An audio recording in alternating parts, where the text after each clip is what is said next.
he was. Like, come on, what he put 50 pounds actual lean muscle on it. And people go, oh, he's just on steroids. Cool. You do it. Yeah. Because his diet must have been wild. His diet, his exercise, it's a specific kind of exercise. And what I'm going to say is might sound like a wild statement, but it is true. Indian genetics are known for bodybuilder genetics. Yeah. You know what I mean? Yeah. Like, for him to put on that, fucking crazy. Yeah, he's rocked out of his mind. What do you think he's running? Everything. I mean, I'm very sure that he would be running GH here. Like, he's definitely running growth, definitely running test. Oh, yeah. But his diet's insane. His diet's insane. He's eating a ton of lean beans. He got tired of being whatever he was. No, we should be a Marvel superhero. Here's $100 million. He said, I'm going to get in shape. Yeah, anytime a Marvel person says, like, whenever you ask, is a Marvel person natty or not, answer's always no. Yeah. If you offer me $100 million to get in shape, do you think I'm trying to go about this the right way? You know what I mean? Yeah, if you want quick results, I'm not trying to look like a superhero. I'm not trying to look like a human. That'd be cool if they were honest about it. That's why Frank Grillo's the fucking man. Frank Grillo went on and just set his whole cycle. And Frank has always been so disciplined. Like Grillo, I've been with Grillo for over 30 years, and he never didn't work out 2 hours a day. He never didn't. Like, that's the thing. People see my mental, they're like, oh, it's just because he's on whatever. No, it's like, nobody, he's been that way his entire life. And now that he's how old is he? You're 60. 60 shredded, working out still hard. It's like, that stuff helps him to do it. He never stops. He's also, at the same time, like, genetically, you just look at his physique. Yeah, that guy just did a free for the whole time I've here. When I met him, bring up young Frank Grillo. When I met him, he was a Bruce Weber model. He's doing some gay stuff. Yeah, but you gotta see him with the shirt off, because when he was younger, he was stupid. That's not a good example. He was so fucking, like, anyway, but he just had the fat man. So that picture right there, like, that's how he was. You also just can't get that if you don't have those genetics. Like, no. He just has the perfect ways. That's an Italian crossbow. Like the best guy. But he was also just a guy who was so disciplined. All he did was work out. We used to make fun of him for that all the time. He makes fun of himself, but he puts on muscle, man. He's you can never fix. If you don't have genetics to look good, you'll never look good. Well, he trained, like, so he was a wrestler, and he saw this fucking Gracie stuff, and he went and met Hicks and Gracie. He was one of Hicks and Gracie's first students. They were training in his garage, and he was just obsessed, and that's all he would do. And if you look up, there's a guy, this is just proof of what we're saying, like genetics. There's a guy named Craig Elias that's huge, but he can't win body. He was never going to win a bodyweight competition because he just doesn't have. Oh Lord, that looks crazy. Oh my Lord. Well, because his abs. He's just so big and just. That's fake. That's what's crazy. No, that's real. No, what's crazy about bodybuilding. That's real. No, there's no. Yeah, he does a lot of angles and stuff in his photos. Is that real? Yeah. That was him before he got super big. That's weird. Super big. That looks insane. That looks like it's fake. But then you look at it like, from a bodybuilding perspective, it's like, you just got all this thing on Instagram. Have you seen how many bodybuilders are dying? No. It's crazy. It's a lot. Yo, I was like, holy shit. That's what my trainer, Lou Brotto, would always say. He's been in that bodybuilding. That's before and after picture right there. I'm telling you. Dorian Yates said that. Dorian Yates said, you don't know how many guys have died. Like, yeah. Look it up, Chan. It was obviously on Instagram, so who knows? It's a real fact, but it's a whole meme. No, it's crazy.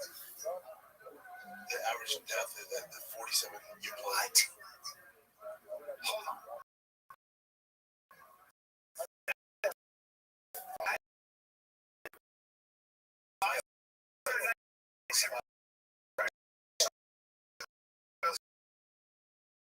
The mean age of death is 47 years old. Do you know why that's so realistic? Most recent average death, 45 years old.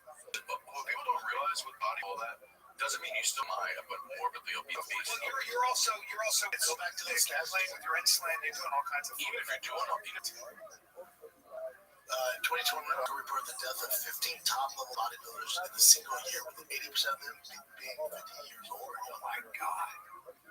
Sudden cardiac death is enlarged left ventricular hypertrophy found in autopsy. The use of performance-enhancing drugs such as anabolic androgenic steroids is strongly suspected as a contributing factor due to potential cardiovascular effects. Whoa. Yeah, that's crazy stat, right? I had no idea. I would have told you nobody. They're going so hard in the paint. Again, they don't have fortune turtles. Everybody's born with regular shit. Yeah. And then you're just pumping all through it non-stop. As Trump says, your heart only has so many beats. And you look at it too, like the guys back in the day, like the Arnold days, like they would get shredded, big, and all that for the shows. Those are the best. But like they wouldn't stay on all year round. You know what? They'd have HGH changed the game. That's where like Ronnie Coleman's came along and like where you get this, and then they just kept getting, it's like a free acid. Like Arnold was 240. Look fucking great. And then all of a sudden, the Ronnie Coleman's and Jay Cutler's, then it went from that looking like that, which they have it's called classic physique. Classic physique. That's what it was. The Olympics back in the day, and now it's they one of the biggest freaks they can find. I think the average weight's like 3. Nick Walker, the bowler, my height, 300 pounds. And try that looks, and you every time he's on, like talking to a camera, you can hear him breathing from a mile away. That's not even him at his biggest. Top left. Jesus Christ. Oh, listen, he's a mutant. I mean, that's insane. Don't live a long life like that. No, that's fucking no, and you don't have much fat either, like super low body fat. You're looking at your body of carbs on top like that. Yeah, it's just abuse all the time. Yeah, that's the thing. People think they look at that and go, he's shredded, he's lean, because he must be super healthy. It's like it's actually the opposite. So the opposite. Unhealthy people in the world. They have sleep apnea because their neck is so big, so they don't ever sleep right there. Yeah. And some pro bodybuilders that we talked to recently said that he'll never be a champion because you get that big and it's too hard to even condition yourself to get to the right body fat percentage. Yeah. Damn. It's cool. Good for them. I dig it, but for me, I used to want that when I was younger. I wanted that. And then I got to a certain age and that's not an ideal life at all. That's not. No, we talked about their diets, though, dude. It's like hate eating. Shaw told me when he was competing, I think, what did he say? Like literally 4 hours of his day is chewing. 4 hours of his day is chewing. He would eat every, I guess, 2 hours, an hour and a half. And the meals he was eating were like massive. What we would eat for a day. Yeah, and you couldn't take it in as liquid. You had to chew it for whatever reason. It was just, Yeah, no one wants that life. Eating 10,000 calories a day is insane. It's a nightmare. Let's take a little break. It's one of our faves, buddy. It's one of our faves. Muscular, and he looks muscular. Pants and the freaking shirt. Yes, but we're both wearing and the underwear. I have underwear on. Oh, wow. My shoes and socks and everything are not true classic. We're talking about true classic, the best of the best. We've been with Ryan forever before he was the Scrooge McDuck. Dude's absolutely balling out. You see him in the UFC, you see him at Target, you see them at Costco, they're all freaking. Well, they've sold 25 million shirts to 5 million. They're simply the best, man. If you like tea, it's true classic. Any of the regular tea is true classic. Button-ups, true classic. Joggers, true classic. They got the best of the best. You find them again. Amazon, super easy. Target, Costco. Or you make it super easy. Go to trueclassic.com/fire to grab the perfect gift for this year. Or you can go spend a fortune on overpriced designers. Please go ahead and do that. Yeah, look like a asshole. Yeah, or just go to True Classic. But I guess 200,000 5-star reviews must be wrong. It'd be the best thing you've ever done. That's right. TrueClassic.com. Could you even think of a food you could eat? Because I saw this on Instagram. They said for $5 million, name one food that you could only eat that and hit 15,000 calories a day. You could eat 15,000 calories of the pizza. Hey, Jen, how many calories are in a large pepperoni pizza? The entire pizza? Yeah, I can down. Like that slice. You eat more than one pie? What's up? You think you eat more than one pie? Yeah, that slice of Austin, I'll take to a bite. That's where they are. 3,000 calories. 3,000? No, that's less than Then you have to take 5. You have to eat 5 pizzas. I can't even. In 24 hours for $5 million. Oh, yeah. Yeah, you can eat 5. Yeah, for that money. Easily. You can eat 2 for breakfast, 2 for lunch, 2 for dinner. You can space it out. That's a lot, though, when you really think about all that cheese. I do fucking love. You need 1 You for would never breakfast. want it ever again. No, you eat 1 for breakfast, then you work out like a motherfucker. Then you eat 1 at 11. Then you work out. Or you go for a Span across 12 hours. Yeah, we'll get that. Someone in the comments said olive oil, like, there's no way you're starting. Olive. Because the calories. Yeah, because How many calories in a steak? a liter of olive oil would be enough, but you would just shit. I don't think you'd ever be, your asshole would never be the same. Feels so terrible. A liter of olive oil is very good. Yeah. So 1,000 calories for large ribeyes. You 15 steaks, 15, 16. That's not happening. No, not a shot. You need pizza. It's gotta be pizza. That's all I'm thinking. These high calories. I was thinking of croissants, because they're so airy. No, dude. Like 500 calories a croissant? How many calories in a croissant? If they're buttered croissants, because the butter adds some calories. Yeah. It's not a bad idea. Just toss a shit ton of. Wow. That'd be a lot of croissants. Wow. You can't do it. Dude, how pizza's tough to beat. It's tough to beat. What about a baked potato or a sweet potato? No way. There's no way you're eating 15,000 potatoes. What's dumbed up then? No, that's a healthy. 160 calories. That's a regular. If you really try to hit the calorie mark, you could do milkshakes. Milkshake. Oh, that's Just interesting. straight the ice cream, like double fudge milkshake, like a frappuccino from Starbucks, a venti frappuccino. Yeah. One of those like Sonic ones that have ice cream melted inside of Let's it. see a vanilla milkshake. Bring that up. That's your easiest way. You're shitting your fucking brains out, though. Either way, you're shitting your brains. Dude, 700 calories. Yeah. Yeah, but you still gotta take in 15 milkshakes. That's a fuck. You're fucked up for a good week. I mean, the $5 million is gonna be worth it because you're just gonna be shitting your fucking brains out. I mean, no, I think it's pizza. I think pizza's number 1. Yeah, because it's high fat. It's 5 pizzas. I think you're correct. Yeah. Because fats are what's gonna get you there. They're the most calorie dense, and everything else that's high fat, that much would be fucking disgusting. You have pepperoni on it, some Parmesan Sausage. cheese, some sausage. Yeah, but that's a lot. Damn. And I do extra marinara. That slice of Austin too. Man. Have you found good pizza here? Slice of Austin. Have you had it? Hoboken slice, dude, is good. Hoboken is the one that I've said is acceptable. But that's like a New York, like, I'm sick of fucking pizza stuff. Fuck New York. You guys in New York, Excuse you. Excuse me. I'm talking about New York pizza. New York pizza. I've had plenty of pizza in New York that suck. Ray's pizza's not good. Raisin, no one would put You know what I'm raisins on. saying? That's her pizza. I know it. Like, I've had the pizza. I've had it on Springsteen, Prince Street. Look at this. Treat's good, but it's no John's on Blizzard. LMB Simone Gardens in Brooklyn. You're not beating. There's no pizza in the country that's beating them. That's crazy. I've never had Actually, a takeaway from you though. Yeah. And by the way, so does Rose Cafe. Are these the Los Angeles places? LA's good. Julian, I'll put LA GTA is pizza all day. I know it sounds crazy. Someone needs to clip this as the dumbest thing You'll find anyone ever me said. a better pizza than Juliana. I'm waiting. Julian, a takeaway though, because they have the big slices. Let me ask you this. What's the other one that we used to go to? Justa. Juice, yeah. I bet you, is it New York style? Now, to be fair, Yeah. his dad is from New York. He's a Jewish guy, 40 million. Oh, So he does the sour, he does the fresh mozzarella. looks fine. It's also, by the way, $40 a pizza. It's expensive as shit. Go to John's on Bleecker. Bring up John's on Bleecker. I've been to John's on Bleecker. Bring up John's on Bleecker before I freak out. I had to tell you, that slice of Austin ain't nothing. John's on Bleecker. He's the best. Get that shit out of my face. It's all right. I've had John's on Bleecker, bro. It's just okay. It's so good that you have to wait online, and then you can only order it as a Thai. Oh, I got a pizza for you in Austin.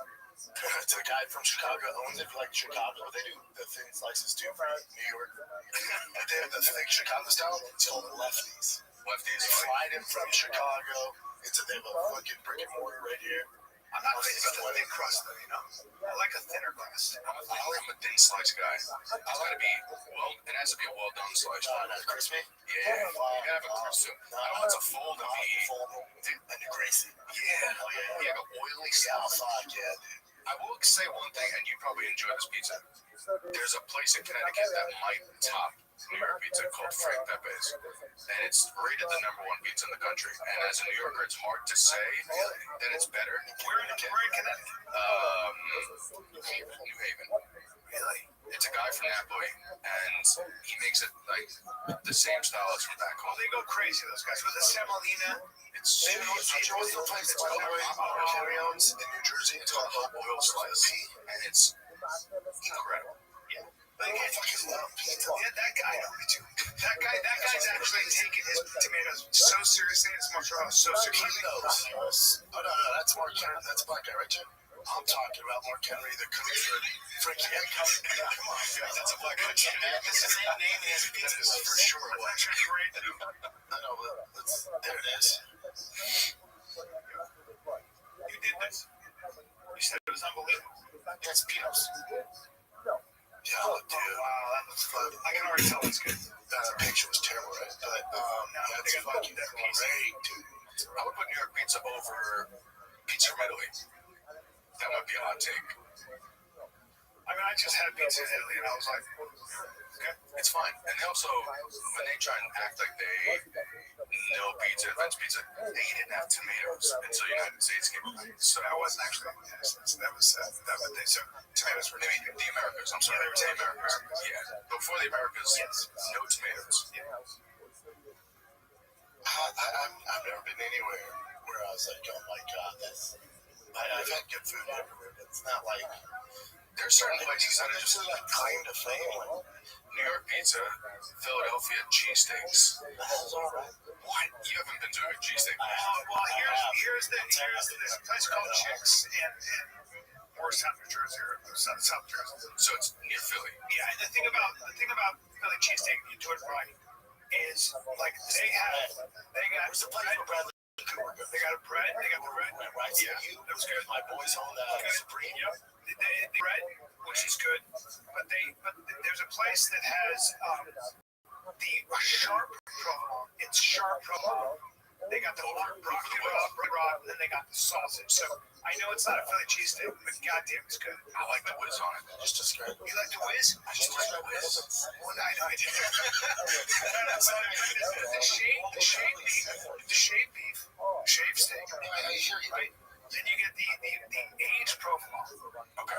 And then you put the broccoli raw. Yeah, fuck all this, man. Our listeners like, dude, we don't care. But even was it the Godmother sandwich that shut down now because they like were taking shits and not washing their hands? That place in Bay City. What? Yeah, they had shut down. Bay City's the Godmother sandwich. Bay City's in LA. Yeah, I don't say cities. Like got shut down. Yeah, because They were shitting. they're like licking their hands and making sandwiches or something. I don't know. Look it up. Look it up. I might be Bay making it up. City's still open, I think. I don't know. They had some. I think someone shit in one of the subs or something. Oh, that's a problem. Yeah, shut down For some rats. Oh, come on. That's what I tell you. Yeah. I got my ear to the ground. You think they're shutting down just because a few rats ate a sandwich on the rest? Somebody ate the Godmother. Boy's name. Wow. There's a Chinese place in the Bronx in my neighborhood that everyone used to love called Hawaii Sea. Hepatitis outbreak. Well, that's when you have shit. That's when shit. Is that what it is? Somebody put shit. Or they were trying to shit and then major sandwich. Either way, Let's try Crazy hepatitis outbreak. yeah. Well, that's probably somebody who was like, I'm gonna line every sandwich with shit. That was somebody who decided to get disgusted. Some place with fire though. I like when people like, oh, you had bread in Italy, you had this here in New York. Yeah, man, I don't need to fly 10 hours. people don't understand Super cheap in Texas. People don't understand what a feat of Really? I mean, if there's good brisket and fucking Kansas But see, people don't understand what a feat of engineering and incredible ingenuity was to create sanitation on the scale. All kinds of shit. And now you don't have to worry about that shit. Anyways.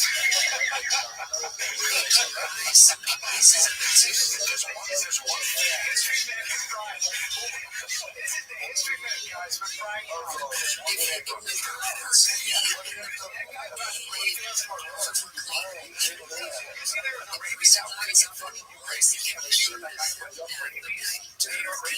afraid of water. It's incurable once you get it, right? I don't think so. I think they have to shoot a bunch of injections in your stomach. It's a good time. But there's a guy who had you can see him like going crazy. This guy right there, that's a good time. He's afraid of water. But this is homophobic. But he can't drink. Yeah, he can't drink.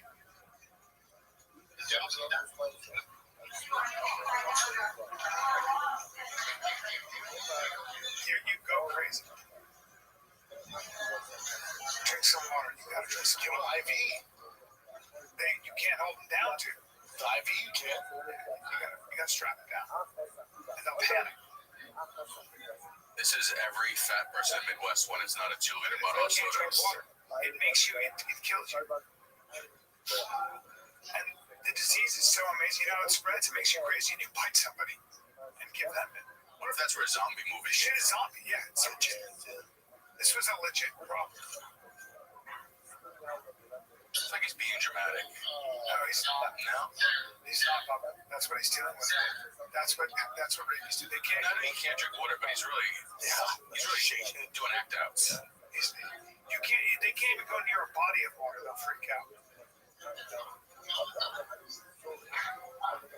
Unless he starts wiping out the end, turn this off. You want to see a fun video? So I was on Instagram last night, and you know Sal Logano, right? Yeah. Well, he had to issue an apology. What happened? So he'll say he put out his tour poster on Instagram or TikTok. Just playing for a shit. What's up, everybody?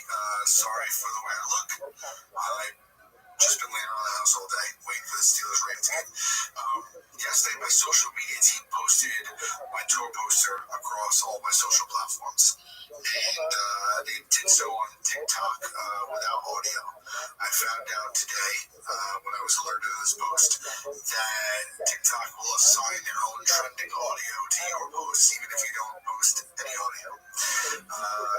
There was trending audio of some type of racially charged rant, and TikTok took it upon themselves to connect that to my tour poster, which is unfortunate. So, at first I thought I was hacked, but no, not at all. I don't know why they would allow something like that to track and then actually assign it to people's videos. Obviously, I'm a public-facing person.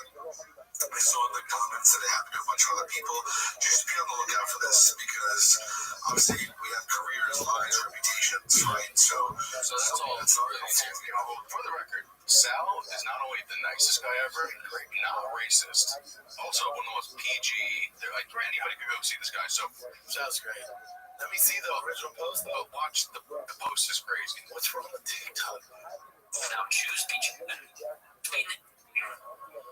bitches be bitching. Jews be. That's what they do. Is that point?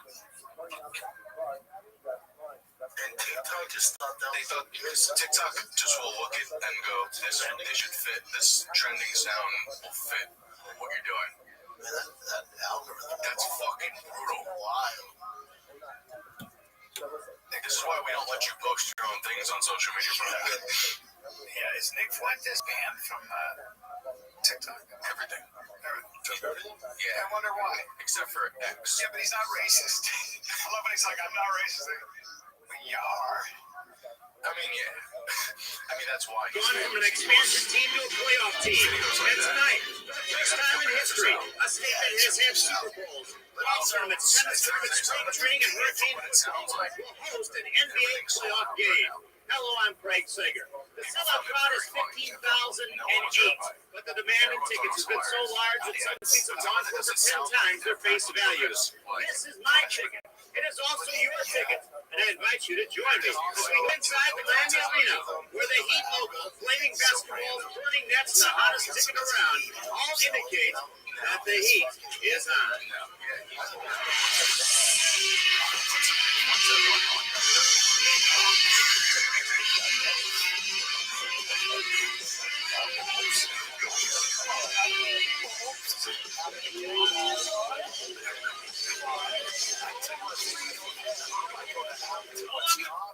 not going to be in Appleton, Wisconsin. There's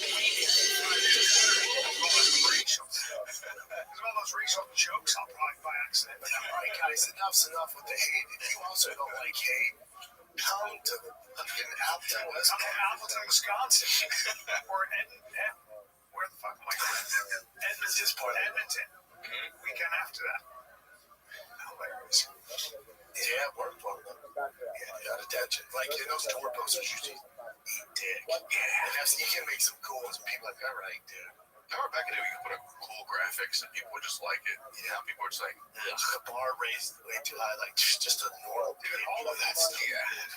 Like at this point, back Timmy No Breaks, where he's doing a whole AI scene of him shooting Joe Rogan. It's crazy. Nick, what do I do? This one? I don't think this is logistic, but it's the first one has been put out.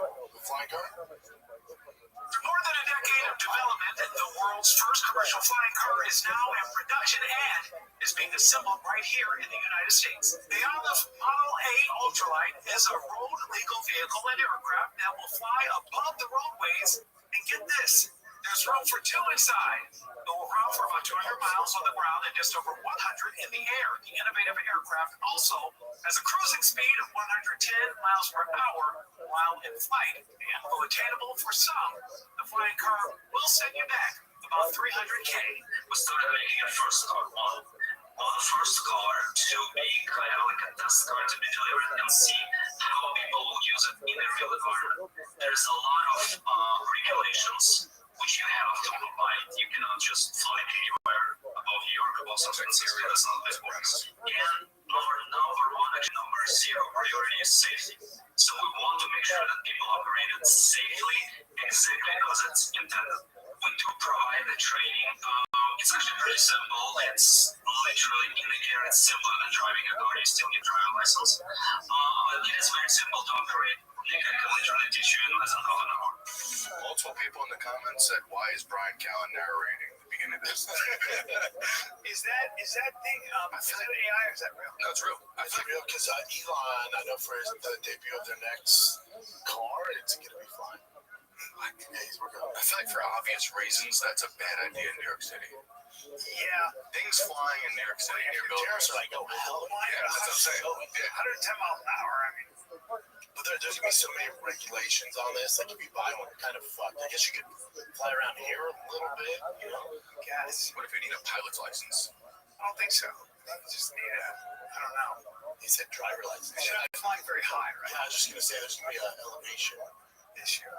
Well, we're like almost limit. It's pretty high. Like, you can't fly as high as hell. Imagine getting killed by the first flyby. Oh, God. That's embarrassing. Not good. Yeah.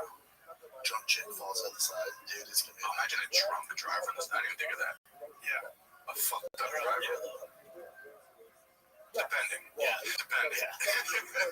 Someone going around. I say shit today. My brother-in-law was like, no, you know anybody who owns hogs at helicopters? I go, my boy right here, Shane Steiners. He got a helicopter and we can shoot hogs out of his helicopter. And he goes,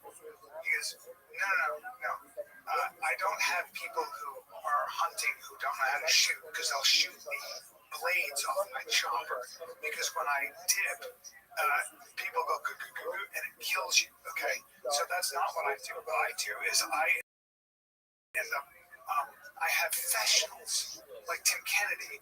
That's who does it. Okay, now you're Shane Steiner's not letting random brother-in-law use his helmet. I was like, oh, I never thought about it. I never thought of that. He's like, yeah, dude. It's like, because I thought, I'll grab a gun. It's like, no.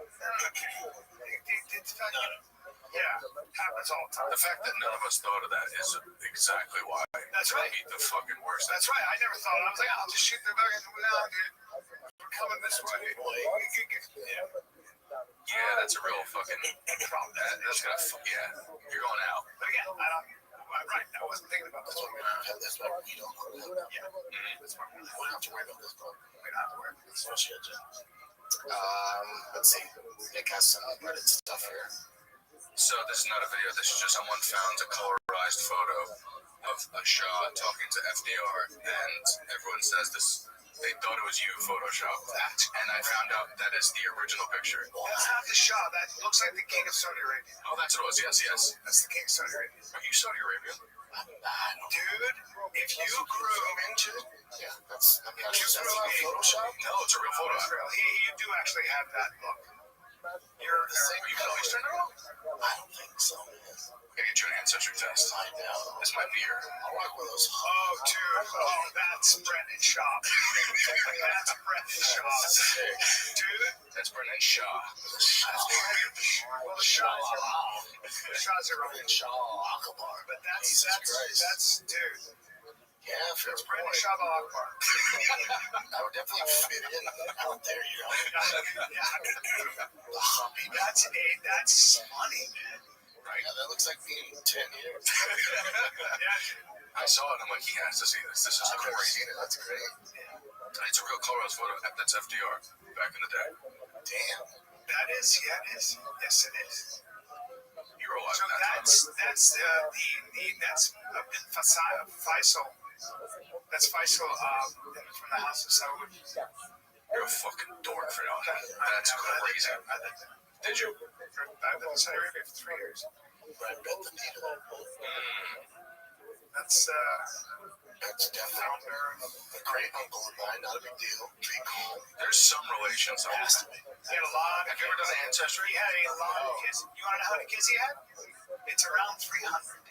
Because he would come in, he would marry a woman, get her pregnant, and then divorce her and move on.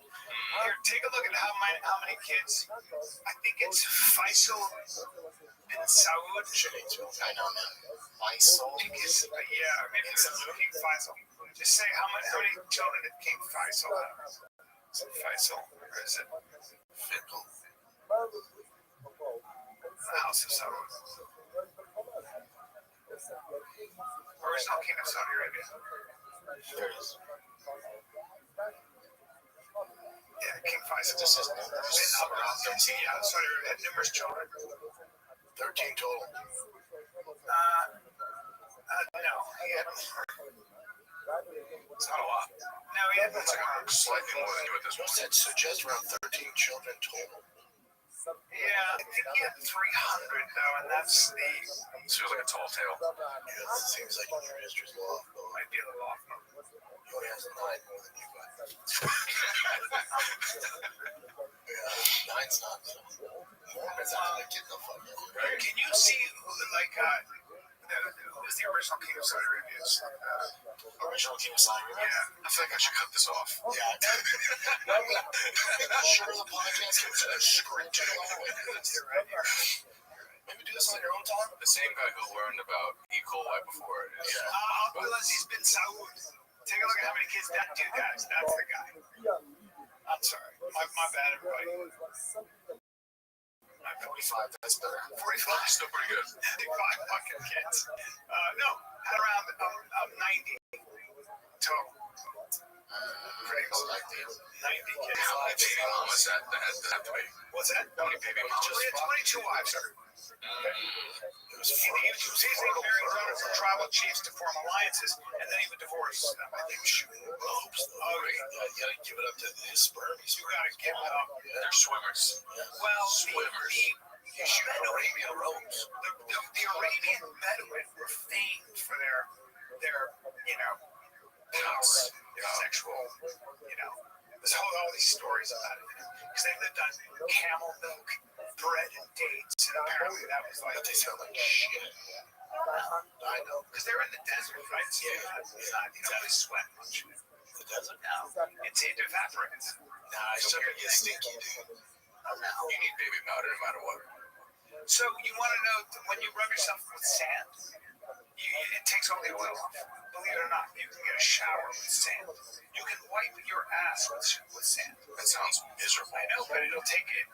So when you spill like oil on This sounds like something stinky people would say. when you spill oil on You your just wash yourself in sand.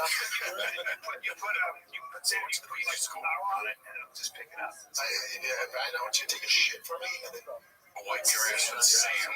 If it's very fine sand, I'm gonna rub my shitter. And then You ever taken a dump at Brian's house? sand works at the abrasive action. Yeah, it's not a sanitizing agent.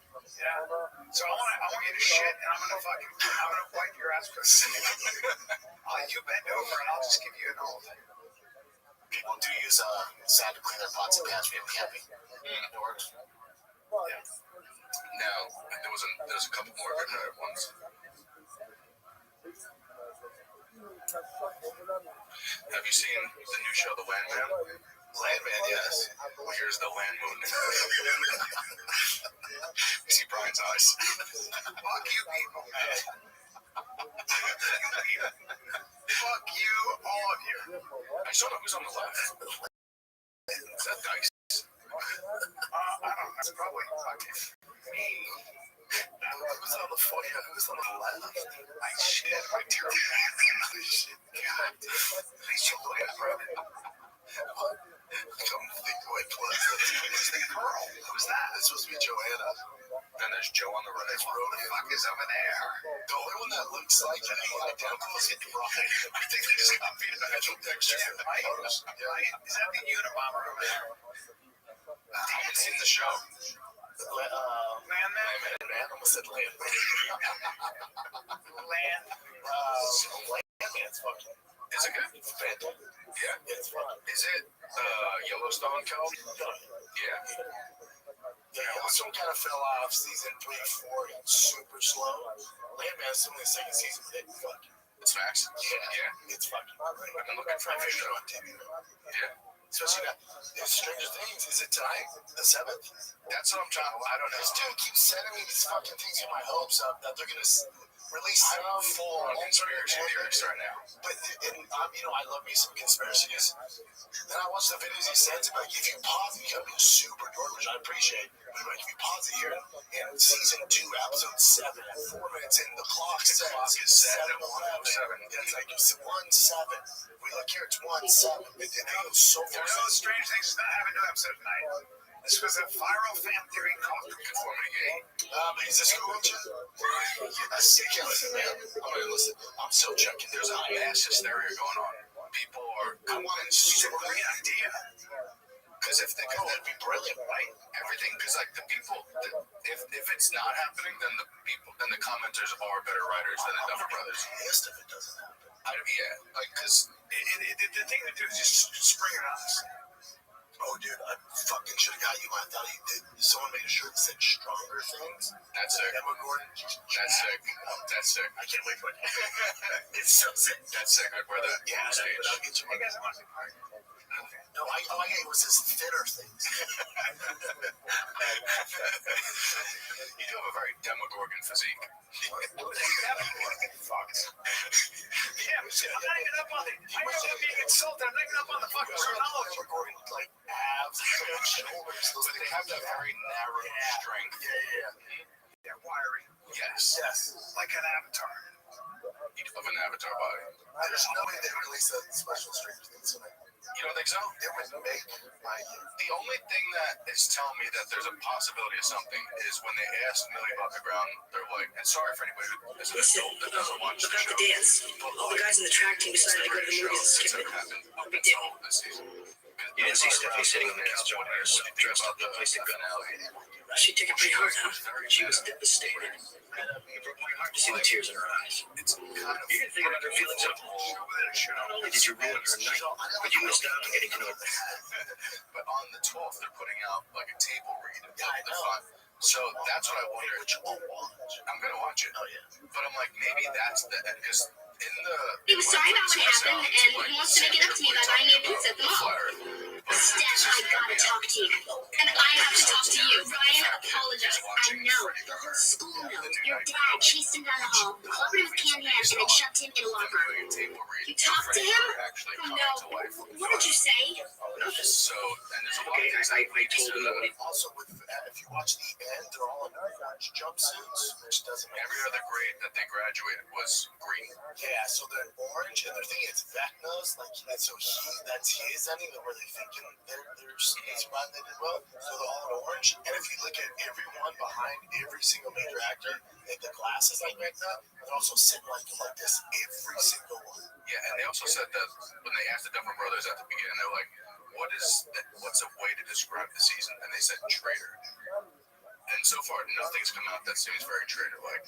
And what I would say is if Mike actually was the one who was cursed, and he's the one that's actually, this is all just the dream that's in his head that we just saw, that would make a lot of sense. Strange Things are gonna have another season or no?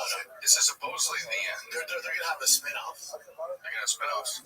My only problem with if this is all in Mike's head, that was kind of crazy affecting the big. Here's what I'm gonna do. I'm gonna make your friend come out as gay for no reason, and it's gonna be a very long, drawn out coming out of the closet. It's gonna be 20 minutes. Mike's gonna come out and wasn't like, what happened to you in there? He's like, dude, I had this fucking weird dream about you. I pray to God we get it. I just don't. I don't see it happening. And there's On the plane, I just finished. Again, you gotta be cool with gay stuff. It's the gayest show you ever watched, but it's so goddamn good. Interview with the Vampires on Netflix, 2 seasons. Blah, blah. It was a TV show of it? It was a TV show on AMC. Yeah, and the movie was amazing. Dude, this trumps the movie. Really? So, What do you like about it? I like the time period. I like that they're another right. I love New Orleans, like Gay stuff. yeah, like the hardcore blood sex.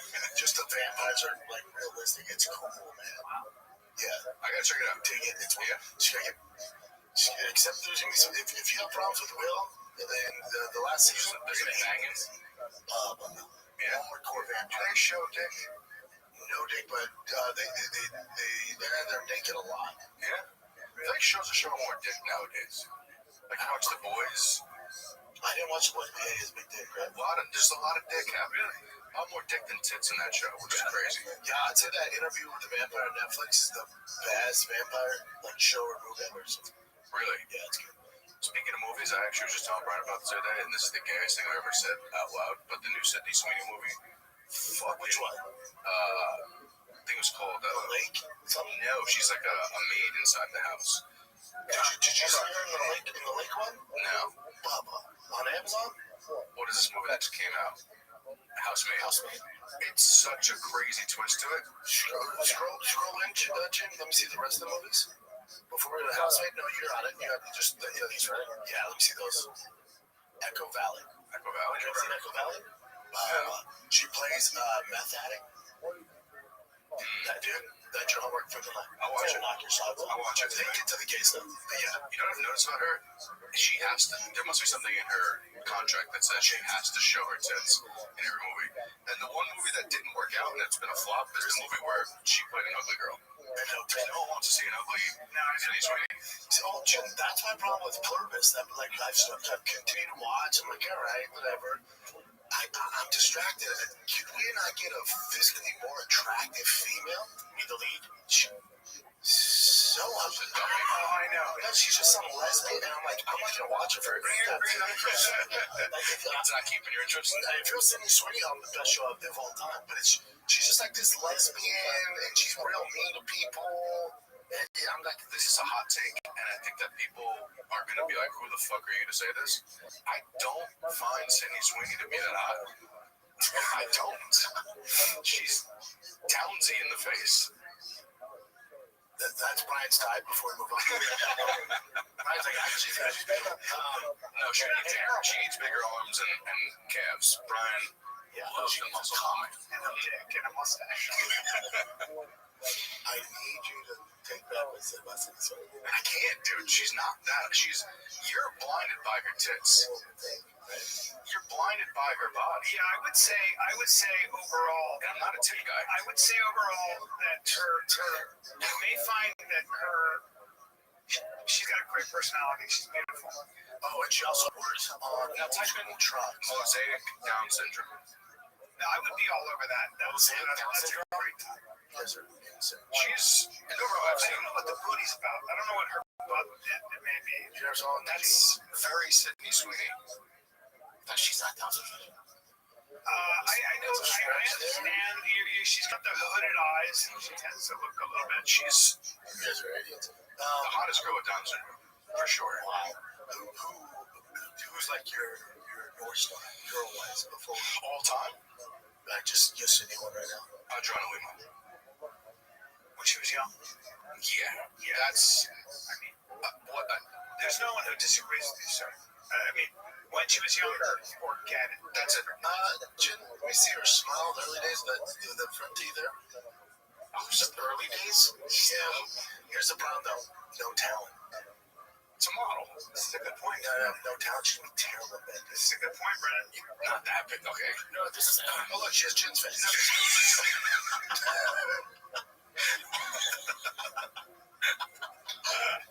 That's actually good. That's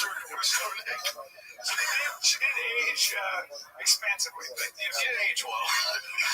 Where's she from? Yeah, she ate all the bananas.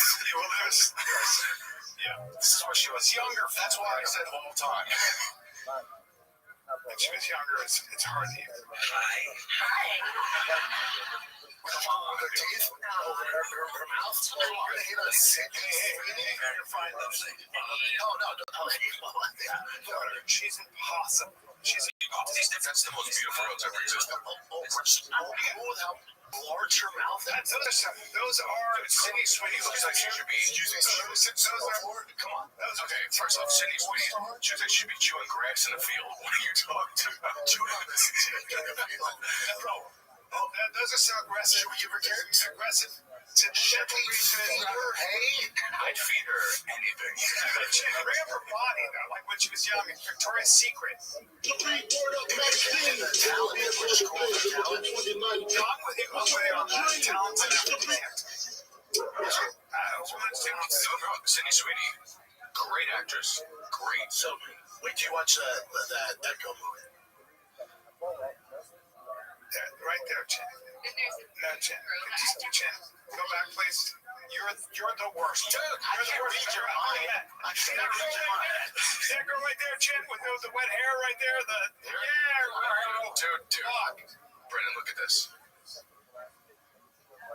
Yeah, I mean, She's don't get me wrong.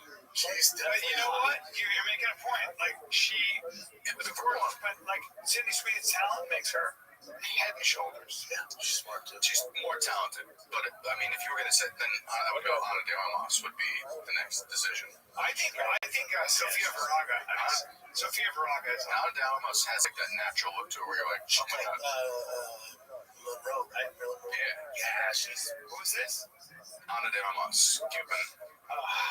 Dark hair. I don't know. She played Marilyn Monroe. She's awesome. They cast her as Marilyn Monroe. She's a very talented actress. God, yeah, she's incredible.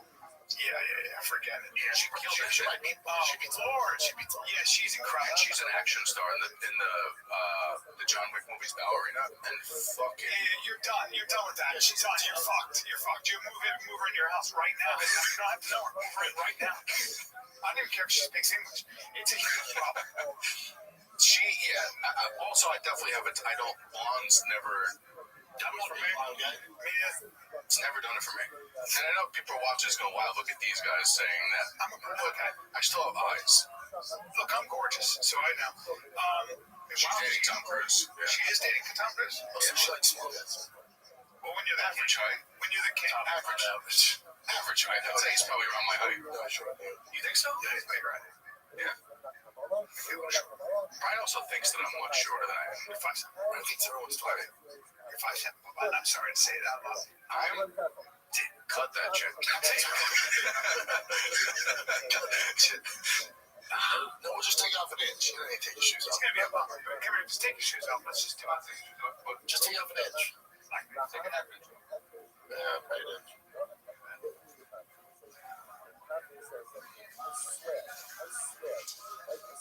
5'4".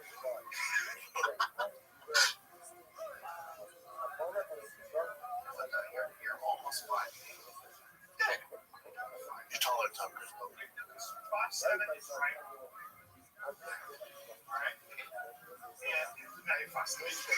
No, I'm taking shit up. Let's do it real fast. Good lives.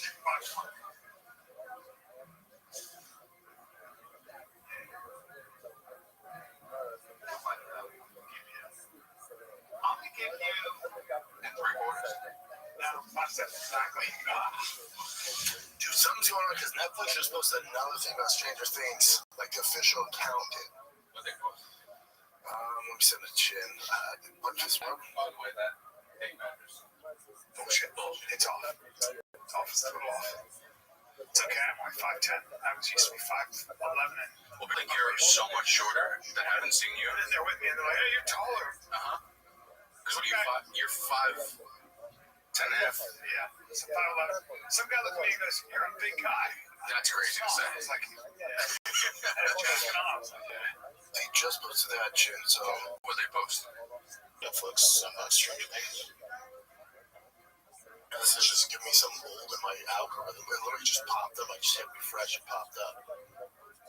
Is it? Yeah.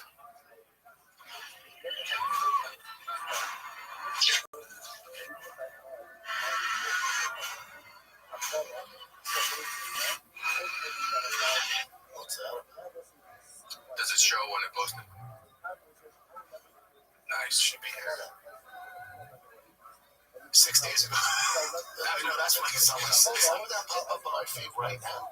Because you've been watching so much Stranger Things that they're just going to feed you more Stranger Things. I'm pretty sure.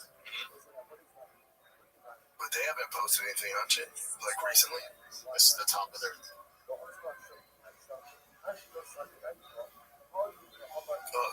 Netflix needs to realize if it's not about Stranger Things, do not post it. Well, they get shout out to Marcelo.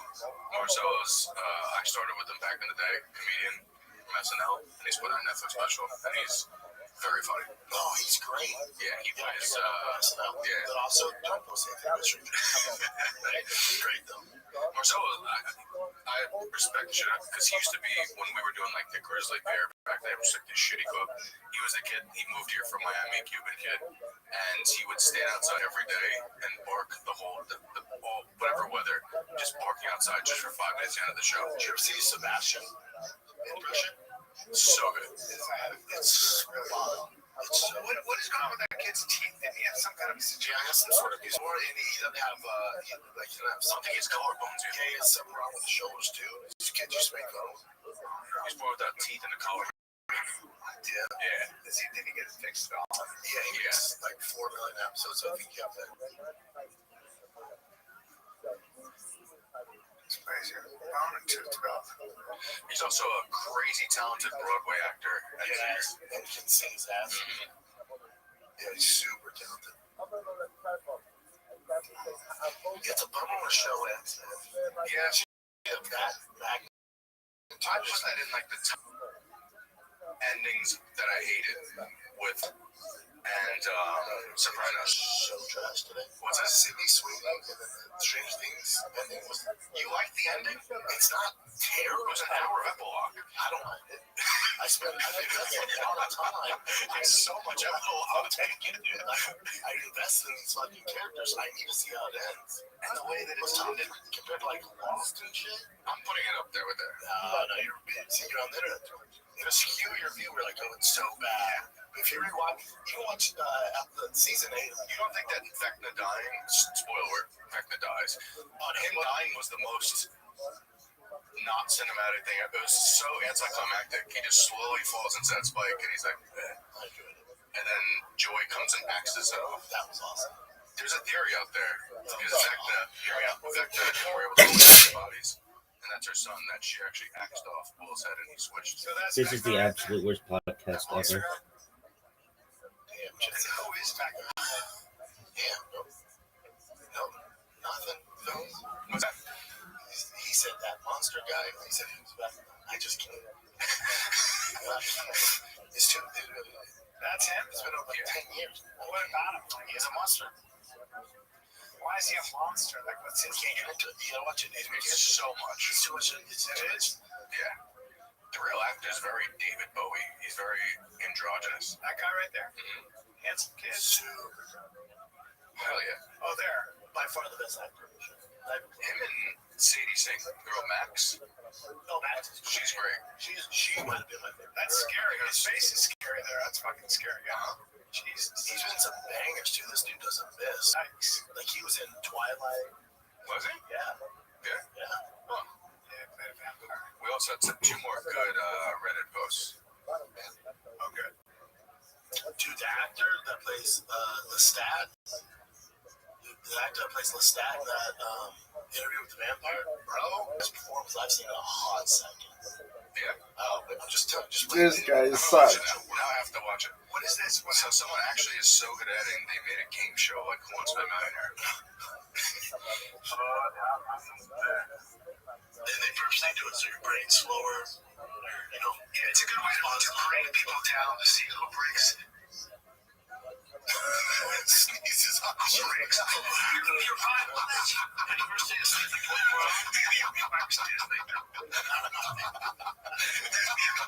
Wait, go back. Go back. That's normal. Hey, no, don't go back. That's normal. I drove to Tijuana for car parts, and it's dicey as fuck. Until you don't have anything to worry about. Oh, really? Crazy. I bought, I off-roaded in the Baja 500 this past year, and there was three dead guys that were recording guys in the Porsche. And then I got straight to kept going. Did you? Really? Yeah. Is it? Oh, I don't know where you filmed. So the Porsche. I got in trouble. Yeah, I'll tell you. This is a good film. Yeah. For talking Oh, about we got this bullshit to consider. So they had to reroute everything to around the mountain. Oh, God, you're dealing with the dude. Here's also good why dealing with the cartel must be so annoying. Ooh, I see how that could have went bad. Yeah. What happens next on? This is great. Can you go back to him sneezing on me with your little face? Then they purposely do it so your brain's slower. Yeah, it's a good way to bring people down to see who breaks. Who breaks? Your body has you. Have you ever seen this thing? Whoever's doing this. Really? You know what's crazy? This is part. Yeah, there's a bunch more. I gotta see these are Talented, man. I gotta get on Reddit. Let me see the next one again. The next one? These are funny. No, we gotta keep watching. The next Reddit. We gotta finish this, yeah. This says someone this. There's a guy in Asia who is Brian Callen. Look how spot on this is. Some guy serving shrimp somewhere in Asia. Zoom in so you can see Brian's face. That's Brian. How spot on is that? It's like a Dude, that's you. Korean version of Callan. That's Brian Callen, Thai version. If Brian had a wig on, though. Yeah. He's a little more built than Brian, but like, Say that, please. Oh, looks like good food, good shrimp. that's spot on. That's my Thai brother. That's so funny. I think that was the last one, right? There's one more. Oh, before you play this, it's very subtle, but Brian's reaction to him thinking he's getting handed the drink and then awkwardly sitting there with his hands is very subtle, but I laughed so hard. Dude, this is the Chris Apple. When it's ice cold, it is the best thing else country. It's not real stupid, but it's gonna make it better. Dude, I just figured out. I tasted it like all this like gin. I wanted something so bad. I was so thirsty. It is the best thing else country. One crooked thing. It's not real stupid, but it's gonna make it better. Dude, I just figured out. I tasted it, but holy fuck, this tastes like ginger. My girl goes, oh. That was it. Just everyone was laughing at That was so Brian's crazy. awkward. When you gave me that, I remember this so well because I was so good.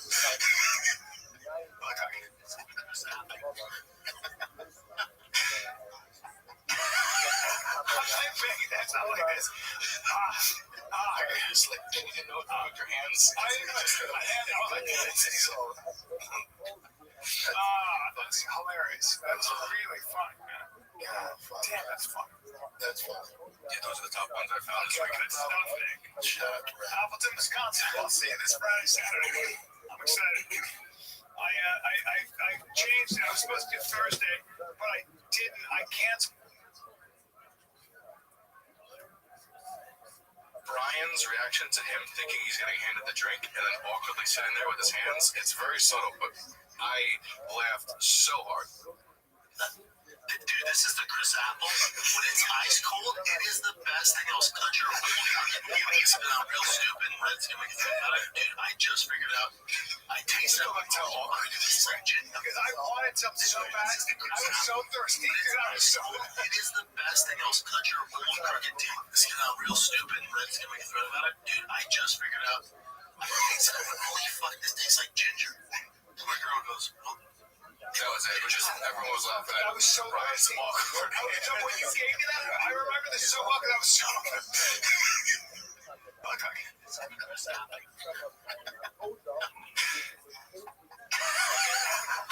making that sound like this. It's like, you didn't know how to put your hands. I didn't know I took my hand out like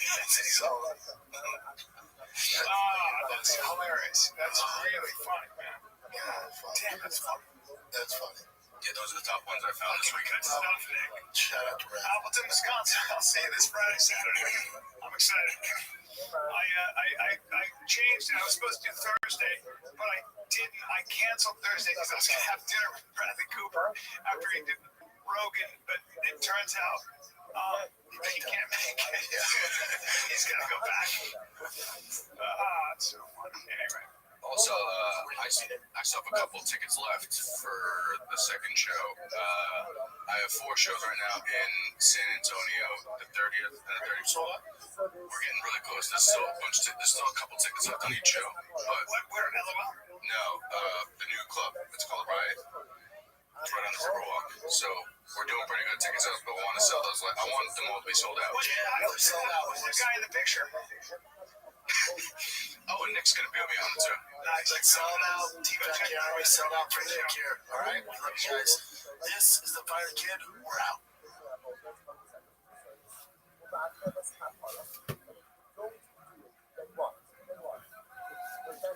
Let us see some folks.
That's what usually comedy. never, I don't know if any of those comics ever feel truly successful. Again, it's like a never-ending painting. Like you're never gonna finish it. So when you get a special, first in comedy, before this, when you see comedy, never, I don't know. First in comedy, before this, when you see comedy, never, I don't know. I don't know if any of those comics ever feel truly successful. Again, it's like a never-ending painting. Like you're never gonna finish it. So I don't know. So when you get a special, it's a special today. No one gives a fuck. Like Dave Chappelle released one. No one talked about it. You know, that's Dave Chappelle. So I don't know. Comedy is tough. But first,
I'm the skin designer.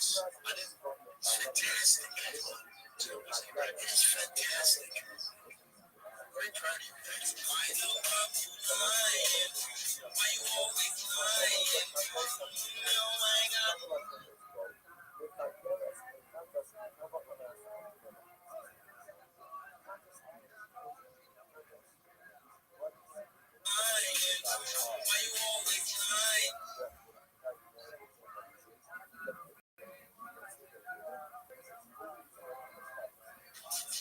fucking lying. Always lying to me. Lying so much. You make it hard for me.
As a gift from myself and from Mark.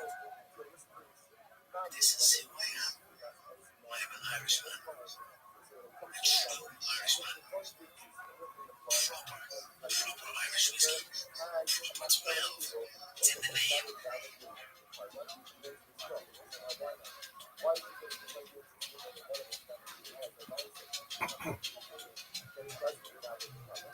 Is the district I come from. It's a small suburb in Cornwall. It's a place dear to my heart. With each bottle, with each case we sell, we're going to give back to the first responders. They're people who enter the buildings and people are running out. And that's heroic to me.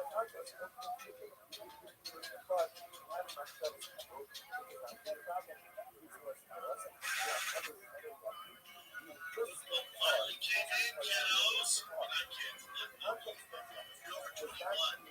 It finally came in. Straight off the boats. Japan, Philippines, whiskey, finally hit the shores of the United States. Here's the thing, though. It's fantastic. 2 years in the making.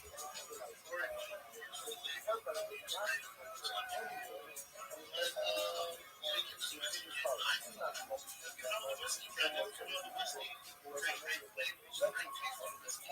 It's just not to the races. Not so fast, young. Not so fast. Now the business side comes in. Because you can't just ship it and sell it to everybody. It doesn't work like that. You get distribution. Really learn the hard way. So now on the metal of dealing with different distributors to get it in a certain market. You don't go nationwide. You start with 5 markets. Dallas, Colorado, California, Arizona, New York. Seattle goes there. And then expand. I mean, 5 major markets. Learn on the down. Kids in town. Trying to find what to do. So you're a distributor, seller, Distributor. it's here, man. It's fantastic. I'm excited. That's the hustle now. It's just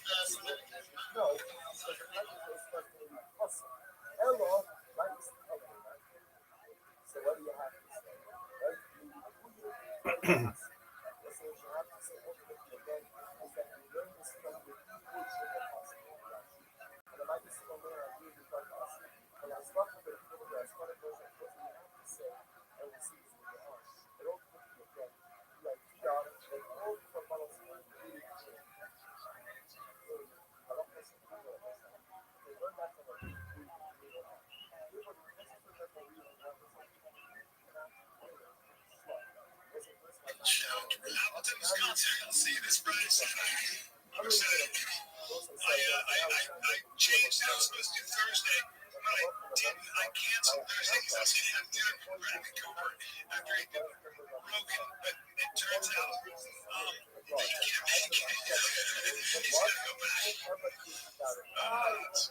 Anyway.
Look at this athleticism, folks. This is the most athletic shit we've ever seen. For Rizzy? Oh, for Shizzy, dog. Wah, wah, wah. Somebody gotta fucking see my stream. Worst stream ever. Yeah, that's the shit, motherfucker. West Side gangsta, gangsta. Really? Untouchable shit. My balls smell like cheese. Why? Why not, baby? Just like your dick like it's out of style. Hurry the fuck up, you little bitch. Come on, you slutty hoe. Dog, if you're not streaming in the big step is Discord, who the fuck is you? West Side. Ride or die. What is gangster?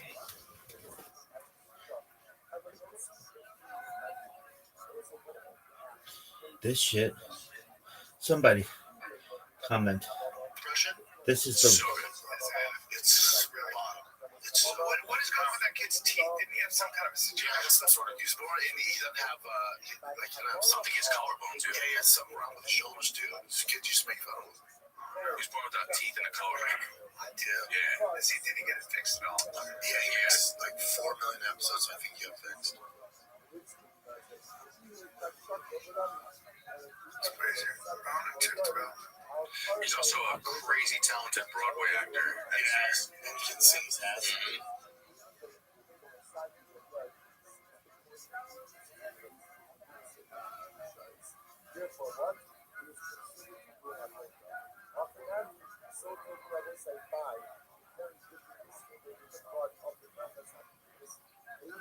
This is the best show ever.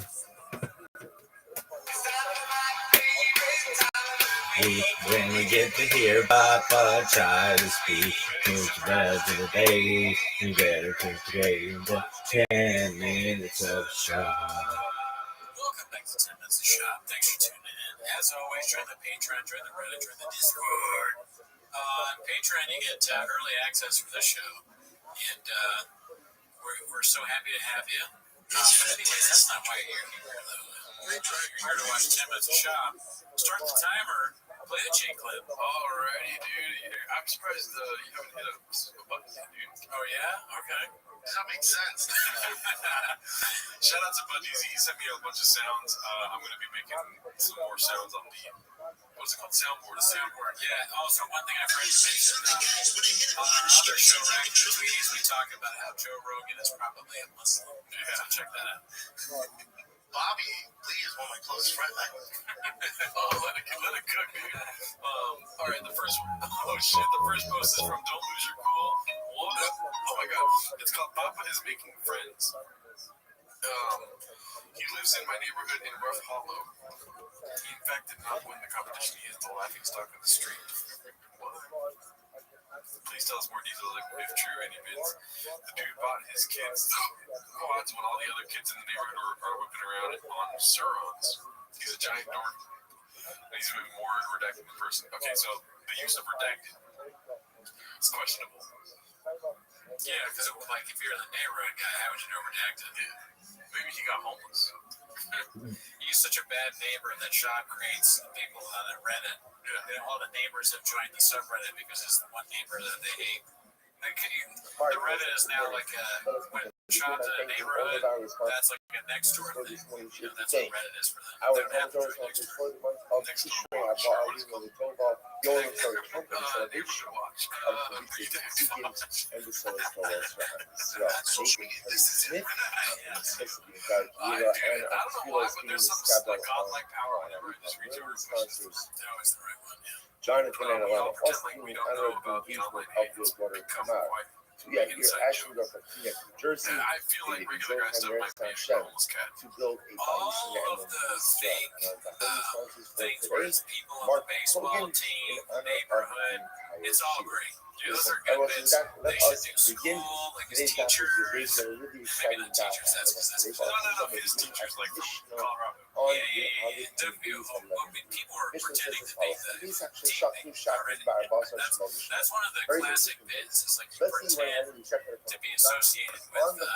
That's what also makes it very hard to make a documentary or have people on the show because we want to It's funny online. He's I out want to talk then. to just some What random guy that's pretending to be a football teammate or a coach or whatever. I want to hear Brendan Schaub's third grade teacher be like, Sure says for checking it on the presentation, he morning brought of out his the comic 14th. books. One of the people that bought comic books. I am white as shit, Dallas. All right, this one's posted by 1 year old 4460. And that's how long It's called Joanna going full unconscious wife in for the 2026. rest of the year. Ultimately, it's Finally done 2026 coming in hot. Wait, is that real? Sarah, Wow. JoJo Shaw. I mean, maybe if she can make, I mean, I don't think it's a good idea, but if she can make money, and if she's going to talk about Brandon, which of course I mean, that's going to be good. Oh my God. I mean, listen, I'm always down to get orange chicken, dude. You know what I mean? But, like, guys, for the family dynamic, maybe don't do this, dude. No, that's probably not a good idea. And then, whether do it, it's just, Shop has the guys. Shop's got the team. Right. Shop has, like, connects to ad revenue. They're going to, like, hit up ads. Probably, like, hope that the first episode gets some tens of thousands and then just use that for, like, ad placement on a couple of episodes. They make like a quick buck, but they just like lose more of their dignity. They don't have any. Is that in a storage facility? Not a chance, Daddy. No. They watched our latest episode and we're like, oh, that's right. We should shoot podcasts in our house, dude. Oh, that's in their house. Probably. It's a nice house. Either that or they rented out a nicer place for her show. Seems like a waste of money. That would be funny though if this is the storage. Yeah, no, I think it is. We got 3 trucks, we got JoJo's little corner, we got Shop Show. Yeah, JoJo's doing her show over there, so yeah, these guys are just waiting at baseball practice. Sure, Danny's doing that. Alright, let's see what else we got here. The next one's gonna be posted by Original Standard 42. These two are so gross, okay, be quiet. What the hell? I think it's cool that they spend more time together now. I kind of was worried that they might be confrontational or getting into it. Just like, they seem to be that couple that makes content together stays good. But when on the 14th, Always look at the bright side of life. Shalom Lishmo. Ultimately, again, Shalom Lishmo, meaning not for the sake of his God. What does mean not for the sake of his God? For the sake of Shalom, for the sake of something else. What is the status of that carbon? So the Yeshua says it's mutter. Because again, essentially, checking it on the morning of the 14th. Shout out Rico Poppy, dude. You know what I mean? One of the best to ever do it right there. Let's see what else we got. It's reclassified as a covered Shalom. There's probably something we're going to see coming up soon here, but we've been finding content. But here's the thing, though. Dude, how old are we? 15? Yeah.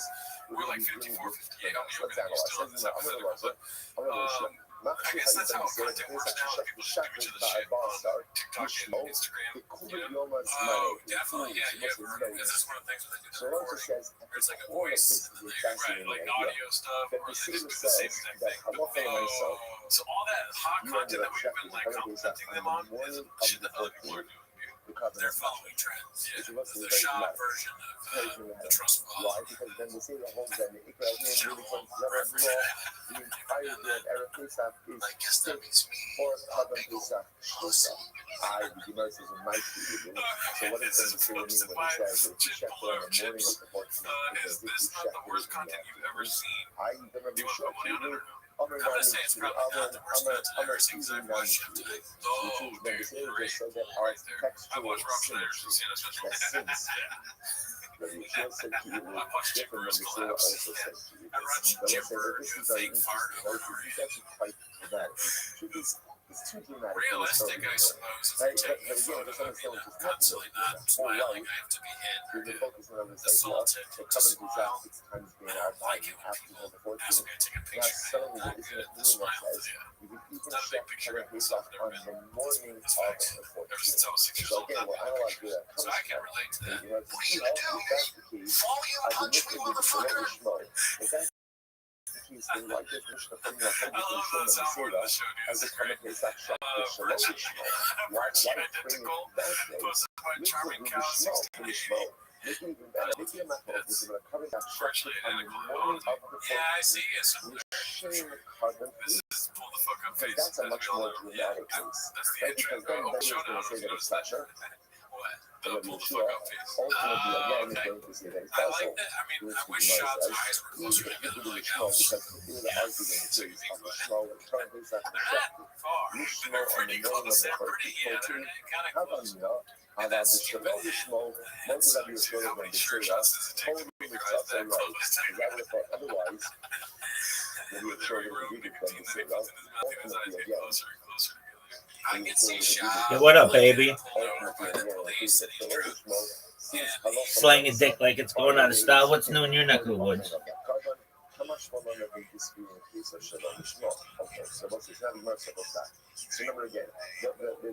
Dude, I've been doing this for 4 fucking years. You're fucking right, I am.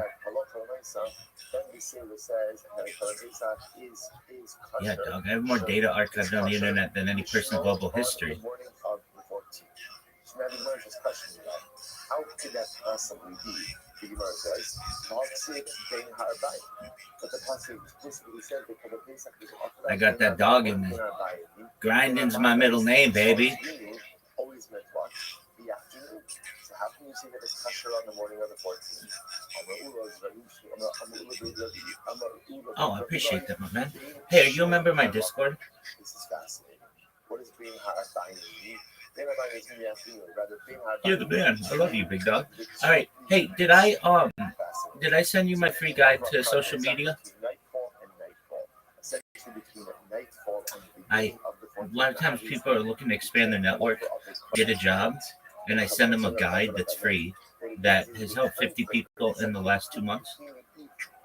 Between what we'll call the night of the 14th, remember the 14th begins at night, and then the following evening, which is the Okay, I'll share it with you just for a moment. Otherwise, you have the entire day to offer up Korban Pesach. So we'll say that is quite dramatic. So the Gemara says, one second. So does that mean that every single time? Oh, yeah, I've shared it with you, Durago. You did it. Doesn't mean afternoon. Means between the evenings. Are you actually putting that forward? I know you did. You're a medical doctor, aren't you?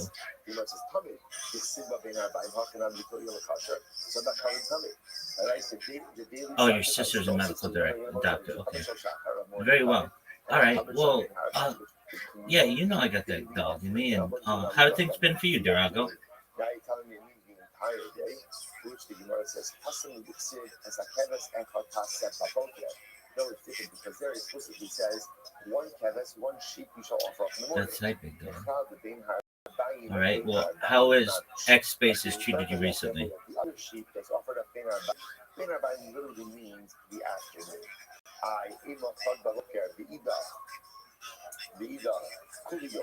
So you say that one covenant is offered up in the morning and the other arbit covenant, the ben arbaim one, to be offered up the entire day.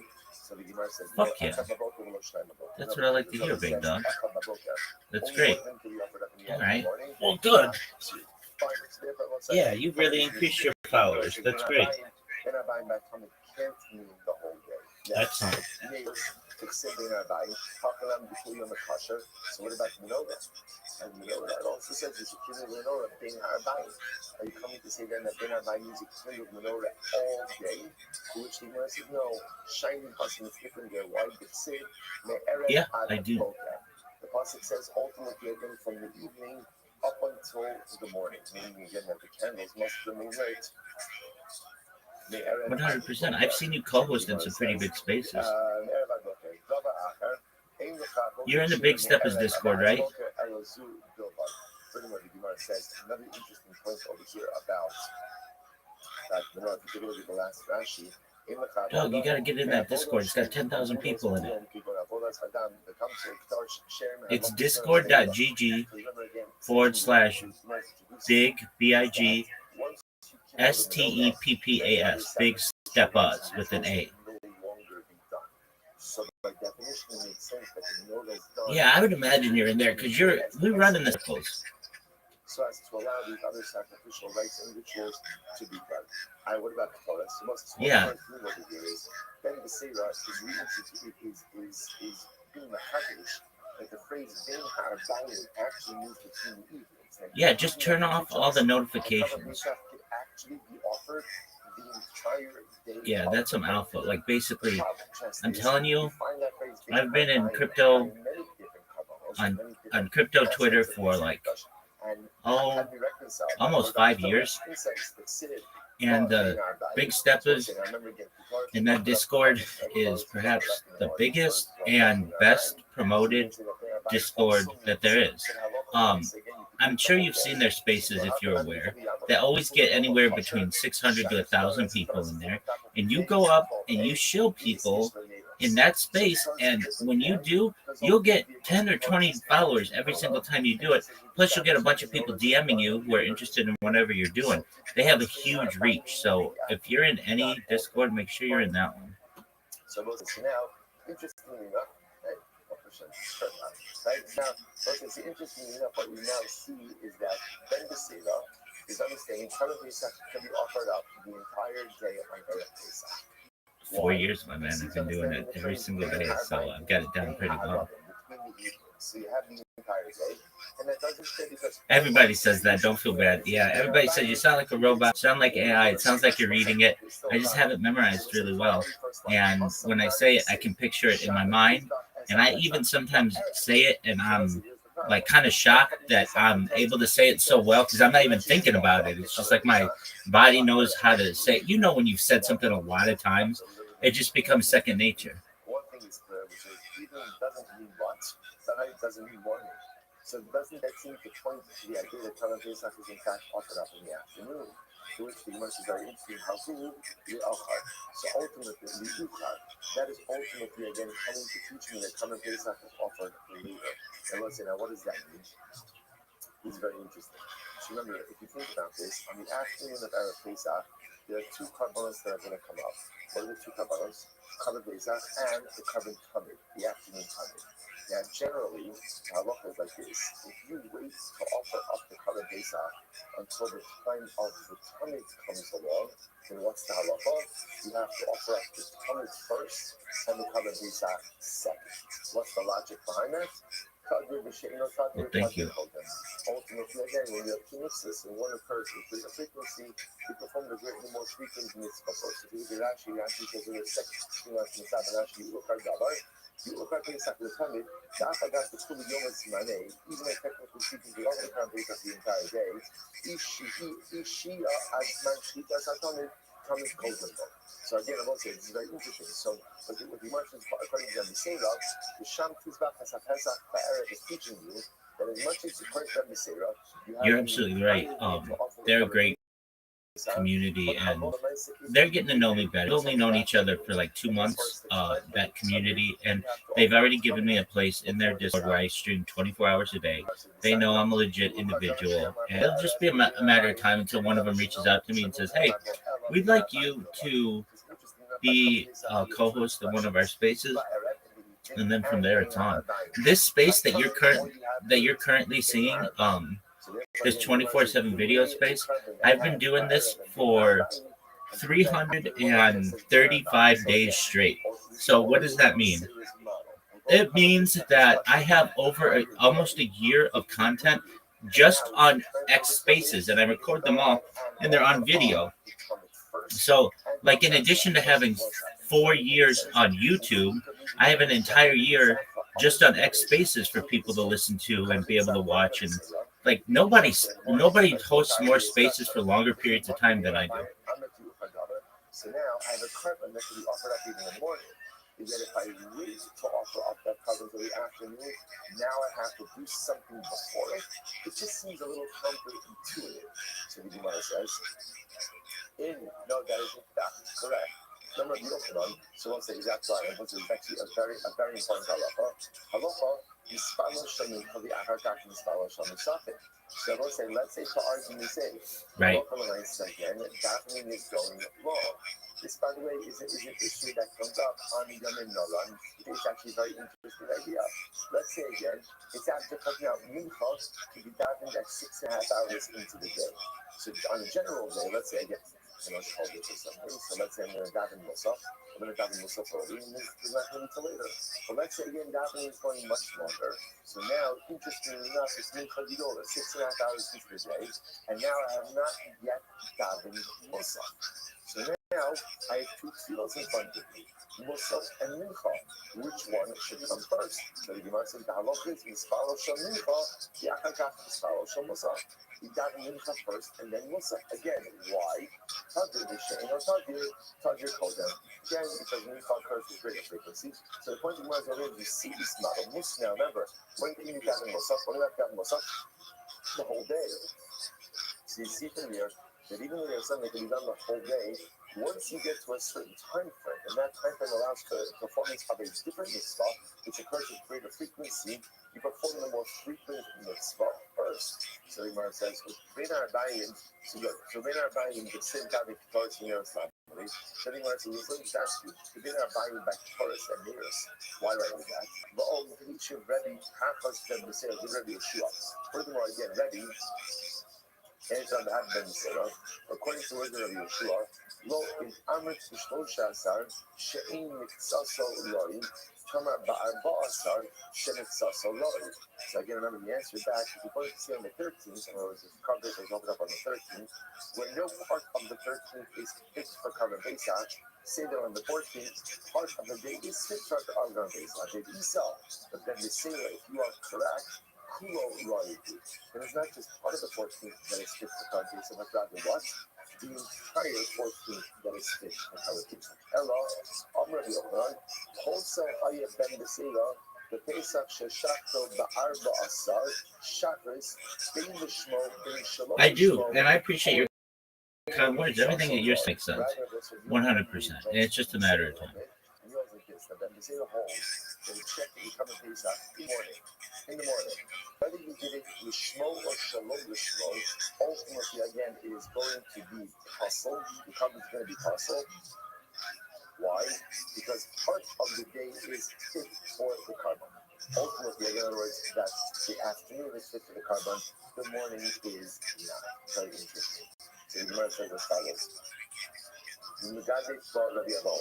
So Rabbi Abol said, one second. Rabbi said, Rabbi Abol was like a little bit surprised. If this is the case, his name, Pesach Kashler Ben Besira, if you mishkat Muslim. So what's this is fascinating.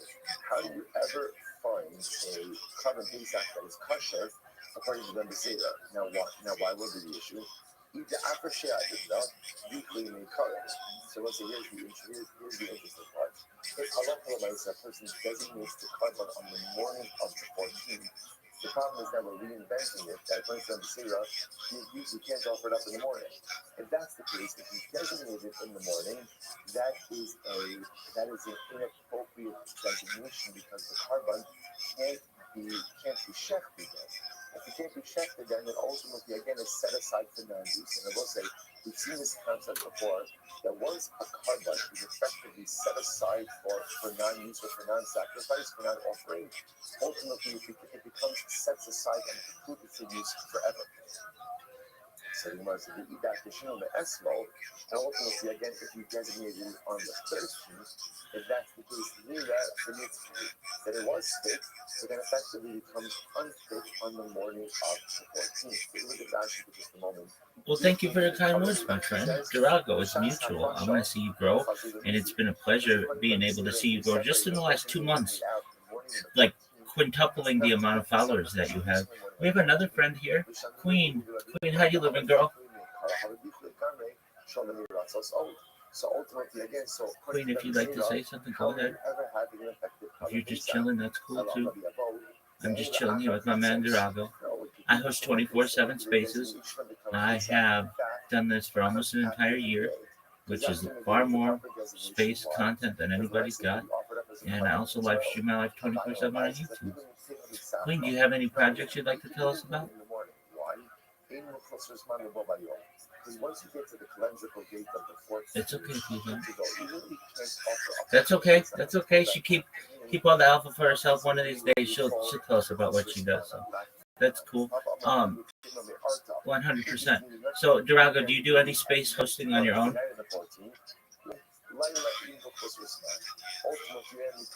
Dude, it's hard. It's really, really hard.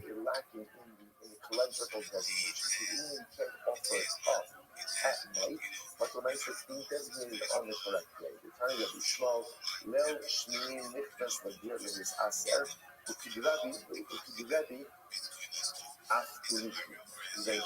remember, the halacha is as follows: you cannot offer up an animal as a carbon. That's what you need. 7 days after it's born, right? Shiva Shem Tachasimo. For 7 days, the animal, the baby, is with its mother. Now, not only can you offer up as a carbon, but you also can designate it as Meiser Behema. So what can you do? Let's say the animal is born 7 days later, the night of the 8th, which is the night after the 7th day, you could already go ahead and go into the pen and designate that animal as Meiser Behema. In contrast to the motor of the say, the animal will live for 7 days under its mother. Because what do you see there? That already the night of the 8th, it is supposed to be designated carbonically. But the pasuk says only from the 8th day and on can it be counted as a carbon. So we must you see from here that on the night of the 8th, it can't be designated. How do you reconcile this? That's the way to do it. How much is that bought? Ultimately, at night, you can designate it, but the offering itself could only be done by day. Okay, incredible. $25 for 1,000 listeners. Designated the night of the 14th, even though what? Wow, that's incredible.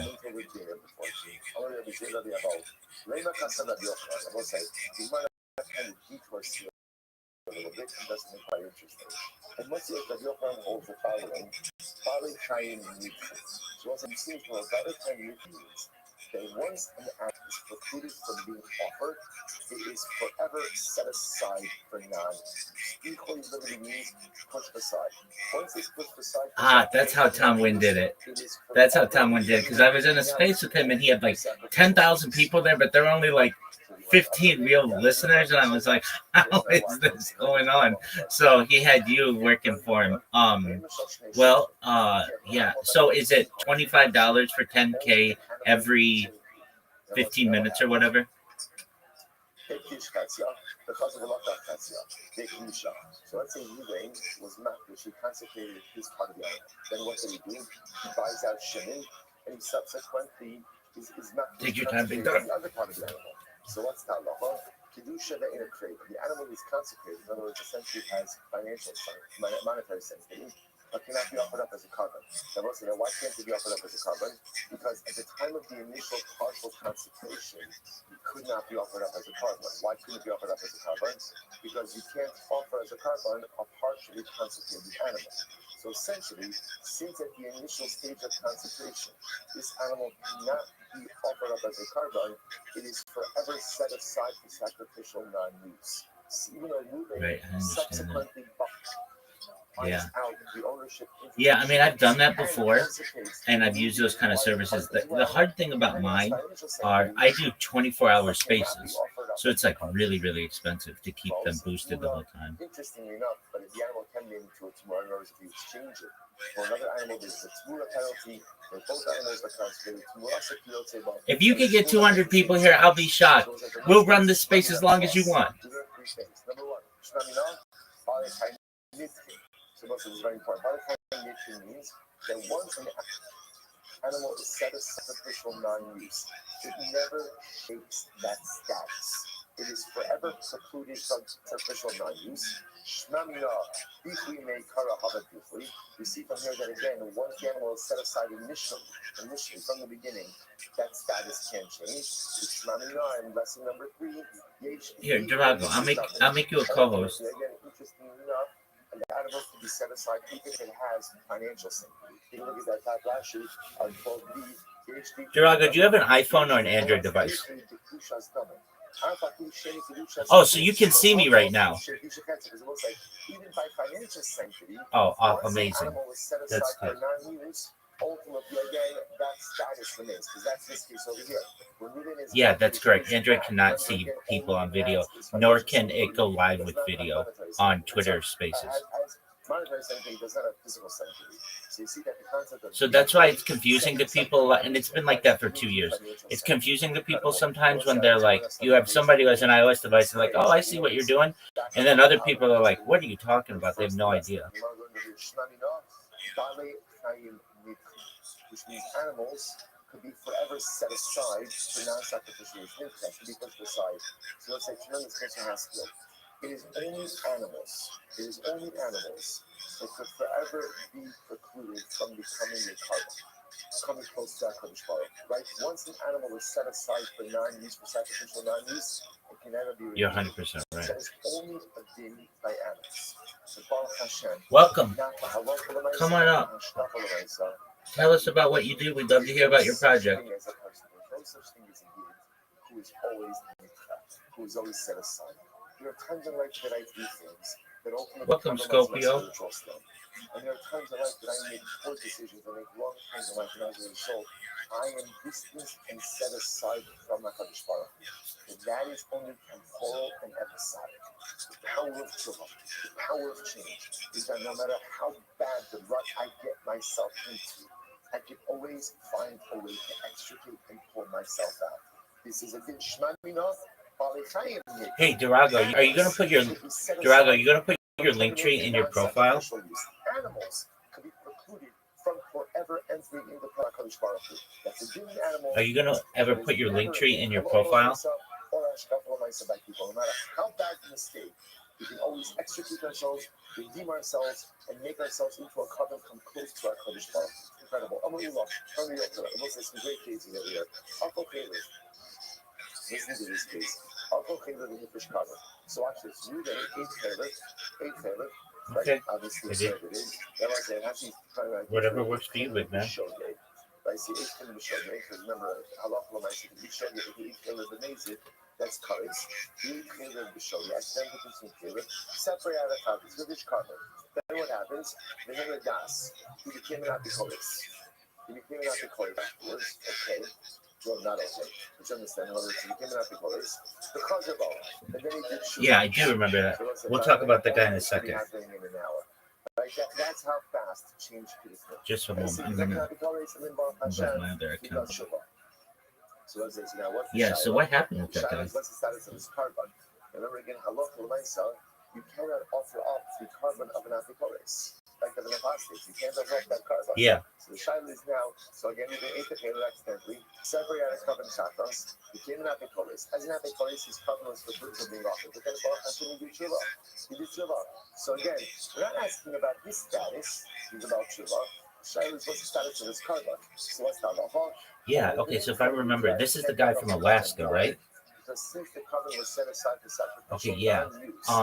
And he was supposed to get a bunch of money on December 15th, and then they were gonna launch like in early January, right? Now again, what does that mean? Effectively, what does that mean? What does it mean? Yeah. And I don't know what happened with him. His obligation of bringing a chartas.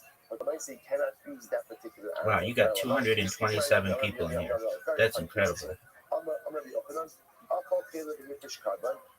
That's incredible. So, I haven't. So last I spoke with him was like December 10th or something, and he said on December 15th he was gonna get like $500,000 or something. Like he's gonna get a lot of money, and then they were gonna launch. Yes, I can hear you. Can you hear me? Yes, I can hear you. Here's my other account. Yes, I can hear you.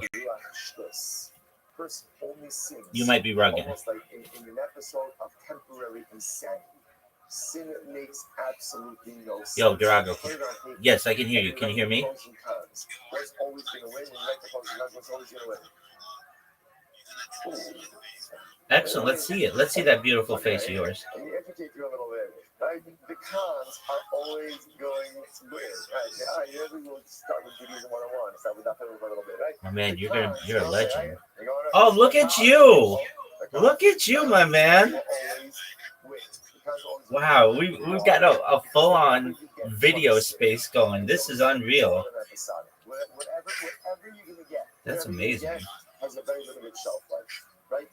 Well, yeah, I can see you. Can you hear me? The only reason a person sins is That's amazing. All right, and we've got Kristen here. What up, Kristen? Come on up. Tell us about what you do. I'm using rational thought because it doesn't make any sense. He's seeing that just the juxtaposition of these two cases. So case number 2, moving is Caliph. He goes in and separates out of carbon context. Then he slips into temporary insanity. Literally, 100%. He loses his mental capacity. And then what happens? Once again, he recovers. Baruch Hashem. What's the halacha? So we'll say, I remember again. Oh, you look great, my man. Yeah, so I remember that project. It was called like Northern something, and that guy was really nice. And the last I know, he said that he was getting all that money on December 15th, and that they were going to launch by January 1st. But he hasn't contacted you since. Once an animal is actively set aside for sacrificial non-use, it remains set aside for non-use. In other words, once you cannot offer it, by definition, you cannot shake that status of or that state of non-offering, and therefore, halacha l'maisa, the cover becomes precluded from use, even if the owner's status. And I imagine you sent him a DM. Incredible. So, by the way, why don't I need both of these cases? You're kind of both illustrating the same concept. Why don't I need 2 cases to illustrate the same concept? I need both. I'll tell you why. Yes, I'm going to come myself because if it would have just said the first case, the apicores, you shouldn't go who left you not should be a guy. Now, let's say in that case, maybe I say Ruben chose to become an apicores. So because he chose 100%, you know how it is. Ultimately, again, because of that, that's why the covenant can't be offered. And He made a choice to go off the well, I think he had you in mind because I asked him, "Hey, did you find the traders that you needed? Like we had Durago here was here in the forex trading with and he was like, yeah, I found people with experience. He found 5 people, and I can tell you this from what he said, it sounded very legitimate, and it was going to pay really well, and so I don't know. I've been thinking about it. I looked him up the other day, and just to see like if that project ever got off the ground. But you never know, especially around the end of the year with people and money, whatever can happen. But it's one of those things, as the phrase goes, if it sounds too good to be true. Change your disposition, change your mindset. It's like telling a person who has cancer, why can't you just get better? Why can't you just get better? It's one of the things that's so complicated that people don't understand about mental illness, that it is no different. It is no, just because you can't see the physical symptoms, it is no different than any other illness that affects the individual. So you're not seeing over here. You're not seeing the case of the guy becomes a shota, which essentially is mental illness. In that case, ultimately, again, that's happening de facto, right? He's not choosing that. That's occurring to him. Yes, I do. I know James Wayne. Since again, the guy's becoming a shota, that's a situation that is occurring to him. To Yashin Dummy. It's no different than someone who falls asleep. And what's it, right? This is very interesting. When you're asleep, what's your status when you're asleep? What's your status? Rise of concern that we haven't heard back from him, and like it's almost been a month, but you never know. Now, it's true and not true. Because what's the love when you're asleep? Ultimately, you roll on to a plea and you break it. What's the back to our common days? Right? Why? Adam was the owner. So you see that even when you're asleep, still there's a sense of responsibility. But okay, that's not that long ago though. So if the check got issued, that was the big issue. So he might be just working things together. I know he was like either waiting on the LLC or like all of that had to come together. So I think that's a really good sign that he got back to you. He didn't just ghost you. Loses mental capacity, he doesn't have the ability to come back. In other words, at will, of a half of each build but in the case that could be. Again, he becomes not the police. Ultimately, since he has the control to come back on the Gallup money, which I will say is so incredible. Even if you become not the police, you control 100%. Yeah, he seemed like a legitimate dude, and I know that he had plans to hire 5 people who are traders. Did he ever give you a... Again, so if both cases interesting illustrations ultimately are or as the Gemara said, that once an animal is set aside for non-sacrificial use, ultimately, even if the status changes, the animal that's still great. remains worthy. Let's go back to one more case. So, very interesting case here. Let's do this case. Ruben ate Caleb, right accidentally, and he separated out a couple of kakas. The holy face in Shechila Mutter. Now watch Yes, this. exactly. Carbon, And what's the plan? Something like it's gonna be like $60,000 a year, right? So now what happened? Because you behind, then Bezin Exactly. rejected So the ruling. he was at least consistent in saying, We have a deeply, although have a deeply, ultimately, so I'll say, what is the status over here? Right, so do we say that Halacha Lamaisa, since had he sinned after the Bezin made their ruling, he would not be chayav the personal carbon, right? excellent. Because Halacha Lamaisa, he would have been covered under the Ha'lam Davar Me'atzi, right, the communal offering. Therefore, his carbon is set aside for non-use, or not. When Rabbi Yochanan would give the examples of decoy, he would definitely use this case. My timer, in fact, Gemara says this is actually one of the greatest examples of decoy. Why? Because we'll say in this case over here, in the previous cases, it wasn't the carbon itself. Drago, can you still hear me? What was compromising the previous cases? What was compromising the previous cases? It was the individual who was compromised, right? Let's say Ruvain became an Apikonis, or Ruvain. No way. So you were working with him. Ruvain was compromised, but the carbon was fine. This case is even a better illustration of deeply because in this case the carbon itself was actually compromised. Okay. And therefore, again, this is a great I'm sure you're probably aware, illustration but you can get 10,000 followers for $180. Did you know that? As I said, I heard from 72. Now he said he didn't say 72. Yeah, but they're pretty quality followers. They don't go away, and that's the key with followers. Rashi says, why did it say 72 Zakim singular? Gemara says, I mean, I can tell you that I've done it with different accounts, and they've been up for 5 years. So some of them were. Ultimately, again, the carbon is kosher. It doesn't work for the owner. Yeah, absolutely. The people whose accounts there will help them get it post every single day. And they also have services that basically put reply guys out of business. Essentially, what these services do is whenever you post anything. So whenever you post anything, they automatically give you 100 likes and 100 reposts whenever you post anything. And it does it not all at once. It does it like every 10 minutes, so it looks natural, and basically puts reply guys out of business. It's not expensive. Right. Yeah. And like I would be very skeptical, just like you. I can tell you this: I've used this. There's a website that I use, and it's been in business for at least 5 years. And it, like I have 50,000 50,000 Twitch followers. I still have 50,000 Twitch followers from 5 years ago.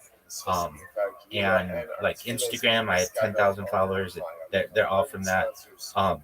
And then even so what I'm saying is they don't go away, which is the issue that everybody worries about when you buy bots. And there's a project, I won't name just for their own their privacy, but they were struggling and they kept going to people and like, hey, can I co-host spaces with you? And the people would be like, yeah. And they were getting like maybe like 20 or 30 people per space, but it takes a long time. They wanted 10,000 people. That was their goal. And I just sent them a message, a DM, and I said, look, if you want 10,000 people, all you do is go to this website and it's $180 and you get 10,000 followers. And then one account that has 10,000 followers, a lot of people will start following you because they think you're a really big account.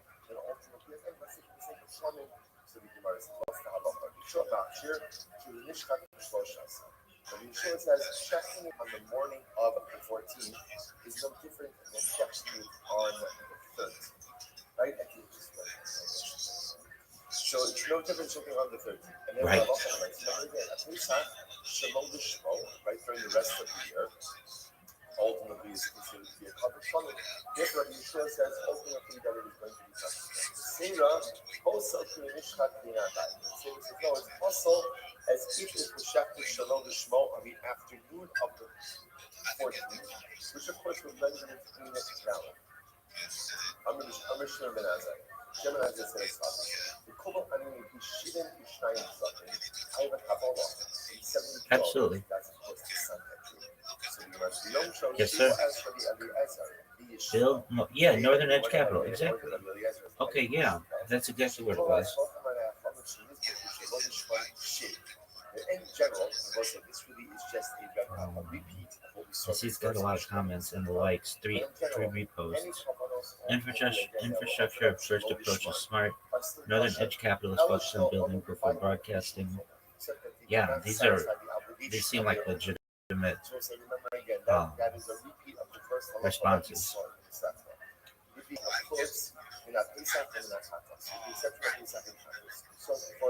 Pesach and Shabbos, the exception to all, is Pesach and Shabbos, check them Shalom Lishmo. Not only do they not count towards the owner's obligation, but ultimately, again, they also do not go ahead and they are not valid kabbalos. Ben Azai also wanted to add Ola to this category. He wanted to say that if you check an Ola Shalom Lishmo, yes, I mean, I see. it also doesn't sound that's an excellent post as well. I'm going to send you the website that I was referencing in case you ever need it. And then it'll help you for pricing as well. Like, like it gives you like other options. I can tell you this is a very good website though. A project that I know just used it.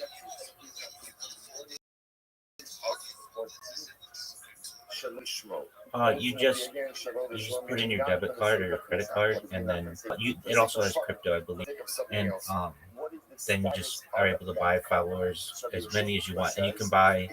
So I'll go to it right now. I'll give you the breakdown on pricing. So it's called FameT.net, and it has everything. So it's not just X. It has. But then the Savior says, no, it is possible as if you check it very well could be. It's been around for 5 years, so I could care less where it's from. I just care that it's been legitimate for a long period of time. And I can tell you that, like, okay, so 10,000 followers is $154. And then they have, like, for instance, you can get the things that I think are really important. They have automatic Twitter video views, automatic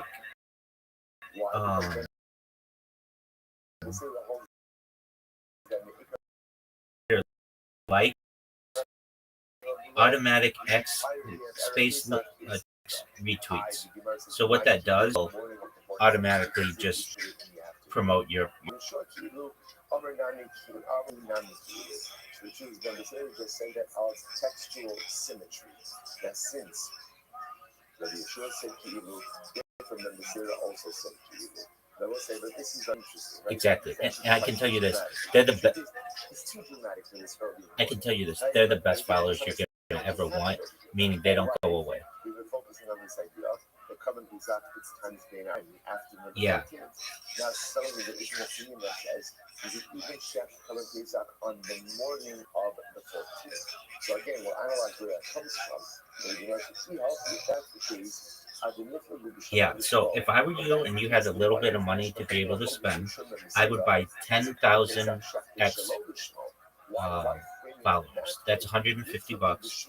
And then I would buy automatic Twitter likes and automatic retweets, so that whenever you post anything, you'll automatically get like 100 likes and 100 reposts. Let's look how much it is.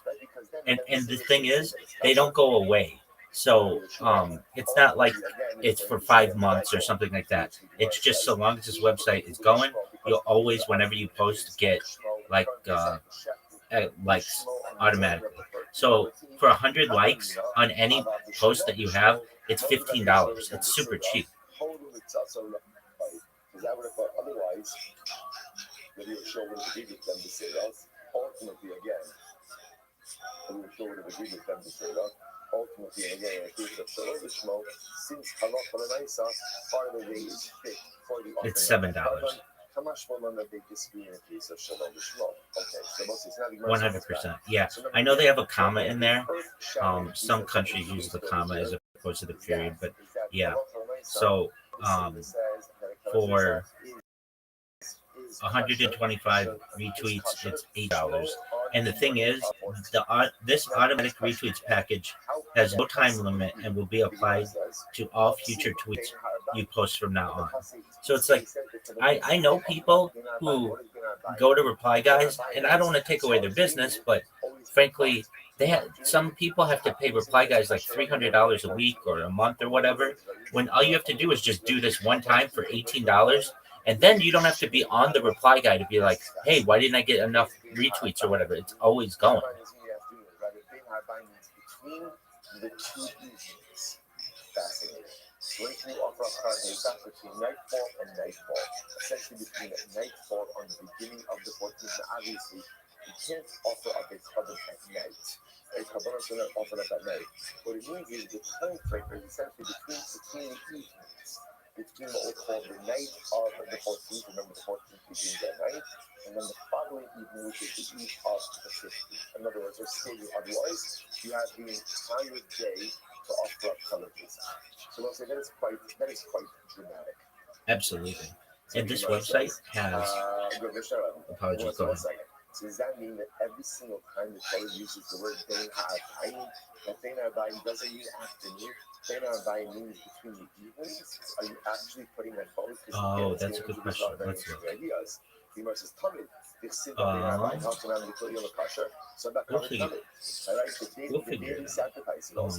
So, and then they also have free Twitter followers, free X retweets, free X likes, and free Twitter video views, just in case you want to test it.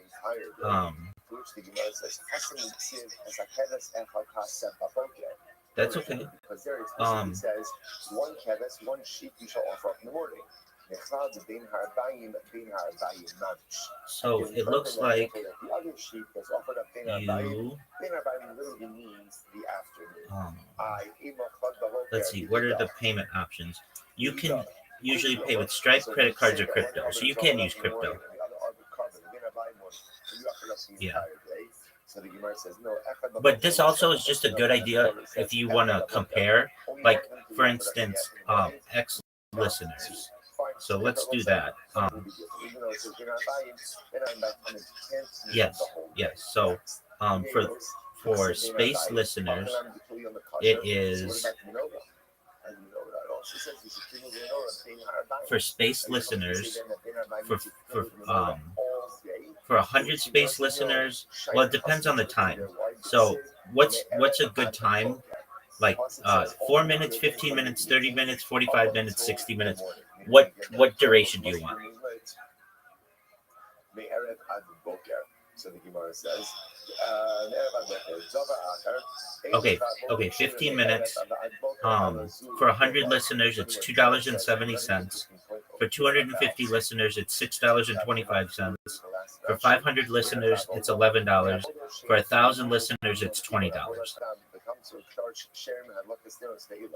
So remember again, essentially what the Gemara is producing is that once you know the menorah, many other sacrifices. For 1,000 listeners for 15 minutes, it's $20. It makes sense that the menorah was done as late in the day as possible, so as to allow these other sacrificial rites and rituals to be done.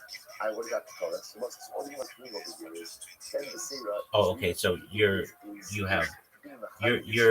pricing on that is way better. Actually moves between the evenings. And he's using that to teach us the cover of way better. You're 100% right.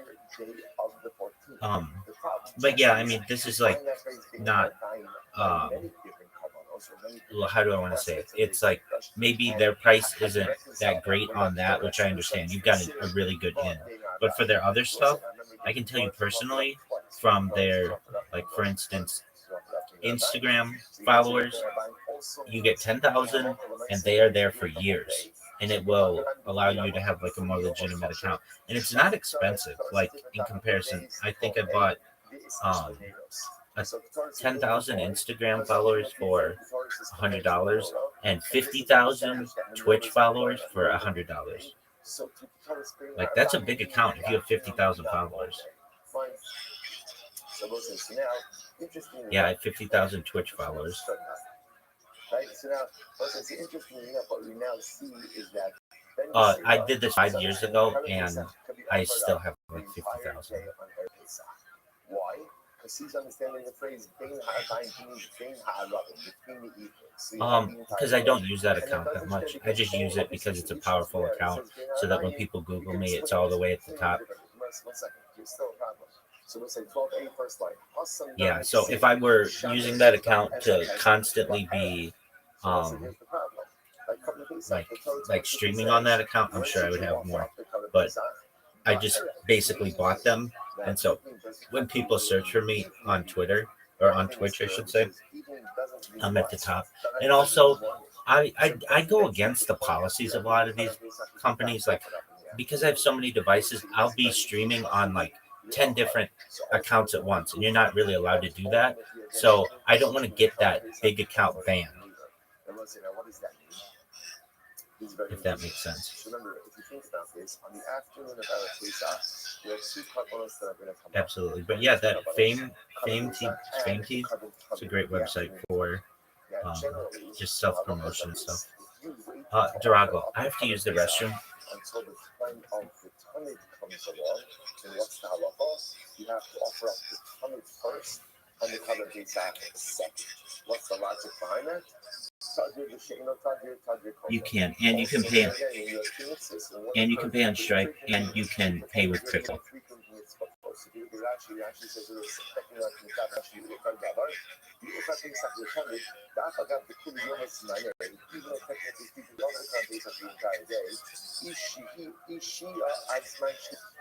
Excellent. You do that. I'll be right back. I'm going to use the restroom. I'll be back in 2 minutes. The Sham Tibak Pesach Ba'erev is teaching you that as much as you pray for Beseirah, you have the entire day to offer the Korban Pesach, but halacha l'maaseh, if you waited until the afternoon, and therefore it's the time for the tamid, you have to offer the tamid before the Pesach. Yimar says Bisanya, Yuchar Darash Nemar Bo Ba'erev Ubein Arbaim, Darash Shalom Nemar Bo Ela Bein Arbaim Dobar.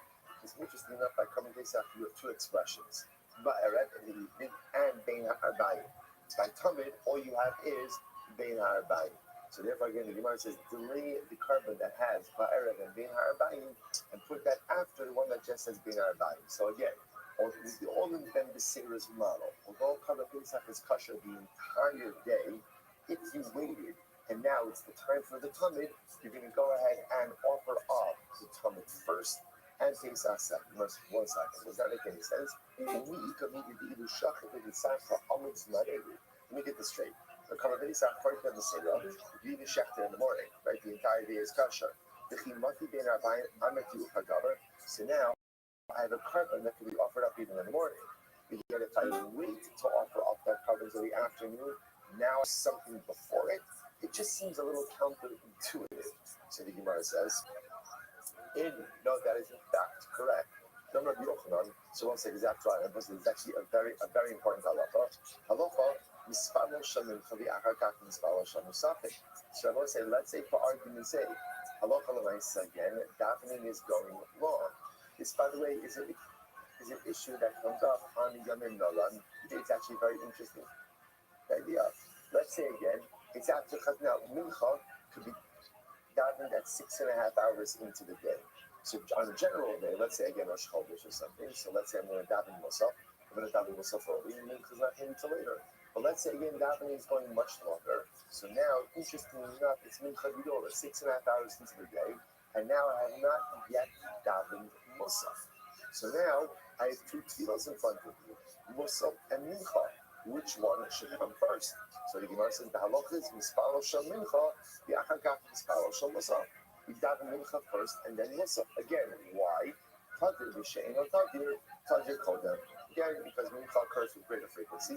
So the point of Gemara is over here is you see the smell. Now remember, when can you get in Musaf? When do you have to get in Musaf? The whole day. So you see from here that even though you have something that can be done the whole day, once you get to a certain time frame, and that time frame allows for performance of a different mitzvah, which occurs with greater frequency, you perform the more frequent mitzvah first. So the Gemara says, so Ben Arbayim, the Sid Gabi Katoris Veneris Lamali. So the Gemara says, let me just ask you, the Ben Arbayim by Katoris and Neris, why do I do that? Furthermore, again, Rebbe, answer on behalf of the Seder, according to the words of Rabbi Yeshua, Lo in Amrit B'Shlosha Asar She'in Miksaso Loi Tamar Ba'arba Asar She'Miksaso Loi. So again, remember the answer back. If you point to on the 13th, in other words, if Karban is opened up on the 13th, where no part of the 13th is fit for Karban Pesach, say that on the 14th, part of the day is fit for Karban Pesach. The Isa, but then they say that if you are correct, Kulo Loi, then it's not part of the 14th. That is fit for Karban Pesach, but rather what? The entire 14th that is fit for Karban Pesach. Ella, Amr Rabbi Yochanan, wholesale Hayat Ben Beseda, the Pesach Sheshachto Ba'arba Asar, Shabbos, Bein Lishmo, Bein Shalom Lishmo, or in Mitzvah Loi. Rather, was Rabbi Yochanan Ben Beseda, okay? Yo, big dog. One check that you cover Pesach. Thank you. In the morning. Yes, sir. Thank you for your patience. Ultimately, again, it is going to be hustle. The coverage is going to be hustle. Why? Because part of the day is fit for the carbon. Ultimately, again, in other words, that the afternoon is fit for the carbon. The morning is very interesting. So the Gemara says, What you mean, like physically? Yeah, you don't look like you're from Nigeria. Nigerian people are usually darker than you are. You're very light. So what's this fascinating? How do you ever find a carbon Pesach that is Yeah. kosher according to the Seder? Now why? Yeah, that's a giveaway, but that just basically is like an African accent. I mean, I guess like there are certainly different sections of Africa for the accent, but you just have a very deep voice. But if you were to ask me, does this person look like your standard Nigerian person that I meet? Absolutely not. But you're very light.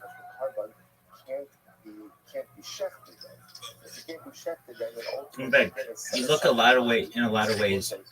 You look a lot of ways like you could be American. Set aside for non-use or for non-sacrifice, for non-offerings. Ultimately, it becomes set aside and completely for use forever. 100%. No, I get that. Are you lighter than most people in Nigeria?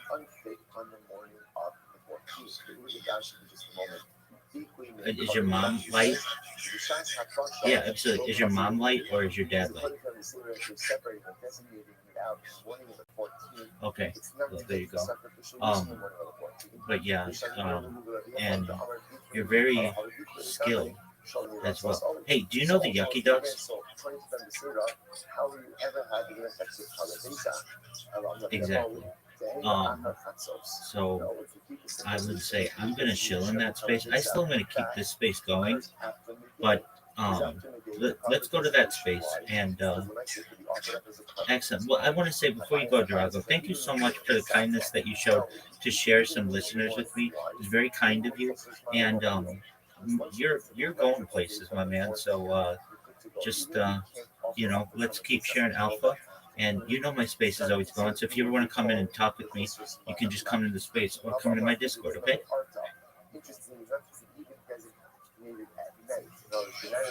Excellent, my man. Excellent. You too. I'll see you in the Yucky Ducks. Bye-bye. Yo, what up?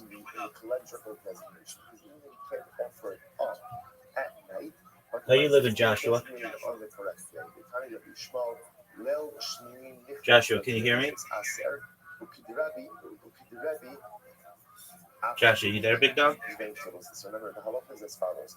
You cannot offer up an animal as a carbon for the first 7 days after it's born, right? Joshua, can you hear me? Suddenly the animal, the baby, is with its mother. Now, not only can it offer up as a carbon, but you also can designate as nicer than Dude, shout out to Durago. So what can you do? Let's say the animal is born 7 days later, the night of the 8th, which is the night after the 7th day, you could already go ahead and go into the pen and designate that animal as nicer than the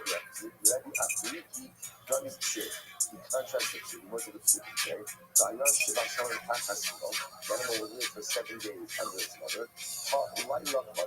But what is even there? Already the night of the 8th, it is quick to be designated carbonic. When you know Hashmi Bahalaji Rasa, I but the Pasuk says only from the 8th day and on, It's almost everywhere. You can even make jokes in the bedroom.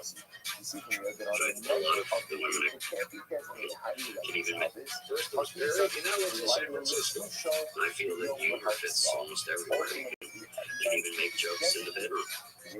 But In fact, a lot of the women I go out with live in there. Now Shoshan is going to tell us who she chose. I chose Perry. I chose Perry. Yes, hello, very good. I know it. You're pretty good. Good. You're What's your toast for the day? First, it was great finding out he lived in San Francisco. How did you get a call? Since you were going to be late anyway. Well, I drove down through San Francisco by motorcycle, which was not an easy ride. Motorcycle? What did you think of her in person? Well, I thought she was pretty cute. I was really impressed. She looked good. She sounded sweet, and she described herself to me. She said that she was on the phone. She said she was kind of busted, and I said, well, I can handle that. Well, we went to the hotel. It was kind of romantic. We sat on the bench and talked and cuddled a little bit, and A little bit. a lot bit. And he kissed me. But all through dinner, in between the nice serious conversation, he kept making comments about my best and my body and what he'd like to do with it. And I kept like, you're beautiful. I'm curious. And I'm like, oh, please, Well, it was just a joke. Actually, I was joking around. I like push a woman to see how far she'll go before she starts pushing back. I like to see if she's got a strong will, and she does. And she didn't take it, and she said, "Shut your mouth or I'll hurt you." But I asked her if she really would, and she said no. I'm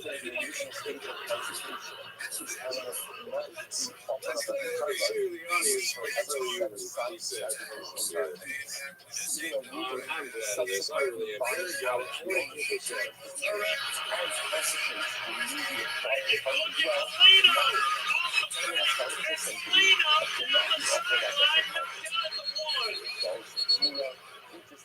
Kate Reynolds and the punter flipped it to Polito, and Dude now on the doorstep with 2:20 to go. Thank you, Coach Polito. Number one, coming off.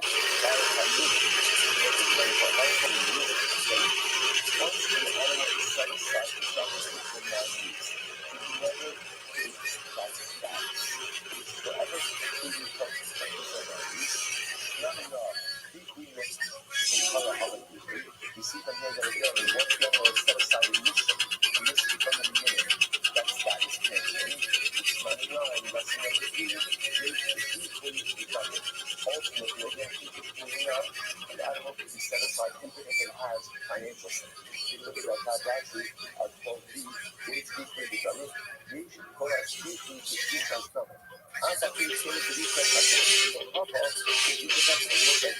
by financial sense. Once an animal is set aside for 9 years, ultimately again, that status limits. Because that's just the idea. Religion is not this big task. But again, all we can have is does not have monetization. It's us. Monetization does not have financial. So you see that the concept of usually setting aside for 9 years is obviously key financial.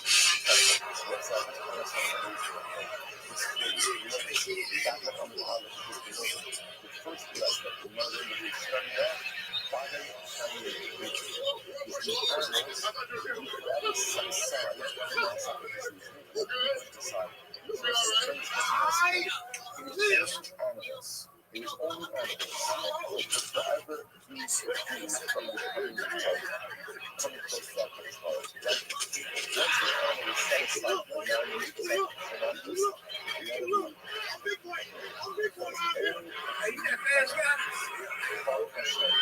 I'm just trying to make sure.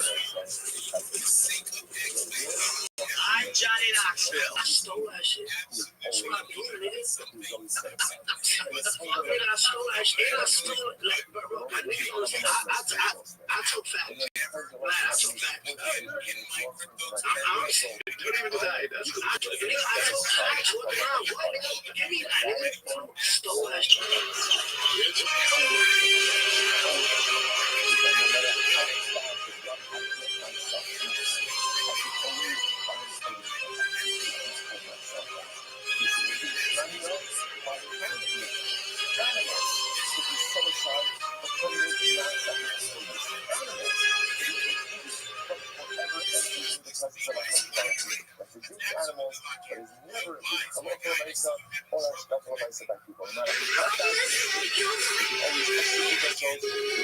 I just like that. I didn't mean to like that.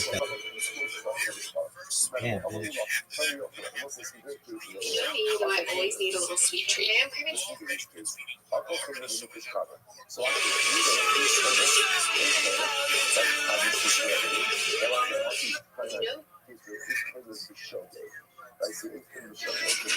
how long ago I said the show you that's colors.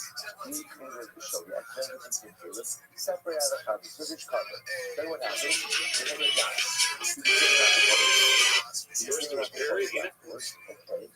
Well, not okay. You understand what I'm saying? Not the colors. The color balls. And then they did Shiva. So I said, by the way, all of this will be happening in an hour. Like that's how fast change to the point. So you don't know the colors, you don't know how trying to do that Shiva. So I said, now what's the Shiva? The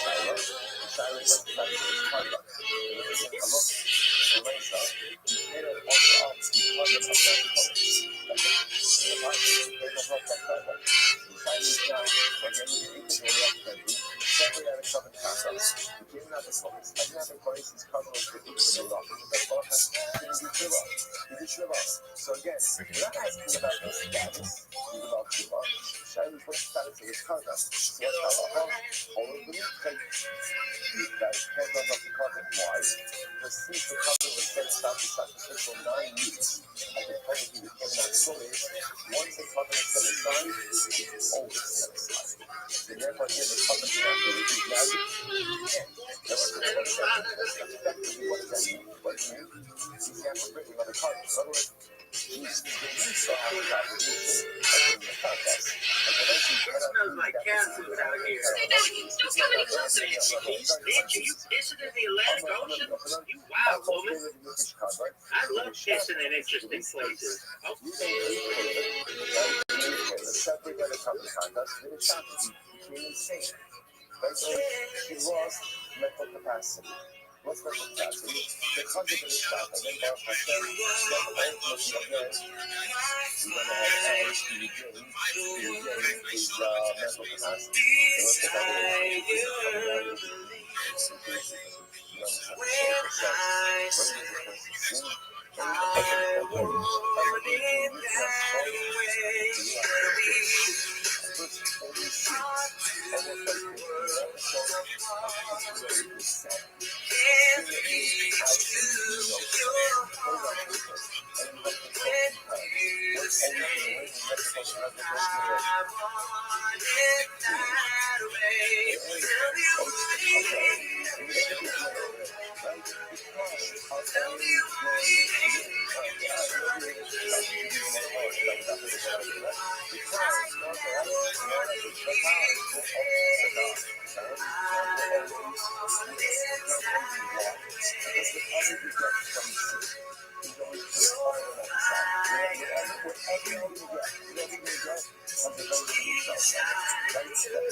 what's the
Actively set aside the sacrificial non-use being set aside for non-use.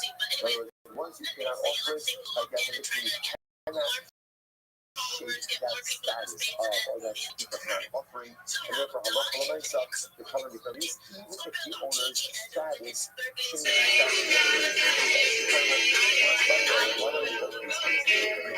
My baby does the hanky panky.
So people say sounds infection. You know, come at me. Go ahead. Why can't you just change the distribution? Change the mindset. It's like telling a person who has cancer, why can't you get better? Why can't you get better? One of the things that should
Furthermore, again, what is this that the piece of your shot so becomes insane, loses mental capacity, he doesn't have the ability to come back. In other words, at will, of a hopefully still relax or mono, but in the case ultimately again where it becomes an apocalypse, ultimately since he has the control to come back on the direct money trees, which I will say is so incredible.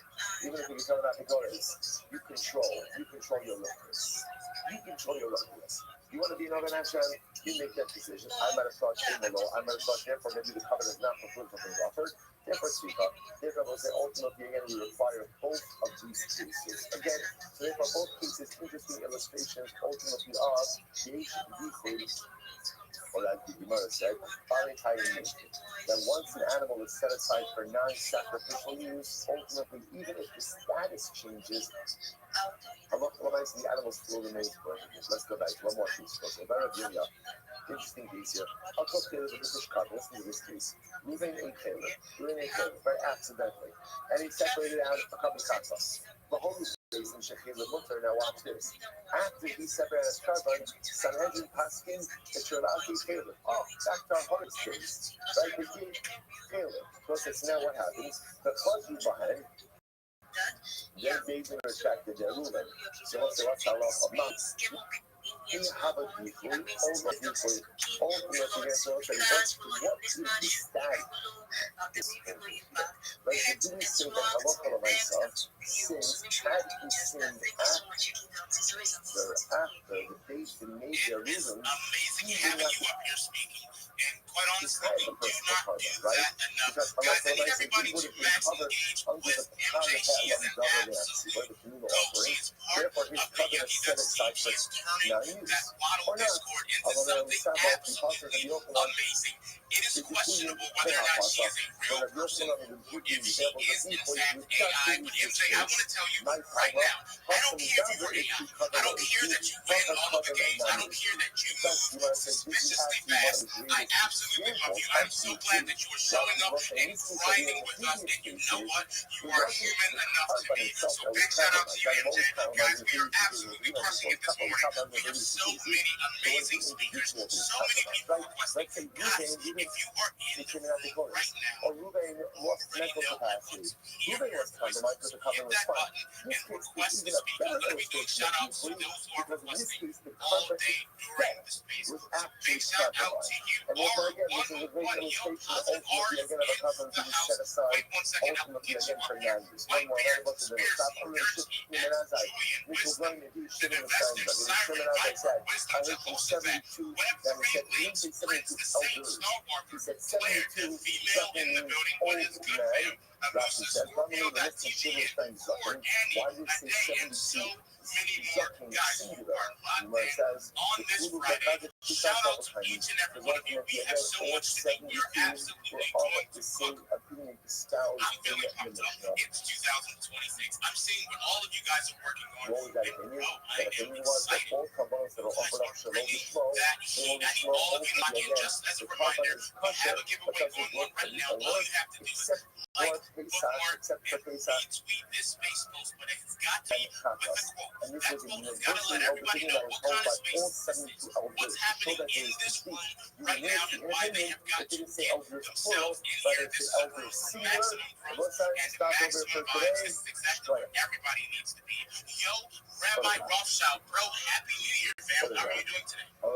Every day is a holiday, every meal is a feast. Thank you so much for allowing me to be here, Yucky Ducks. Your energy is contagious. First and foremost, if you're not following Yucky Ducks, you need to be. Also, follow Mrs. Yucky Duck and make sure that you're in the Waddle. The Discord is discord.gg/the Waddle.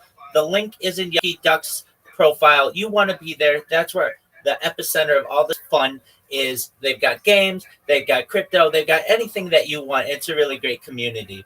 Additionally, if you want an easy follow back, send me a follow. I follow everybody back. I'm the king of follow backs. So make sure that you're following me as well.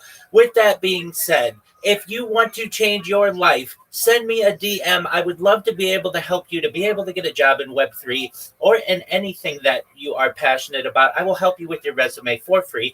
I will help you with your curriculum vitae. I will help you build your social media network because, as we all know, your network is your net worth. And I do it all for free. I've helped over 50 people in the last 2 months, and I'd be happy to help you. So if that's of interest to you and you really want to make this your year, make sure to send me a DM. I will help you. Everything that I tell you is free. I will never charge you for anything. All of the strategies are free. With that said, I'm Rabbi Rothschild. If you don't know who I am, you will. I stream my life 24 hours a day, 7 days a week, 365 days a year for world peace. I've been doing so for more than 4 years. My streams go back to the pandemic. We've seen the death of a queen, the birth of AI, the coronation of a king, and everything in between. This is a real life Truman Show, a real life Big Brother. This is a timeline and a time capsule of human achievement. In the 1990s, Bill Gates coined the phrase content is king, and I'm making it true today. I'm king of the internet. This is the biggest event in global history, and here's why. In 2018, The Economist magazine stated that data had overtaken petroleum as Earth's #1 resource, and I have more data archived on the internet than any person ever, which is making me very influential. I'm going viral, and when I do, I want to make you, your friends, your family all financially independent if you're not already. I want to ensure that you have generational wealth if you don't already, and I want you to be able to start charities and philanthropic organizations of your own. I'm unlike any influencer you're ever going to meet. I'm not live on one YouTube stream nor 2 YouTube streams. I'm live on over 20 simultaneous YouTube streams, 24 hours a day. You can view my life in 360 degrees. I even have a ceiling cam. If you want to view my YouTube streams, they're available in my profile. Additionally, you will find them in my pinned post. You will also find in my pinned post a link to my link tree. I dare you to look at my link tree. Nobody dares you to look at their link tree, but I do, because I have more social media than any person on earth. I have more content than any person on earth. So find a link to my Discord, discord.me/rabbi. We have over 2,700 people in the community and continue to grow each day. In addition to making you all extremely wealthy and wanting to promote world peace, I want to help end world hunger through the use of technologies such as agricultural drones, floating greenhouses, saltwater greenhouses, hydroponics, vertical farming, cloud seeding. I want to help end world thirst. I'm sponsored by a cryptocurrency that's worth about $100 million, and one of the things that we do is we build wells and water towers in developing nations for the benefit of the less fortunate. Additionally, I'm an advocate for the LifeStar program and, most importantly, desalination technology, where we pump Earth's seawater onto land to make it drinkable. If you are a reply guy, if you're a Web3 marketer, if you're a raider or a shiller, and you want a free mentor, coach, and friend, send me a follow. I will follow you back. Send me a DM. I will respond. I want you all to know that I'm here to support you both personally and professionally. I'm here to be a positive person in your lives. I'm here to have an optimistic view on the future. And most importantly, I want to give people hope. And with that, I sincerely appreciate the opportunity to share. Bingo. I'll be with you in just a second. Rabbi Rothschild, it has been long since we have heard your voice. You are now in the room. I need everybody to absolutely max engage with Rabbi Rothschild. Always bringing that vibe, always with that very clean show. Shout out to you. Everybody definitely lock in, guys. I had to drop 32 Dream because she simply refused to. Yo, Swift, how you living, pimp? First thing in the morning, we were waiting for her to get back up here. She had to jump in the Oh, yo, GM, my man. Go ahead. I actually followed you from the space. Beautiful. Beautiful. Swift, I'll be with you in just a second, and we'll talk, okay? Okay, no problem. My speaker roles, so those who are requesting to speak, you're going to have a little bit extra. I am so excited to have her back up here in just a second. Okay. Guys, X is doing a little bit of a glitch. To my man. I am short about 3 of my speaker roles. Swift, I see that you just followed me. Welcome. Welcome, friends.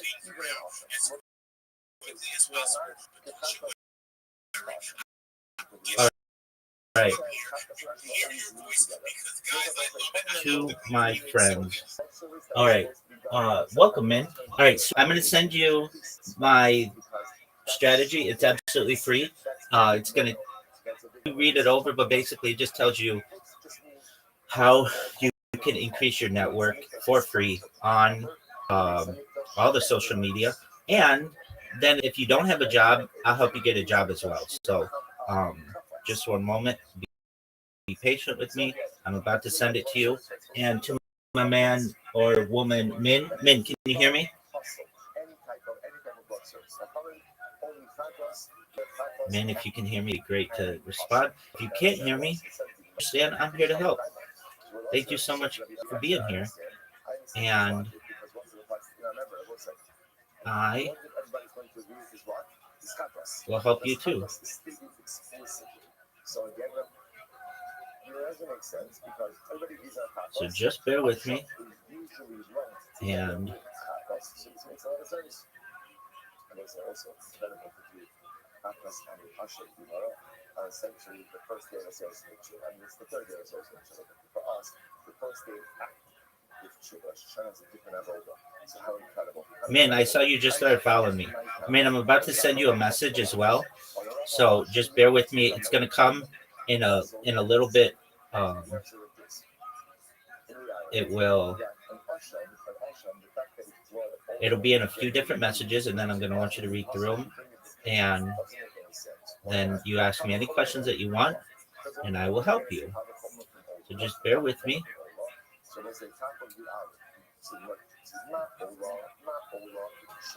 And we'll get this to you. So an Ola, which is unique. Now, what's unique about Ola is totally consuming in Mizbeach. So ultimately, again, Ola is floating in Mizbeach. The halacha nice if you end up bringing the blood inside, it's still kosher. Asham she'ino kalil, or koshikin. So certainly the asham, which is not totally consumed, ultimately again should be kosher. So the Gemara says, "Max." So that's the California. Swift, I see you're typing to me. Just wait one moment. All right. I have more to give you. Is not l'chaka. All itself is not the back of the Torah.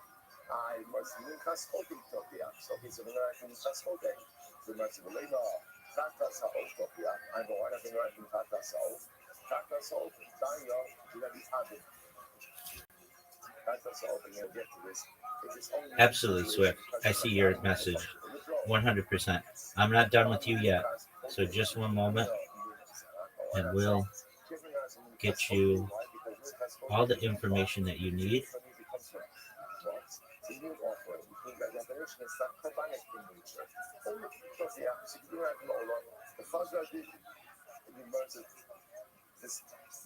A little bit of circular logic, and therefore leads us to say the following: reality, the aforementioned cases are dissimilar. So what is the common denominator?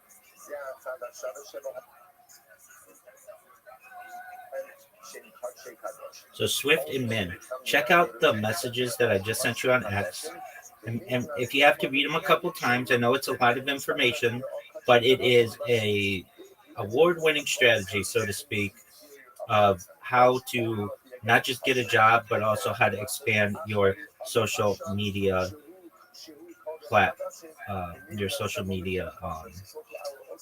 network. So you have the opportunity, check it out.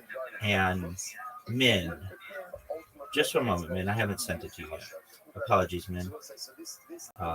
Whenever I talk in one of those places, in any space, I get like a ton of people who reach out to me. And so just one moment, Min, and I'm about to send you the messages as well. And then you let me know if it makes sense to you. If it doesn't make sense to you, then it should, because I've sent it to like 50 people and they all say it makes sense. But if it doesn't, we're going to make sure that it does. I'm here to help you. I appreciate your patience. Min, I'm sending you the message now. And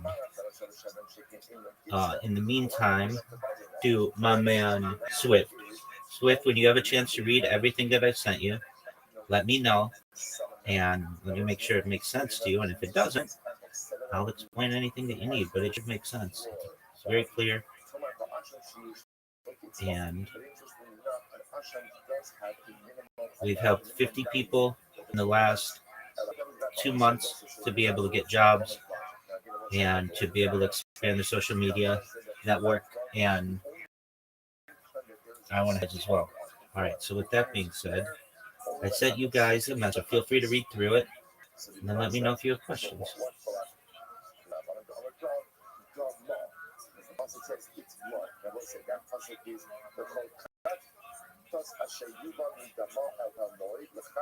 I really appreciate that. I'll go through it probably when I'm free. Absolutely, Swift. If you don't have time right now, absolutely. If you don't have time right now, just know, Swift, and I mean this, nobody else on the internet is going to be available to you 24 hours a day to help you. So long as I'm awake, I will help you. So if you have questions, you can come in here and ask me, send me DMs. And again, I tell you is free. I'm never for any money. And if you're doing anything, a premium account or something like that, you don't. The whole strategy is free. Okay. Yeah, I really appreciate that. Thanks a lot. Absolutely. I'll reach out later on when I go through it. If I have any questions, I'll definitely. Excellent. Sounds great, my man. Thank you so much for coming in, Swift. I appreciate it. Take care, man.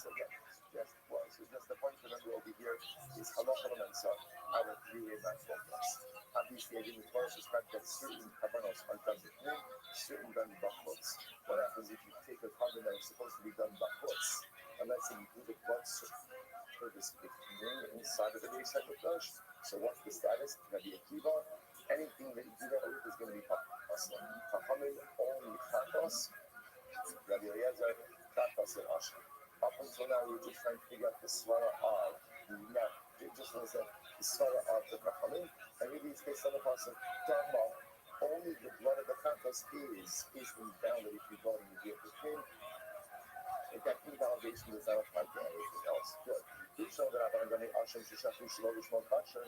So according to Rabbanan, say that Hashem Shechach Shelo Lishmo is still going to be Kasher. I mean, it's mincha lechatos, mincha leHashem.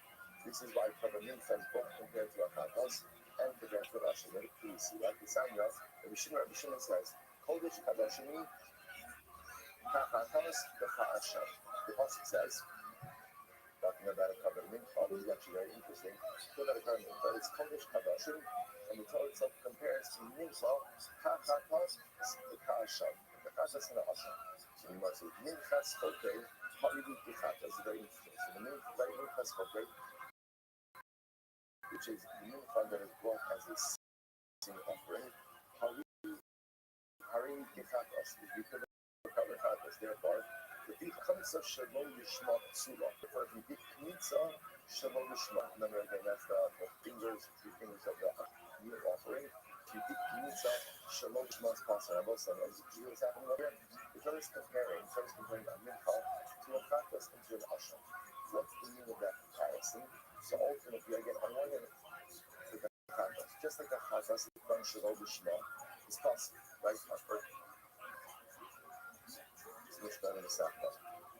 So too, if mitzvah is done shalom lishma, ultimately, again, the avodah, the covenant is possible. Minchas nidava, harihi kasha. Also, first one. On the other hand, a minchas nidava, which is again a modern payment offering, that halacha nicely will be like an kasha. Also, if we thought comes to shalom lishma shela, interesting. So just like a carbon nidava, if done shalom lishma is going to be kasha.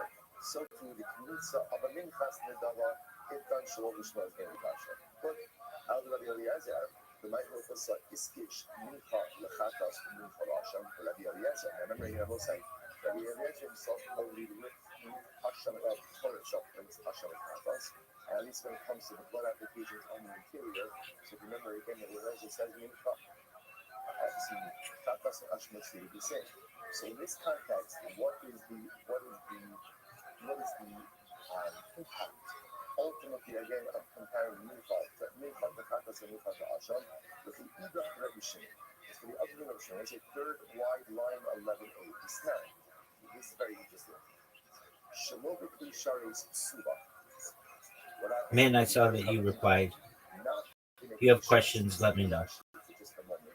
Actually, go move your finger to the right about 5 right up. Shalobikli sharis. Shalobikli shakomis bikli. So let's say again, you took the pizza, but you didn't put in a pizza. It's a pizza, a service utensil, a big cylinder service utensil. So what's that? What suba? Ultimately, the mincha nearly costs a lot. It's very interesting. Shaminakos, Hokshu is walking, live upon our avodos, pizza, pizza tiris. Because a mincha is a meal offering. Yet, interestingly enough, a mincha is compared to abanos. It's actually very interesting, actually. Just like by right verse, remember again, by a carbon, there are 4 primary abonos. What are the 4 primary abonos? Shrit, kabbalah, melacha, zrika, right? So just by covering your four primary levels, covering info, you also have four primary levels. The others is pizza, kinetic shita. So pizza, which is the application of the flour, right, the meal offering, that corresponds to shita. Matan comments between kinetic kabbalah. Then you put the comments right in a fish choice in a service utensil. That's like kabbalah, just like receiving the blood, receiving the blood of the offering is kabbalah. Holokah kinetic offering, and obviously what's a holokah means taking the choice in the death. That's the same by both of them. And hatana kinetic zika, and actually burning the actual comments on the mizbeach, that corresponds to zika. This is just fascinating piece of just Havatic information. Okay, so the says as follows. Therefore, it's not Shalom Pishar is Tzuda. Therefore, Halakha says if you took the comments and you did not put the comments in the Shabbos, say the Kohen just took the comments and he put it right on his there. Ultimately, the covenant is valid. The Rabbi Shimon Makshir. Rabbi Shimon says that it's kosher. Isn't that incredible? Rashi says that Rabbi Shimon Makshir, if Holicho the Yadot comes up, Adam is not going to. So it's this. Rabbi Shimon says that if the Kohen put the comments and he literally put the comments right over his there, put the comments on the there, but ultimately again it is kosher. I tell you, Shimon, why does Rabbi Shimon hold that the comments doesn't need to go in a Krisharis? What's his logic? Listen to this. So listen to this. Because the Torah itself compares the carbon mincha both to a chatas as well as to an asham. How so? Watch this. The Gemara says, it's telling you that there are two modes or two avenues in which you can offer up the carbon mincha. On one hand, you can do it like a chatas. And let's say ultimately again, if you go ahead and do it like a chatas, then what? As long as you do it with your right hand, ultimately it's kosher, even if you don't use it with shabbos. Now what's that about? Take a look at Rashi. Rashi says it is Baba of the halachos ba'aretz yad shelo b'kli of b'yamim. Shachometz ba kizvikas damchata shubiyat the etzba of b'yamim. They say the chatas the raka hakol v'damachatas the etzba of b'nasam. The shem of b'nasam the etzba of b'nasam shlo tein sina elo b'yamim chomakom. So on one hand, you just clean it up. Just like the chat was sprinkled onto the mizbeach, ultimately again with his right hand. So Absolutely, man. I see your message, 100%. As long as you handle it in your right hand, it's going to be kosher. Fascinating. On the other hand, the kli also the small kasha. If you do use a kli sharis, then ultimately you have to handle the kli sharis in your left hand, just like an asham. Rashi says the mother of the kli, Rashi of the small, the whole kli shekitcha, the soap of the small woman is there. The meeting is small woman akli, ala ishin is vikas that asham shuman akli. So it's fascinating. So just the first of all, just in general, the fundamental focus about how you actually offer other kabbalah. That's covered mincha. So first of all, just interesting piece of information to keep in mind that a meal offering of mincha has four corresponding levels that correspond to the four levels of a karma. Okay, that's number one. But then if I remember my focus, does a karma mincha require a kisharis or not? Tanakama says absolutely yes. And failure to use a kisharis ultimately invalidates the karma. Rabbi Shimon no. The Chatas Ka'asham says that two avenues in which you can offer a mincha. You can do it like a chatas, and then when I saw without kisharis, just use your right hand, or like an asham, with the kisharis using your left hand. And you know, it's like those halachos, by the way, with chatas and asham, we're going to get to. Part of the beauty of the second spot from this next slide, I'm going to finish with this Masech. So, yes, Hashem. You know, we're actually going to have working knowledge of how Kabbalahs work and how different Kabbalahs work. Whereas Hashem, where the Shimon is high pragmatic way, the Hafiz. Sometimes the Shimon, high pragmatic way, the Hafiz, so ultimately, the Shimon, to the Pasuk and used for both. There's bigger product that does really bigger Tia, in the Asaf. The only primary use of the Pasuk is that the really big repetitions, right? And Minchas spoken the Shiva Shalom B'Shma, Haima Achlelim. And the idea of Minchas Choke, it's not only small, it's going to be possible to actually bring that in different possible. Kratos, time of mind, ultimately you're going to say, why is it that by a covered Kratos, if you don't do the Shema, it is invalid. Why is that? If Sif Bay, if Sif Ba, he, because ultimately you're going to say, by the Kratos, it says he already, who. So we've been quoting a number of different times. Right? Kratos, who? Which teaches me ultimately again that Kratos has to be done with Shema. Minchas Choke, Nami, Sif Ba, he. But by Minchas Choke also says he. And therefore, again, I see that it's different. But Kratos has to be done with Shema. So too, Minchas Choke also requires the Shema. With the Rabbanon, the man also said, Iskish Hashem Kratos. But according to the Rabbanon, so remember, let's go back to this for a second. The Rabbanon are the ones who say that it's only the blood of a Kratos that offered the name is possible. But the blood of a Hashem is also the name is not possible. So if that's the case, what's the nature of the comparison between Kratos and Hashem?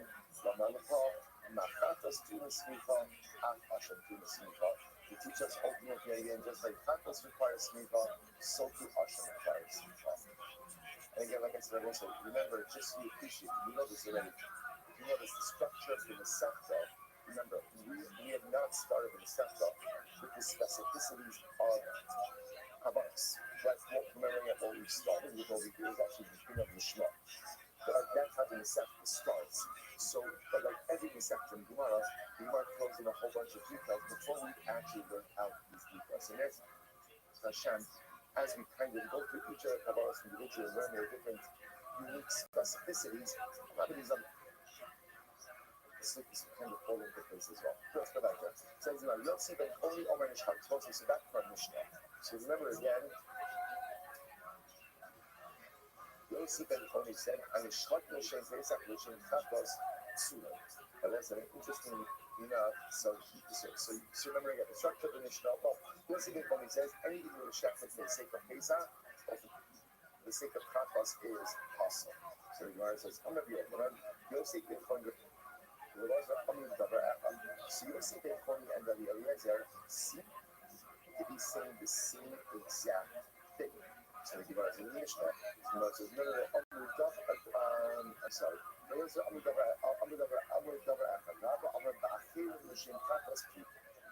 In fact, again, the Machlokes is by other Kabbalos shafted for the sake of Chatos. So let's say if you take a look at Rashi in the wide lines, Rashi is 4 lines into the wide lines. Dog, Kenny, if you ever hear this, I love your energy. If I really mean it, you have great energy. Mrs. Yucky Duck, if you ever hear this, you've got a really great dude. And he just is really positive. So shout out to you guys. I like couples on X that's tight. I think it's a healthy relationship. Really? Yeah. You have other Kabbalahs mentioned for the sake of Chatos, ultimately offer the sake of Chatos is going to be Kasha for the sign of, but we have it, let's go back to the Gemara. So therefore the Machlokes ultimately, again, there's other Kabbalahs that are checking the Shem Chatos. The sign of, here we go, Pesach, Sha'av, Shna, so the Shachta, Bisman of the Shmo, Mishkin days. Most remember again, Kavan Pesach has to be an animal within 1 year. Right? The animal is open. For a year it has aged out. Now, what happens to a Kavan Pesach that ages out? What's its status? Shlamim. So the word is Pesach, Sha'av, Shna, so the Shachta, Bisman of the Shmo. So if you have a Kavan Pesach that ultimately aged out, and you shafted it in its time for the sake of Kavan Pesach. What is this?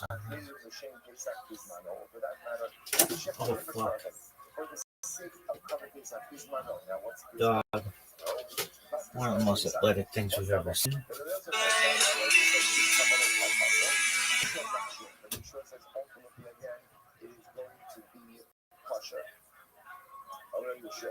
So things are logic. In the Shimos Hashana, the Eno Kasher, Lishmo. So ultimately, again, the Gemara says, if during the rest of the year, so in the Shimos Hashana, She'eno Kasher, Lishmo, then ultimately, again, a card is Achilim, Lishmo, Achilim, Shirim, Lishmo. If you check others, ultimately, again, for the sake of things that it's going to be kosher as a shlamim, bismano shukasher l'shmo, if you checked it in its right time, where it will be kosher l'shmo, checked as a pesach, ain't no din shilachir l'shmo. There's certain other kavaros checked for the sake of pesach during the right time. She's certainly kosher as well. The Lord says, he says the opposite. If you check it during the rest of the year, for the sake of Pesach, it's not going to be good, including Marisol. I'm sorry, She'eno kasher lishmo kasher v'yishem achedim. If you check the Pesach, for the sake of Shalom is going to be kasher. This man know, shu kasher lishmo. So in its time, when it is kasher lishmo, Eno dim sheyuchsha l'shem achedim. This family should be kasher even if you check the Pesach. A different carbon. I be yuchsha Pesach ma'arba shalom lishmo.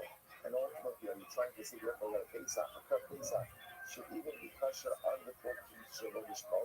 The kach ataomer community before such an assertion. Mali ochshu achiv b'shadi mos hashem lishmo. Shekei hu kash l'shem achiv. It's a mess like this follows. Like Mali ochshu achiv b'shadi mos hashem lishmo. So the Kabbalas during the rest of the year are going to be kash lishmo. Shekei hu kash l'shem achiv, because the Pesach itself will be kosher for a shlamim designation. The yikshu achidim is mano lishmo, and let other karbanos be kosher in its time. And a Pesach lishmo, shekin be puzzle l'shem achidim. Because ultimately, again, a Pesach offered up is mano l'shem shlamim puzzle. Or as Yeshua, in came the Pesach moach Pesach, the Nesach moach l'shlamim. That's the piece of it. And ultimately, what you've done is eroding the power of Kavod Pesach, and instead giving a heightened importance of power to Shalom. The Chazer that would also be done Din Acher. So the Chazer therefore changes his tune. And he got something different. Matzinu, Mosa Pesach Bashlam. So Mosa Pesach. Remember again, what's the classic case of Mosa Pesach? The classic case of Mosa Pesach is a 7th of Pesach. Then what happened? I lost the animal. I offer up another covenant for me instead. And then I find my original animal. That's the case of Mosa Pesach. So let's say, so now, when you find that original Pesach, what do you do with that original? When you find the first animal. So what do you do with that animal? Now again, I've already offered up my Pesach. What do I do with that first? That animal, Shlomin. Yeah, the Moses Shlomin Bar Pesach. But interestingly, you have the extra Shlomin. Your extra Shlomin cannot be offered up as a Kar Pesach.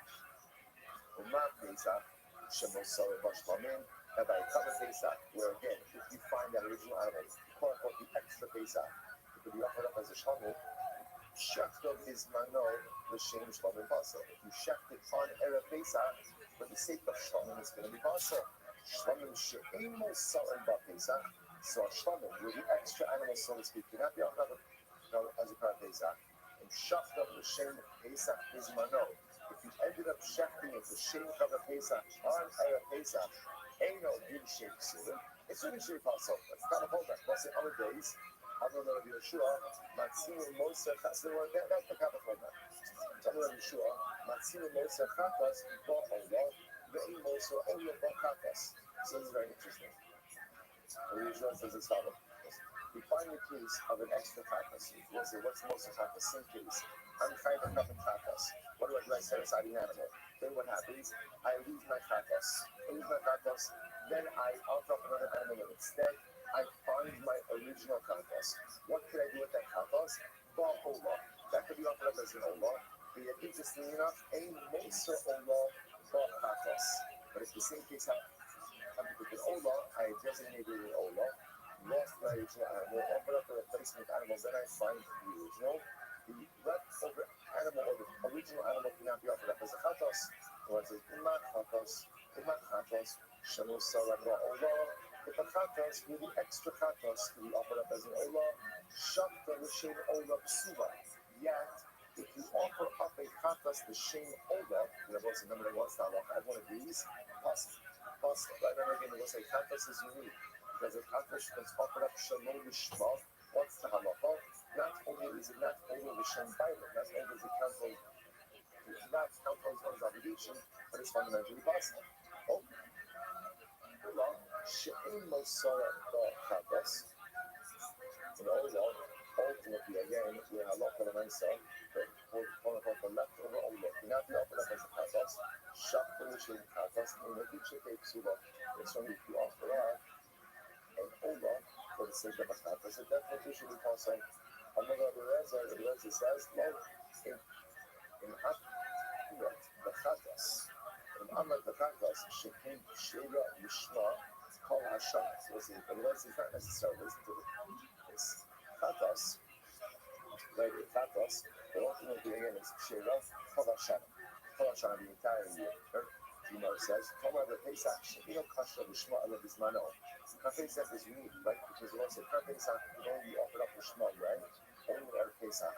Gemara says, Holo, we pass on Lishma, didn't Moshe pass on Kira Lishma. Perhaps, let's say, Pesach is unique. Since the Pesach, even the Shmo is only Kasha, right? Only Kasha, right? Only Kasha on at Pesach. Only Kasha at Pesach. Therefore, ultimately, in the words, Torah Pesach, Shekino Kasha Lishma. I love his man. Although possible snow, didn't she pass out here in the snow? Thank you. That other Kabbalos are offered off the Shim Kalabisa throughout the rest of the year. This should be possible as well. Okay, in other words, Shimon Akiyah Zari over. Next part of the mission. So we're just making our way. We finished up the first book of Eretz against the second mission on the Sefta. Next person who wrote the Mishnah was Shimon, the brother of Azariah. Because remember again, why is Shimon the brother of Azariah? Why? Because his brother Azariah supported him in his learning. Right? Because again, it was his brother Azariah who allowed him to sit and learn.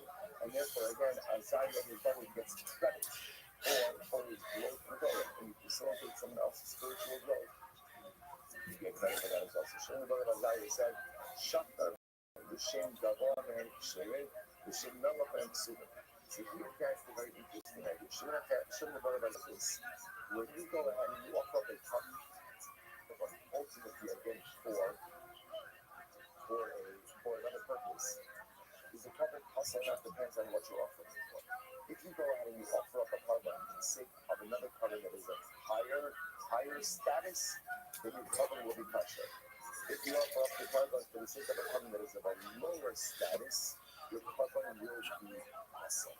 That's what Shimon HaZariah's shittas. That's analysis. So Rav Ashi Master Mishnei, Rav Yana, my friend is Shimon HaZariah. What's Shimon HaZariah's law? They're going to go, and when you come to it's touching in Yisrael, Asher Yavimu LaHashem. Because the pasuk says, you shall not profane the culture of Klal Yisrael, that they will elevate to Hashem. What do you see from here? The Mura Behan in Mischalim. If you offer up a carbon for the sake of another carbon that is of a higher status, the carbon is not profaned. The normal man, but if you offer up the carbon for the sake of a carbon that is of lesser status, Mischalim. The carbon is profaned. Fascinating. You must have a that's one thing. Does that pasuk teach us that? The pasuk teaches something else. So, honey, by the way, you finish Shmuel. You go to Shmuel. What is Shmuel? So, what's the first one? My go to Shmuel. You know, let's have a Shmuel Nisa. How do you know that if you eat Tavo, you're going to Nisa? What's Tavo? What's Tavo? Tavo is untied produce. How do you know that if you eat Tavo, you're going to Nisa? Go to Shmuel. There's a Shneimar. L'chayu es kachid in Israel.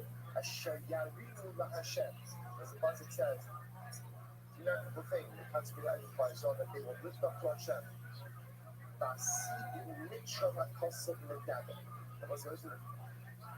Referring to items that are going to quote unquote be lifted up. Which are the items that are going to be lifted up? That refers ultimately again to Shumas and Isis. Shumas and Isis. So what do you see from here? There are multiple lines, so the pasuk itself is called Shumas and Isis. I think lift up to Hashem for a move. And that means the pasuk is called Hashem for a move. My Hashem Yavimu, what's Yavimu? Shmamina Party constitutes with 12 of us. 12 of us. So what's the 12 of us? Number one, for this position of Shimon, the brother of Azariah, Halacha number one is that again.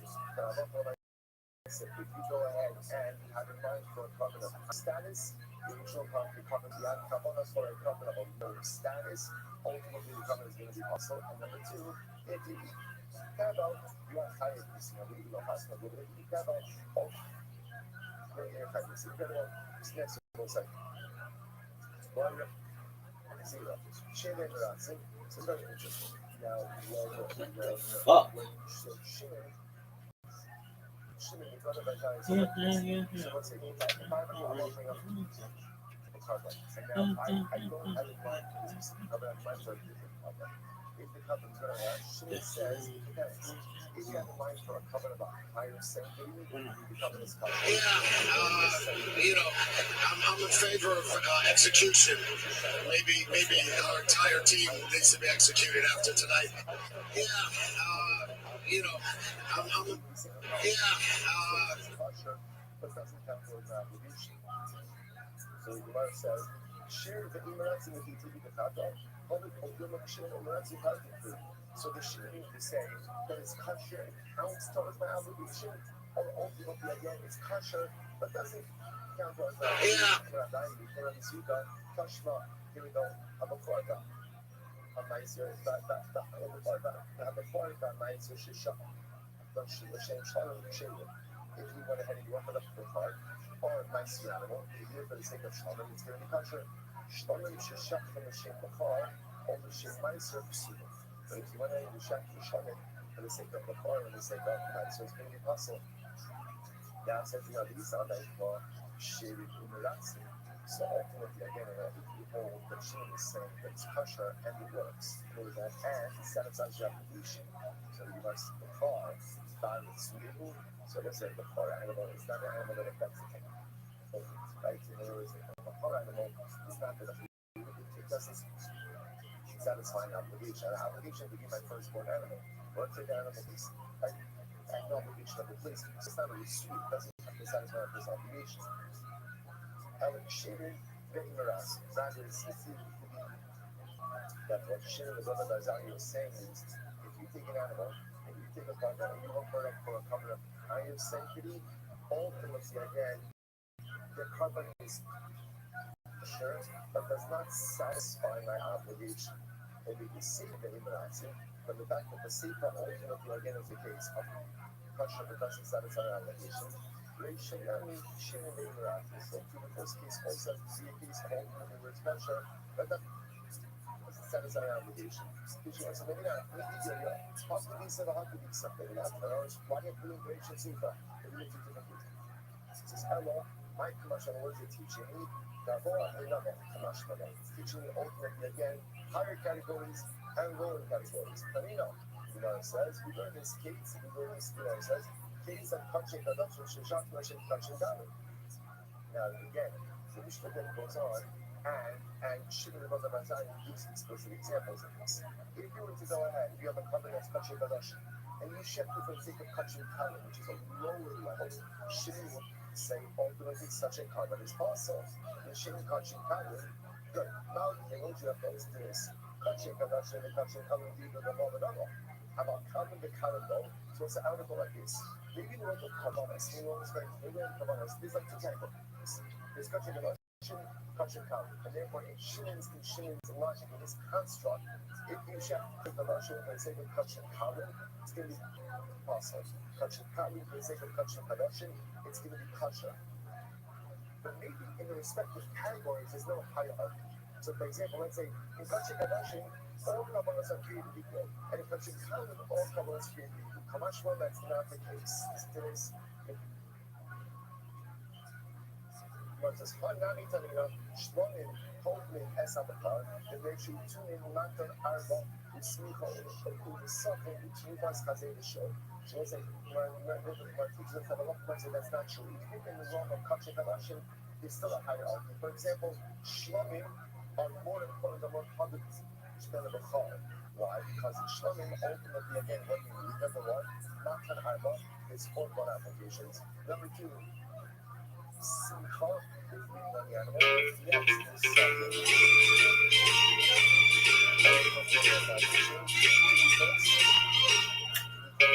Fuck. chest and thigh. So, you see, even when I'm touching compression, there's a hierarchy. There's a part We're having a party. Dancing to the music played by the DJ on the radio. The hopes are in the icebox.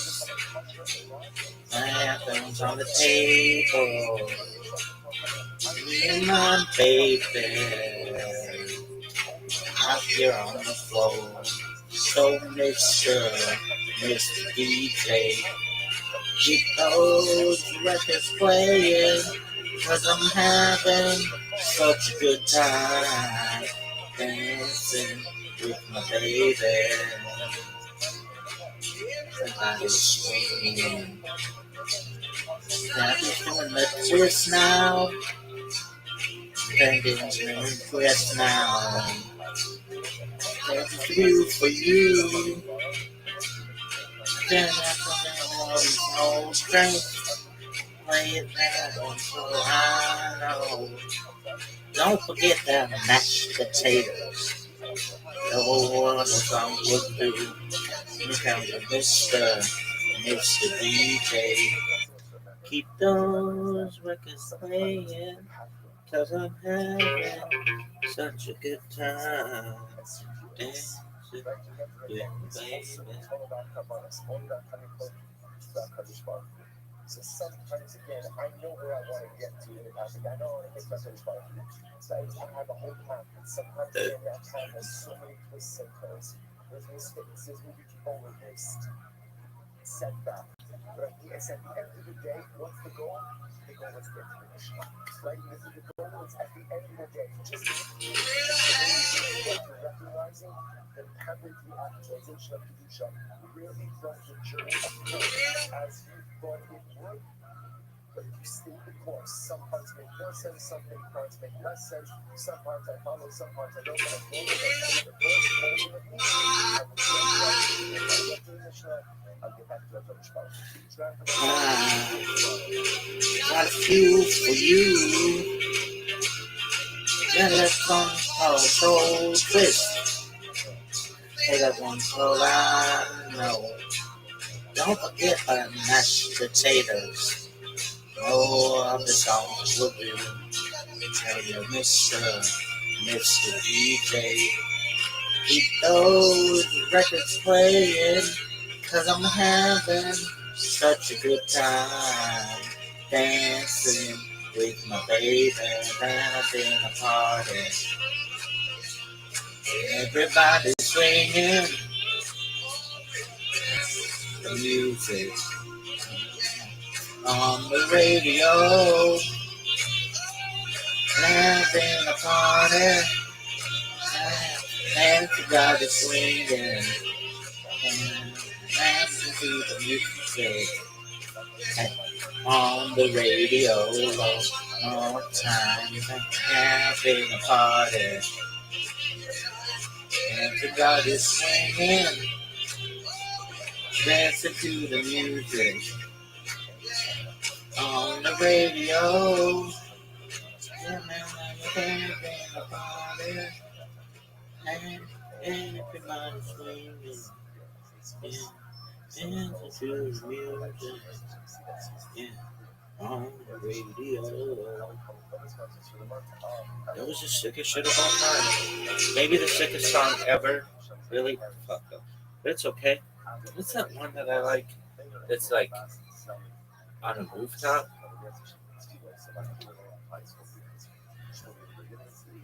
That one. Don't kiss me. Kiss me. Let me tell you I'm in love with you. What song is that? Hold Me?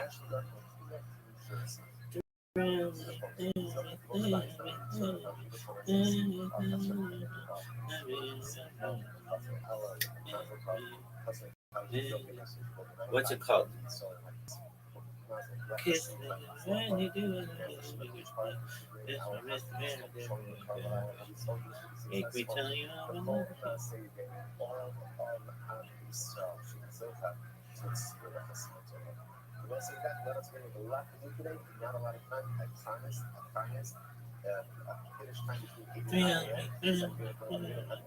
And when you do it.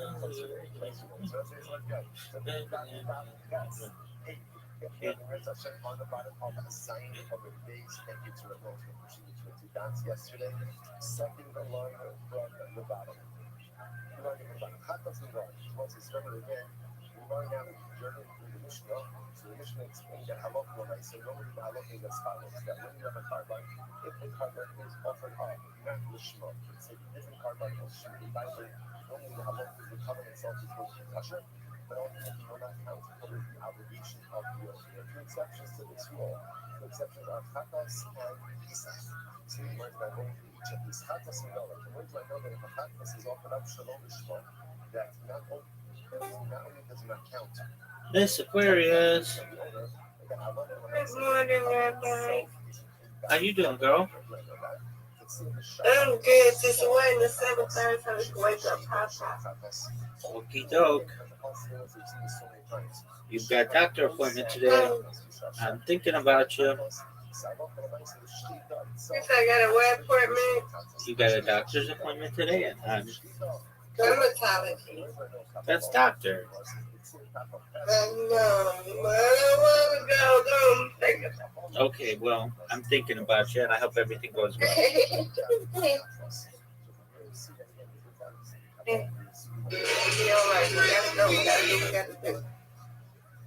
It's one of those things we got to do.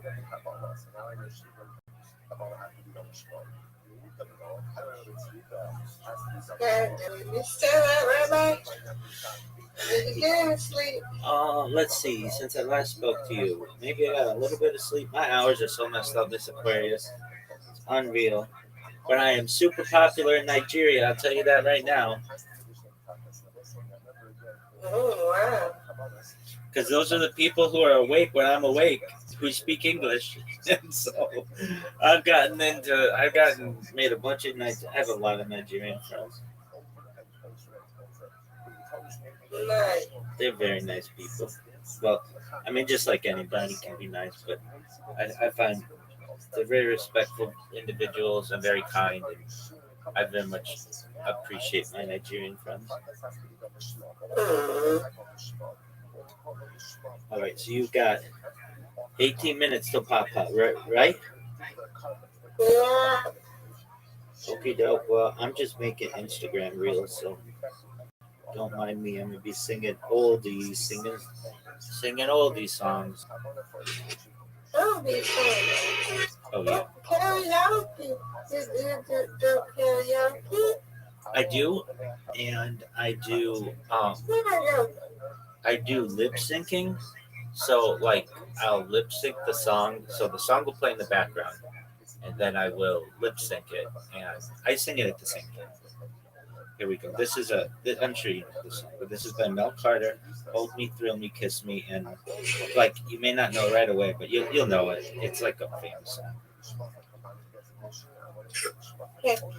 The issue arises where I have to make sure I get the lyrics right so my mouth moves correctly, and most of them, like I grew up listening to oldies music, so I know most of it, but we'll see how let's see how it goes. Hold me, and never let me go until you've told me what I want to know, and then just hold me, make me tell you I'm in love with you.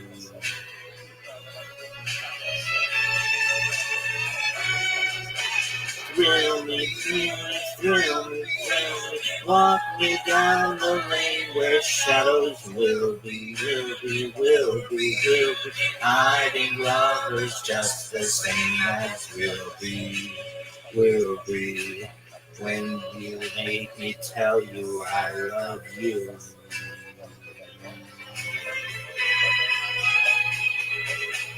They told me, be sensible with your new love. Don't be fooled, thinking this is the last you'll find. But they never stood in the dark with you, love. When you take me in your arms and drive me slowly out of my mind. Kiss me, kiss me, kiss me, kiss me. And when you do, I know that you will miss me, miss me. So I can only do it in like a minute, in like 90-second intervals. That's as long I as. like it. No, I think I have heard that part. Yeah. I'm sure you've heard this song. It's a oldie. I probably have the older, yeah. And so then I have to do it again, and I have to do the second part of the song, but so I get the whole song in there. Instagram only allows you to do 90 seconds of song. We'll do the next part, and sometimes I have to do like the previous, like a little bit of overlap. So try it. Be sensible with your new love. Don't be a fool, thinking that it's the last you'll find. But they never been in the dark with you, love. When you take me in your arms and drive me slowly out of my mind. Kiss me, kiss me, kiss me, kiss me. And when you do, I know that you will miss me, miss me, miss me. And you never say I do, so kiss me, kiss me. Make me tell you I'm in love with you.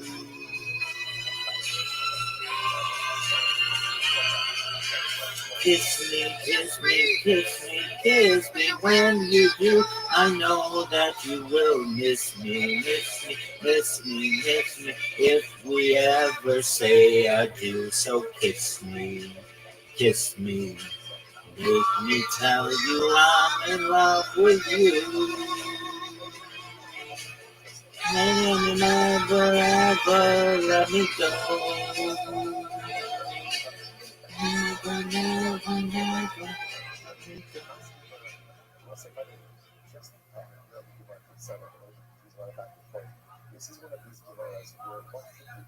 Bingo. And then I upload, and then I have like a pretty big music collection of just where I sing on my stream, but the sound is just lip sync on Instagram. And then I just find a song that I like, and then I sing it.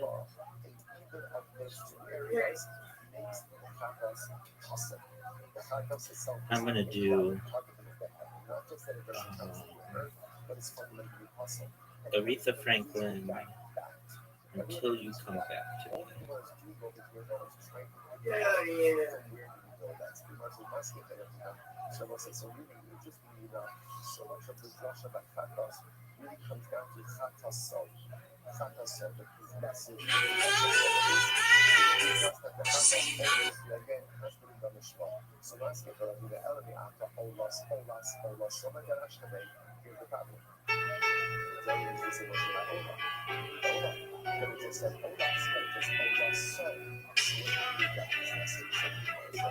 No, you don't call anymore. I sit and wait in vain. I'm gonna knock on your door, tap on your window pane, tap on your window pane. I'm gonna tell baby, changes I'm going through. Missing you till you come back to me. That's what I'm gonna do. You have to decide. You had said be free. I don't know how my pride. I'm begging to stay. Baby, please sing me. Sing what you see. I'm gonna walk down the side and to prove that your love is true. Oh, yeah, baby. Till you come back to me. That's what I'm gonna do. So remember again, Russian attacked us so that he was dodging everything from, right? Because remember, the introduction is Katos of his Katos. His numerous is teaching what? Mishma. That it's got to be done for the sake of Katos. What if you have to take a Katos? What is the number one? Mishma for Kodesh, for Katos designation, and Katos for the particular order. Oh, Instagram crashed on me. It is the worst app in Safari. I don't know how all those famous influencers can deal with this app. It crashes so much. So we're learning out now all of the halachas and katos from this hadith. Hold on. Actually, we really learn how these katos also show the katos nazar wise to this. So katos came with the katos nazar low. So again, for example, the katos is forbidden fat. Like if you go ahead and you eat forbidden fat intentionally, you hide katos, you do it on and really get the katos. So the rest is very interesting. I can't really learn out katos from katos nazar why. Because the katos of nazar has other accompanying kavanas which go along with it. Katos nazar and katos eila why not? I can't learn out katos nazar and katos eila why not? Shikim kares. As all you're going to also remember again, eila is a kares bearing infraction.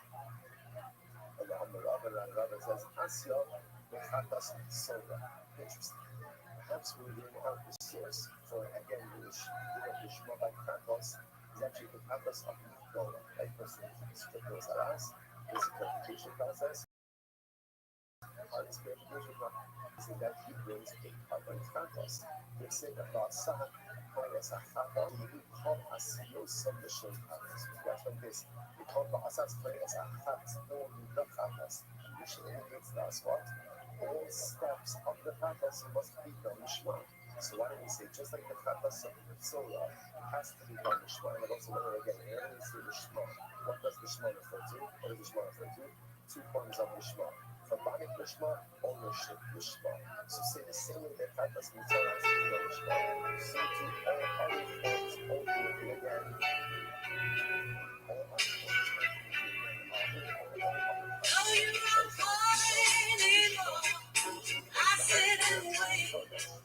that teaches me that we harmonic destination.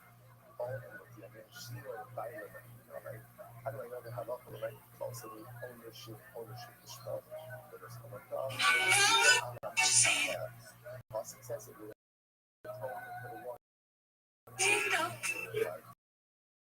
Alamuka has is the owner of that carbon, and the object of the purification atonement. The natural process that teaches me again that there must be ownership to Shema as well.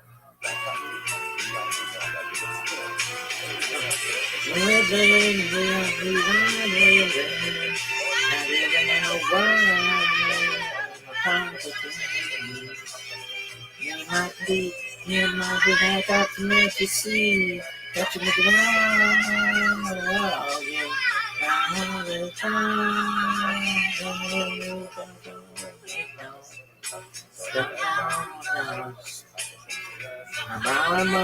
I must explain. I know that on your door, tap on your window, don't pay. Tap on your window, and get through to you. And there's time nobody ever till you come back to me.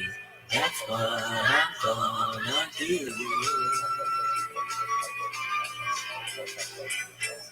Till you come back to me. That's what I'm gonna do.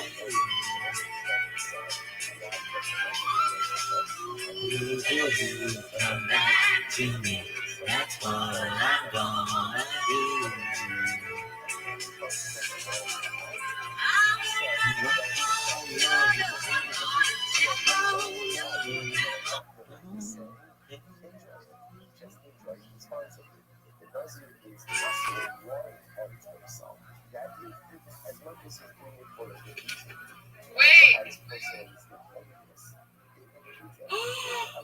Did I go in? It hit the camera. What is good? Wait. Which makes sense that he's bringing a hot mess because again, Zara's always thinks about the kind of some kind of stuff over here. The other two cases that he was around is hot mess Taylor and hot mess Doug. If you ate Taylor accidentally from the back into the hot mess, or if you ate blood accidentally, it will be hot mess as well. So now watch this. So the word says, the hot mess could very well be that it's a lot higher. The hot mess requires the Shema both by carbonic destination as well as the Shema by ownership destination. Can't be learned out from one example. Maybe Yo, what up? Yeah, all right, nice. How you living? two examples together. So you know, the high low lift truck series folks. Hope you're having a good day. So maybe don't say anything like hot mess Taylor, but you don't get a hot mess Taylor from the other cases. Here's the problem. I can't have hot mess Taylor, hot mess Soda, and hot mess Lesser. Why? Malahana should be easy on Dana Taylor. So now here's the problem. Hot mess Soda and hot mess Lesser both have other accompanying amounts. So therefore, again, perhaps they can serve as a source of Shema for the other cases. So Kumar says, well, we feel that one of the hot mess. Rolling Rahmana, the Hatas Nazir, it is application of no correct. Rolling Rahmana, the Hatas Nazir, is the okay. Therefore, perhaps we say like this. Don't do anything by Hatas Nazir, and let's learn Hatas Nazir from the other cases. Malahana, Shaking, Aim, and Shaiba. So it's very easy. Other cases do not have medication. Look at Rashi points out that the Shaiba, not shut up about because he doesn't have a Khabar. And Nazi, technically speaking, they have medications now. And if you have medication that can retroactively uproot the consent from carbonic liability or responsibility. So when we still got one of the factors in soda, so it wasn't other several cases in the correctional cases, not a hundred shipping in for a darkness in other cases of outside. There is no substitute carbon in case the neutrals and ions on the other crowd. Like as I say, what you see from here is you're trying to figure out what is the source case. Teach me that the Shema is indispensable necessity by Chatos. There's a America, source Hatorah, the Ola Elohim. And then once the concept says like this, remember, it's one of these hospitals are values. Source Hatorah, La Ola Elohim, the Chatos, the Hashem, the Amurim, the Mezara Hashem. So listen to this, Gemara says. What you see from there, that the opponent wants to have an equate or kabbalas over with chatas, Hashem, and Yurim, Shlomo. So what does that equation teach me? Not Shlomo being Shlomo, published being Shlomo, by everybody in the Shema, it's chatas being Shlomo, published being Shlomo, by everybody. Yo, Royal Prince X, how you living? What's up, PR? Hi, nice, Prince. How you living, Prince? Can you hear me, big dog?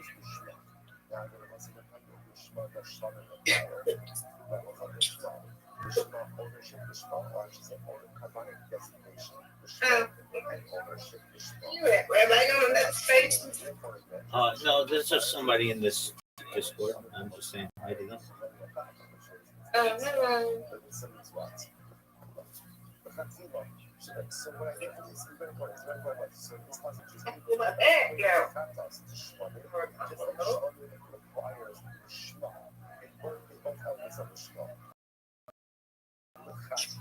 So to confess requires the Shema. The Fatila. So the Gemara says, it's from the Shema. All right, let them do their thing. And not only is Shema required the Fatila, but ultimately again it's not. It's required to be together. And therefore not having the Shema by any cases of Fatlas, whether it's the ownership of Shema, providing destination of Shema, fundamentally compromise. It's also actually kind of beautiful when you think about it. So therefore, the idea that Tapas has to have the Shlomo law is actually laid out from Shlomo.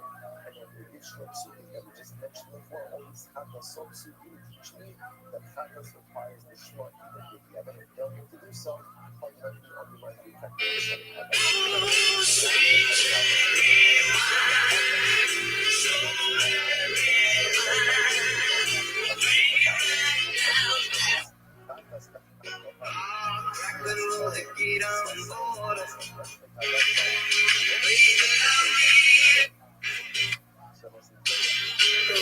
About to meet myself, right? Gonna get my granddaddy up. All right, Mr. Aquarius, I'm here for you if you need any support. Okay. Okay, thank you. What about all these other cases? You're welcome. Tapas for all these other. Tapas has parables that you know, again, where you hear it over, you answer Amen to, where you sign, where you articulate Mishnah. Too much question in Kadasha, where again you articulate question in the state of Torah. And all of you are again, each to publish in the state of Torah. All of these cases of Tapas, the Lord is simply, but there's no mention to say like what's Tapas. Ultimately, again, we know how do I know that Halacha and I say these cases? Shema by the Tapas. Failure to have that undermines the effectiveness of the Kabbalah. Which pretty much is Tapas. Tapas no problem Asya, then Tapas Taylor. So the Tapas, at least for the Tapas of Original, that's why I'm going to do that. She can curries come himself. Because all kind of things also, because just like Taylor has two curries, I've already said as a few curries, and therefore just like the Tapas of Taylor needs to be Shema, so to the Tapas. Talmud is asked to be Shema. What about these other cases? How do I figure out Asya outside? And all these other cases that Tapas was sick, if you learn how it looks like outside of the Talmud. So let's say that is so bottom line, what do we have? So first, like, interesting enough, what we have is like this stuff that's so stuff in the meaning. So the meaning is that a Tapas must be offered at the Shema. What type of Shema? Two categories of Shema. Ownership Shema for the sake of the right owner, and Karbanik Shema for the sake of the right karma. Failure to do so by a Tapas makes the Tapas hustle. The carbon itself is fundamentally hustle, not primarily is not counted towards the obligation of the owner, but I want what I see in the carbon itself is the class. Where do I learn that from? So see that the bottom line of the video is the says that the Torah compares Tapas to Shlomo, teaches us that just like the Shlomo requires the Shlomo in all categories, so he does the Tapas. So that only teaches me that a Tapas requires the Chatzila. How do I know that a Tapas requires the Gila and the other? That's all these other Rishonos Tapas. So with Tapas teaches us that there's an insistence ultimately again on the Shema. Incredible. What's that? Let's go back. We're talking about once established that requires the Shema. All categories of loss, failure to have the Shema in those categories. Ultimately, that is the problem. We're talking about this is my own Shema Pasha. So no Shema Pasha. So what's the range of the right?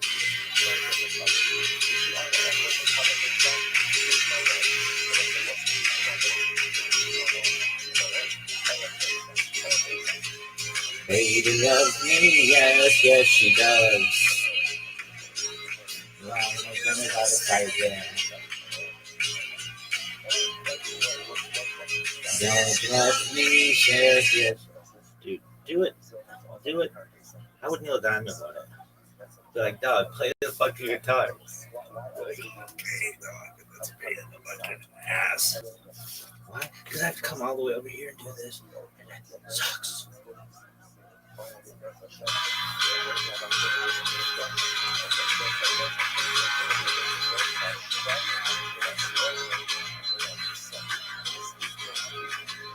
Lady loves me, yes, yes she does. Ooh, the girl's out of sight, yeah. Yeah, she loves me, yes, yes she does.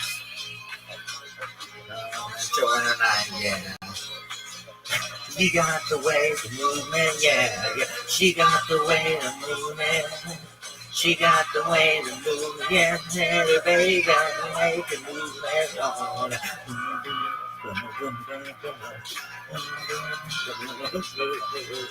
Well, no, we're gonna stay long.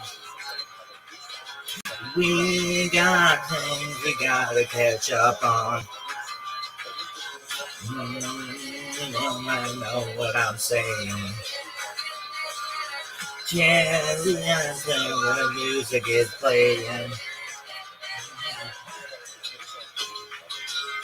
Alright.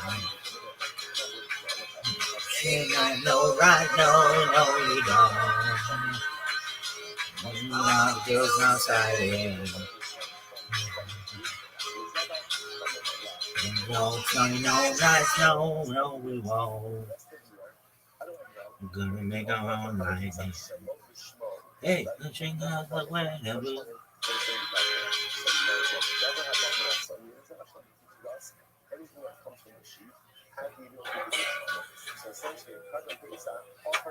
She got the way, the blue, baby.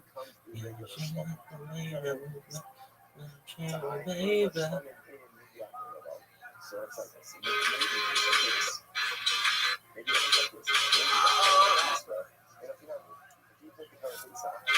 Alright. Ain't got no right, no, we don't. No, girls outside in. Hey, fuck.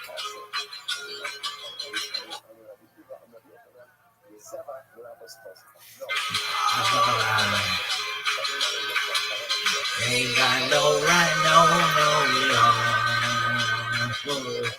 I'll be so excited.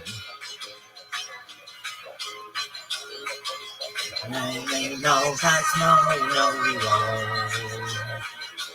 Ain't gonna make our lightning. Hey, she got the way to movement, yeah. She got the way to movement, yeah. Baby, make the movement. She got the way to movement.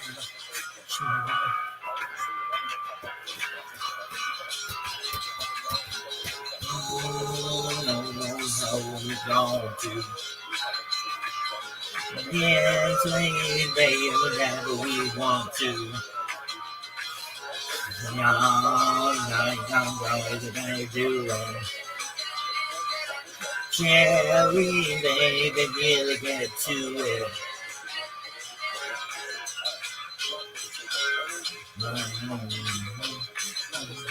Hey, she got the way to movement, yeah. She got the way to movement, yeah. Baby, the way to movement, she got the way to movement, yeah. She got the way to movement, she got the way to movement.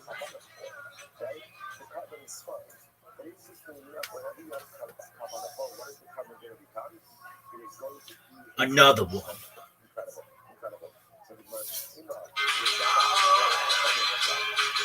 That might have been the sickest shit of all time. Really? Nope. This is the worst. Dog.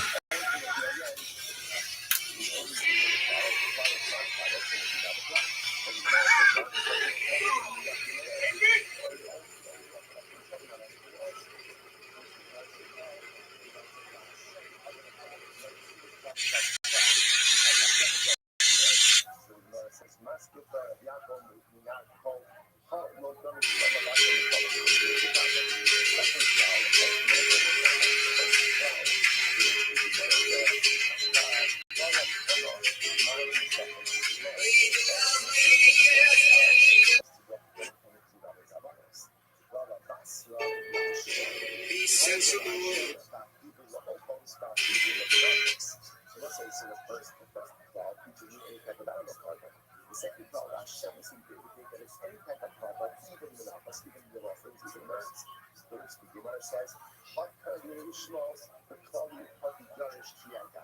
So once we actually started remembering at the beginning of the set about whether or not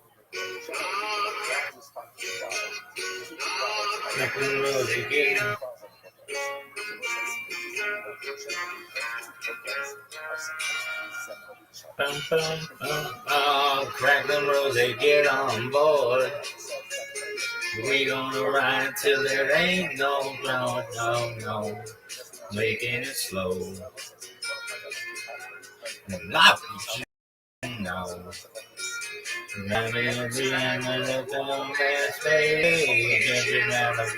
Train.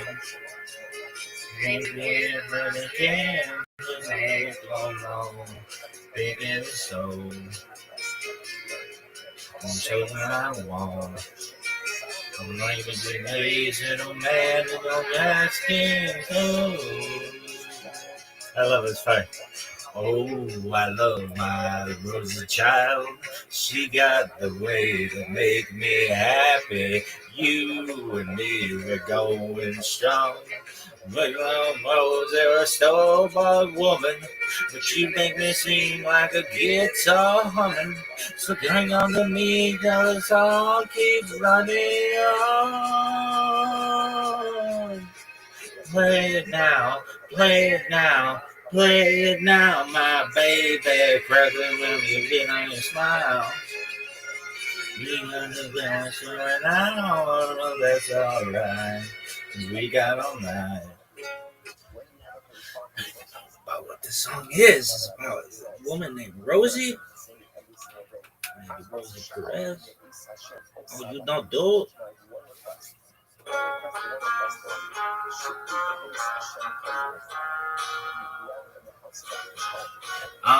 Cracking to get on board. We gonna ride till there ain't no more, no. Taking it slow. And how don't you know? That's been a dream when I'm gone and fading. Reaching on the midnight train. And everything you're gonna damn, you don't know. Taking it slow. And tell you what I want. Don't let me just wait till I'm happy too. Oh, I love my Rosie child. She got the way to make me happy. You and me, we're going strong. Breaking on Rose, you're a star-born woman. But you make me sing like a guitar humming. So hang on with me, girl, the song keeps running on. Play it now, play it now, play it now, my baby. Cracking Rose and give me a smile. Maybe we're going out, maybe alright. We got all night. I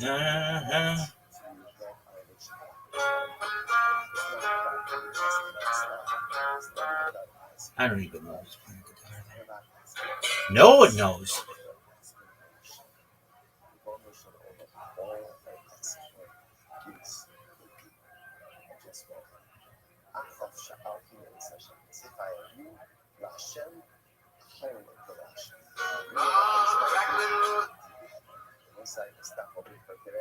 By the way, okay, 34 minutes, just saying, 34 minutes, okay. Let's actually let's say it's split spot, achamos que quiser apreciar split spot.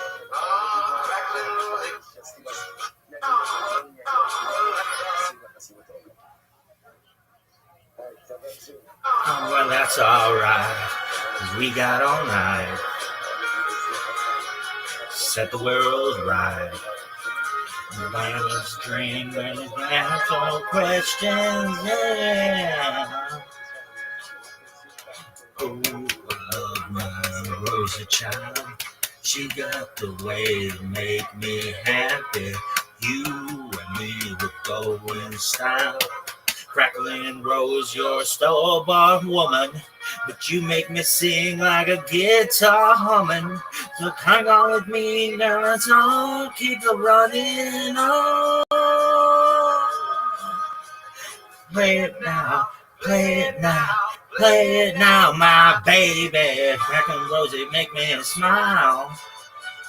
You gonna play it for an hour, well, that's alright, 'cause we got all night. And set the world right. The happiest dreams when I ask no questions. Ba ba ba ba. Ba ba ba ba ba ba ba ba ba. Ba, ba, ba. Ba, ba, ba. Ba, ba, ba, ba, ba, ba, ba, ba,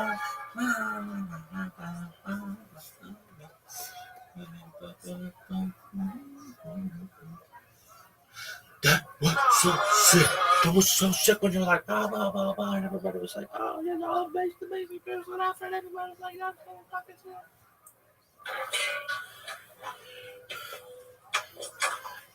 What's up, you cocky bitch?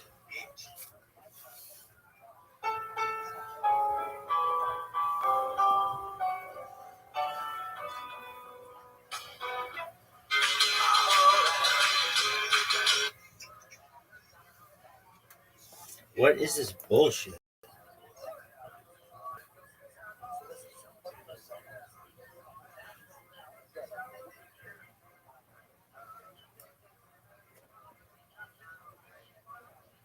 Don't need my life, no, we won't.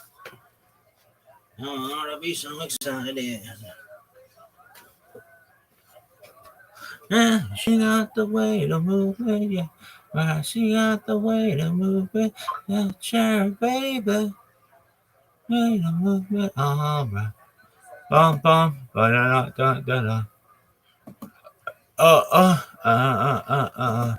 No, don't know how we're going to. Ba-da-da-da-da-da. Cherry baby, can't jump on. Ba-da-da-da-da-da. No, can't come when I see you. Ba-da-da-da-da-da. Hey,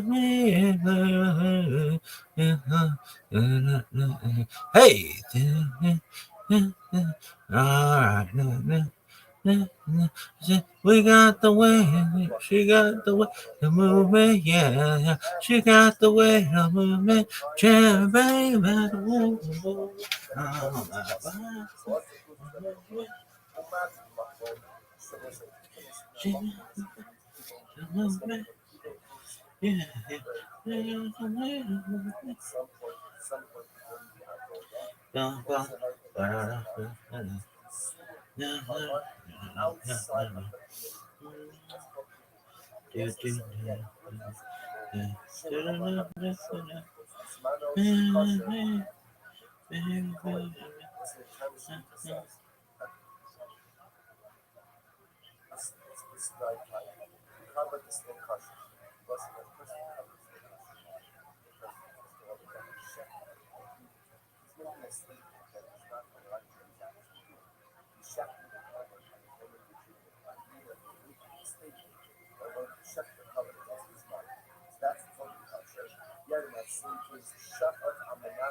So you look at what you're doing. Where are you shacking this cover? Because if you're shacking cover, it doesn't touch. So you're still effectively using the cover. Yet, shock to Amanas is of the more Muslim muscle that if you should cover the muscle with the attention, you sprinkle it outside of its committed area, ultimately then the cover will be muscle. Therefore, Mokko should come out having a shock and should hold the small, should be muscle. Was in peace. Where a person says that I'm going to check the cover showing smoke, if the cover is going to be possible. Shock to Amanas Nizok, the Moshel Smoke. If he goes in and checks it, and he displays that it's partial smoke, ain't no big shield in possible. Or the more so, ultimate Vietnam should be possible. You know what I'm saying? I'm close to the open. Mask of the Rabashi. What's that? Now look what's doing for Mo, should be going to follow smoke. But what's that? It was in the case of person come out, checking out common person come out outside of this prescribed area. That is something that applies, and that's a prohibition that applies to all kabbalas.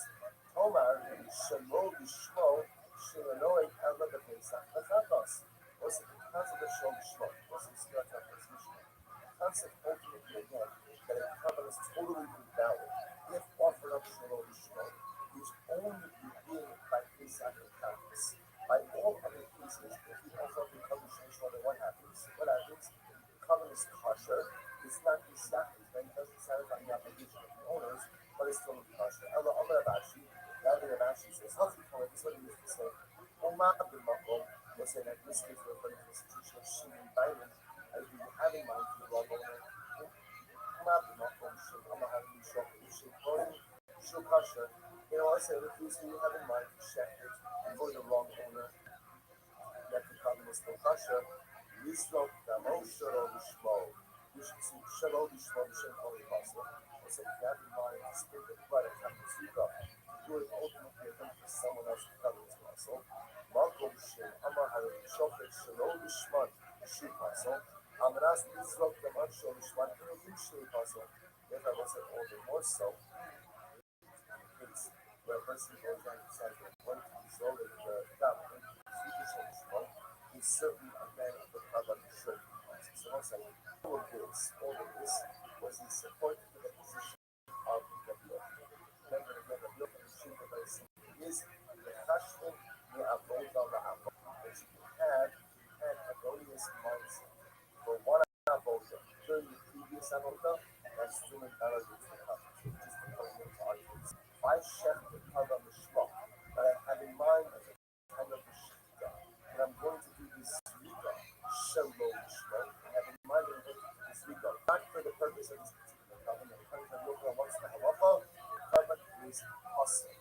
Where does Rabbi Yochanan get this from? So it's based on two principles. Principle number one, Nechashvin le'avoda la'avoda. You can have Kabbalah from one avodah to the next avodah.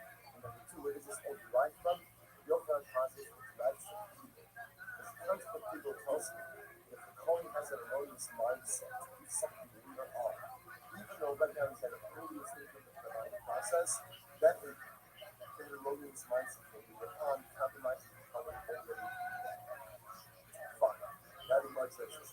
Now the Enoch comes along and says as follows. Now the Enoch is simply in charge. Enoch comes to support the position of Israel. What does he say? Lord told out this Enoch, if you see the California, we are Mishika the Kabbalah.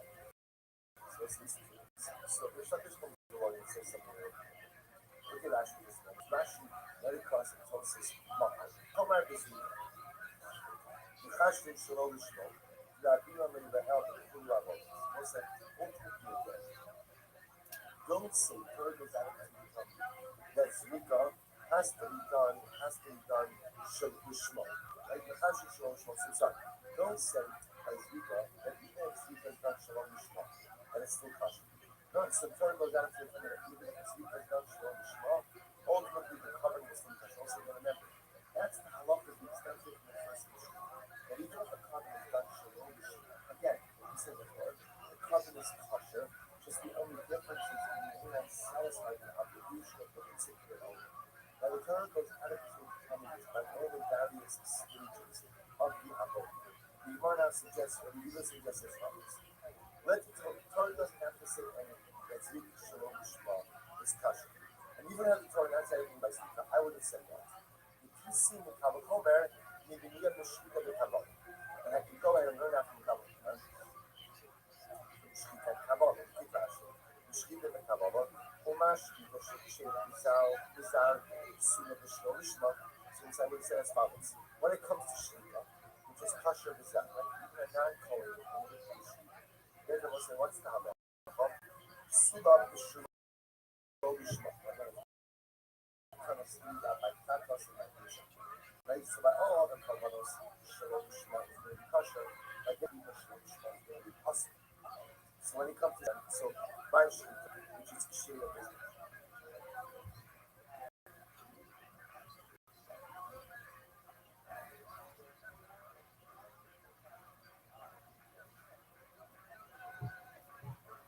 And I could have heard that essentially Zika from a Kabbalah and from drinking through Shkita and Kabbalah. If Shkita ultimately accomplishes kosher, even by a non-Kohen, yet again by Pesach and by Tammuz, cannot be done in Shema. Then what? Actually, it's also if it's Shalom Shema, then simply what? Zika, which cannot be done by a non-Kohen, will certainly go ahead and be also if it's done Shalom Shema, which the Gemara says. My Ofasa, Kasabaka. So that's his wife was determined to go out of his way to discuss his legal. Even could have learned that from Shkita and Abba. Loma, the Imahash, and the Abba, the Abba. Was there must be coming to teach us a lot, which you can't learn out one Aboda from another Aboda. Actually, the Imahash and the Abba, the Elo, the Shas, Shkita, the by nature. Was it to teach me that the Abodos are reckoned separate. And therefore, again, the erroneous mindset by one Abodah does not compromise ultimately in something that can happen later on. In this particular case, what it really means to say is as follows: that law or illegal kavanah by shita or zrika will not invalidate the karma.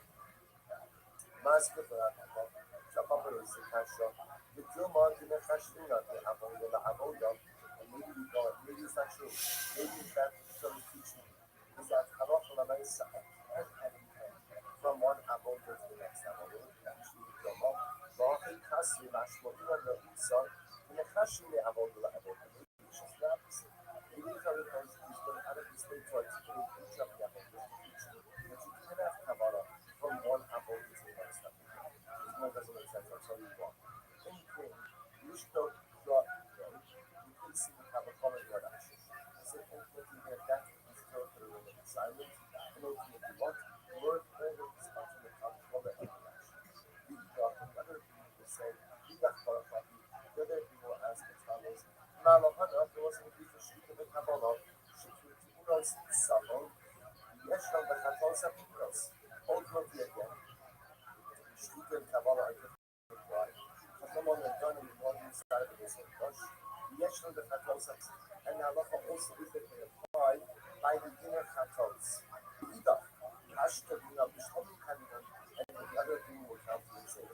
Rashi and the Yochanan will say here, we're dealing with Shomim, Itman, Shashma, Rizot, Moshe, what's it? So, okay. So, bottom line is, the Yochanan and the Shlomish. About Mechash, Shigin, let's say the person is checking the animal Lishma, there is a mind during the Shkita that he's going to Shalom Lishma. How is that kind of mind coming or not? Yochanan says yes, because it's puzzle, Bakish says no. Now we've articulated this matter is two cases. One is a case of Karban, one is a case of food. The same matter applies. Now we've also brought ample proof to support each of the Shitas, which the Gemara leads back to the original discussion. Itman, Shakta Lishma, Yisro Kama Shalom Lishma. As that Gemara says, Shakta Kama Lishma was a sentence to be very clear. I'm giving a shlamim, I'm shafting my shlamim for the sake of shlamim. I'm actually doing the right thing. But at the time of the Shkita, I have in mind that what? That I'm going to do this Rika, L'Shem Chatos, or a different color, which I say is illegal. So I have in mind at the time of the Shkita that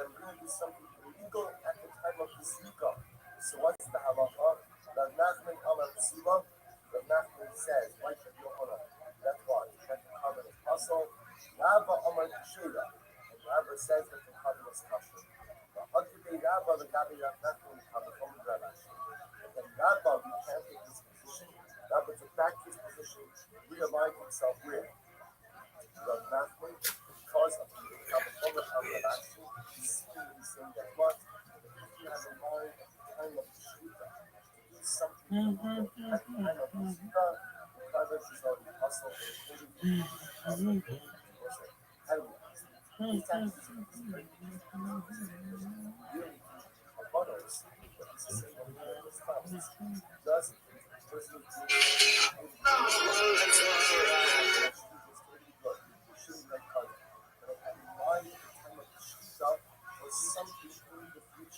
does that kind of like have that? What's this? So the halacha is this is in Perek Esvar. No folks seen how much that halacha yud aleph. Listen to this. HaPesach sheshachtu b'machsheres shnei Hashem. Ben sheshinam.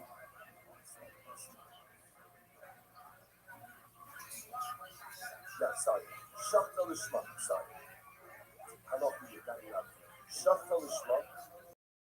L'chishem t'shas hashvita l'izrot dama. What's a I'm checking the curve on the schmuck, so yes, I'm checking the curve for the right intention. But at the time of the carbon, I have in mind that what? The kasha of the shas hashvita l'izrot dama shalom. At the time of the shvita, I have in mind the shvita shalom. What's the halacha? Harei fruits. What's the other passage like the nachman? Like the nachman. Yochanan nachman that the sheep that the cover ultimately is possible. Why? The fish and the fashion avoda the halacha. One could have in mind from one avoda to the next. The Zosa Machshava Shachasha Shas Shita, the Hashva Shas Zidra, the Rita. Remember the Machshava that I had at the time of the Shita is as if what I had at the time of the Zidra, and therefore again the cover of the Rita. Let's look at the next step, like the Yochanan and like that. But Rabbi Eliezer Omer, after Hashem, that so the Mishnah said that although under normal circumstances, so all kabbalas are still going to be kosher. So going to be kosher. Nevertheless, what's the halacha? All kabbalas are still going to be kosher. Nevertheless, chatas and pisach ultimately again it says also the usher. The usher was like like another sitter. So there was also an usher that offered up to the response will be possible. Time the other of the other, not as far after the usher, but after. Also, let's do usher everybody else is right. Also, the usher. He says as follows. Chatas comes with the same person, and the usher comes with the same person. My chatas is shalom, shvach, just like the chatas, the most of the shalom, shvach, is ultimately again going to be hustle. Asham shalom, shmo, hustle. So they will say, what? Asham, that is offered up shalom, shmo, is also going to be hustle. Amr is also that's somebody that is more like chatas, which is a sin offering, is also shalom, shmo. Same to again, Asham, which is a sin offering, offered up shalom, shmo, is also going to be hustle. Amr lo Rabbi Yeshua, lo, Amr the chatas shalom, dama, the dama. So one second, Asham is different, right? One second, chatas is different. Because his blood is offered to God, what's the exaction of this morning? Should double the malach. We put a secret. That's actually how you find that. Yeah, that's like, it wasn't red blood. It was red blood that went across the there. Some sacrificial blood was sprinkled on top of the line. Some sacrificial blood was sprinkled below the line. She's done on the malach. We put a secret instead of the sacrifice. Those put a secret for the episode that after we've done it of Roman, we've done it at the home. And ultimately, again, the put a secret outside started is there to go ahead and distinguish between upper blood and lower blood. The idea here was that a lot of the nice, so therefore, again, the Gemara says, the Yeshua is going, I'm in the Chatos, she can double them out. Chatos, Kratos is a sin offering. Hashem is a sin offering. If Kratos is Asa Shalom Lishma, then what? Then Hashem is Asa Shalom Lishma. Which should response and but they're not the same. Kratos, the blood is sprinkled above the line. Hashem is below the line. However, the Yezer brings out the is that one. Shenamol Anato, Shabasa, fine, Kratos and also a lot of things that is sprinkled below the line, like Hashem. And yet what? The buffer of Shalom Lishma will cross it. So that's a good thing for Hashem. I'm going to be a from other Pesach, is not a cover up. That's not good. Pesach at the same time. I'm going to be a not just look at Kratos doesn't have a set time. He had an Orthodox Shalom Lishma, ultimately again. Also, I'm going to be sure, just 1 second, hold a circle here. I told you we can't go out Hashem from Kratos, why not? Because Kratos, the blood is sprinkled above the line. Hashem, the blood is sprinkled below the line. Because any Chavila, if I try to do yes, if we don't have that, then I will get back and he says something. So what happens? Nehemar bought the Shkita, Nehemar bought the Shkita, Nehemar bought the Shkita, he is the Shema Shkita, Shalom Lishma, so what it says over here, but actually by the Sila, it says over here, by Shkita, which that was. Shkita is done with Shema, it's kosher, Shalom Lishma is possible. Exactly on that bone, who is Slicha, is like Shema Israel Adonai Elohim Adonai Echad. Worship God, myself, put it on my bed.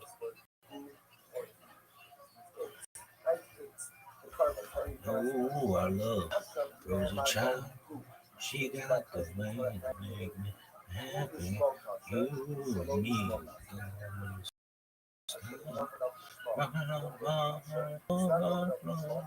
You make me say that it's all. I'm with me, keeps running.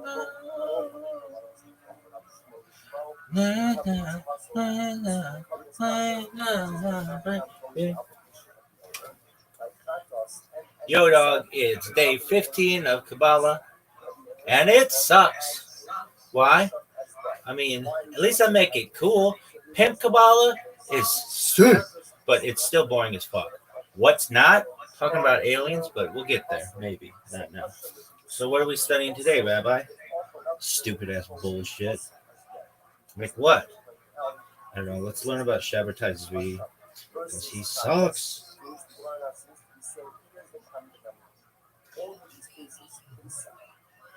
Does he? What would you tell him right now? Dog, what? That's what I would say.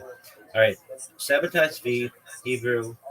Shabbatai Zvi. August 1st, 1626 to around September 17th, 1676 was an Ottoman former Jewish mystic and rabbi from Smyrna who converted to Islam. His family were Romanio Jews from Patras. All right, so here's what he looks like. He sucks.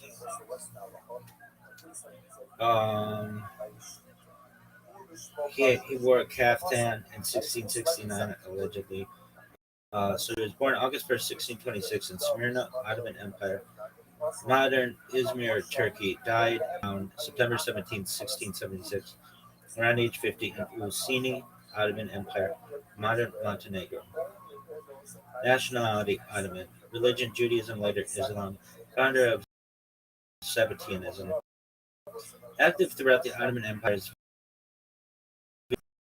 claimed the long-awaited Jewish Messiah and founded the Sabbatean movement. Central to his teachings was acts traditionally considered sinful would transform into righteous ones.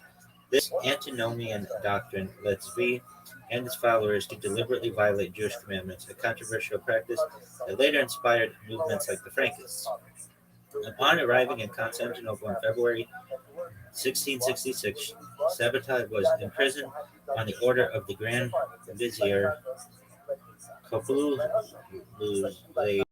Fazil Ahmad Pasha. In September of that same year, after being moved from different prisons around the capital to the imperial court seat in Adrianople, now Edirne, he was judged on accusations of fomenting sedition. Sabbatai was given the choice of death or conversion to Islam by the Grand Vizier representing Sultan Mehmed IV. He chose conversion, donning the Islamic turban, and from then on, the heads of the Ottoman state rewarded him with a generous pension for complying with their political and religious plans. About 300 families who followed Zvi also converted to Islam and became known as the Donma, Turkish for converts. Subsequently, the Ottomans banished him twice, with the first subsequently the Ottomans banished him twice, first with Constantinople, and when he was heard singing psalms with Jews there, to a small town known today as Oking in what is now Montenegro. He died in isolation. Early life and education. Also Sabbatai building in the Agora of Smyrna, where Shabbatai Zvi supposedly lived. Sabbatai was born in the Ottoman city of Smyrna, allegedly on Tisha B'Av, one of Judaism's fast days, during the 3 weeks in 1626. In Hebrew, Sabbatai means Saturn. In Jewish tradition, the reign of Sabbatai, the highest planet, was often linked to the advent of the Messiah.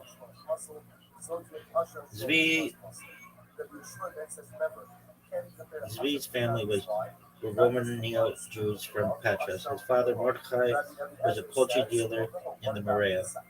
During the Ottoman-Venetian Wars, Smyrna became the center of Levantine trade, and Mordechai became the Smyrna agent of an English trading house, achieving some wealth in the process.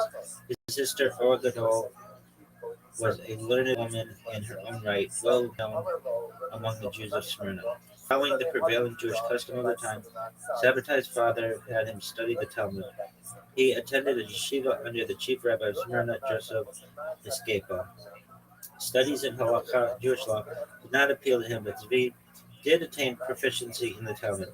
At the same time, he was fascinated by mysticism and Kabbalah, and was influenced by Isaac Luria, practical Kabbalah, whose devotees used asceticism to communicate with God and the angels to predict the future and perform miracles. Was especially appealing to him. As well as Luria's writings, he read the Zohar and practiced asceticism and Kabbalistic purification exercises called Tukkunim. Personal history. Influence on English millenarianism. During the first half of the 17th century, millenarian ideas about the approach of the Messianic age were popular. They included ideas about the redemption of the Jews and their return to the land of Israel with independent sovereignty. The apocalyptic year was identified by other authorities as 1666, and millenarianism was widespread in England. This belief was so prevalent that Manasseh ben Israel, in his letter to Oliver Cromwell and the Rump Parliament, appealed to it as a reason to readmit Jews into England, saying, "The opinions of many other people and mine do concur herein, that we both believe that the restoring time of our nation into their native country is very near at hand." As Sabbatai's father was the agent for an English trading house in Smyrna, he must have had business contacts with English people. His son may have learned something about Western millennial expectations at home. Scholars are still assessing how much influence English and Dutch Calvinist millenarianism held on messianic movements that developed around Zvi's activities. Claims to being the expected Jewish year. Along with general messianic beliefs, there was another computation based on a passage in the Zohar, a famous Jewish mystical text, that the Israelites would be redeemed by the long-awaited Messiah in 1648. In 1648, Shabbatai announced to his followers in Smyrna that he was the anticipated Messianic Redeemer. To prove this, He started to pronounce God's name, act prohibited to all but the high priest of Israel, in the temple in Jerusalem on Yom Kippur. Since the temple had been destroyed in the siege of Jerusalem in 70 Common Era, this act was highly symbolic. Shabbatai also claimed he could fly, but told his followers that he could not do so publicly because they were not worthy enough to witness it. He also claimed to have visions of God. Shabbatai revealed his claim to being the Mashiach early on to Isaac Silveria and Moses Pinheiro, and the later grandfather of the Italian rabbi Joseph Ergas. However, at 22, Shabbatai was still too young to be considered an established rabbinic authority. His influence in the local community was limited, even though he had led the pious life of a mystic in Smyrna for several years. The older, more established rabbinic leadership was suspicious of his activities, and the local college of rabbis, headed by his teacher Joseph Escapa, they watched him. When his messianic pretensions became too bold, he and his followers were subjected to an edict of herem, a type of excommunication in Judaism. In about 1651, now 1654, the rabbis banished Shabbatai and his disciples from Smyrna. It is uncertain where he went from there, but by 1658 he surfaced in Constantinople. There he met a preacher, Abraham Yachini, a disciple of the Talmudic scholar Joseph Trani, who confirmed his messianic mission. Yachani is said to have forged a manuscript in archaic characters and attested to Shabbatai's claim to be the Mashiach. It was entitled "The Great Wisdom of Solomon" and began, Abraham was confined in a cave for 40 years, and I wondered greatly that the time of miracles did not arrive. Then was heard a voice proclaiming, "A son will be born in the Hebrew year 5386, the year 1626 of the Common Era, to Mordecai III, and he will be called Shabbatai. He will humble the great, and he the true Messiah." In Salonika, Cairo, and the Yeni Mosque Thessaloniki, built by the Donma community during the late Ottoman period. Equipped with this document, Shabbatai chose Salonika, which was then a hub of Kabbalistic dialogue, as his base. He proclaimed himself the Mashiach, or Anointed One, and attracted a large following by hosting various mystical events.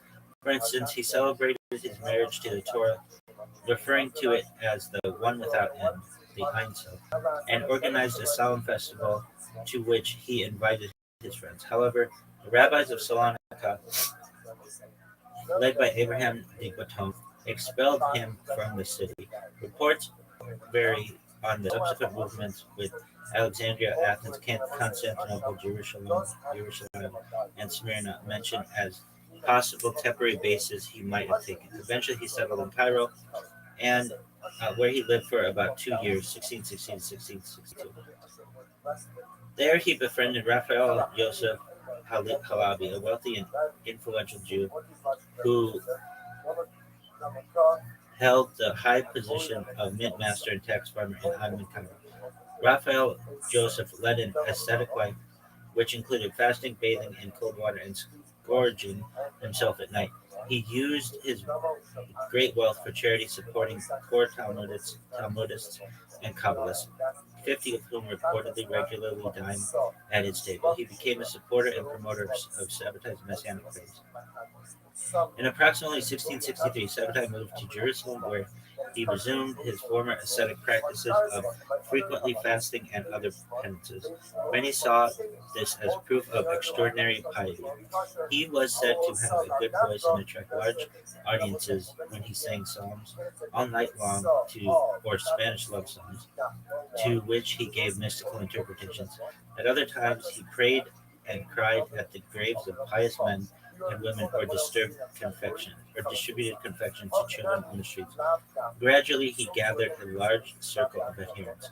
At the same time, the Jewish community in Jerusalem was desperately in need of money to pay the heavy taxes levied by the Ottoman government. Known as the favorite Known as the favorite of the rich and powerful Raphael Joseph Halabi, Sabbatai was chosen to appeal to him for money and support. His success in securing the funds to pay off the Ottomans raised his prestige. His followers dated his public career from his journey to Cairo. Marriage ceremony. Another significant event during his second stay in Cairo contributed to Sabbatai's reputation in the Jewish community. During the Helsinki uprising in Poland, a young Jewish orphan named Sarah was discovered by other people and sent to a convent for care. After 10 years, at around 16, she escaped, claiming it was through a miracle, and made her way to Amsterdam. Subsequently, she traveled to Livorno, where reports indicated that she led a life of prostitution, while also embracing the belief that she would become the bride of Mashiach, whose arrival was thought to be imminent. When a report of her adventures reached Cairo, Shabbatai claimed that such a consort had been promised to him in a dream because he, as Mashiach, was bound to fall in love with an unchaste woman. He reportedly sent messengers to Livorno to bring Sarah to him, and they were married at Halabai's house. Her beauty and eccentricity reportedly helped him gain new followers. Through her, a new romantic and licentious element entered Shabbatai's career. The overturning of her past life was interpreted by Shabbatai's followers as further confirmation of his messiahship. Following the biblical story of the prophet Hosea, who had also been commanded to take a wife of whoredom as the first symbolic act of calling, Nathan of Gaza. With Halabi's financial and political backing, a charming wife, and many additional followers, Shabbatai returned to Jerusalem in triumph. Passing through the city of Gaza, which at the time had an important Jewish community, he met Nathan Benjamin Levy, who known since as Nathan of Gaza, Nathan Ha'aza, who became very active in Shabbatai's messianic career, serving as the right-hand man and declaring himself to be the risen Elijah, who is predicted would proclaim the arrival of Mashiach. In 1665, Nathan announced that the Messianic age would begin in 1666 with the conquest of the world without bloodshed. Mashiach would then lead the 10 lost tribes back to the Holy Land, riding on a lion with a 7-headed dragon in its jaws. The rabbis of Jerusalem viewed Shabbatai's movement with great suspicion and threatened his followers with excommunication. Acknowledged that Jerusalem was not the best place to carry out the plan, Shabbatai left for his native Smyrna. Nathan proclaimed that henceforth Gaza, rather than Jerusalem, would be the sacred city. On his way from Jerusalem to Smyrna, Shabbatai was greeted enthusiastically in Aleppo. In Smyrna, which he reached in the summer of 1665, great homage was paid to him. After some hesitation, he declared himself to be the expected Mashiach during Rosh Hashanah in 1665. His declaration was made in Shul with the blowing of shofars and loud shouts of "Long live our King, our Mashiach." His followers then began to refer to him as Amira, a Hebrew acronym for the phrase "Our Lord and King, the Majesty be exalted," which our Lord and King, His Majesty be exalted. The A word, Malkenu, Yerim, Odu, but not the whole A word, just like Adon, and then King, and then proclaim Mashiach. Shabbatai to be enthroned. Image from the Amsterdam Jewish publication, 1666. Oh fuck! Look at these cans like Jerry Rice Girls. All right, that's what it looks like. Zoom in if you want. I'm not fucking taking it. Okay, you fucks. There you go. I know you can't. I don't give a fuck. Shabbatai, assisted by his wife, became the community leader and used his power to crush any opposition. He deposed the existing Rabbi of Smyrna, Aharon Rapapa, and appointed Chaim ben Nis to his place. Italy, Germany, and the Netherlands were already centers of his messianic movement, and the Jews of Hamburg and Amsterdam learned of the events in Smyrna from other peeps. Henry Oldenburg, a German savant who became the first secretary of the Royal Society, wrote to Baruch Spinoza, Spinoza Epistolae number 33. All the world here is talking of a rumor of the return of the Israelites to their own country. Should the news be confirmed, it may bring about a revolution of all things. Shabbatai's followers soon included many prominent rabbis, such as Isaac Aboab da Fonseca, Moses Raphael de Aguilar, Moshe ben Yonatan Galei, Moses ben Mordechai Zacuto, and Chaim ben Iste. Benjamin Musafira, an adherent of Spinoza, also became a follower. Meanwhile, fantastic reports circulated and were widely believed. For example, it had said in the north of Scotland, a ship had appeared with silken sails and ropes, manned by sailors who spoke Hebrew. The flag bore the inscription, "The 12 Tribes of Israel." The Jewish community of Avignon, France, prepared to emigrate to the New Kingdom in the spring of 1666. Jewish readiness to believe Shabbatai Tzvi's messianic claims may largely be explained by the desperate state of European Jewry in the mid-17th century. The bloody pogroms of the Kalemsky uprising was wiped out. Uh, Uprising had wiped out an estimated 10 to 20,000 Jews in Eastern Europe and destroyed many centers of Jewish learning and communal life. Spread of Shabbatai Tzvi's influence, probably with his consent, Shabbatai's adherents planned to abolish most of the halakha in an act of antinomianism. Antinomianism is against law is a term used to describe any view which rejects laws or legalism and argues against moral, religious, or social norms. Okay, this included the commandments because, according to a minority opinion in the Talmud, in the Messianic age there would no longer be holy obligations. The fast of the 10th of Tevet became a day of feasting and rejoicing. In contrast to this viewpoint, Maoz Kahana demonstrated that Shabbatai himself did not aim to alter the entirety of halakha, but instead sought to modify specific aspects of it. Furthermore, each of these modifications was justified by halakhic rationale. Samuel Primo, who became Shabbatai's secretary when he went to Smyrna, directed the following circular to all the Jews in the name of Mashiach, the first begotten son of Hisham.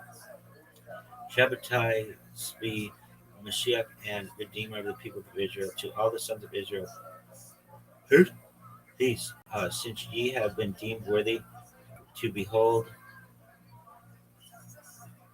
the great day from the fulfillment of God's word by the prophets, your lament and sorrow must be changed into joy, and your fasting into merriment. For ye shall weep no more, rejoice with sleep, and change the day from sadness and sorrow to a day of jubilee. I have appeared. Primo's message was considered blasphemous because Shabbatai wanted to celebrate his birthday rather than observe the significant holy day of mourning Tisha B'Av. There was outrage and dissensions in the communities, where many leaders sympathetic to the movement were shocked by such radical innovations. Shlomo Nisim Al-Ghazi, a prominent Talmudist of Smyrna, and other members of the rabbinate who opposed the abolition of the fast narrowly escaped death at the hands of Shabbatai's followers. Dog, this shit sucks. Are we done?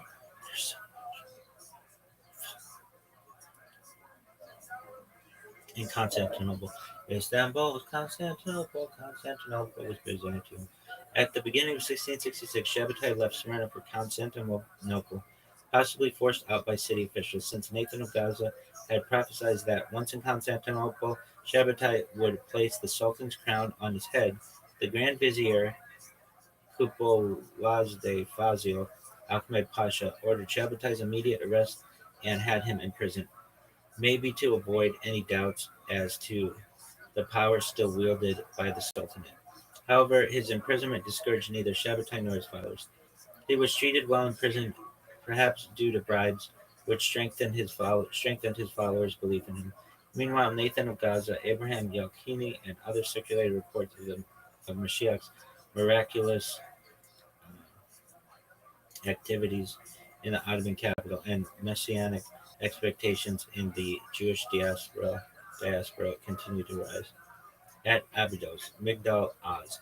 After 2 months' imprisonment in Constantinople, Shabbatai was moved to the castle prison at Abydos Hellespont, accompanied by some of his friends. The Sabbateans would then renamed the fortress Migdal Oz Tower of Strength. As Shabbatai had arrived on the day preceding Passover, he slew a paschal lamb for himself and his followers and ate it with its fat, a violation of halakha.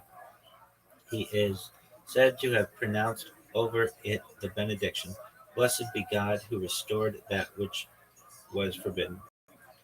The immense sums sent to him by his rich followers, the charms of the queenly Sarah, and the cooperation shown by the Ottoman and others enabled Shabbatai to show off most almost royal splendor in prison at Abydos. Accounts of his life there were exaggerated and spread among Jews in Europe, Asia, and Africa, and in some parts of Europe. Jews began to unroof their houses and prepare for a new exodus. In almost every shul, Shabbatai's initials were posted. Prayers for him were inserted in the following form: "Blessed are Thing and King, and other and the holy and righteous Shabbatai's week, the the Messiah and the God of Yaakov." In Hamburg, the council introduced the custom of praying for Shabbatai not only on Shabbat but also on Monday and Thursday. Unbelievers were compelled to remain in the synagogue and join the prayer with a loud amen. Shabbatai's picture was printed with that of King David in most prayer books, along with his Kabbalistic formulas and penances. Such innovations caused great commotion in some communities. In Monrovia, excitement reached such a pitch that the government had to intervene, while at Saleh, Morocco, the emir ordered a persecution of the Jews. During this period, Shabbatai declared the fast on the 17th of Tammuz and Tisha B'Av, his birthday, would henceforth be feast days, and contemplated converting Yom Kippur to a day of celebration. Nehemiah HaKohen, Shabbatai's being as a prisoner in the castle of Abydos. There you go. I'm not. Fuck you. While Shabbatai was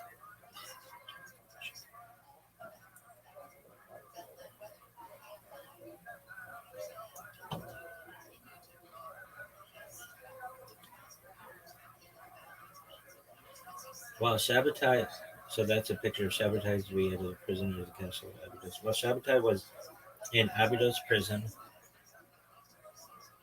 an incident ultimately led to his downfall. Polish Jewish communities, hearing of Shabbatai's messianic claims, sent the Kabbalist Nehemiah HaKohen to interview him in his captivity. Nehemiah reached Abydos after a journey of 3 months at the beginning of November 1666.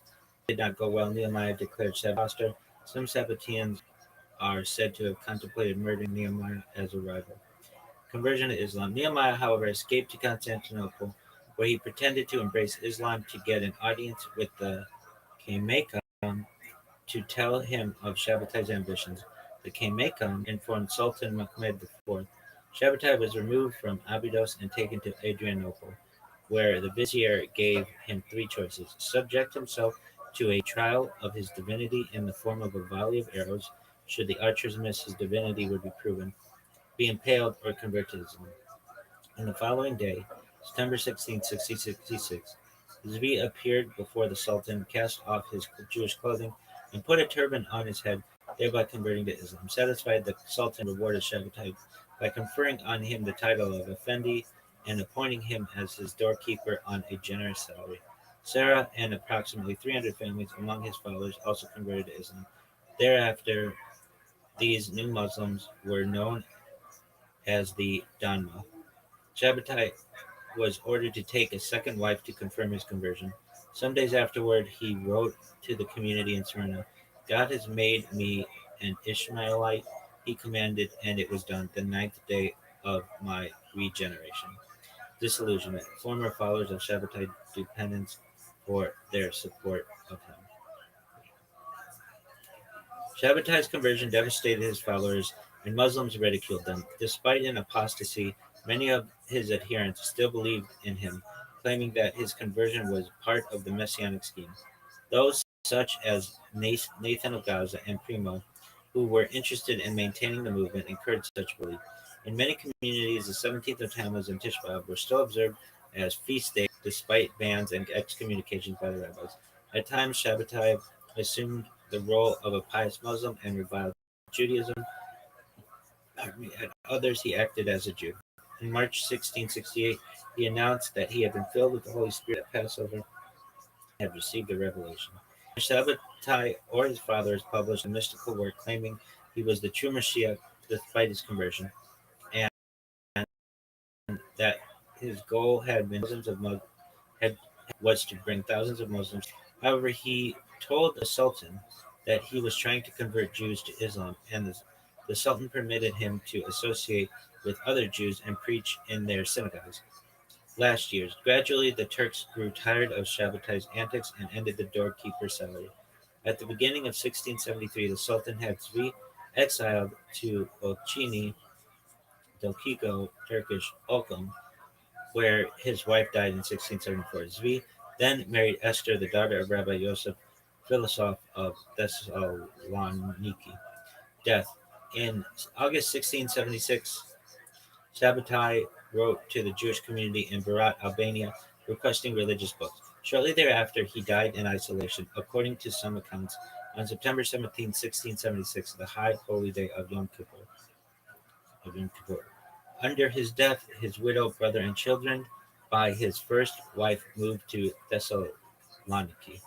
His tomb was believed to be in Berat at the Sufi Lodge built in the yard of King Mosque, Berat, Albanian Zemia e Mibrati, where a tomb stood until 1967. Research done in 1985 suggests he was buried in Dosigno.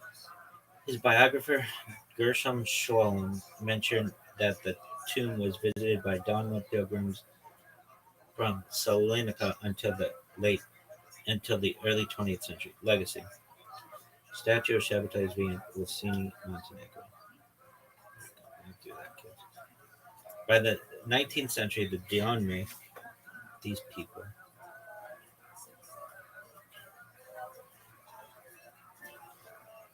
by the 19th century, the Donma had become prominent in the tobacco and textile trades. They established progressive schools, and some members became politically active.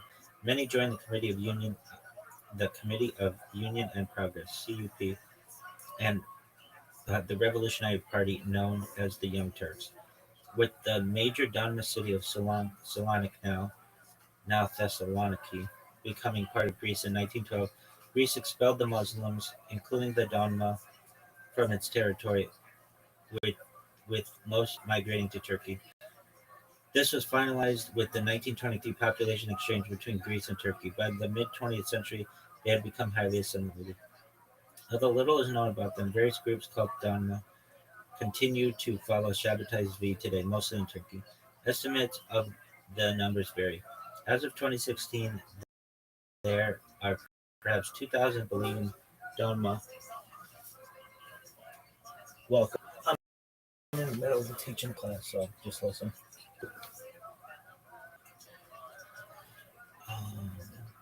Okay, so as of 2016, there are perhaps 2,000 believing Donma still living in Turkey, though this is dwarfed by the number of individuals with descent from the group. They have been described as presenting themselves as Muslim in public whilst practicing their own forms of messianic mystical Jewish beliefs in private. Some claim that Donma still play a role in Turkish politics, one of interference, particularly some political parties in Turkey like the MHP. However, others dismiss it as whatever you want to call that shit. Yo, are we done? What are you doing? Just reset this bullshit. I don't know if I'm going to keep wearing tefillin as I do these classes, just because I don't know. Damage mental phone. The phone's very expensive.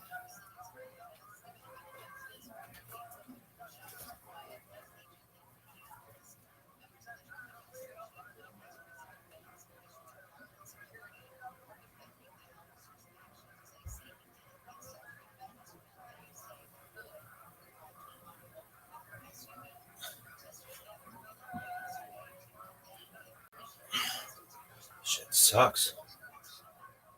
The Donma eventually split into three sects, each with quite different beliefs. As Ottoman Jewish scholars Abraham Diamond and Joseph Nehemiah pointed out in the French language articles in the Jewish Studies Journal over 100 years ago, in the 1930s, a comprehensive study of the history of the sects was published in French by Abraham Galante. More recently, Professor Cengiz Sussman has published a new study called The Burden of Silence. According to a review published in the Israeli newspaper, the Jerusalem Post, the branch known as Caracas follow Sufi influenced practices, while the Kapanses have not been influenced by Islam at all and are now completely secular. A house in the center of Izmir, close to the Agora, long been associated with Shabbatai Zvi. Having been left as recently as 2015, it is restored to its original style. So next is Jacob Frank. Jacob Joseph Frank, born Jacob Leibowitz, 1726 to 10th of December 1791, was a Polish leader who claimed to be the reincarnation of the self-proclaimed Messiah Shabbatai Zvi, 1626 to 1676, and also of the biblical patriarch Jacob. The religious authorities of the Jewish community excommunicated Frank and his followers due to his heretical doctrines that included deification of himself as part of a three thing and other controversial concepts such as neo-appropriation, purification through transgression. Frank's teachings led his sect into scandalous practices, including ritualized orgies, incestuous acts, most notably between fathers and daughters, and the deliberate violation of Jewish moral laws, which he preached were necessary to hasten a messianic redemption through embracing the abyss of faith. He was born in Kolokwa, Polish-Lithuanian Commonwealth, Jacob Leibowitz, 1726. I think he looks like one of those dinosaurs with like the head in Jurassic Park. It's like got a really strong fucking nose. Died December 10th, 1971, age 64 to 65, Offenbach am Main, Principality of Eisenberg, Verstein, Holy Roman Empire, which is neither holy nor Roman Empire. His children Eve Frank, religious like Judaism organization, Frankism.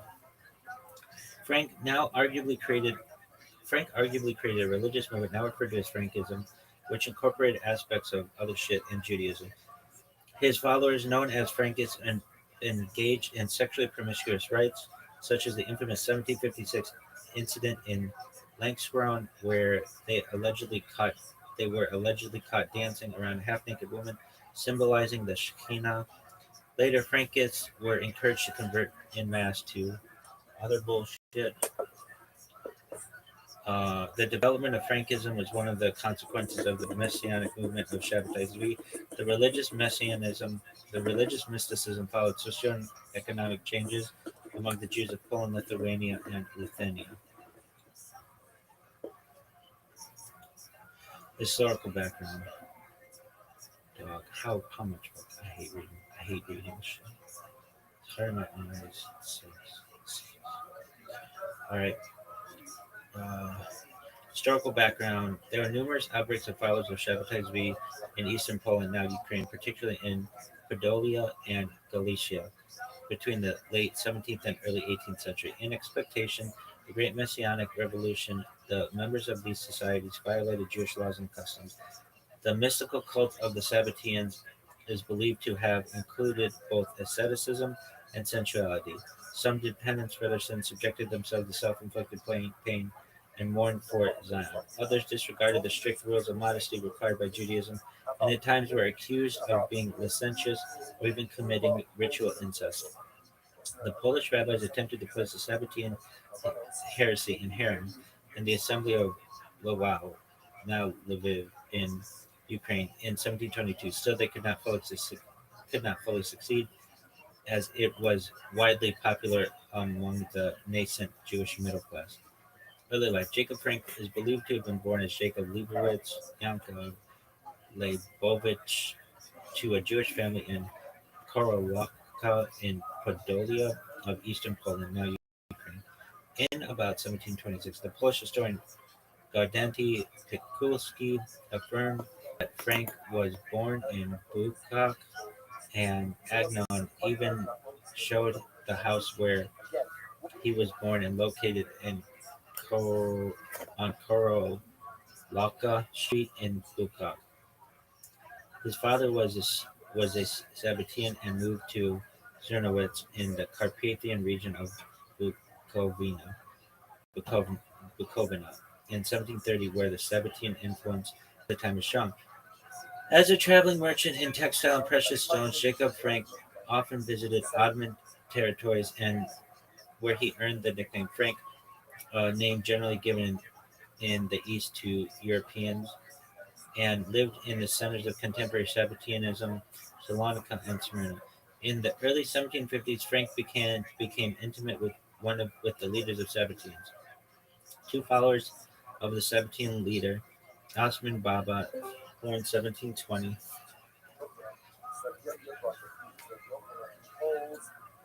were witnessed at the wedding in 1752. In 1755, he appeared in Podolia, gathered a group of local adherents, and began to preach the revelations which were communicated to him by the Dhamma in Salonika. One of the gatherings in Lankorona, Landskron, ended in a scandal, and the rabbi's attention was drawn to the new teachings.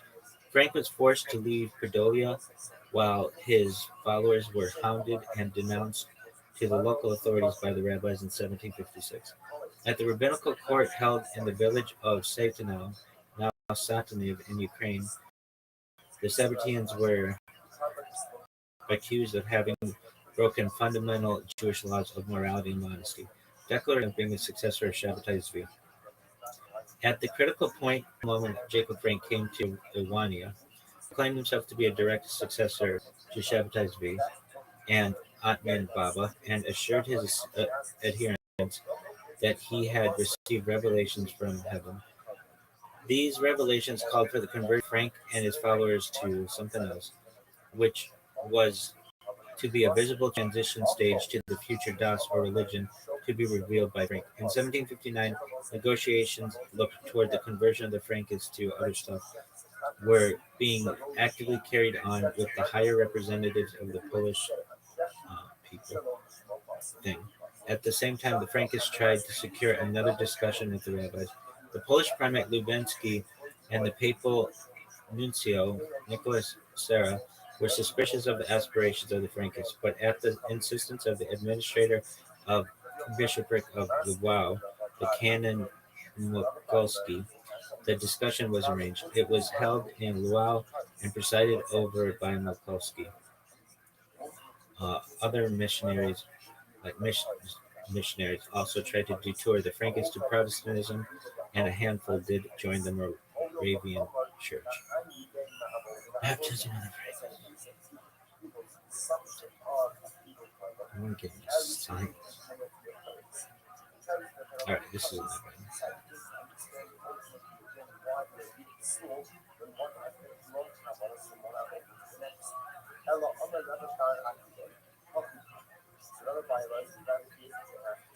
Wait, baptism of the Frankists. At the discussion in 1759, the rabbis energetically repulsed their opponents. After the discussion of the Frankists were requested to demonstrate in practice their adherence to other shit. Jacob Frank, who had then arrived in Lwów, encouraged the followers to take the decisive step. The baptism of the Frankists was celebrated with solemnity in the Church of Lwów, with members of the Polish Szlachta nobility acting as godparents. The neophytes adopted the names of their godfathers and godmothers and ultimately joined their ranks. Frank himself was baptized in Lwów, 17 September 1759, and again in Warsaw the next day. The King Augustus III as his godfather. Frank's baptismal name was Joseph. In the course of 1 year, more than 500 individuals were converted to the shit at Lwów, and nearly 1,000 in the following year. By 1790, 26,000 Jews were recorded baptized in Poland. However, the Frankists continued to be viewed with suspicion due to their strange doctrines. Frank was arrested in Warsaw on 6th of February 1760 and delivered to a tribunal on the charge of heresy. He was convicted of teaching heresy and imprisoned in the monastery of Czeszowa. Prison in later days. Czeszowa Monastery in Czeszowa. Eisenberg Castle, Offenbach on Main, Germany, where Frank spent his last 4 years of his life. Jacob Frank on his deathbed. Pictures. All right. Frank's imprisonment lasted 13 years, yet it only increased his influence with the sect of surrounding him with the aura of martyrdom. Many Frankists established themselves as Czeszowa and kept up constant communication with their holy master. Frank inspired his followers through mystical speeches and epistles, in which he stated that salvation could be gained only by first adopting the religion of Edom, and later adopting a future religion which Frank called Das, Dot, or knowledge in Hebrew. After the first partition of Poland, Frank was released by the Russian general Bibikov, who had occupied Czeszowa in August 1772. Frank lived in the Moravian town of Brno in 1786, surrounded by a retinue of adherents and pilgrims who came from Poland. His daughter Eve began to play an important role in the sect at the time. Frank kept a force of armed by his court. The future Tsar Paul I of Russia visited him with Joseph II of Austria. Accompanied by his daughter, Frank repeatedly traveled to Vienna, succeeded in gaining the favor of the court. Maria Theresa greeted him as a decider of other shit among the Jews, and it is even said Joseph II was favorably inclined to the young Frank. Ultimately, Frank was deemed unmanageable, and he was obliged to Austria. He moved with his daughter and retinue to Offenbach in Germany, Baron of Offenbach, and lived as a wealthy nobleman in Eisenberg, receiving financial support from his Polish and Moravian followers who made frequent pilgrimages to Offenbach. On the death of Frank in 1790, he became the holy mistress leader of the sect. Her fortunes dwindled in the aftermath of the Napoleonic Wars, and she died in 1816. Some Frankists were active during the French Revolution, such as Moses de Brusca, the son of Frank's Sabbatean cousin de Brusca. Many of the Frankists saw Napoleon Bonaparte as a potential messiah. The Frankists scattered in Poland and Bohemia eventually intermarried into the gentry and middle class. Maria Janowska, a professor, came from a Frankish family. The Grabowska, the Tedwes boy Zelensky, also descended from Frankists. In 1883, a Russian magazine, Russian Old Times, issued memoirs of an influential official of the Russian Ministry of the Interior, the Privy Councilor and staunch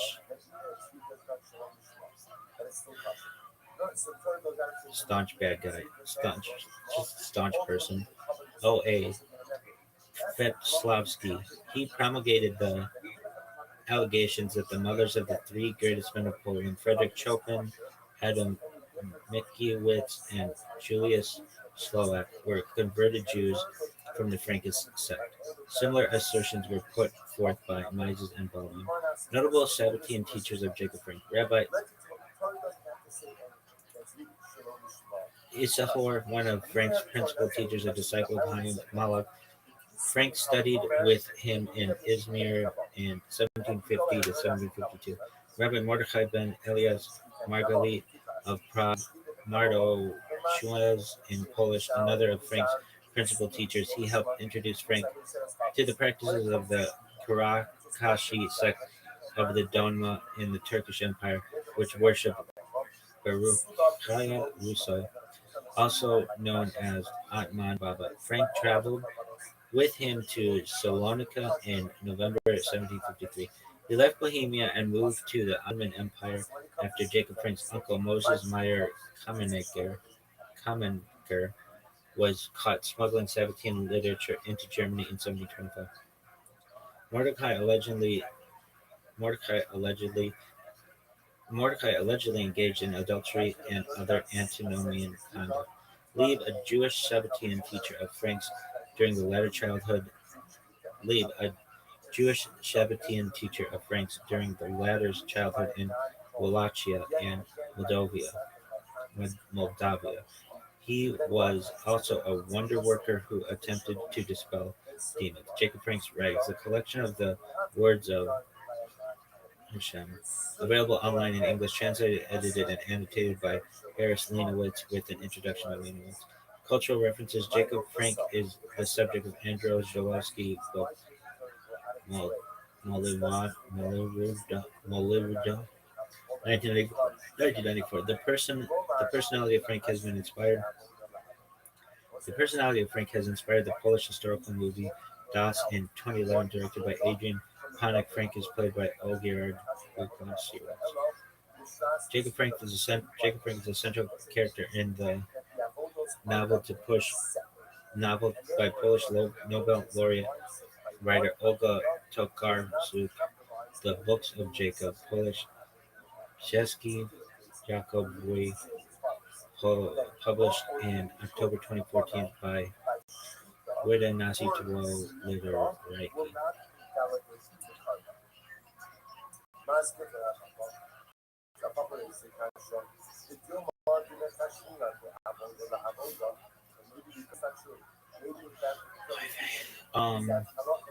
Okay, so let's learn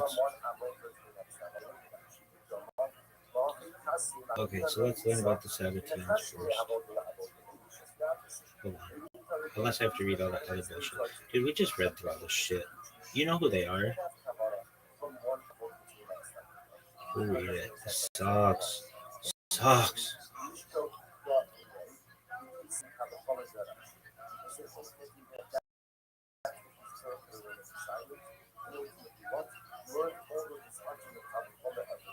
Have you ever known any Sabbateans?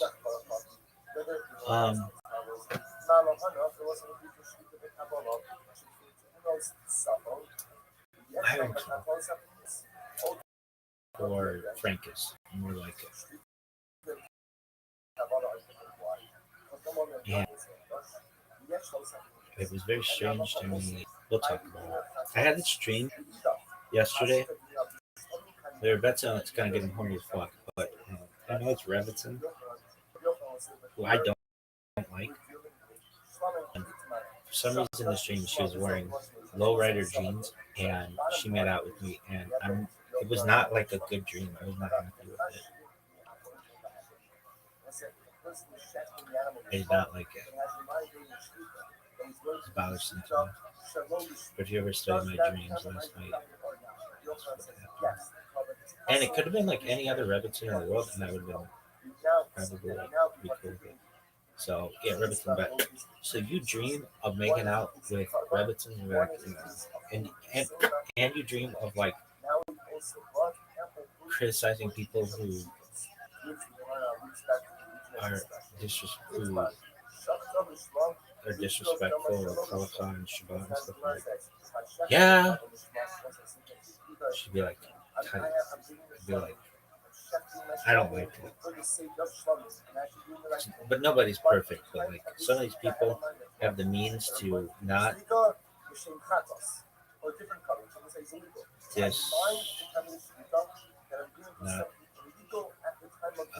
they have the means to be able to live within walking distance of the shul, and they don't. And I don't know why.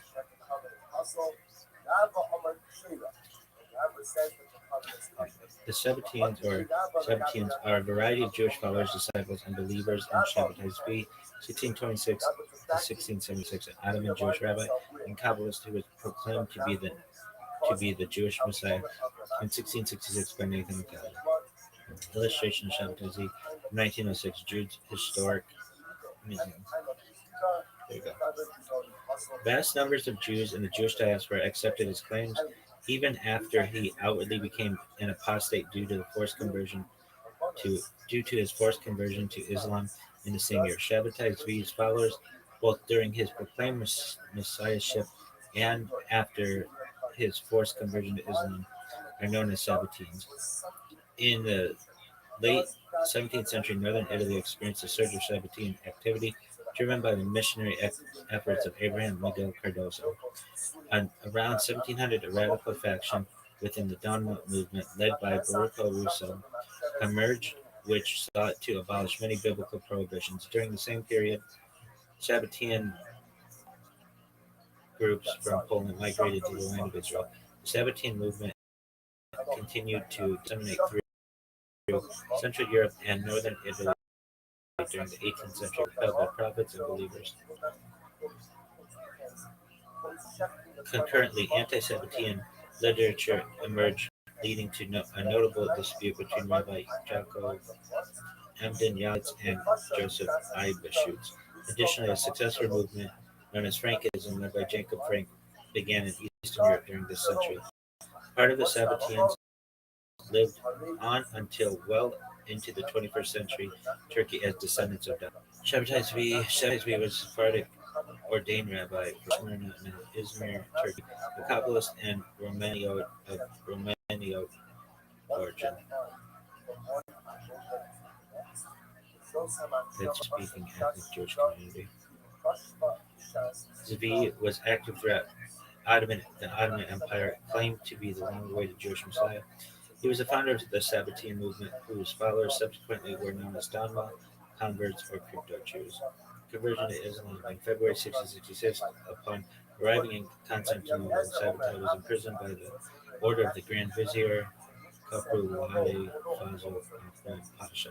In September of that same year, after being moved from different prisons around the capital to Adrianople, the imperial court's seat, the judgment on accusations of fomenting sedition, Shabbatai was given by the Grand Vizier in the name of the Sultan of the Ottoman Empire, Mohammed IV, the choice of either facing death by some type of ordeal or by converting to Islam. Shabbatai seems to have chosen the latter by donning from then on a turban. He was then also rewarded by the heads of the Ottoman state and with a generous pension for his compliance with the political and religious with a generous pension for his compliance with their political and religious plans. Shabbatai's conversion to Islam was extremely disheartening for the world's Jewish communities.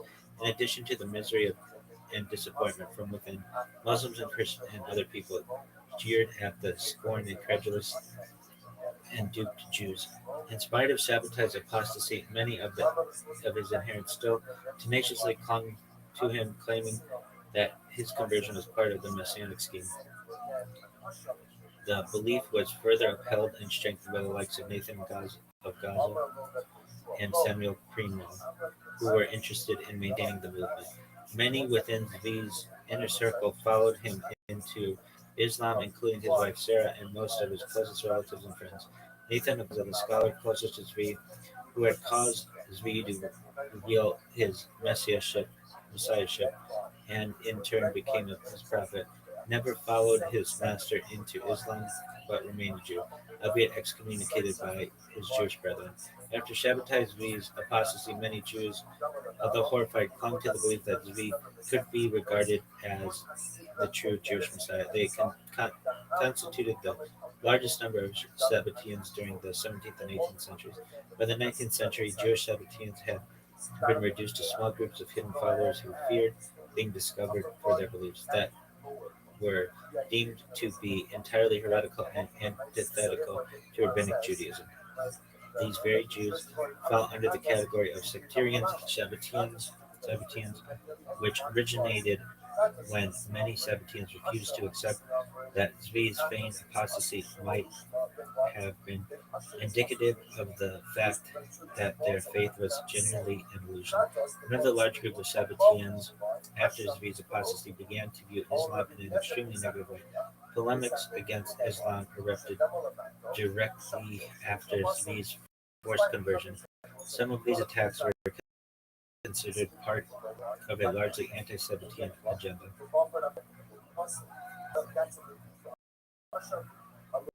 Accusations coming from anti-Sabbatean Jews revolved around the idea of sabotage Zvi's conversion to Islam, and Islam was rightfully an indicator of a false claim of messianship. Inside the Ottoman Empire, those followers of Zvi who had converted to Islam but who secretly continued Jewish observances and Brit Milah became known as Dhamma, Turkish Dhamma convert. There were some internal subdivisions within the sect according to the geographical locations of the group and according to who the leaders of these groups were after the death of Shabtai Zvi. Sabbatean-related controversies in Jewish history. Shabtai Zvi enthroned as the Jewish Messiah from Tikkun, Amsterdam, 1666. The Emden Ibershoots controversy. The Emden Ibershoots controversy was a serious rabbinical disputation with wider political ramifications in Europe that followed the accusations by Rabbi Jacob Emden, 1697-1776, of the Common Era, a fierce opponent of the Sabbateans, against Rabbi Jonathan Ibershoots, 1690-1764, of the Common Era, whom he accused of being a secret Sabbatean. The Emden Ibershoots controversy arose concerning the amulets which Emden suspected Ibershoots of issuing. It was alleged that these amulets recognized the messianic claims of Shabtai Zvi. Emden then accused Ibershoots of heresy. Emden was known for his attacks directed against the adherents or those he supposed to be the adherents of Shabtai Zvi. In Emden's eyes, Ibershoots was a convicted Sabbatean. The controversy lasted several years, continuing even after Ibershoots' death. Emden's assertion of heresy was chiefly based on the interpretation of some amulets prepared by Ibershoots, in which Emden professed to the Sabbatean illusions. Hostilities began before Ibershoots left Prague, when Ibershoots was named chief rabbi of the three communities of Altona, Hamburg, and Wandsbek. In 1751, the controversy reached the stage of intense and bitter antagonism. Emden maintained that he was at first pretended by the threats from publishing anything against Ibershoots. He solemnly declared in his synagogue that of the amulets to be Sabbatean heretic and deserving of harem excommunication. The majority of the rabbis in Poland, Moravia, and Bohemia, leaders of the three communities, supported Ibershoots. The act was really incredible. In July 1725, the Ashkenazic Beit Din of Amsterdam had issued a ban on excommunication of the entire Sabbatean sect. Kat ha ma'aminim.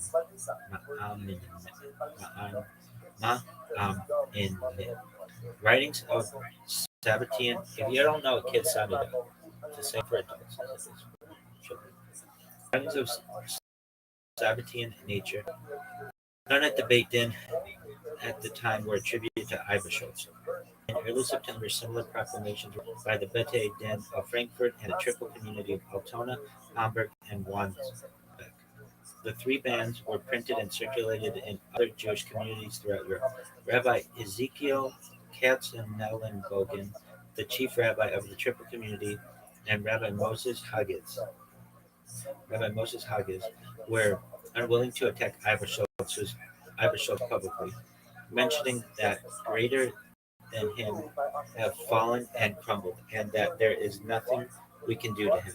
However, Rabbi Katzen Bogan stated that one of the texts found by the Amsterdam Beit Din by Abu Hayom el Ayin and I came this day into the fountain were authored by Joseph Iberschutz and declared that all copies of the work were in circulation. All copies of the work that were in circulation should be immediately burned. Emden later suggested that the rabbis decided against attacking Iberschutz out of a reluctance to offend his powerful family and a fear of rich supporters of his living in their communities. As a result of Iberschutz and other rabbis in Prague formulating a new and different ban against Shabbatianism in September of that year, his reputation was restored and Iberschutz was regarded as having been totally vindicated. The issue was to arise again, albeit tangentially, in the 1751 dispute between Emden and Eibschutz. The controversy was a momentous incident in Jewish history of that period, including involving both Yechezkel Landau and the Vilna Gaon, and may be credited with having crushed the lingering belief in Shabbatai current even in some Orthodox circles. In 1760, the quarrel broke out once more when some Sabbatian elements were discovered in Eibschutz's yeshiva.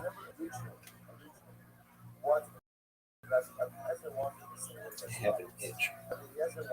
At the same time, with his general presented himself as a Sabbatian prophet, with the result that the yeshiva was closed.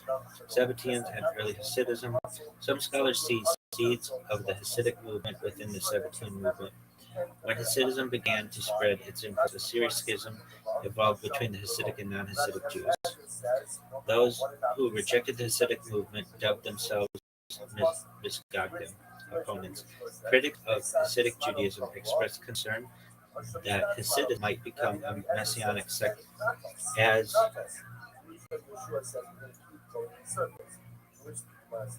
had occurred among the followers of both Shabbatai Tzvi and Jacob Frank. However, the Baal Shem Tov, the founder of Hasidism, came at the time when the Jewish masses of Eastern Europe were reeling in bewilderment and disappointment engendered by the two Jewish false messiahs, Shabbatai Tzvi 1626 to 1676, and Jacob Frank 1726 to 1791 in particular. Sabbatians and modern secularism. Some scholars have claimed that the Sabbatian movement in general fostered and connected well with the principles of modern secularism. Rabbis who opposed Sabbatians, Joseph Escapa, 1572 to 1662, was especially known for having been a teacher of Zvi and having afterward excommunicated him. Aaron LaPapa, 1590 to 1674, was the rabbi at Smyrna in 1665, when Zvi's movement was at its height there. He was one of the few rabbis to oppose and excommunicate Zvi, and his adherents retorted by deposing him and forcing him to leave the city, and his office was given to his colleague, Hayim Ben Beneste.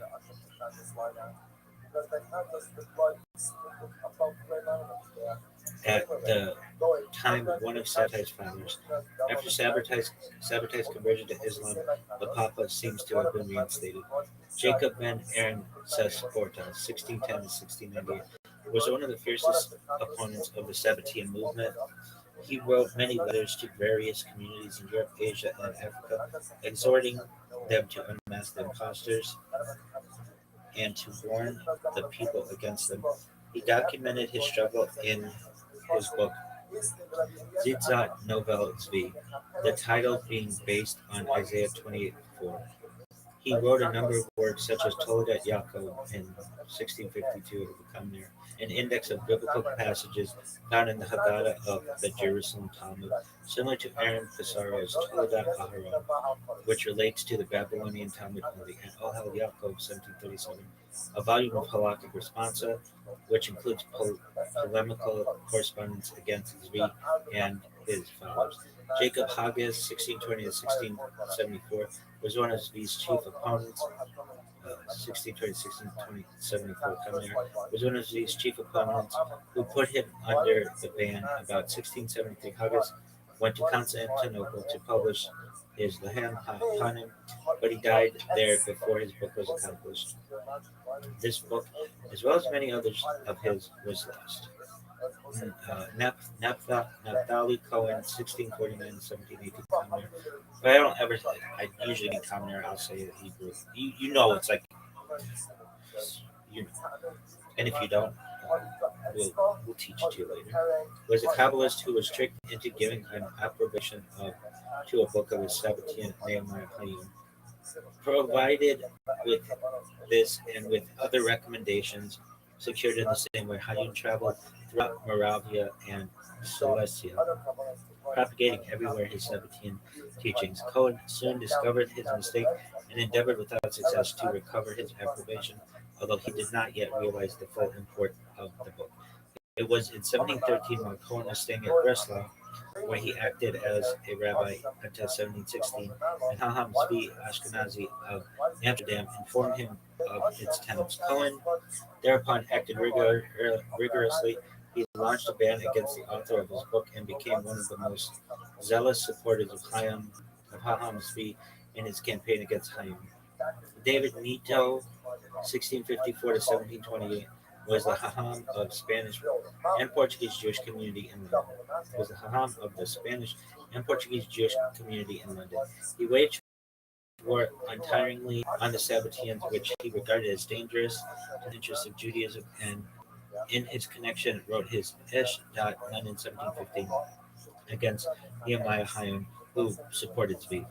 Zvi Ashkenazi, 1656-1718, known as the Chacham Zvi, for some time rabbi of Amsterdam, was a resolute opponent of the followers of Shabbatai Zvi. In Salonika, he also witnessed the impact of the Shabbatai Zvi movement on the community, and this experience became a determining factor in his whole career. His son Jacob Embai in Emden and followed in his father's footsteps in combating the Sabbatean movement.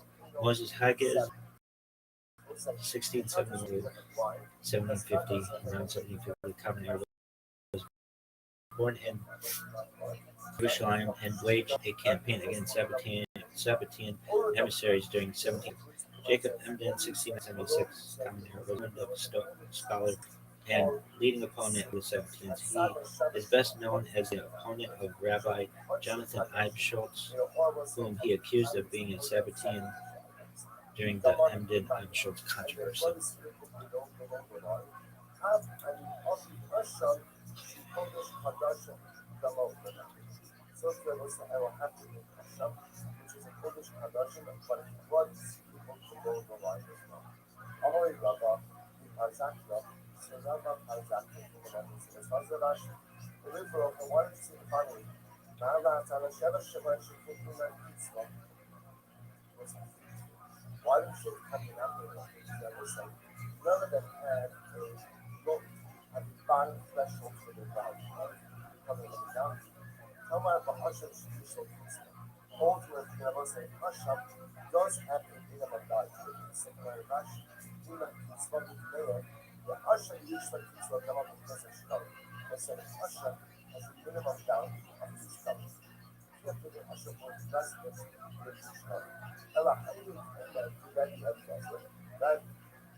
Kami left Daphne.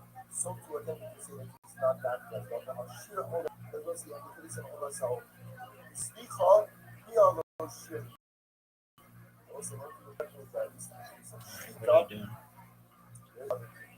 he by seven possibilities, how much that the other possibilities, the possibilities was a supply, it's a relation of shilling, Dama, high buckle before, the high buckle before is what's an ultimate again. I'm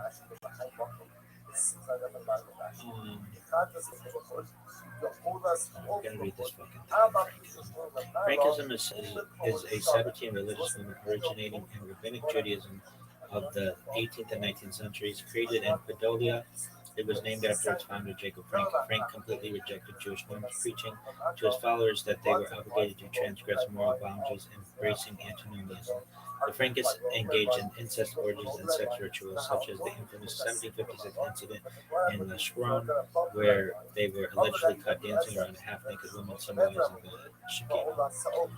At its height, Frankism claimed perhaps 50,000 followers, primarily Jews living in the Polish-Lithuanian Commonwealth, as well as in other regions in Central and Eastern Europe. Later, Frankists were encouraged to convert in mass to other sects. Alright, description. Frankists believed in Shabtai Tzvi, one of the most famous of all self-proclaimed Mashiachs in Jewish history. They believed in transgressing Jewish commandments to elevate the divine sparks constrained by them. Performed actions and that violated traditional Jewish prohibitions, such as eating foods forbidden by kashrut, the Jewish dietary laws, and celebrating prescribed fast days and feast days. He eventually opted to convert to Islam rather than face execution for claiming to be the Messiah in Judaism.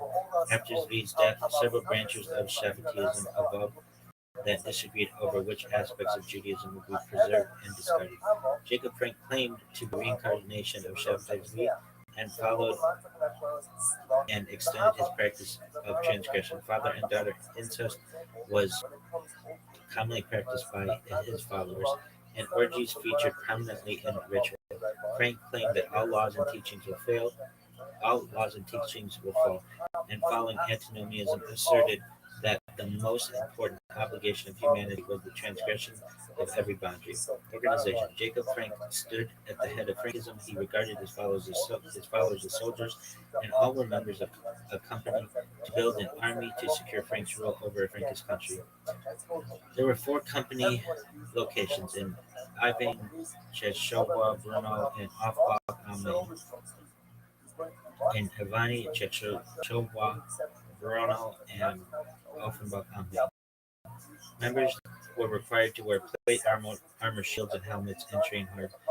His teachings were intended for the ears of all Frankists, but only for his personally selected small circle of so-called brothers and sisters, of whom he demanded blind obedience. Frank tried to maintain absolute control over at least this circle, taking advantage of the tendency to believe in shadim and magic. Shadim are spirits or demons in the Tanakh and Jewish mythology. Shadim do not, however, correspond exactly to the modern conceptions of demons as evil entities, which originated other places. While evil spirits were thought to cause melodies, Shadim differed conceptually from evil spirits. Shadim were not considered evil demigods, but the gods of foreigners. Further, they were envisaged as evil only in the sense that they were not from Hashem. So, like the shade, Ashmodai in bird-like form, the typical rooster feet is depicted in the compendium, where Restream, Todius, artist, measure salmon. Child sacrifice in the shade, showing the typical description of the Ammonite deity in medieval and modern sources. Oh fuck, dude! I'm not doing this anymore. I'm sorry. You look at the pictures through my glasses or something. I need this fucking device, so I can't. All right. So, doctrine. Words of as the most important Frankish text in the Kesiga Slow passage, the book of the words of the law. This is written in Polish and elementary, almost folk language, and consists of short sayings, some fewer than 10 words, interpretations and parables, visions and dreams, longer speculations about the elements of the doctrine, various episodes from Frank's life, the Frankish company, the contemporary rulers, and fairy tale stories up to 1,100 words long. To support them, there are many quotations from the Torah and the Zohar, as well as popular stories from the surrounding culture, which were quoted verbatim and paraphrased or adapted to his own doctrine. The text begins and ends with a vision. One is Frank's vision of his calling. 192 is Frank's final testament to the company. The words of the begin to Jewish literature, but this but its contents reject Jewish tradition and teachings. Biblical figures such as Jacob, Esau, and Esther are the foundations of Frank's teaching. Frank's brothers compiled the work between 1755 and 1791 as Zibior collection of materials developed in numerous meetings. The original Polish title, Sigia book, is therefore somewhat misleading and is only used once in the collection. 192 it was written down starting around 1773 and distributed exclusively in the handwritten form of his widely scattered followers. The last known complete manuscript, Words of Law, were destroyed along with numerous other Frankist sources during the destruction of Warsaw in World War II. Until recently, all researchers of Frankism have relied on the source material of the extensive biography of the historian Alexander Kraushaar, the most important study of Frankism from the pre-war period. Oh, I'm sick of reading today.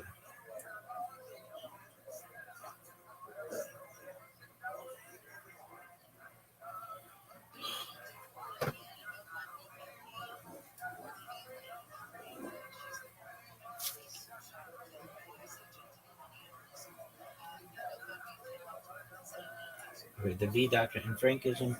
Frank is the third messianic incarnation of Tiferet after Shabtai Zvi and Baruchia Russo, 1677-1720, and also the reborn forefather Jacob. Nonetheless, he is only a helper. The actual guide in Frankism is the Virgin, the incarnation of the Shekinah, and the female Messiah. Frankists are supposed to follow her bravely like soldiers through all horrors. The path by which Frank sought to lead the followers to life was symbolized by the letter V, which also represents Jacob's ladder. The seeker must first climb into the abyss to reach the deepest level of humiliation and then up to the light. Climb back up to light. According to Frankist doctrine, the patriarchy and Moshe had already tried to follow the path but had failed, as had Zvi. Frank proclaims that the Frankist ascent down the V ladder into the deepest humiliation is reflected in society's hatred and exclusion of them, which result from Frankism's consistent implementation of the idea that all laws and teachings of the world are only laws in the three evil world rulers, the Pope, the Tsar, and the Sultan, and they need to be observed. In the best case, such laws and teachings need only to be kept in pretense. Religions and teachings of the world can be worn like an empty shell and then discarded at whim because the true Torah is yet to be revealed. The Mosaic Law with the Ten Commandments should be despised as it is part of the Old Torah. The contempt of all teaching of the world culminates in a statement circle of to by Frank to his close circle of brothers and sisters that amounts to a command for total assimilation. One should adapt the new respective religion or language depending on the country. Frank also advises mass assimilation in the following passage. Shlomo was wise, wiser than all the peoples. He mixed with all the nations, took the daughters of kings as his wives, and did not get anything out of it. He could mix with the nations because he was a king. But here the whole world knows that I am descendant from Jews, that I am newly baptized and poor, but I have hope that I will mix with their society this winter, and they themselves will call me. I can tell you, whoever does not mix with the nations, all his work is in vain. Frank was not interested in the acculturation of Jews Rather, he wanted them to integrate into society in order to ultimately overthrow it. If the enemies of the Jews in the 18th century had been familiar with Frank's secret sectarian canon, it would have made the already hotly contested Jewish emancipation considerably more difficult. This shows a picture of the Frankish Virgin Eve Frank 1774 common era.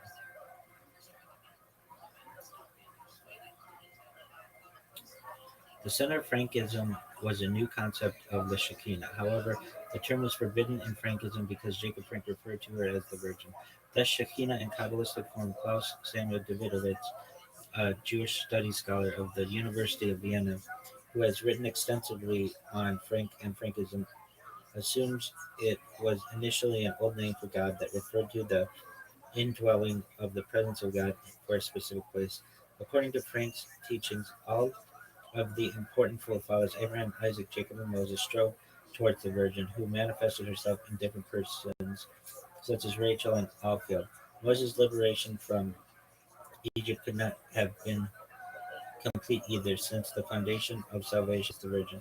But now, according to Frank, the real Virgin had arrived, a female Messiah, visible to all people, his daughter Eve Frank. In a teaching, Frank identifies himself with the traditional Messiah ben Joseph, who will have significant impact but perish in the fight against the enemies of the end times. Just as he precedes the Messiah ben David, Frank prepares the way for the Virgin, his daughter.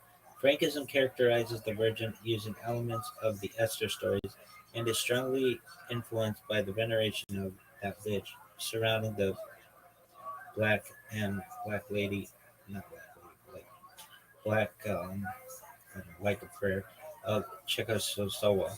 No one knows how to say that. He claimed that the black like a prayer would lead his followers to the Frankish Virgin, and therefore presented baptism as a necessary step. Following the Bahar and the Zohar, in which the Shekinah are described as being like a princess daughter. We gotta read this one. Bahar, the Sefer HaBahar, Book of Clarity, Book of Illumination, is an anonymous mystical work attributed to the first century rabbinic sage Nahunya ben Akana, a contemporary of Yochanan ben Zakkai, because it begins with the words Rabbi Nahuya and Hakuna said. It is also known as the Midrash of Rabbi Nahunya ben Hakuna, first mentioned in the 12th century Languedoc Provençal work. The Bahar is an early work of esoteric Jewish mystical tradition and eventually became known as Kabbalah. The work is considered by scholars to be pseudepigraphical, composed in Provence in the late 12th century.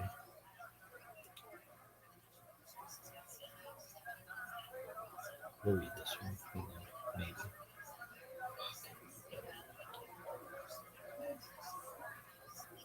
Dude, this is a lot of work.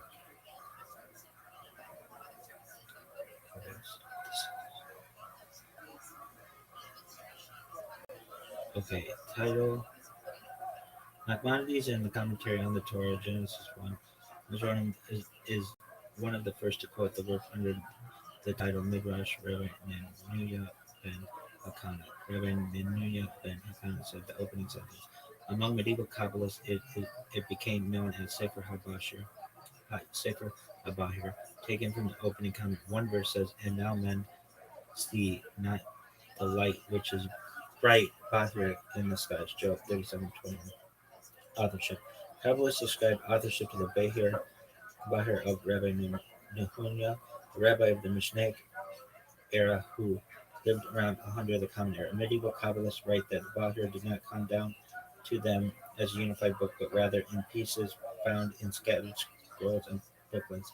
The scattered fragmentary nature of the Bahir's text, which sometimes ends discussion in mid-sentence and which often jumps randomly from topic to topic, supports this claim. The historical critical study of the book points to a later date of composition. For some time, the scholars believe that it was written in the 13th century by Isaac the Blind, or by those in his school. The first sentence, "And now men See not the light which is in the skies, Job 37, began isolated and having no connection follows, was taken to be an illusion of the blind of its author. The modern scholars of Kabbalah now hold that at least part of the Bahir was an adaptation of an old work in the Sefer Raza Rabbah. The older work is mentioned in some of the works of the Geonim. However, no complete copies of the Sefer Raza Rabbah are in existence. However, quotes from this book can still be found in some older works. Scholar Ronit Moroz argues that the elements of the Bahir date back to 10th century Babylonia as witnessed by the acceptance of the Babylonian system of points, which later fell into disuse, while the other elements were written in the 12th century province. Many scholars of Kabbalah hold that the Bahir adds Gnostic elements to the older work. The question of how much Gnosticism has influenced Kabbalah is one of the major themes of the modern day research on Kabbalah and the works of Gershom Scholem and Moshe Idol. Idol. For more information, there is a striking affinity between the symbolism of the Sefer HaBahir on the one hand and the speculation of the Gnostics and the theory of the ions of the other. The fundamental problem in the study of the book is the affinity based on an as yet unknown historical link between the Gnosticism in the Mishnah and Talmudic era and the sources from which the material in Sefer HaBahir is derived? Or should it possibly be seen as purely psychological phenomenon,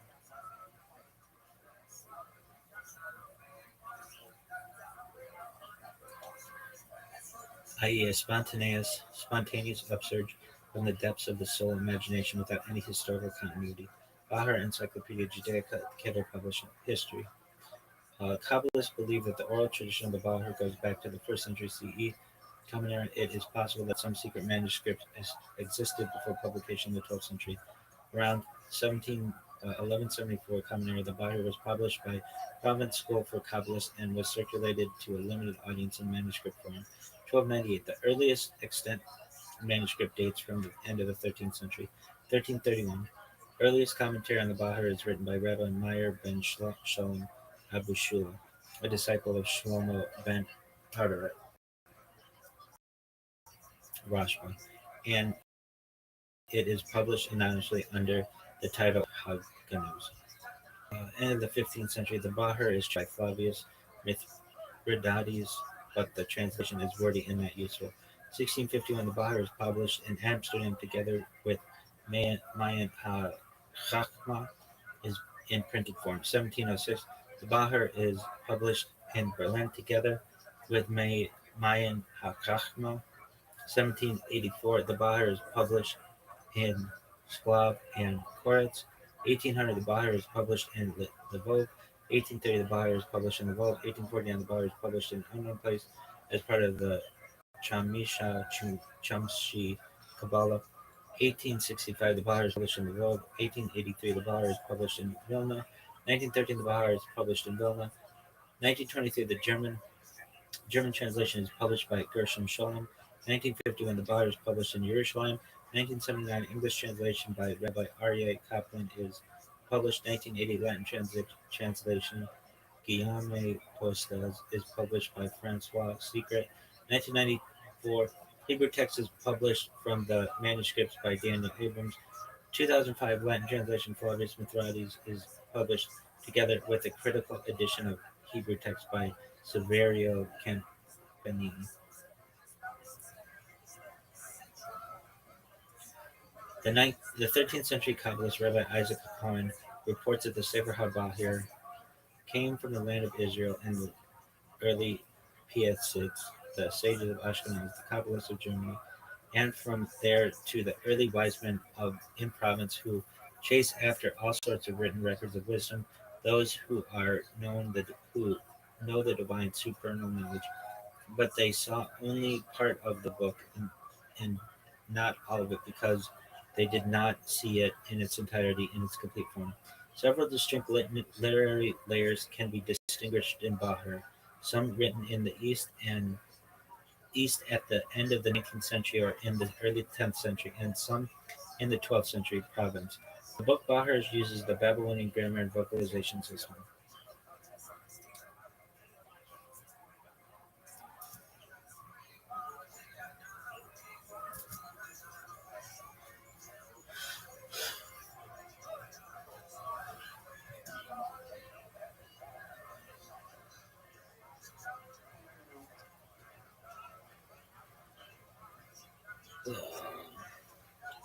Babylonian vocalization, as opposed to the Tiberian one used in Hebrew to this day, is mainly upper, that is, marked above the letters, and is characterized, among other properties, by the sigil being pronounced like a pada. Only if Behar was written in a region in which the Babylonian system was in use can the claim the Shem placed above the letter and the sigil beneath be meaningful. The pada is upper according to the Babylonian vocalization system, whereas the sigil is lower according to the Tiberian system. Only according to the Babylonian system is it possible to pronounce the combination of vowels at the same and both have the same pronunciation, short U. The use of the Babylonian system to symbolize the holy is evidenced by the past date of composition. At the beginning of the 10th century, a debate arose between Jewish communities over which grammatical system most faithfully represented the Torah. Was it pronounced when it was given to Moshe at Sinai? The debate ended of the Tiberian system and with the understanding that the Babylonian system reflected a foreign influence on the Hebrew language. Thereafter, one could no longer employ it as a symbolic instrument for the holy. Hence, the Babylonian layer must be written before the debate was concluded. Hence, the Beher assumes the form of exegenic midrash in the first chapters of Genesis. It is divided into 60 paragraphs or 104 passages and is the form between master and disciples. The main leaders are Ra Amorai and Ra Rahmai, the Rahum or Mai. Some statements in the book are attributed to Rabbi Berechiah and Rabbi Yonahan, Rabbi Boone, rabbis mentioned in the later Midrashic literature. The Beher contains commentaries explaining the mystical significance of biblical verses, the mystical significance of the shapes of the Hebrew letters, and the mystical significance of cantillation signs and vowel points on the letters, and the mystical significance of statements in the Sefer Yeritza, Book of Creation, and the use of sacred names in magic.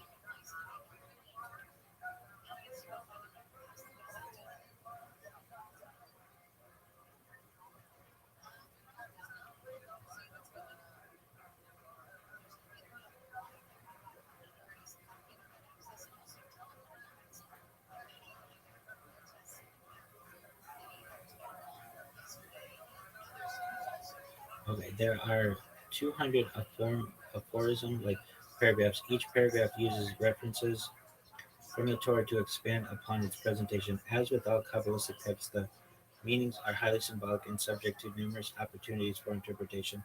A common analogy is used throughout. A king, his servants, his daughter, and his gardens are all used to explain a meaning first of Torah and then of the main topic text. The paragraphs refer to each within segment with other are broken into 5 sections in the REA translation.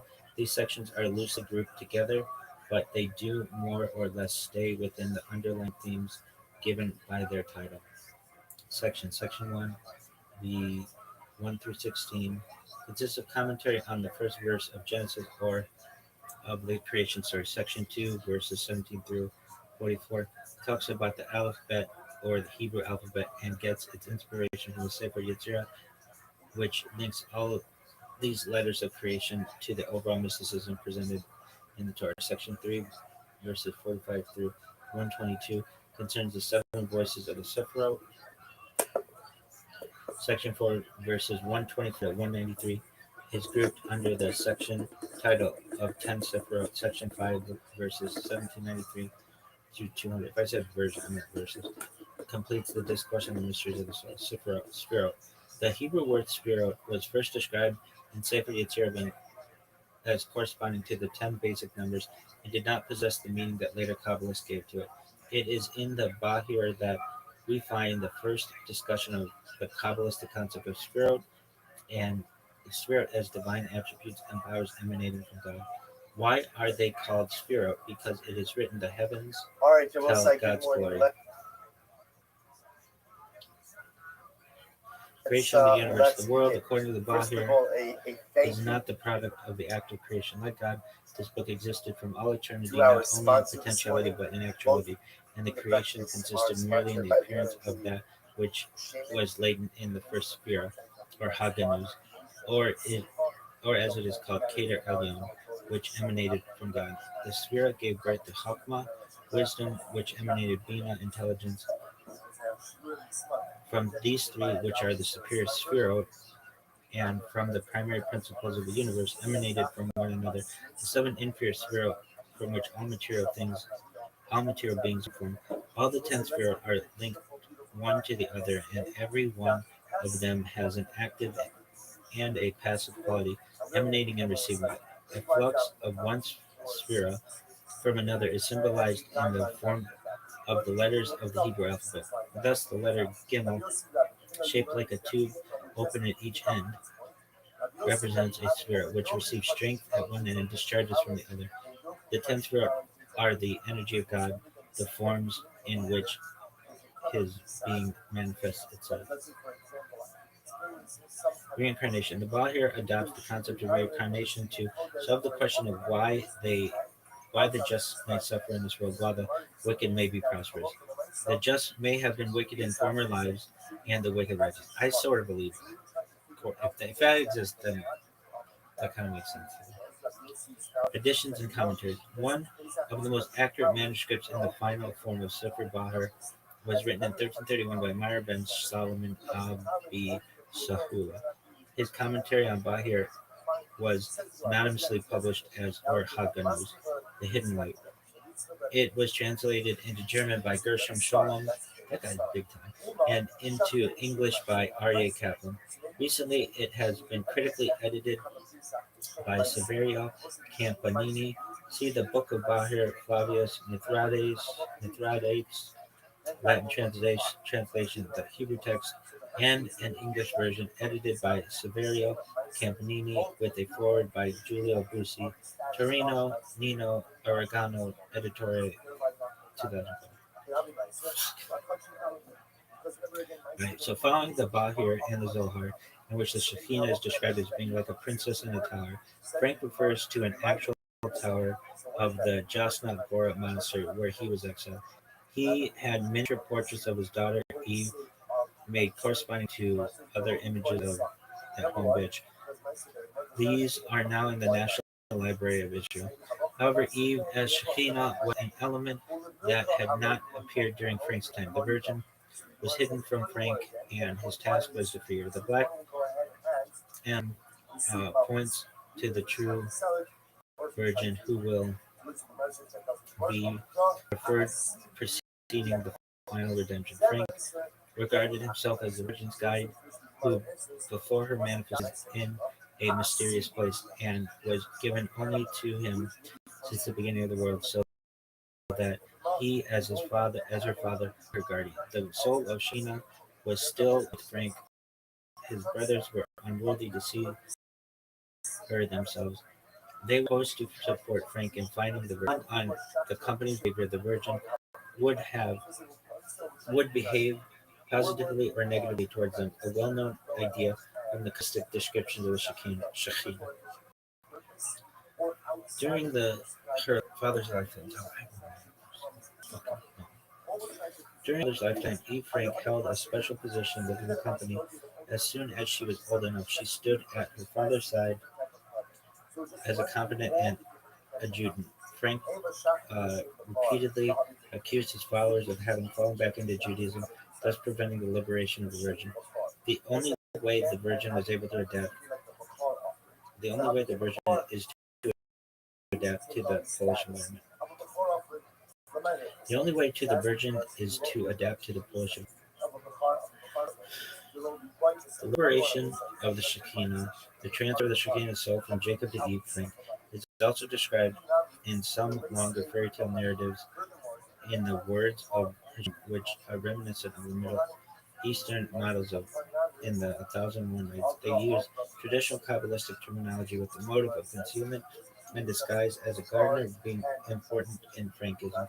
The garden stands for a symbolic setting of the world of the 10th sphere, the strengthening of the third sphere, Chakra, the male principle, also known as the upper Shekhinah, and leads to the liberation of the lower Shekhinah.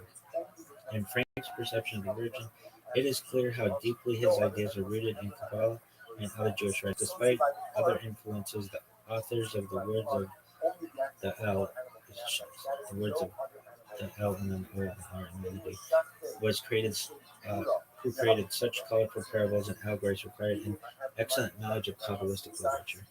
Dog.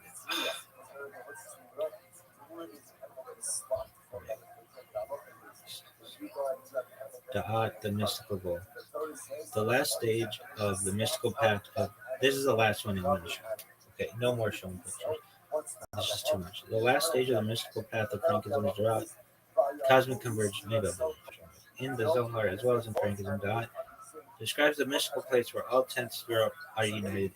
It is an apparent sphere which cosmologically means a concealed knowledge that creates a harmonizing union between two spheres, the male principle of Chokmah and the female principle of Bina. It results from the fusion of these cosmic forces. On a physical level, knowledge means a sexual union which manifests itself in the union of Adam and Eve in woman. It is thus possible to reach Da'at through sexual intercourse. With the help of sexual rites, Jacob Frank wished to reach Da'at on earth, the last step of Jacob's letter. That knowledge was a higher realization that would bring a deep insight into everything. It was enlightenment and a fresh realization, and with it would be associated a new name and a new soul. Frank emphasized that all the patriarchs, including Shabbatai Tzvi, had been unable to enter Da'at because they had not been baptized. To the worthy of entering Da'at, one must first reach the level of Esau, the acceptance of Frankism allowed all of its followers to take part in the mystical search of Da'at, but demanded blind obedience to its leader, combined with the complete abandonment of all laws and teachings, which in any case they only appeared to follow. True to the motto, the more blind and radical my true to the motto, the more blind and radical to my the more blind and radical my obedience to Hashem, the more likely and possibility of reading Da'at after accepting that bullshit. The Frankists strove to complete the personal path of Da'at, which in the end would only be possible for a few select brothers and sisters. The triangle or V of the ladder refers to the three things, but at the same time the earthly path of the Frankists. By getting rid of all laws and teachings, they degraded themselves and incurred the contempt of society. The V is applied to Edom, Shekhinah, and Da'at, meaning the Frankists should be baptized to reach the cosmic Esau, or tip of the V, the Virgin, who will raise them from the depths of their exile, leading them back to Da'at. The beginning of the entry into Da'at will um, will be seen on earth when the Frankists are integrated into non-Jewish society and accepted by the international community. Then the mystical cosmological path will continue. Motherfuckers. Scholarly analysis. Several authorities of Sabbateanism, such as Heinrich Graetz and Alexander Kroschar, were skeptical of the existence of the distinctive Frankist doctrine. According to Gershom Scholem, a 20th century authority on Sabbateism and Kabbalah, Krishna described Frank's sayings as grotesque, comical, and incomprehensible. In the classy essay Redemption Through Sin, Scholem placed Frankism as later and more radical outgrowth of Sabbateanism. In contrast, James Michelson argues that Frankism was an original theology that was innovative if sinister, that was, in many respects, a departure from the earlier formulations of Sabbateanism. In traditional Sabbatean doctrines, V and often his followers claimed to be able to liberate the sparks of holiness hidden within what seemed to be evil. According to Michelson, Frank's theology asserted that the attempt to liberate the sparks of holiness was the problem, not the solution. Instead, Frank claimed that the mixing between holy and unholy was virtuous. Nathaniel Lederberg claims that Frank had a Gnostic philosophy wherein there was a true Hashem whose existence was hidden by Demiurge.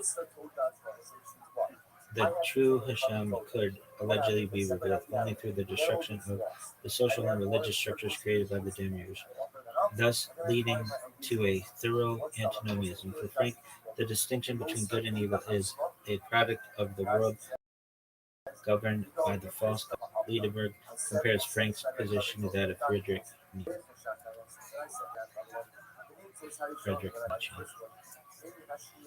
After Jacob Frank's death in 1791, leadership of the Frankist movement passed to his daughter Eve Frank, Lua Frank, who had been proclaimed the Holy Virgin and kind of messianic counterpart of her father as early as 1770.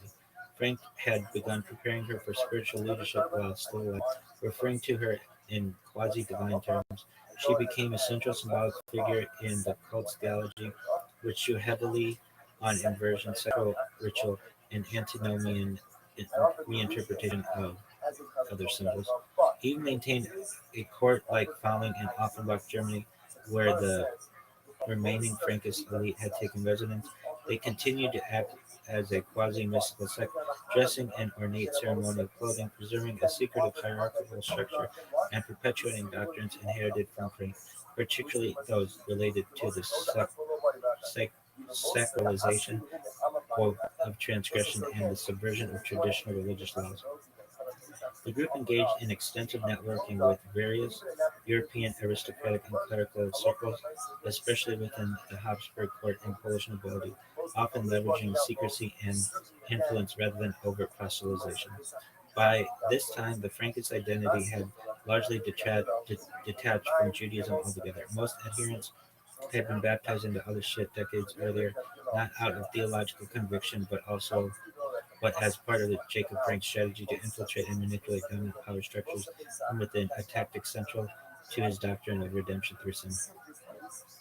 E. Frank ruled over the community until her death in 1816. Afterward, the movement gradually disintegrated as a formal sect, but many of its ideological patterns persisted through intermarriage, elite networking, and secret societies.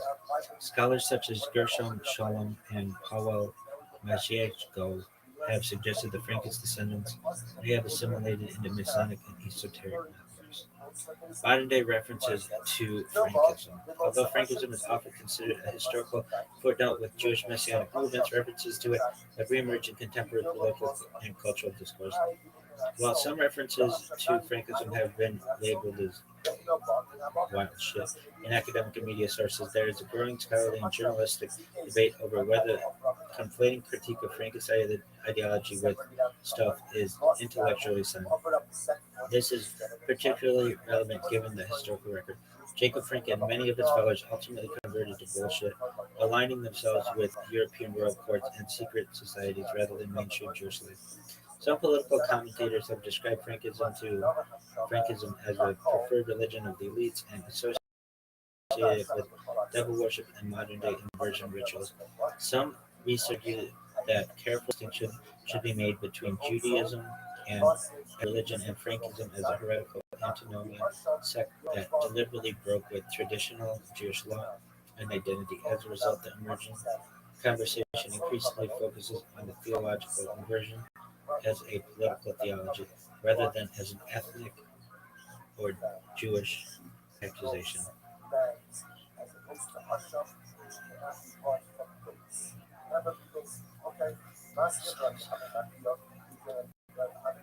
Okay, if this one is long, I'm gonna be pissed. Stop, dude.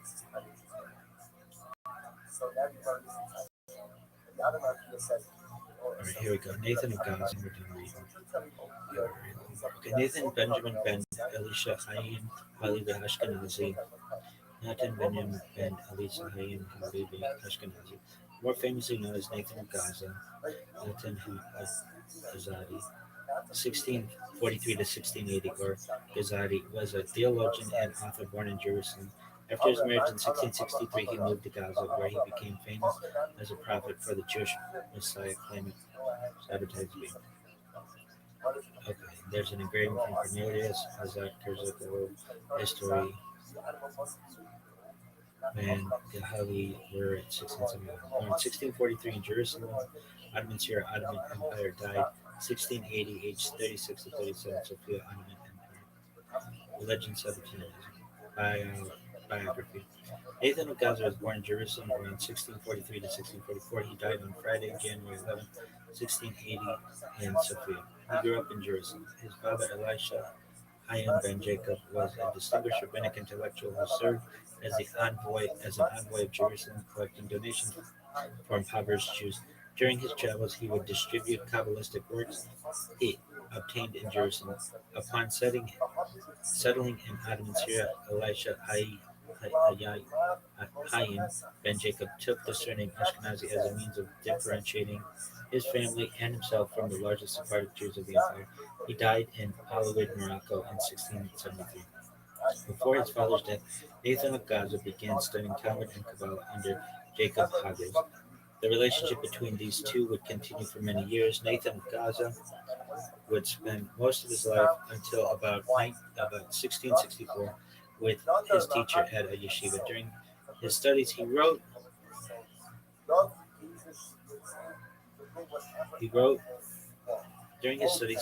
of his interest in the persistence. During his studies, he wrote of his interest in the persistence toward life as a Jewish academic. Gershon, a 20th century scholar of Jewish mysticism, wrote that Nathan was an extremely gifted student of quick apprehension and brilliant intellect. His talents were noteworthy for their rare combination of intellectual power and capacity for profound thinking with imagination and strong emotional sensitivity. At 19 or 20, he married the daughter of an affluent Jew named Samuel Lisbona. The nuptials were believed to have occurred before the end of 1663 when he joined his wife's family in Gaza. There, he was able to focus considerably on his religious studies. Nathan of Gaza initiated a focused study of Kabbalah and relocating to the area of Gaza. His exploration of Jewish mysticism led to various mystical experiences. An example of such experiences is noted in a letter written in 1673. When I attained the age of 20, I began to study the book Zohar and some of the Lyrianic writings. A formula Talmud: he who wants to purify himself receives the aid of heaven, and thus he sent me some of his holy angels and blessed spirits who revealed to me many of the mysteries of the Torah. In the same year, my force having been stimulated by the visions of angels and blessed souls, I was undergoing a prolonged fast in the week before the feast of Purim. Having locked myself in a separate room in holiness and purity, the Spirit came over me. My hair stood up on my head, and my hair stood on end, and my knees shook, and I beheld the Merkaba, and I saw visions of God all day long and night. Merkaba is a school of Jewish mysticism, 100 before the Common Era of 1,000 Common Era, centering the visions of those found in Ezekiel 1 or in the Holocaust literature concerning stories of ascents to the heavenly palaces of the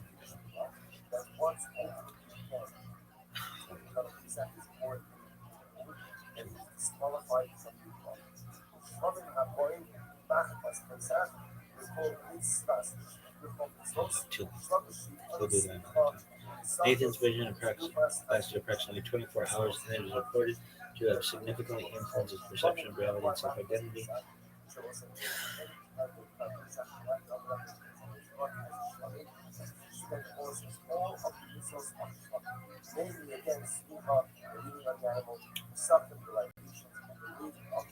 Nathan's vision lasted approximately 24 hours and is reported to have significantly influenced the perception of reality and self-identity. The event was described as overpowering and transformative, marking Nathan's conviction of being a true prophet for the time. Nathan purportedly experienced physical and mental changes, but a crucial aspect of his vision was the belief that Shabbatai Tzvi was Messiah.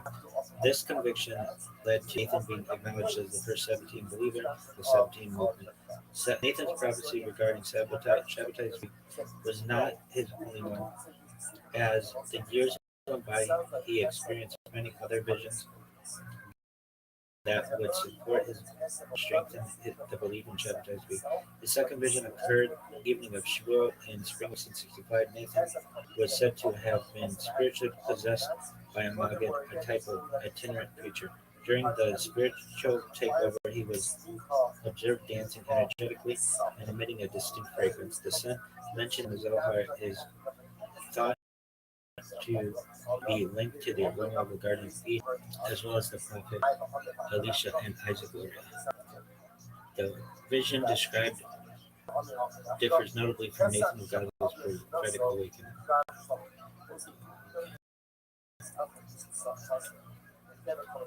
Yet it exhibits some similarities. One parallel is transformation. Following the end of the Megiddic possession, Nathan of Gaza experienced a change. Although this was not physical and mental, instead it involved how he was perceived by the Jewish community, which began to recognize him as a prophet and spiritual doctor. This public recognition of Nathan of Gaza was a mystic and seer, facilitated by the subsequent acceptance of Shabbatai Tzvi as a messianic figure. The use of prophecies was central to the movement, with numerous predictions made by Nathan of Gaza and Shabbatai Tzvi, contributing to the emergence of Shabbatean followers within the contemporary Jewish community. Nathan of Gaza envisioned Shabbatai Tzvi as the Messiah of the Jewish people, but Tzvi's acceptance of his messianic role was not instantaneous. His first encounter with Nathan of Gaza was not about his position as the Jewish Messiah, but rather as a patient to a physician. At the time, Nathan of Gaza was becoming well known as a spiritual physician. Shabbatai Tzvi visited him in hopes of curing him from an illness that he had contracted. Shkolem would later write that Tzvi suffered from a psychological condition he identified as manic depressive psychosis, today called BPD. Instead of trying to aid him with his psychological sickness, Nathan of Gaza divulged to Shabbatai Tzvi his prophetic vision. Initially, when Nathan addressed him as the Messiah, he laughed at him and said, "I had it done vocation, but have said away." Intensive discussions led to Nathan of Gaza persuading Shabbatai Tzvi to accept a messianic mission. In May of 1665, Shabbatai Tzvi publicly declared himself the true savior and positioned himself and positioned him and Nathan of Gaza permanently in the public eye. In December 1665, Shabbatai Tzvi and Nathan of Gaza parted ways. Shabbatai Tzvi embarked on his journey to Turkey, where he would begin to advocate his newfound position as the Mashiach. They would not see each other again until after Shabbatai Tzvi later converted to Islam. Thus, from the fall of 1665 until the summer of 1666, the two worked arduously on the next stage of their movement, convincing the world that Shabbatai Tzvi was a Messiah. Seeing that the rabbis of Jerusalem were very hostile to the Shabbatean movement, Nathan proclaimed Gaza to be henceforth the holy city. He first spread the word about Messiah's fame by sending circulars from Ottoman Syria to the most important communities of Europe. Then he visited several of the chief cities in Europe, Africa, and India, and finally returned to Ottoman Syria. Even after Shabbatai Tzvi's apostasy, Nathan did not desert his cause, but thinking it unsafe to remain in Ottoman Syria any longer, he made preparations to go to Smyrna. Seeing that the credulous were confirmed anew in their belief, the rabbis excommunicated all Shabbateans, particularly Nathan, 9th December 1666, warning everybody against harboring or even approaching him. After a stay of a few months at Smyrna, he went at the end of April 1667 to Adrianople, where, despite his written promise that he would remain quiet, he continued his agitation. He urged the Sabbateans in Adrianople to proclaim their adhesion to the cause by abolishing the fast on the 7th of the Tammuz and the 9th of Av. Travels through Europe.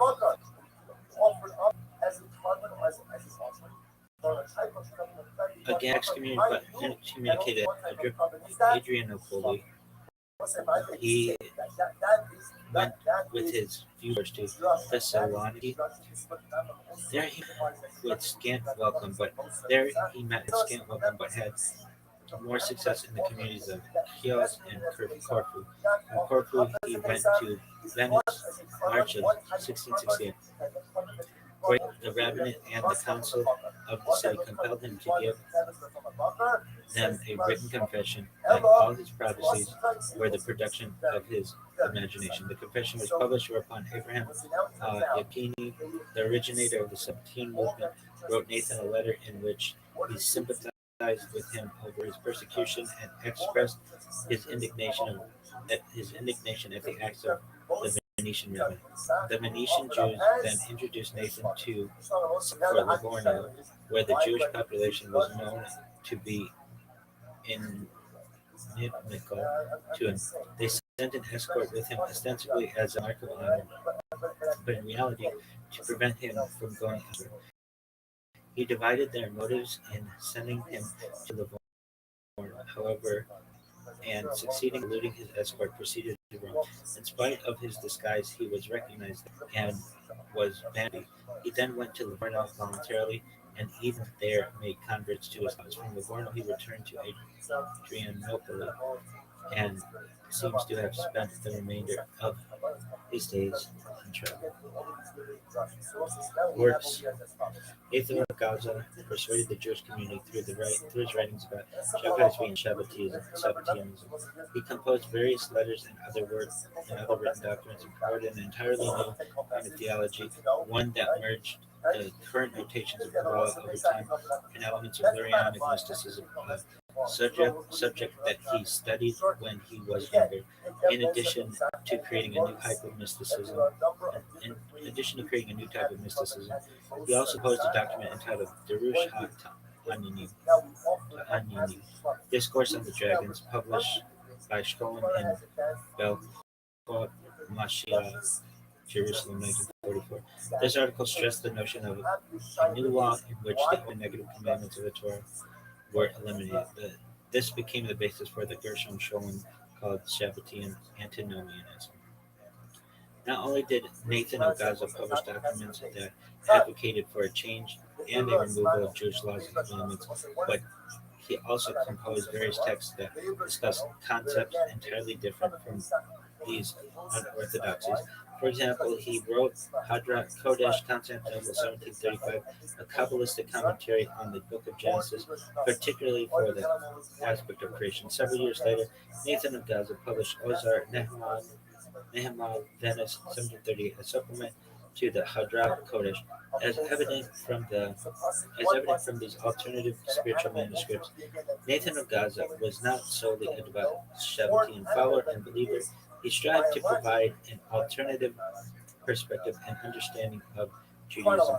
He also wrote Peri Etz Hadar, prayers for Bishvat, 1753, and Tikkun Quera, an ascetic work according to Sabbatean doctrine, after them 1666. His travels were translated into German by Moritz Horschletzky and published in Orient Lit. Line 170 to 172. 290. Overall, the documents Gaza produced and presented were both positively and negatively received by the Jewish community. For example, some of the rabbis in Jerusalem were divided over the ideas Nathan of Gaza wrote. A number of them felt that these written records were sacrilegious. They defined the basic tenets of the Jewish faith. Nevertheless, the composition of these texts provided a further platform in which Shabbatai Tzvi and Nathan of Gaza could promote their Sabbatean ideologies. There is some consensus among the sources that on Friday, January 11, 1680, in Uskip, Ottoman Empire, now Skopje, North Macedonia, Nathan of Gaza died. However, according to other sources, he died in Sofia, now Bulgaria, but his body was transferred to Uskop and buried there. According to the Jewish physician Jacques Confino, who visited Skopje, there is Nathan of Gaza, was buried in a marble tomb along with a disciple. According to Confino. The tomb was engraved in Hebrew with the inscription, "The eternal home of all living beings." The monument of rest of the Lord's of Hashem's servant awakens and dedicates heavenly glory to him. I did not sing his praises extensively because to him belong tranquility and glory.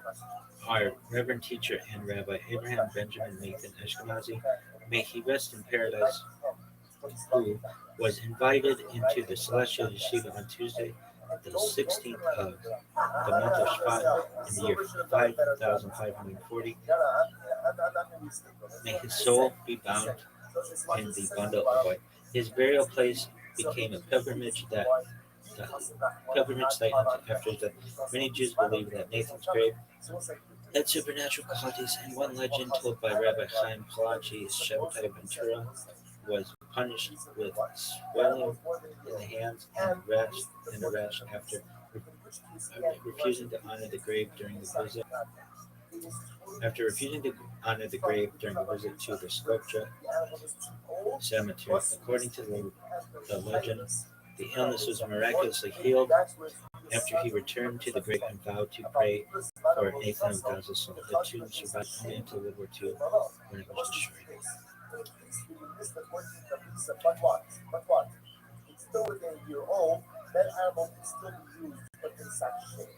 And therefore, when you shop for exactly purpose animal, therefore I need a second puzzle because of the monochromatic the puzzle to cover the just like simple initial in your sight. Hirkontolo Omris Mano, below Shnaso, the Fuzzy Lapasa, Imolo, and was a seat, or just a I would have 2 fucking hours. Where some element of a piece of identity was missing. Either you misdictate for once, or the animal is too old. That's when the animal do purpose on your shoulder. I will say, what about the case of where again I separate the animal from inside, I lose the animal, I go and offer up another animal, and then what happens? I find the first animal red. There have been like 40 false messiahs since like ever. Can you just name them for me? Or however, and just number with the name and the years. That's it.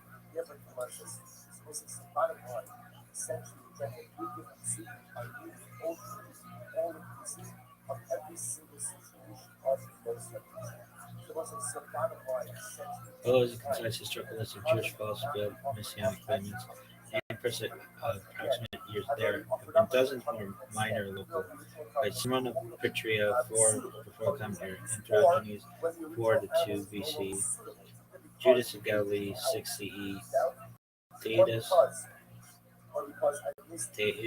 44 to 46, Menahem ben Judah 61, Bar Giora 66 to 70, John of Gishala 67 to 70, Bar Kokhba 7, Bar Kokhba 132 135, Moses of Crete 440, Abu Isha al Ibshani 684 to 75, Yochanan, disciple of Abu Isa, early 700s, Serene, Syria 720, David Alvin ben Solomon 1160, Moses Botaro 1413, Asher Ramlin 1500 to 1502, David Ravuani 1523 to 1532, Solomon Malko 1529. The dates are Common Era, and that's when their followers or whatever, that's when they were doing this shit. Abraham ben Eliezer Halevi, early 1500s, Shlomo ben Yosef, Persia, 1640, Shabbatai Zvi, 1648, 1666, Nathan Gaza, prophet of Shabbatai, 1665 to 1667, Baruchia Russo Osman Baba, late 1600s, Jacob Cordero, Jacob Carrito, 1690 to 1700, Nehemiah ben Moses Hayim, early 1700s, Jonathan Eibelschutz, accused, disputed, 1750, Jacob Frank, 1755 to 1791, Mordechai Melchior, 1860s, Joseph Priasov, Bohemia, early 1800s, Judah ben Shalom, Yemen, 1868 to 1874, Shofar Kulyai, 1861 to 1865, Shofar Kulyai II, 1870s, Moses Gabbai, Tripoli, late 1800s, Rabbi Yosef D. Ryan, legendary attempted 1400s attempted missing. right, that's it. Now remember again. Let's go back to the Masechta. Let's go back. So the halacha is You're fired. Go fuck yourself. that if you offer up a karma, right, and you have a shiva invited, a shiva kodesh, you have a mind for a different owner or a mind for a different cover. What's the halacha? The cover is good, except it doesn't satisfy your obligation. One exception, which is the two exceptions, which are cover yourself, which we dealt with, and chatas. So we'll say the shaila is very exciting. The shaila will be clear as I'm opening up a chatas because I did something wrong. But when I shechted it, I had in mind the shem chatas nachshon, which I was saying that the name of the chatas. The shaila is what does that do to my karma? So says the Gemara, Amrav Mishnah the Mavu, chatas shechtu shem chatas nachshon shaila. So that says it's kosher. Why is the Amrikra? Those Torahs achatos, Torah achos, the cholachatos. So we'll say that is not the Torah. Those Torahs achatos, there is one halacha for all chatos. So we'll say another way of saying, as long as you offered up that covenant for what? The shem chatos, even if it's chatos nachshon, it doesn't matter. As long as you offered it up for shem chatos, halacha l'maisa you come to special. We'll say this actually gives you the story about Sheila. Last white line, well, Agishmi Kodesh.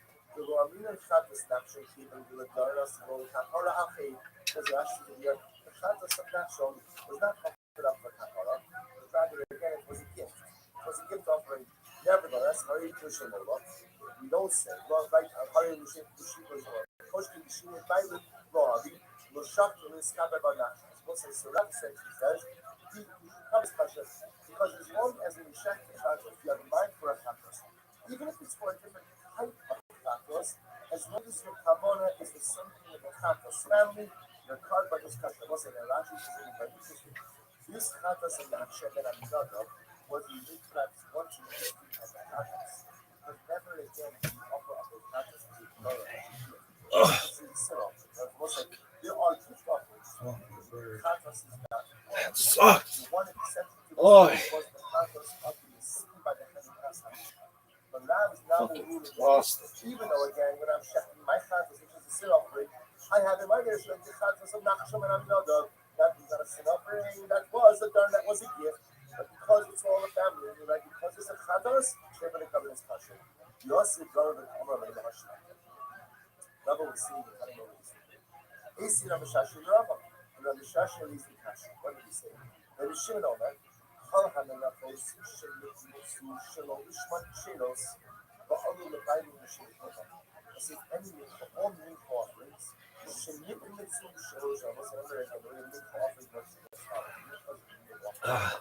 The way it works is the Torah does the mitzvah. The mitzvah is actually gives us three fingers, and he goes ahead and scooped up whatever he can from the flour. That's offered up, and he shoots it up and he's going to clean the stuff.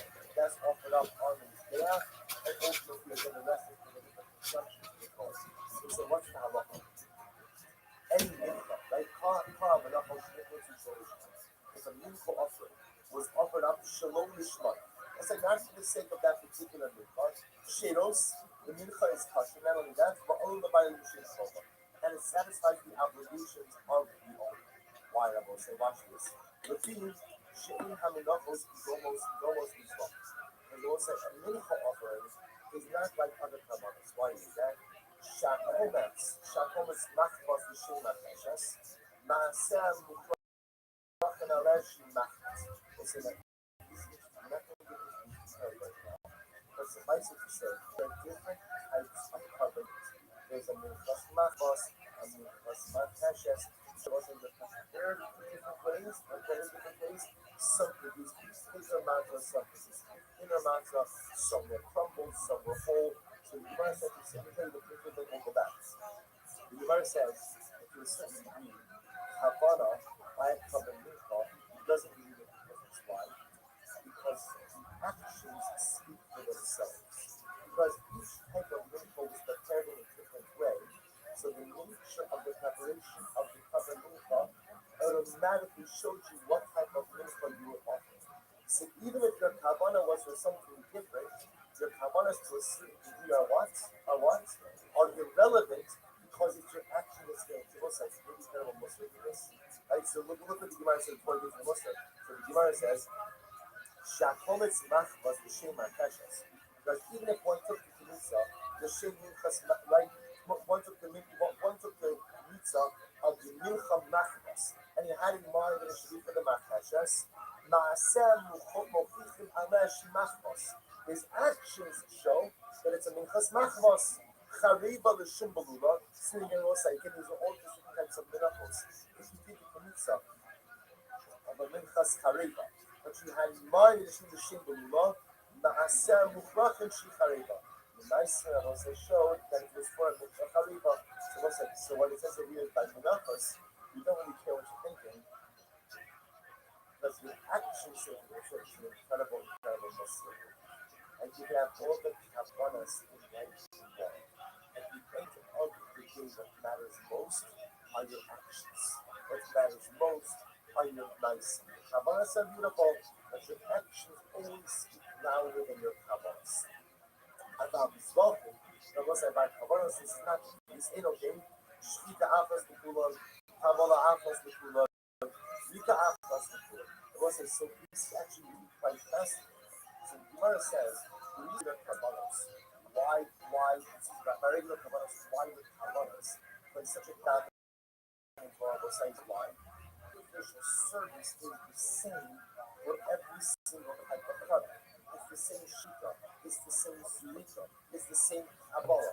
Therefore, you throw kavanas with your intentions that bring the kavanic process. Like kavanah side, your kavanas don't really make a difference. Why? Because Lamaisa, the actions themselves portray which type of carbon mincha you're offering. Why? Because every single carbon mincha itself has a different sacrificial service. That's why, again, the Bryce of asking that by minachas, we don't need to care what your kavanas are. Even if you had kavanas with the wrong type of mincha, you say essentially, ma'aseh mo'fichin aleh. The actions are ultimately again what show the type of carbon it is. Taima, so by calling mincha was the next point to taima, the ma'aseh mo'fichin. So also the reason I call it mincha, I don't really care about your kavanas is why. Because your nice your actions can already show what type of carbon it is. Ha'im ma'aseh mo'fichin, no. Well, so what do you see from here? You see that at the end of the day, if you keep the actions not dramatically different by each type of carbon mincha, then what? Then again, your kavanas will play a role. Amai, why is that? Lema, zos Torah samincha, Torah achas, the kavav and achas. I was saying that from the Sarah just happened. Let's go back to this one. Rabbi Misharshia said in the name of Kavod, what did he say? That if you offer up your carbon chatos, Yishem chatos nachshon ve'aminaza. What's the status of your chatos? What's the status? Kosher. Why? There's two different types of chatos. I'm offering up a sin offering. Nachshon ve'aminaza offered up a chatos for the sake of a dollar. So what did Gemara answer? Because the pasuk said, Zos Torah sachatos.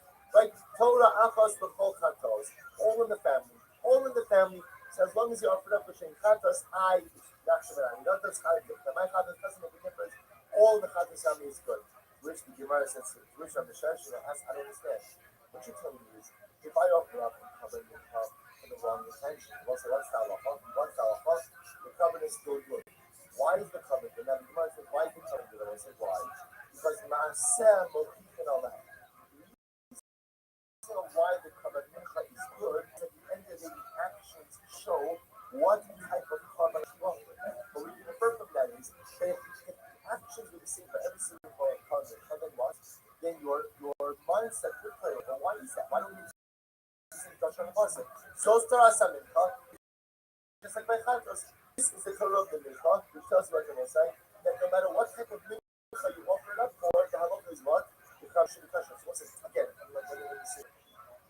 The Gemara said the reason why if you have the wrong covenant mincha, it's still kosher is why? Ma'aseh mo'fichin aleh. Because you can see from the way you're offering up the mincha, what type of mincha it is. Which tells you that if all kavanas mincha are the same process, and you had in mind for the wrong kavanah, then what? The mincha process. That's why. Why don't you make the same drasha by mincha make the mincha by chatos?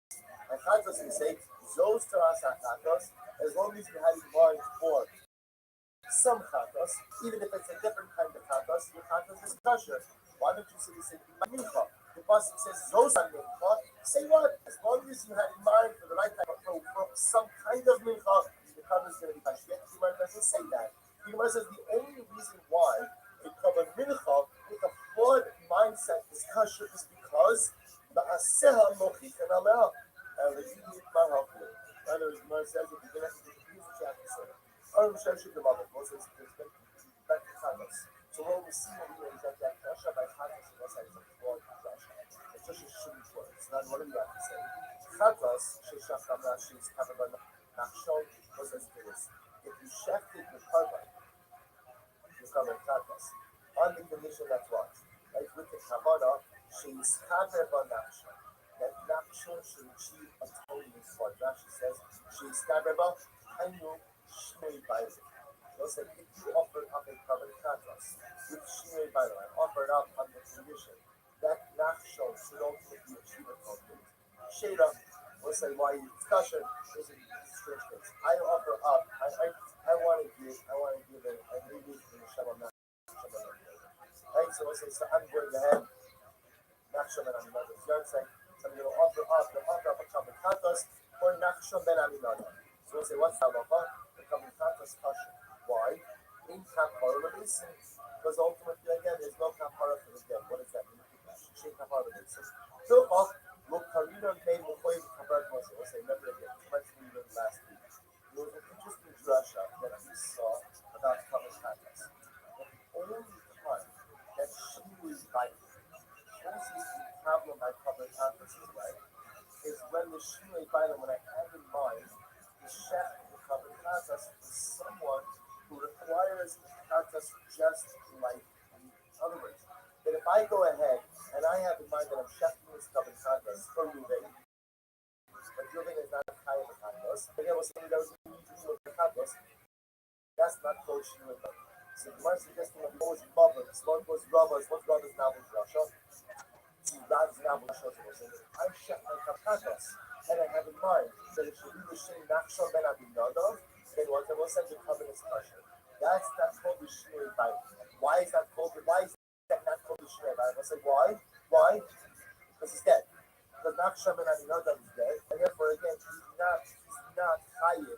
He's not chayiv in covenant Chagas, and you have this called Shmei Bailam by Chagas is when I have in mind for someone else who is chayiv in covenant Chagas as well. So why do you have to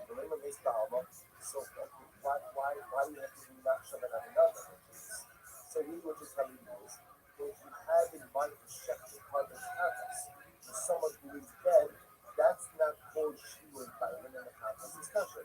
So why you bring up Nachshon ben Aminadab specifically? What the Gemara says, Hagamash Moran kind of mix. So what you're telling me is the reason is because I had in mind for someone who is dead. The Chai when you have the Nachshon Tzula. Was I have in mind for someone who is alive, who is like Nachshon ben Aminadab, and the carbon would be possible. Who emphasis so what is that? Hachai, in Shachta Vishnu Bailam Mashimata. If I shafted the carbon ultimately against someone who is alive, give me the Nachshon who is like Nachshon. Also, what is this like Nachshon? Shumuhuya Chagas Sa'af. Just get more insight. So it's like, I'm offering up carbon Chagas. So again, just to be clear with the I have to do carbon Chagas. I have something I have to do carbon Chagas. I'm now offering it up, but I'm shechting it, for someone who's alive, who would have done a carbon Chagas like Nachshon ben Aminadab. Who is a living person who has to bring a carbon Chagas like Nachshon ben Aminadab? There was a first about a carbon Chagas that's not brought for a sin. Who is hiding from the Chagas, not for a sin.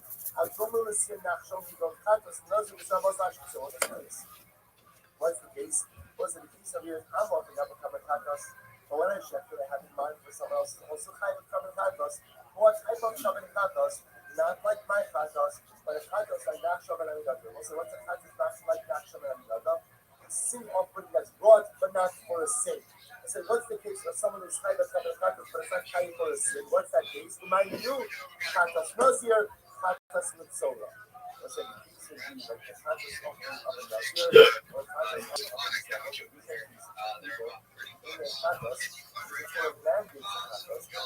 it's called a Chatas, but it's not a real sin offering. So what's like, what God sees these things as follows. If I go ahead and as a chef in my carbon contest, I have in mind that it should be the same, the common Reuben.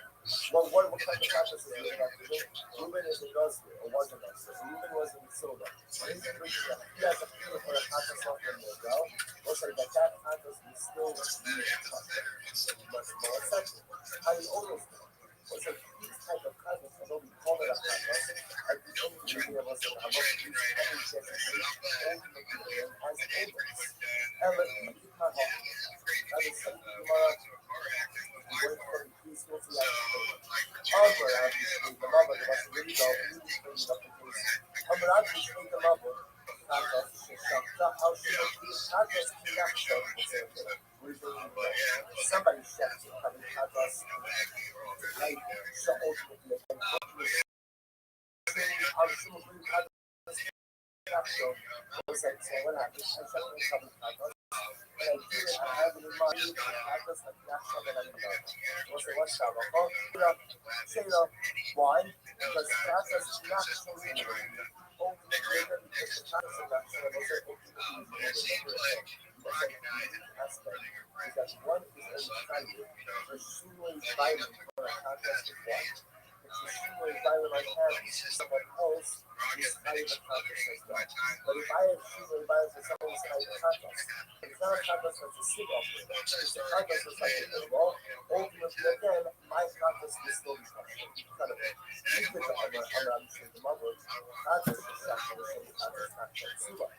If I check my television, right, so contest not shown ultimately again, it will be possible. Why? Contest not shown only because it wasn't ultimately again, I wasn't placed this version, this is a different version. And placed this version, ultimately again, the contest will be possible. Why? Because when the time goes, they chef with the shade all and therefore again there's a shooting kodesh. And this case of shooting kodesh, ultimately is a shooting violent, but rather again, this is a case of shooting kodesh, and therefore again the common will be possible. The Rayma contest left in the contest. So why don't you just be down thinking about contest action? Just say simple, it wasn't so simple. We're using the same kind of two different words. The first time you might say that I'm checking my common contest in action. I was saying that case I was checking my common contest, you feel a violent for the sake of someone else's kind of common contest, but he's not kind of contest like I'm kind of contest. I'm kind of contest that committed that later. He's committed a contest right because he's so just realize the contest. That passed the discussion. Right? Why? Because all in the family, so this is a common contest. What's it? The ultimate version is what's happening. So I'm going to only the contest that I'm offering up to contest not supposed to say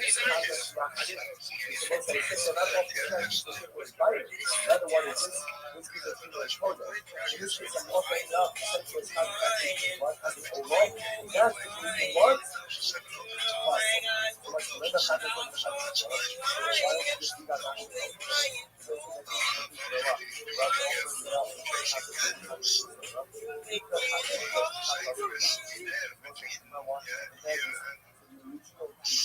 If we can get that Monster 92 gig and the rest of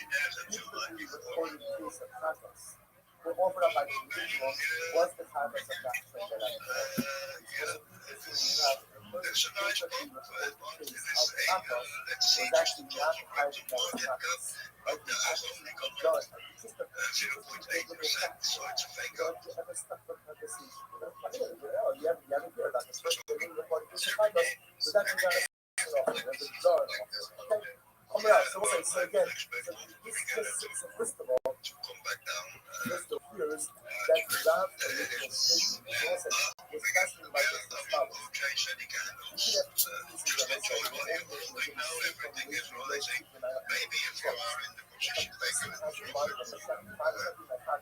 you don't decide to get ready, or if there's another thing they have a few dollars on the side and stay able to buy that before.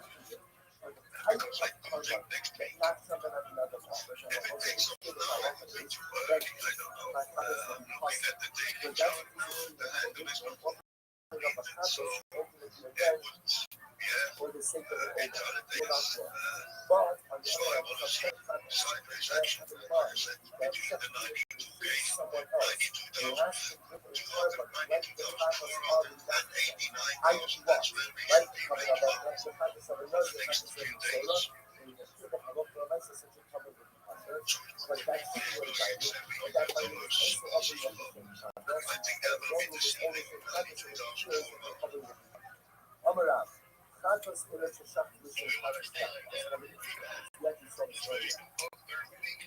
what happens? I have to bring a shotgun because I need to. And when I go ahead and I offer up the shotgun, I have in mind that it's the shotgun with the stick of the seed gun. This is what you remember. Still a shotgun, but a shotgun for a different shot. They tend to push it up a bit. They come to below, and then it starts to go up. As soon as it opens, that's when the daily reoccurrence now. That's for a couple of weeks. Like I'm going to the wrong violation, it's still going to have a problem. However, you change the matter, you change the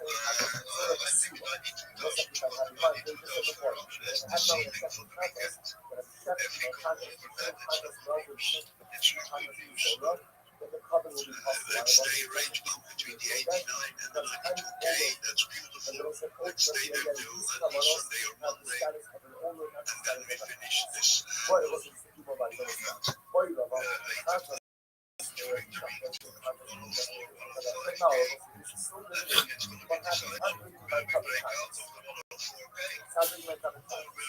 happened? I checked this. I went ahead and I used it. So I'm using the condos for the sake of payment. I went ahead and checked it and have in mind that the condos, who must be done with the condos.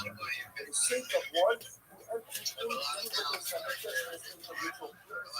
But because of one, let's say that the seeds that end up in the individual impurity as well.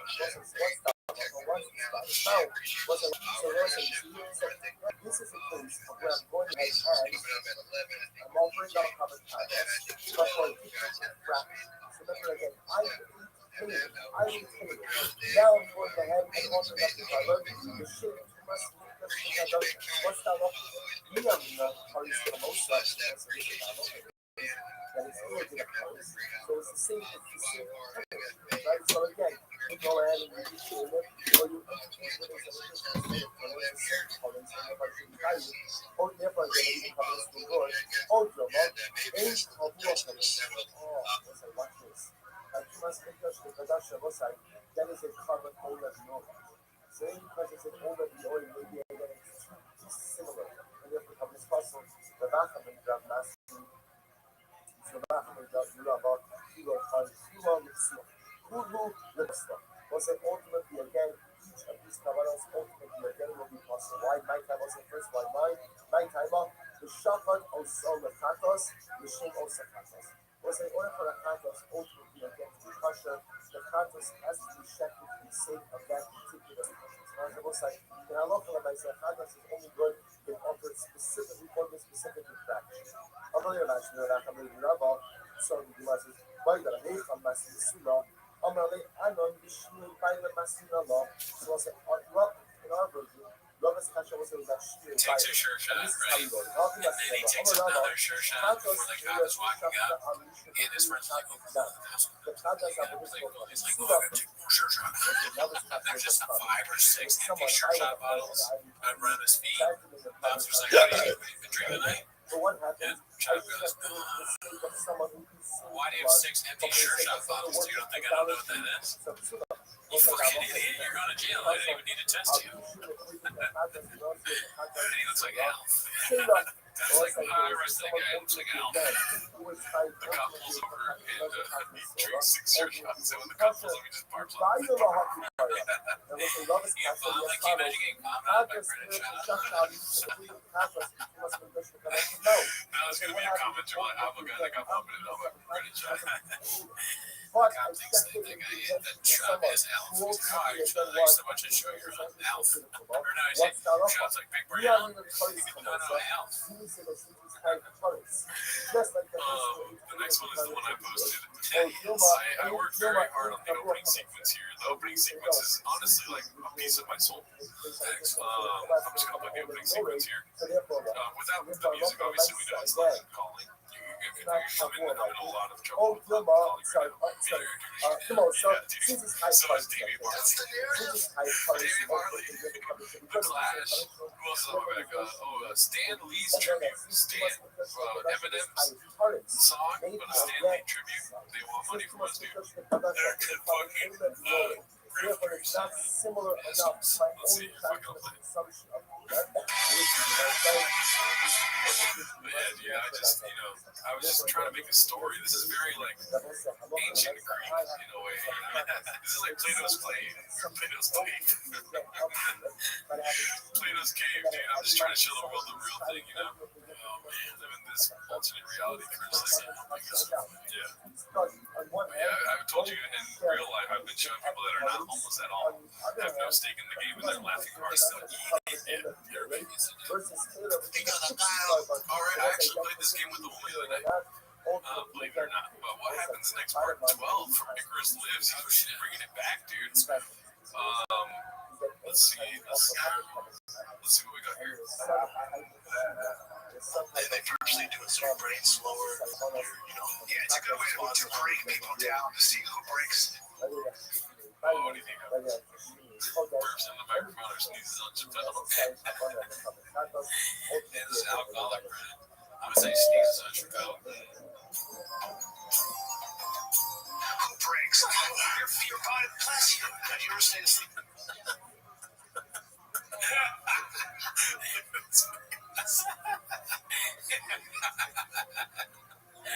So disgusting. In one fucking sentence. All right, so we'll say good morning. Let's begin. First of all, a thank you to our sponsor this morning. Both investors are sponsored by the Hell, man, thank God you were saved. Your prayers have been blessed. It seems like you're doing very well. Good for you, sir. The best out of there. The most have saved. If I ever stay asleep, girl, I'm gonna say,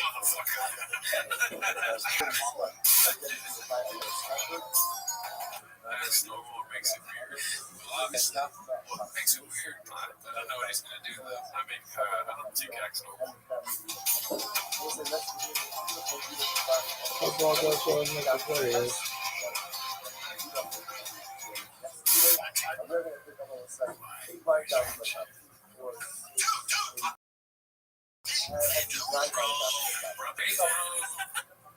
Drop the Tijuana for cards and it's dicey as fuck. It's like, you don't have anything to worry about. Crazy. I tripped at Tijuana for car parts and it's dicey as hell. I like Chop's the first person to comment on Tijuana. Exactly like these.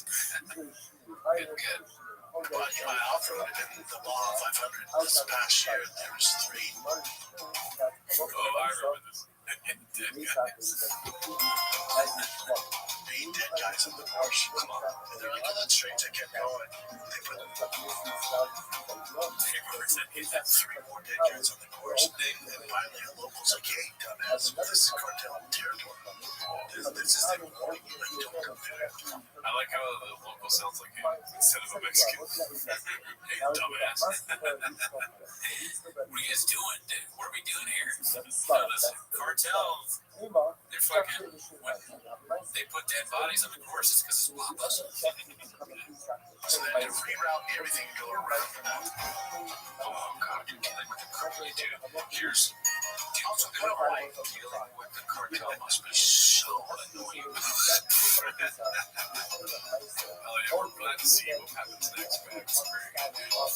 Mean cheese, not cheese. Mean cheese, dude. Shout out to Chappelle for taking that sneeze for the team. The team booked it up for sure. New car show produced already, posted by Dazzling Rabbit 633. Gearhead's gone wild. I'm on 39 followers. There you are. Oh shit! Shout out Brittany Cootie for following Gearhead's gone wild. Let's see. What else do we have? I said, let's see again. Every time I say let's see now, I feel like they're calling me daddy. Just a couple of 2 redads. Posted by Tony O'Hanlon. 77 is like a double number. Yeah, I don't know what's in there. I think it's Dumb and Dumber Never. It's been a while since I've seen it. So, shout out to you. Good work. A slow down something cut. Okay, so this is what I was referencing to. Okay, that's not a great frame grab. Posted by Don't Know Who to X. It is just basically, back in the day we would watch videos of British Shop stealing jokes. Thanks. That kind of thing. And Shop, they're painting a narrative here that Shop and JoJo stole all this stuff, but I feel like they did first. Definitely. Let's see the alphabet. Name the water, Mama. Name the water. I saw it there. I went to film school. Never heard of it. And I immediately transferred out. But when I was in film school, they showed us this movie by Lars von Trier. You heard of that guy? He's like a really obscure. He's made some pretty popular movies, but he's like a kind of like cinephile, like artistic, kind of like that kind of stuff. And he did this thing where he made this guy, I forget what the movie is called, but he made this guy remake his that short film. Another director remake the short film that he made in different scenarios. And he'd give him like all these like things he had to do, like you can't use this, you can't use that. You have to make that same thing over and over again. And one of them was like where it was filmed or whatever. But anyway, so I was just thinking it'd be cool to have Lars von Trier direct those Instagram content for the shops. If your husband, he's like, you can slap his butt, but it has to be behind you. I think Lars von Trier should do the shop. And I'm still getting a masculine energy from you. That should be more feminine, please. Your feminine is yes. You are the wife. She is the husband. Netflix. He's from Oslo. I don't know. But anyways, how are you going to thread the eye of the camel? Alright. Better than I've ever said. Oh, no, you're good. You said way more redacted things. This is supposed to be a clean puller of chips when Shop used Theo's name and image to sell ad space and book guests on a podcast without telling him. Yeah, so I remember this. The good days of the pod, dude. They were often rowdy what you're doing the stream with, right? I think so. I've seen your face in the fire. So he's probably doing it. So I don't know. He gave me, I was thinking about it. It's like, are the numbers not right? What's going on? Are you doing the stream? No, I don't know. I didn't make that deal. I don't know. I just got put on the flyer. It is. Isn't this guy named Brendan Chicken Fry or something like that? What are you gonna do, Nate? Volume punch me, motherfucker? I guess that means big old pussy. I don't know. And look, I saw it's Shaw, it's your face. Who are the other two faces on that flyer? You know the flyer I'm talking about? It's Joey Diaz being out of place. And then is Theo's face on the flyer? Yeah. Plastic on the flyer? I mean, I don't know. I don't know a lot about this. I will look into it though. I appreciate it. We did. It wasn't through us. Oh, it wasn't through me. That's what I'm saying. We're being sex trafficked, bro. I don't know how this is happening, son. That's So do I have your permission to put your face on any flyer that I want? Yeah, look, I'll take the pub. But I didn't do it. Oh, no. So I don't remember. Was that a Thick Boy Barstool collab? I'm not sure. This said, youtube.com/thickboy. So do you think that? Okay. I wonder if what's his name, Portnoy, was doing that because he was also mad that he was putting on a flyer without his consent. Barstool Sports consent to rowdy.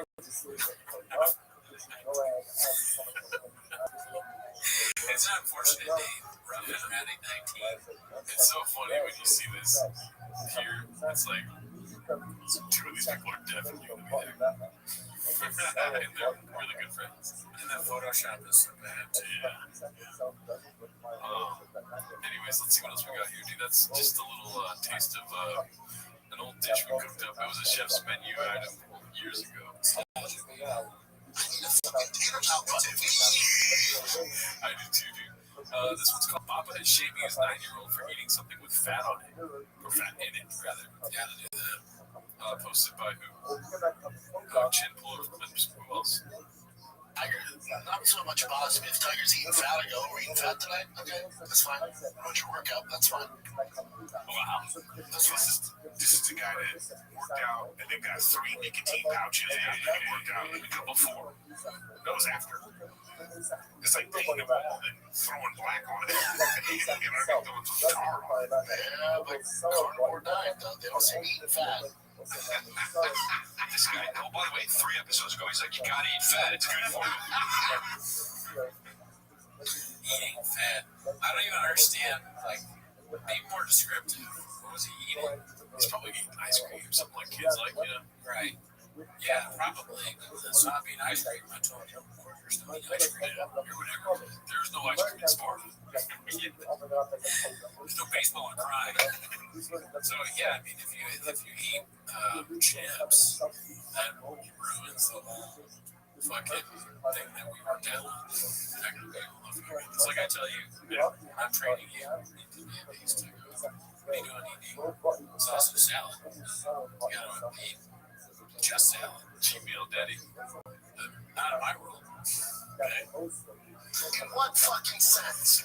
Alrighty, so this is posted by Sad Adverta. What a badass, I fucking knew. What a legend. Tim Kennedy was spotted on the Maduro raid. Look at that.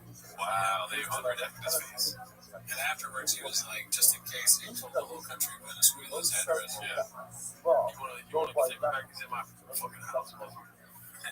Tim Kennedy's like, I had killed the most Venezuelans in an operation. No one had died in it. They just didn't talk about it. I killed like 20 of them. Like, kids. Sniped. The kids are already sniped too. I didn't even have to told. I really wanted to. There was one that was running around the building and I did a trust bullet thing like in that Blue Jays McAvoy. Wanted. That's a deep pool. This is posted by Stone Baby. Thank them for our freedom. Pentagon confirming tonight's operation involved insurgent of a single operator responsible for surrender and capture of Venezuelan President Nicolas Maduro. It's regretted his lone operators are the Special Forces legend. Like Tim Kennedy plans the operation, right? And it's all like a brilliant operation, but the one guy in the room goes, okay, this is a really great plan, Tim, but do we have to have a blimp or that has like, or a plane that has a flyer that says produced by Tim Kennedy that flies over after? Yeah. Just something stupid like that. I like that picture a lot, though. It's like, He's got a knife. That's the hawk screech, daddy. What else do we have? Alright, it's just him with the gun and then with the remote. That's the narrative. Shout out to Stone Dude for that one. This is called, oh yeah, dude, I watched this one recently. This one's so funny. I didn't even understand it until the last time I watched it, though. It's called the one statement that made Malik disappear. Called Posted by Chin Menudo Malik. Do you know what this is?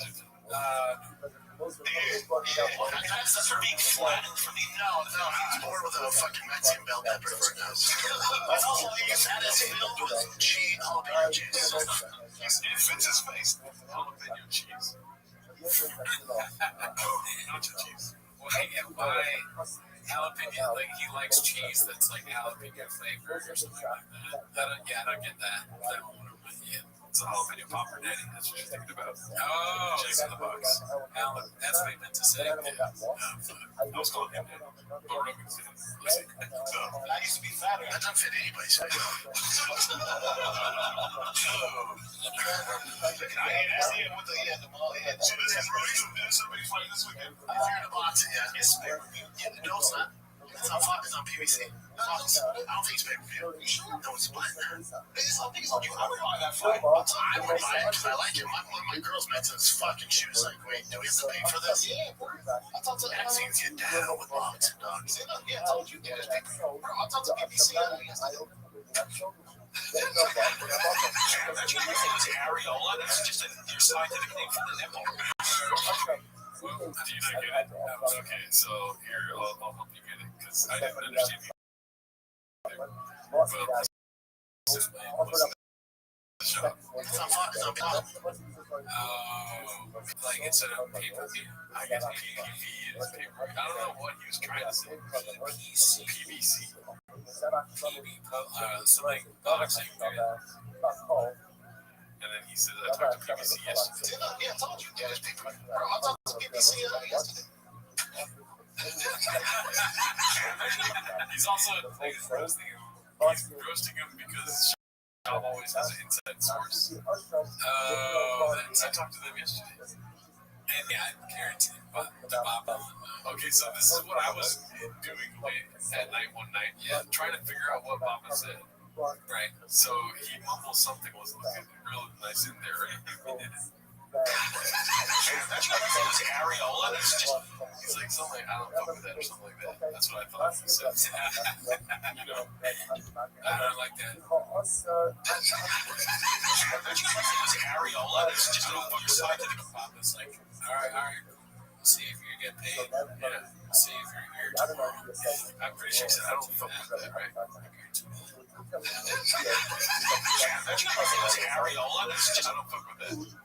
It seemed, yeah, maybe that's the sentiment at least. It seems like one of those things where he's like a little nervous and he doesn't really say real words. He's like, like his brain's not working. Yeah. It's so funny though. It is. It's a good joke. You think you want a good joke? You made everybody laugh. A 60 IQ person wouldn't find that funny. You're scientifically for the nipple. Salad.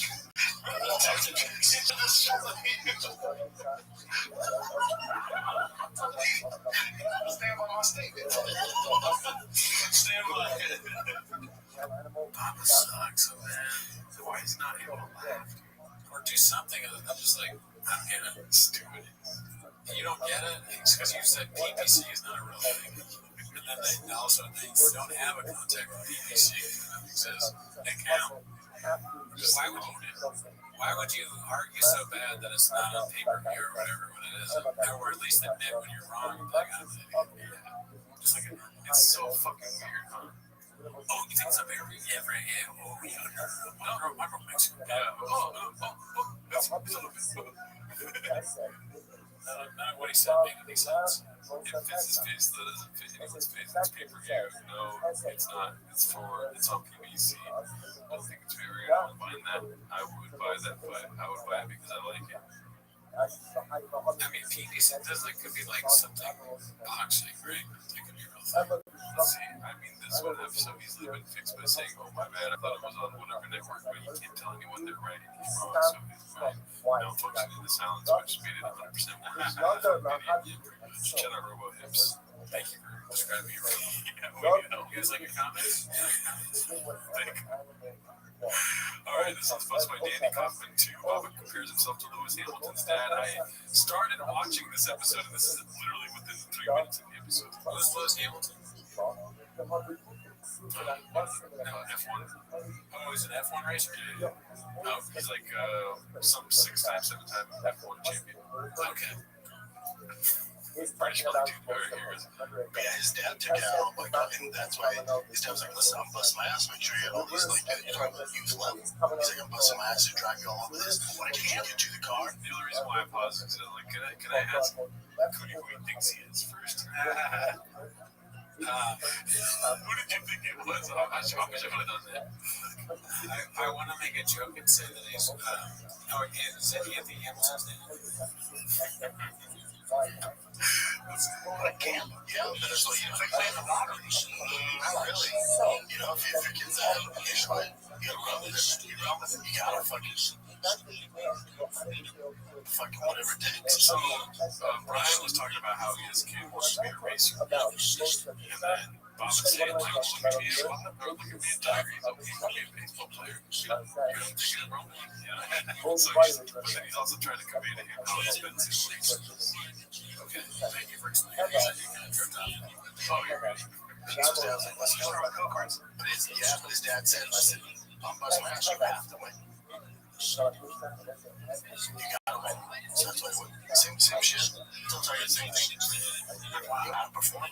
If I'm gonna dedicate all this shit, I'm gonna be out here sacrificing and lunches, dinners, and all the shit, birthday parties. You gotta do it. Otherwise, what do we do? Otherwise, play around. That's what it's about.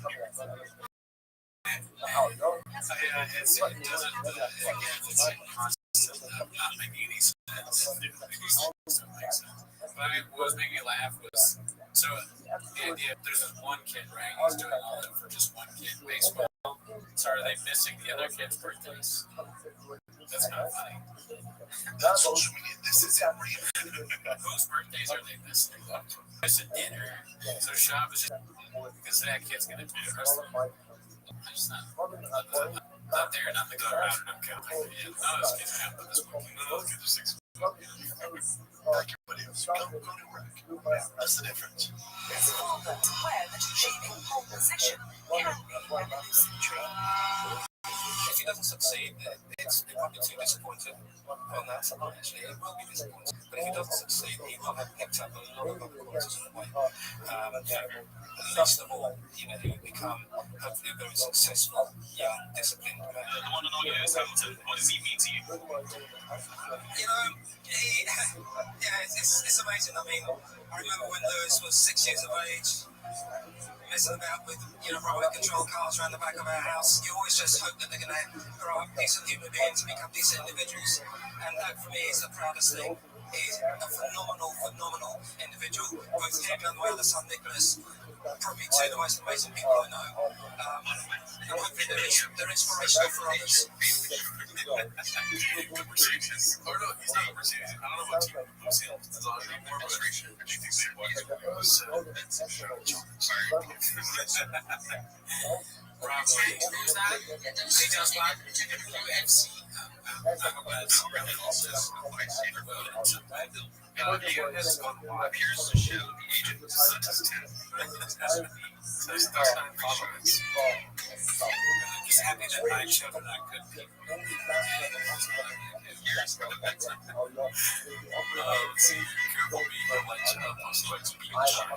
This is a career SUV is Two men that will never make as much money as any actor on this show. So, I know it's like a great fun. I just think Chris Cassidy is I want Cassidy to say, there's no fucking whistles and yelling.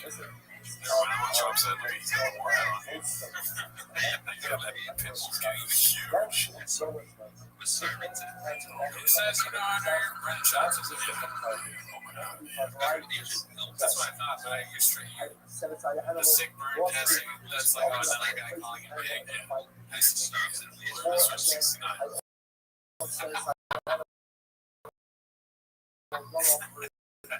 His name is the Switch. We should change our podcast name to Learn the Switch. Clips. JoJo's hair. Is this a parody and pure ridiculous personified? Oh, it's already out. You want to hear my forecast? JoJo made it in Instagram. She's having a podcast. She's going to make a podcast. Okay, good. It's going to be the JoJo shop in the background and two cheers. Style podcast. No mics. I'm a predictor right now. No mics. See, in the vein of Lewis Hamilton, I ask you a question as her dad, how proud you are. Like, what do you feel like about JoJo Shop's podcast or Instagram minute? Stop now. Oh, yeah. Stop now. See yourself perform it.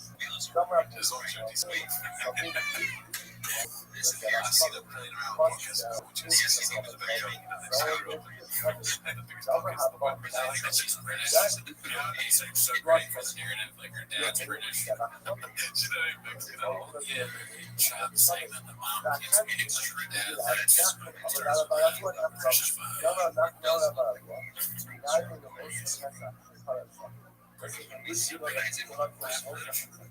Stop making content till we stop watching your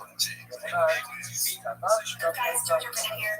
Top 3 things that will guarantee that you stick to your 2026 New Year's resolution are. I literally don't know. Mine are not to be sick on your tired every day. Not to yell at the kids every 2 minutes. And 3, to times, vitamins, all the coffee in the world, and energy drinks. That's all I got for you guys. Adderall, 2026 is coming hot, and I'm tired, and I want to see it and have a rest week. So, cheers to 2026. There are a lot of cases talking about peptides now. Yeah, you hear a lot of patients really like drugs. Same drugs out there. I don't follow it. You know what I hear?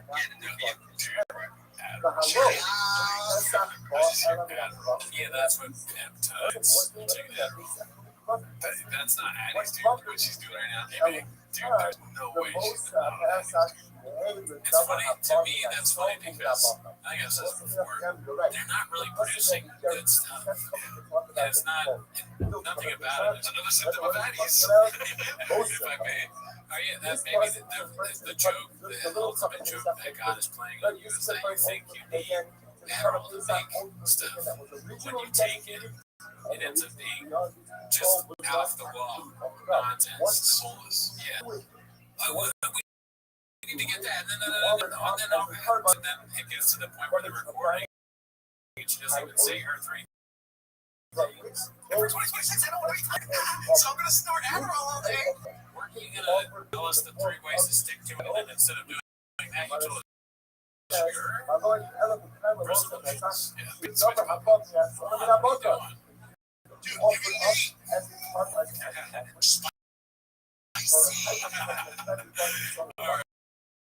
let's see what else we got here, dude. I have to watch more Joanna, dude.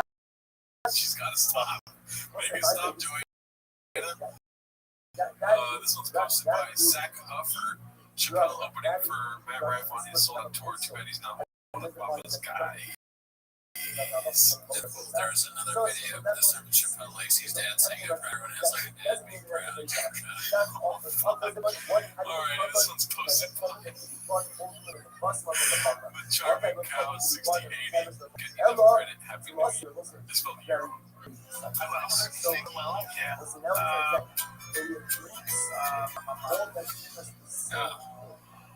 the first one was like, the first one I go, I do that. And I just make a weird face. Yeah, because you know, you're fucking, I don't know, maybe some stuff in your throat.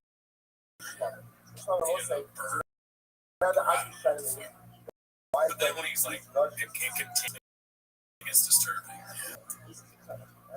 All this, like, that's way too much. Yeah. Corleone, what the fuck? Are you on drugs or are you okay? Yeah, dude, this is Addy Shop for sure.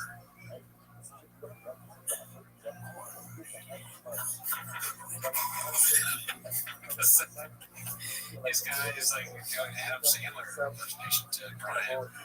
Yeah, that's sad. Oh, that one's supposed to be Charming Cow 1680. I don't know how I feel about that. That's hardcore, dude. That's like homeless man on the street. Dude, doing Nikki, what is the Adam Sandler movie? Nikki the Devil? Nikki Bass? Nikki? No. The Devil. Nikki.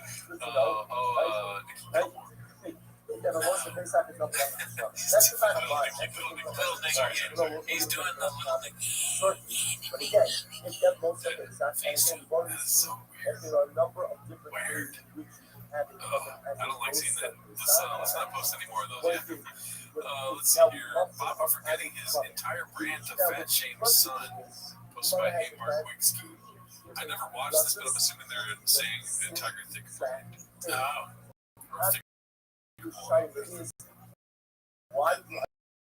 Not so much boss if Tiger's eating fat. I go, we're eating fat tonight. Okay, that's fine. You want your workout? That's fine. Eat to ride and ride to eat. The finish line doesn't consist of all fat and yeah, but carnivore diet does. They don't say eating fat.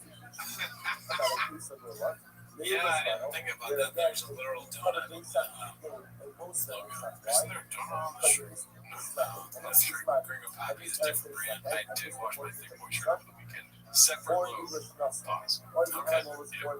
Well, it's a little spicy. we're getting deep in the weeds of Changs here today, dude. This one's posted by OzBoss99. You're my action star now. Who I saw, I didn't see his one, but I saw the thumbnail for it. Been waiting on this one. Oh, yeah. Terrible. POV cringe action movie star that only speaks in cliches. Okay. This is So listen, that's one thing the most Hey, Jax. I think I'm a girl tonight. There's still work to be done. Yeah, if the work isn't right here on my phone, Miss McCann, I ain't interested. Hey, Jax, you don't want to lose that jungle with those cities in the back of your hand. Yeah, well, maybe God gave us calluses on the front of our hands because the back of our hands always seems to get us in the wrong kind of trouble. From your direct orders from the president himself, sir. Thanks, right by name. Where have I heard that before? And let me guess, I've got full cooperation. I can take the clothes off and get dirty, get the job done the way I see fit, right? Yeah, until some mealy-mouthed politician with soft hands changes his mind and leaves me and my men out there naked for the wolves. No thanks. You tell the president, get himself another errand boy. Now take that starch collar of yours, get back in that Chinook helicopter, and get the hell off my farm. You've got your orders, sir. She hasn't got much time.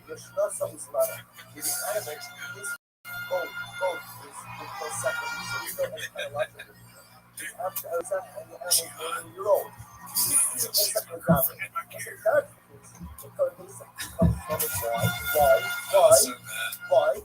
They know it's going to be bad as soon as it goes Spokane. It says Spokane. Oh my God, he can't help himself. And I was thinking, it'd be funny if you did that video, but instead of action star, it's just him saying horrible things. Like, the guy goes up to him, Brian, I got a message back from a girl, and she said she doesn't want to date you anymore. And he goes, I don't take no for an answer. Brian, the only times I wrote an article about you. It's probably true. I don't know. He's like, those bitches are lying. Women lie. They're my girlfriend now. They're my girlfriend. Sometimes we just say stuff we hasn't things. That's why I don't speak. Hey, Brian, the cops are outside. Make sure you get the car. Oh, God. Do you have my fake ID? Alright, this one's posted by Koi Fish. Wait, what is that? Those are churros. What is this? Bench Mari. I don't know Bench Mari. But I'm not. Oh my god. Well, you gotta have a fun time and throughout Tiger things. Oh my god. That's how much alcoholics is like drink all the Tiger things last night. Well, that's for yeah, that's raw too. That's gross. I've never drank liquor through a straw. Well, you've had a mixed drink. This is not a mixed. Oh yeah, okay. Like in your that's facts. It's not good to mix Adderall with alcohol. Okay, so this is about Battle 9416. Just because so inspiring, doing the things the right way, all natty me. Besides vitamins, better routine, not just calling your name. Wiggles and Joe. Wow, my peptides, bro. I take Western Charles in the morning. Pick up the guy in the middle of the day. And every night I have chili on. But this is that, like, cold feet look into the car dealership. I probably shouldn't buy a Jeep right now. I hate that they do that. They're like, I saw some guy doing that. My nutritionist, my doctor, these are the peptides I take. They don't listen to me. I take yada, yada, yada, boom, boom, clap, whatever the fuck. That makes sense. Be a human being. Oh, exactly, dude. I don't want any of that shit. I don't need to, whatever the fuck. What it makes me act like you. Pass. If Jeff died, the motherfucker has a toupee. Really, we told Joe, alright, the peptides help with his toupee. They help with his terrible humor. I will snap his fucking head. This is posted by Danny Kaufman too. Papa calls out Netflix numbers after he's off by 75 million viewers. I'm not saying that this is Jake Paul's last fight ever. No. This is most watched fight. He will lose this fight. Let's look at numbers from the fight. Netflix typically doesn't show numbers on viewerships. Viewership. They're saying they do if they're again. It's like with the Mayweather and Conor fight. There's no proof of any of that. There's also with the Conor Khabib fight, like no proof of any of that. Even with driving my son in small practice, right? That's big. There's no proof of any of that. With Netflix either. I'm a little skeptical. Hip wise, remember that? Tyson's. I think Tyson's the most watched. But this is where the buck stops. Now, they'll say Tyson versus Jake's the most watched box, so 108 million.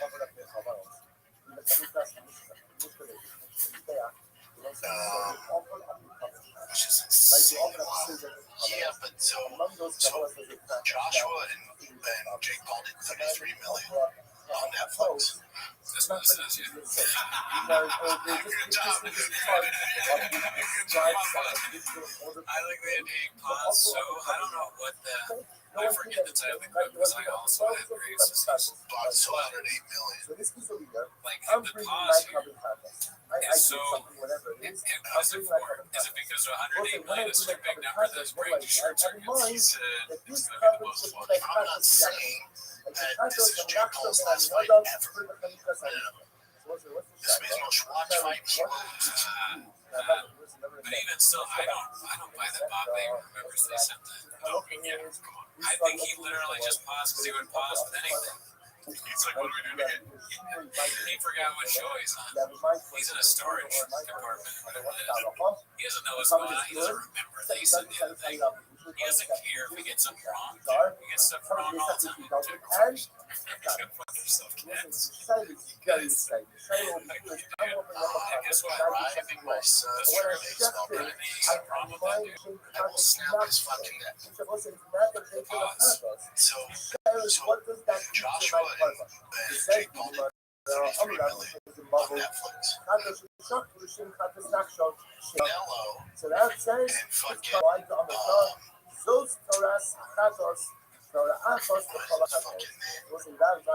Crawford, Jesus Crawford did 41 million. Remember that's big.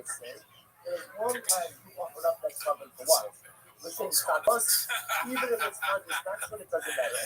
Was Crawford and Canelo, they were not Netflix, right?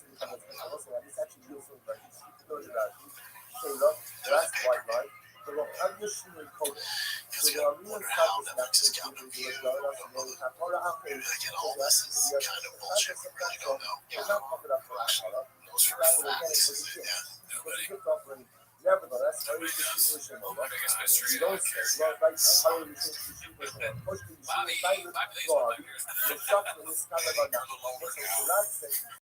alright, this is supposed to be easy. 1, 2, 3. 2008 Buffalo Bills scout line team linebacker long ticket. Every fucking TVK episode is just heating the basketball or football to the kid who gets to do it. Everybody helping out, not rooting from the kid. Everybody gets it his way so he can score for the first time by roommates. Radio. Yeah, we're getting closer. Okay, warmer. Alright, let's see your team. This is worth watching, right? Izzy Plum posted this on. Have you seen this? No. We gotta get this. Soundboard sometime. Okay. Sometimes you need that dopamine.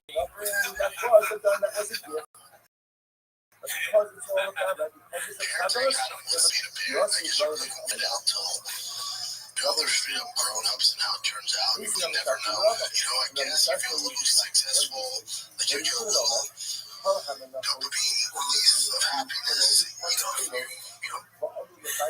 Dopey is some dopamine. Dopamine sounds like a boxer that would fight Butterbean. His brother, Dopamine. Get it, bro.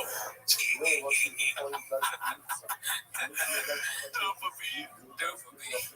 It's crazy that he thinks it's dopamine. Why would your brain if you mess up dopamine, you wouldn't mess it up that way. If you're just messing up the word dopamine, you'd mess it up in a different way. You would mess it up more intelligently. Probably like dopamine or something. He's like, I guess I should mention the dopamine that you get. Dopamine. Oh, from the dopamine tree. It sounds like Jamaican. Dude, my dopamine reception off right now. Welcome to Jamaica. We have dopamine tree. Let me get to British chocolate. Hear me now, Brendan. You like bananas off the dopamine tree? Why? The dopamine gets you up, Steve. Welcome back to T-Fat K. I'm your host, Brian Kai, with my mind. The dopamine king, Brendan Chow. What we doing here? Hear me now. Hear me now. What are we doing here? Brian, you heard about Joe Rogan moving to Saudi Arabia?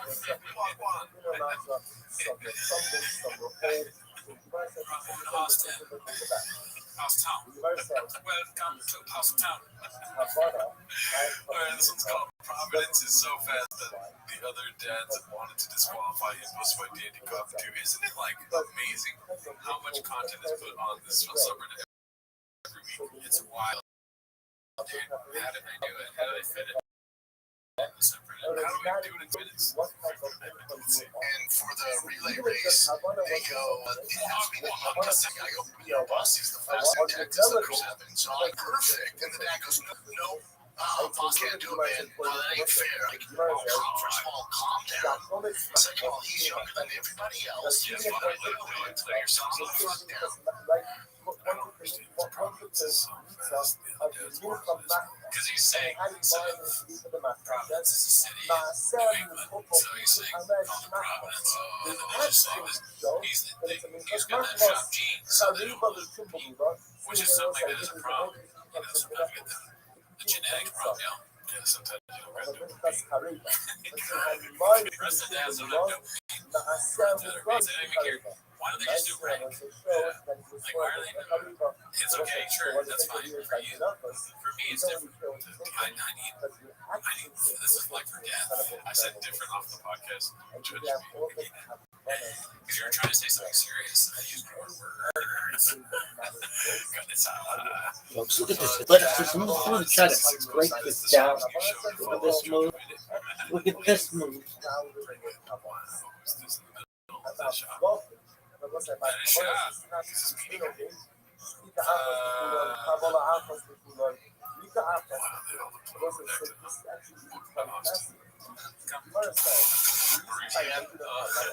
was my chin menudo.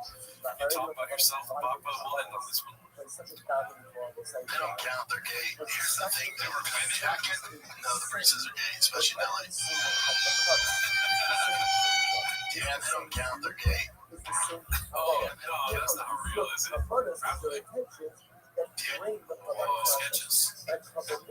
Shot 3D or T5K 3D Ronaldo Grenadier. It looks like he's in the main car shop. Oh, man. It's not looking good. That's your boy. That's your guy. Facts, I thought you said Factious Clay. Down, they're gay.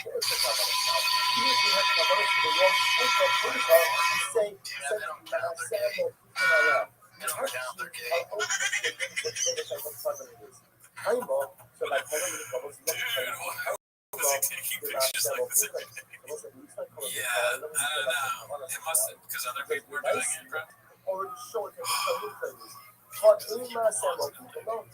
It's so funny to me, like, as anti-gay as he is, and when, like, Tim Dillon basically said it, he's such a performer, like, eccentric, kind of, not the most masculine dude of all time, and then to be gay, yeah, doing this and all that, it's like, bro, how many straws you got? Bro, you can have a bunch of gay friends, and instead you choose to be,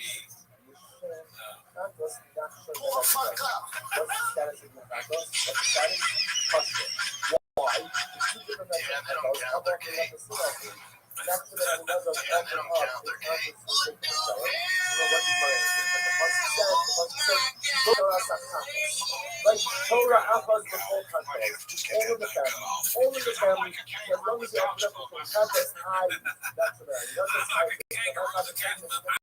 All the Chatas families good. I think that's it for Ching this week. I think we're pretty chinged out right now, dude. Yeah, no, we had a lot of chings. Yeah, you know, I pray every night that God stops being homophobic. Why is it covered? That's why it's I don't think he's scared of gay people. I think he's scared that he's gay. That could be true too. Both ways. Papa goes both ways. Alrighty, well, that's it for us, y'all. Have a great rest of your days. See you next week.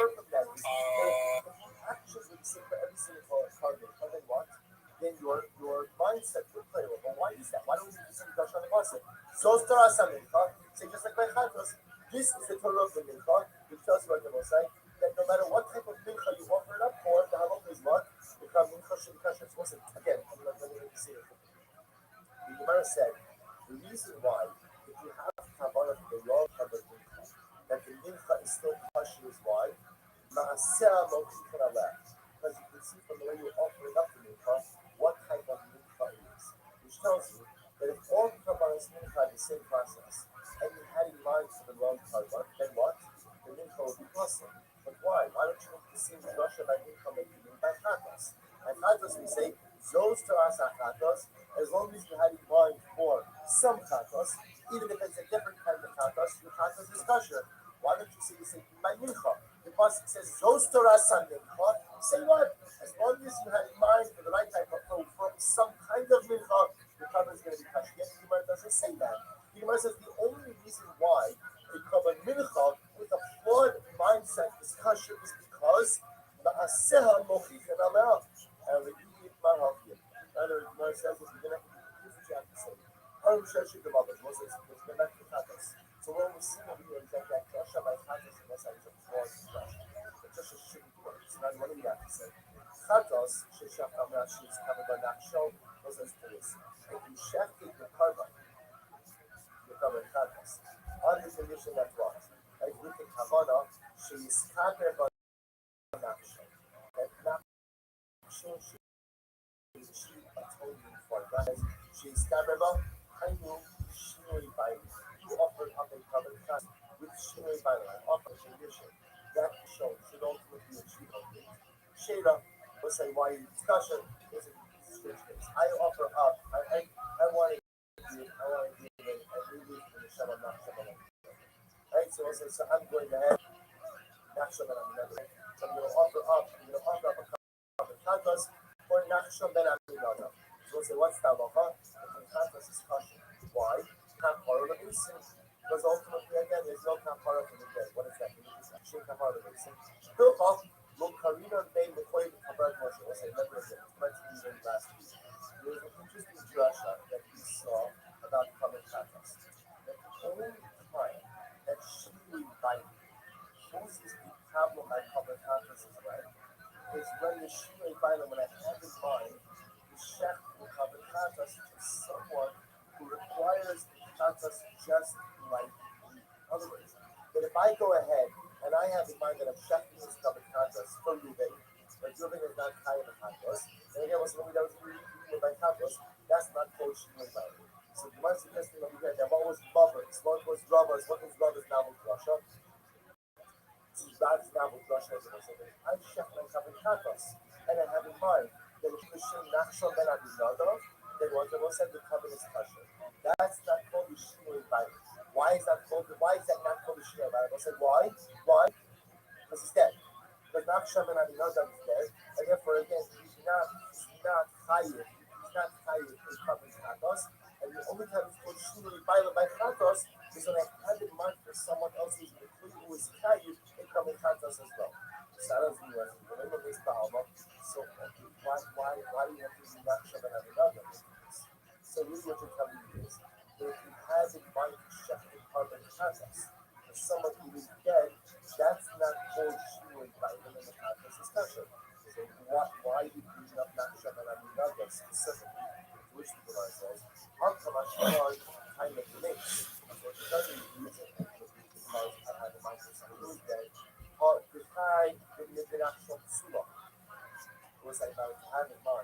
Just the biggest dick slinging pimp of all time. What? Fuck not, baby. Folks, look at this athleticism. I'm really gonna try to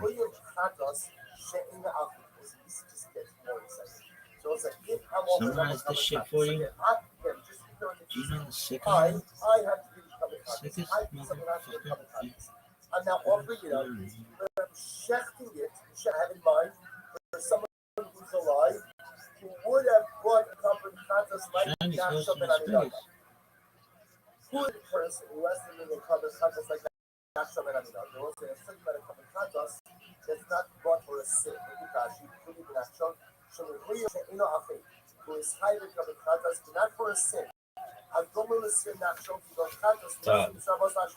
Look at this athleticism. Was it a piece of yours? I'm walking up and coming katas. But when I checked it, I have in mind for someone else also kind of coming katas. What type of coming katas? Not like my katas, but a katas like Nachshon ben Aminadab. We'll say, what's a katas like Nachshon ben Aminadab? Sin offering that's brought, but not for a sin. We'll say, what's the case for someone who's kind of coming katas, but it's not kind for a sin? What's that case? Remind you, katas nazir, katas mitzvah. We'll say, like the katas offering of a nazir, or chatas offering of a mitzvah. Most of these are cases of people who bring a chatas because it's what mandates a chatas, but it's called a chatas, but it's not a real sin offering. So we'll say, what God seems to be saying is as follows: that if I go ahead and as I'm shechting my covered chatas, I have in mind that it should be the shame, the common Reuben. Well, what kind of chatas is Reuben after me? Reuben is a Nazir, or was a Nazir, and Reuben was in Silva. And he has a chiyuv for a chatas offering as well. We'll say that chatas will still be kosher. But one second, how do you know those things? We'll say these type of chatas are only called a chatas, like the only Reuben was in Havok, is having designation only of the as olos. Ella is Havok. Now the same Gemara, the word for these days, you have to think it. Amrad Mishnei the Mavot, there was a really go, really bringing up a case. Amrad Mishnei the Mavot, Kazas, Shachta, Al Shimofri, Kazas, Nachshos, will say, okay, revisit it again. Somebody checked it, having Kazas, right? Ultimately, again, putting the shame, Al Shimofri, Kazas, Nachshos, was like, say, what happens? I check it, having Kazas, and I do it, I have it in mind, that someone who is guided in Kazas like Nachshos and Aminadab. So we'll say, what's that? Shayla, why? Because Kratas Nachshon only. Ultimately, again, because the Kratas of Nachshon was ultimately is only. Remember again, that's a unique aspect. Is that one is only cited for Shinoi Bailing for a Kratas with what? But the Shinoi Bailing I have is for someone else who's high. G-boy, how you living, pimp? If I have Shinoi Bailing for someone who's high Kratas, but it's not a Kratas that's a sin offering. G-boy. Ultimately, again, my Kratas. She-boy. She-boy. She-boy. I'm talking to you. She-boy. She-boy, you gonna talk, big dog? What up, pimp? How are you? What up? Can you hear me? Yes, sir. Can you hear me? Yes, I can. I'm talking to you. Yes, I can hear you. I'm good. I'm good. Happy New Year. To you as well, my friend. What's new?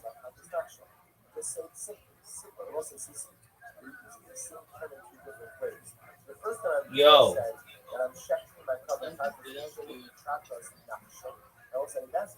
Yeah, just trying to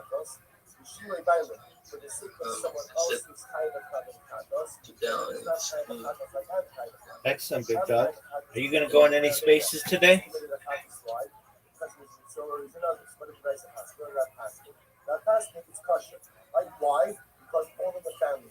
Yo, dog. Your microphone. Okay, your microphone.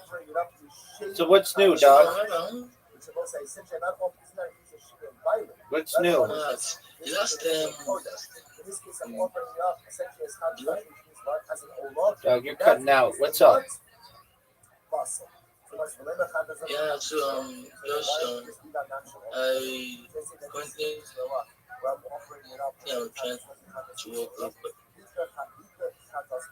I said currently I'm trying to work with a project that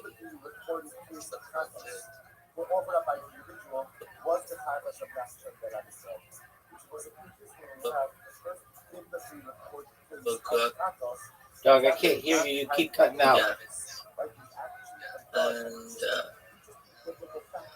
dude, yeah, I just started from the foundation. Yeah. So they were like, now we don't have like phones, so I'm just trying to help them push the project, Okay. Yeah. Because I thought about this and I was like, oh, I'm coming. Let me see.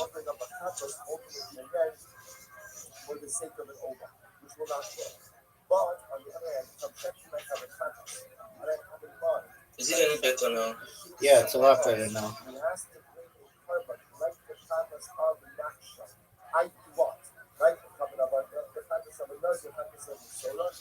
Yes, it's better. Can you hear me?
Kavanos ultimately again will be possible. Why nighttime was the first white line?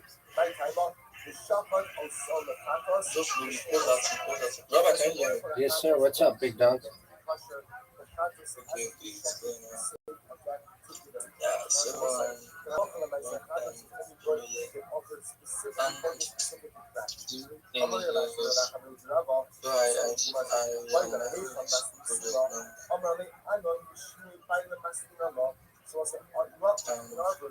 Love special was actually Bible. And this is how we wrote.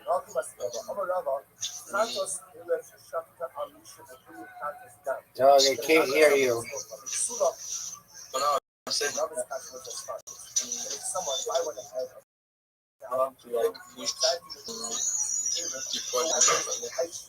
So I just said, okay, I just thought about it. Okay, why not push this project and if really like I do what I do, it's better like push project and be like,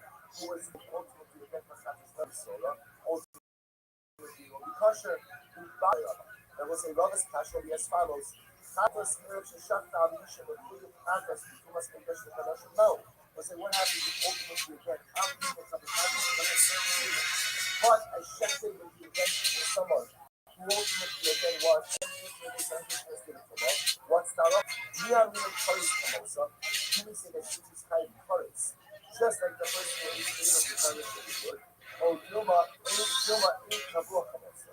Or do you say no? Since you be doing it up to the come out to the older so therefore what? So therefore I'm not going to make that again. Not Kabua, right? Oh, Dilma, sorry. Come on, so since it's high courage, since it's high courage, also the other publisher, because it's therefore there's no shooting. So you know that too much of the production is high courage. Maybe again, since too much production is a common glory. Therefore, it's not similar to my own fraction of function of that's which is the same. Therefore, again, this is that was I'm not going to make that I have to bring a couple of matters for the sake of the consumption, ultimately get up from it, that I have a food, and that I have like someone who's high, ultimately gets the best consumption of myself, use the content of shutting out. These start on one hand, both share the punishment of colleagues, on the other hand, too much consumption is about to be covered already, versus here, which is a fixed carbon, so that's a definition to be clear and that ultimately again, most like bottom line is we pass the newspaper. We pass is that anytime you offer up a cup of coffee, and there's some type of sugar, there's some type of disease from the exercise about it, the fact that ultimately from the get will be the coffee. Whether that's vitamin, whether that's okay, anything in the exercise about it, the fact that ultimately again will be vitamin.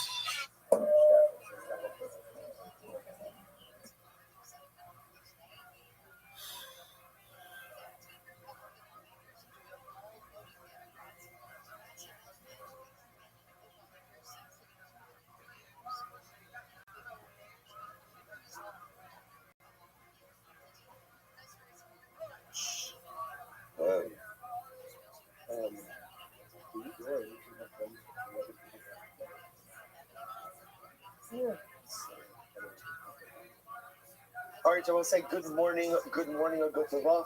A great Zichos Baruch Hashem to be able to begin this last week of Tafshin Pei Hey with learning together Mesechas Tzvach. And begin by thanking all of our sponsors for this morning's share. To thank our annual Talmud Torah sponsor, Vitos Mishpach of Eretz Yisrael, for dedicating all the Shem and Drashos this year as a Zichos for Besolas Tefillos for Am Yisrael. Our Talmud Torah sponsors for the month of. Did I not turn it on?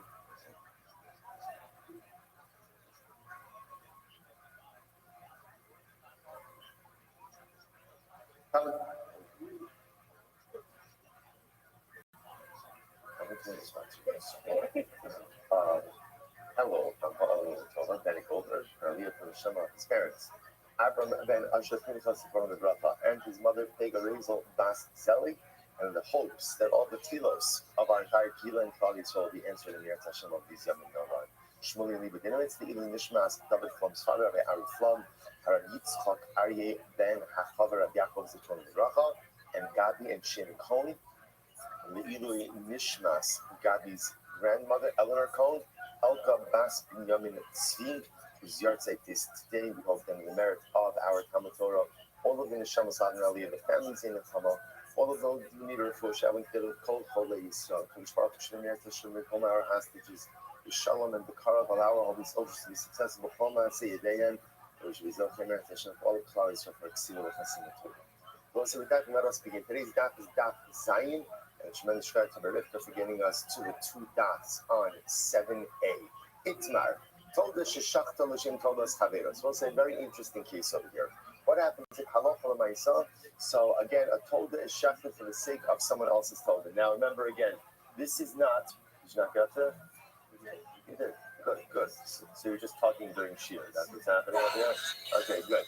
So come on, people, get it together. Let's say, so the Gemara says as follows. Remember again, this is not a case of shinoi bailim, right? The shinoi bailim is a little bit different. This is actually a very unique case. So over here, we're talking about a situation. If you look at Rashi, Rashi says, Rashi says, Lo sheshachta Rashi is carpet b'al ba'alel. There's not something like the Torah is shechted ultimately again to atone for someone else who's not the owner. There is a shinoi bailim, ela shinoi kodesh. This is what's the case. Sha'isa Ruben Toda, or the Shinoi Toda, Eres, the Shachat Es Toda, Toda Soshin Zeh, Toda Soshazeh. So those are very interesting days. In this case, we have both Ruben and Shimon are high of a carbon. Tell me just the example. The actual carbon itself is not going to be all that. But the idea is Ruben and Shimon are high of a carbon Toda. And what ends up happening over here is that Ruben, then they call him Shechting Ruben's Toda, or when he shechts Ruben's Toda, he has in mind for Shimon. The difference is again, at the end, both of these individuals are highly sold up. When the coach shafted it, he shafted it for the wrong person. So what's the status? Straight up. So Rabbi says it's kosher. Krista says that it's possible. That it's possible. Now, what I want to point out is something very interesting. That in this case over here means not only is the carbon kosher, but what? It's to satisfy the obligation of the particular owner. In this case, Rabbi says totally good. The Krista says it's possible. Rabbi, listen, at the end of the day, what happens over here? The Torah was shafted for the sake of Torah. Mission accomplished. Mission accomplished. Ruben needed the Torah. So ultimately, again, two Todos get slaughtered. So good to go. We're good to go. Granted, there was a little bit of a mix-up in terms of who's Torah and who's practically, it shouldn't really matter. There's no psula. This is no Krista psula. There shouldn't be day in the shkat ba'ina. So Krista says no, because at the end of the day, halacha l'maisa, the Krista calls this the shinoi kodesh. He calls this at the end of the day, in order to discharge your obligation as a carbon, the carbon itself has to be offered for the sake of the particular, explicitly the sake of the particular owner. So fundamental about all this. So since I'm Rabbi Menamino, so Rabbi says, how do I know? Everyone says, so I just want to point out, just in the same groups in this case, and a typical shinoi bailim. Right? In a typical shinoi bailim is Ruben is bringing the Todah, and the coin has in mind for Shimon. Now Shimon has no shaykhs to a Todah. Shimon is just a regular guy minding his own business. That's the typical case of shinoi bailim. What's unique in this case over here is Ruben and Shimon are both chayiv to bring a carbon Todah. So whereas, again, the carbon should have been shechted for Ruben, but shechted for Shimon. But Rabbi says, listen, at the end of the day, it was shechted for the sake of Todah. Both of these individuals are chayiv Todah. No harm, no foul. We're good. Rabbi on the Yisrael Chisa says, no, that's not true. In order for a carbon to ultimately discharge the obligation of the owner, it has to be explicitly slaughtered for that owner. So, Rabbi says, how do I know that this carbon is kosher?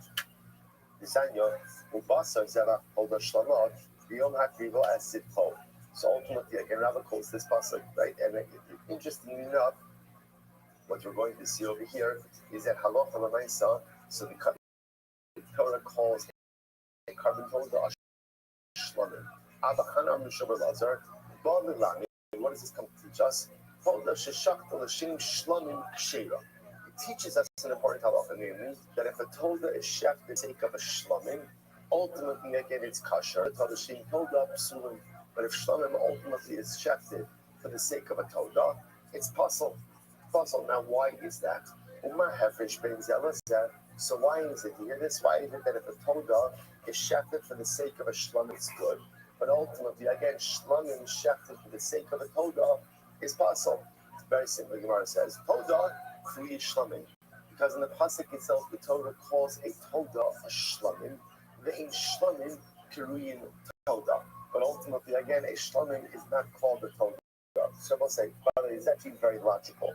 Because again, essentially, a toda is a category of shlamim. So therefore, if you go ahead and you chef a carbon for the sake of shlamim, the carbon is good. But to go ahead and chef a shlamim for the sake of toda is not good.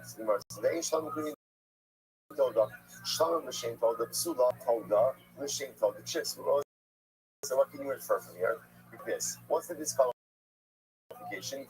If you share a toda, if you a shlamim, shlamim toda psula. So what do you see from it? It's when you share for the sake of toda that it is possible. But what can you toda kshera? But if you share to the toda for the sake of toda, it's kosher.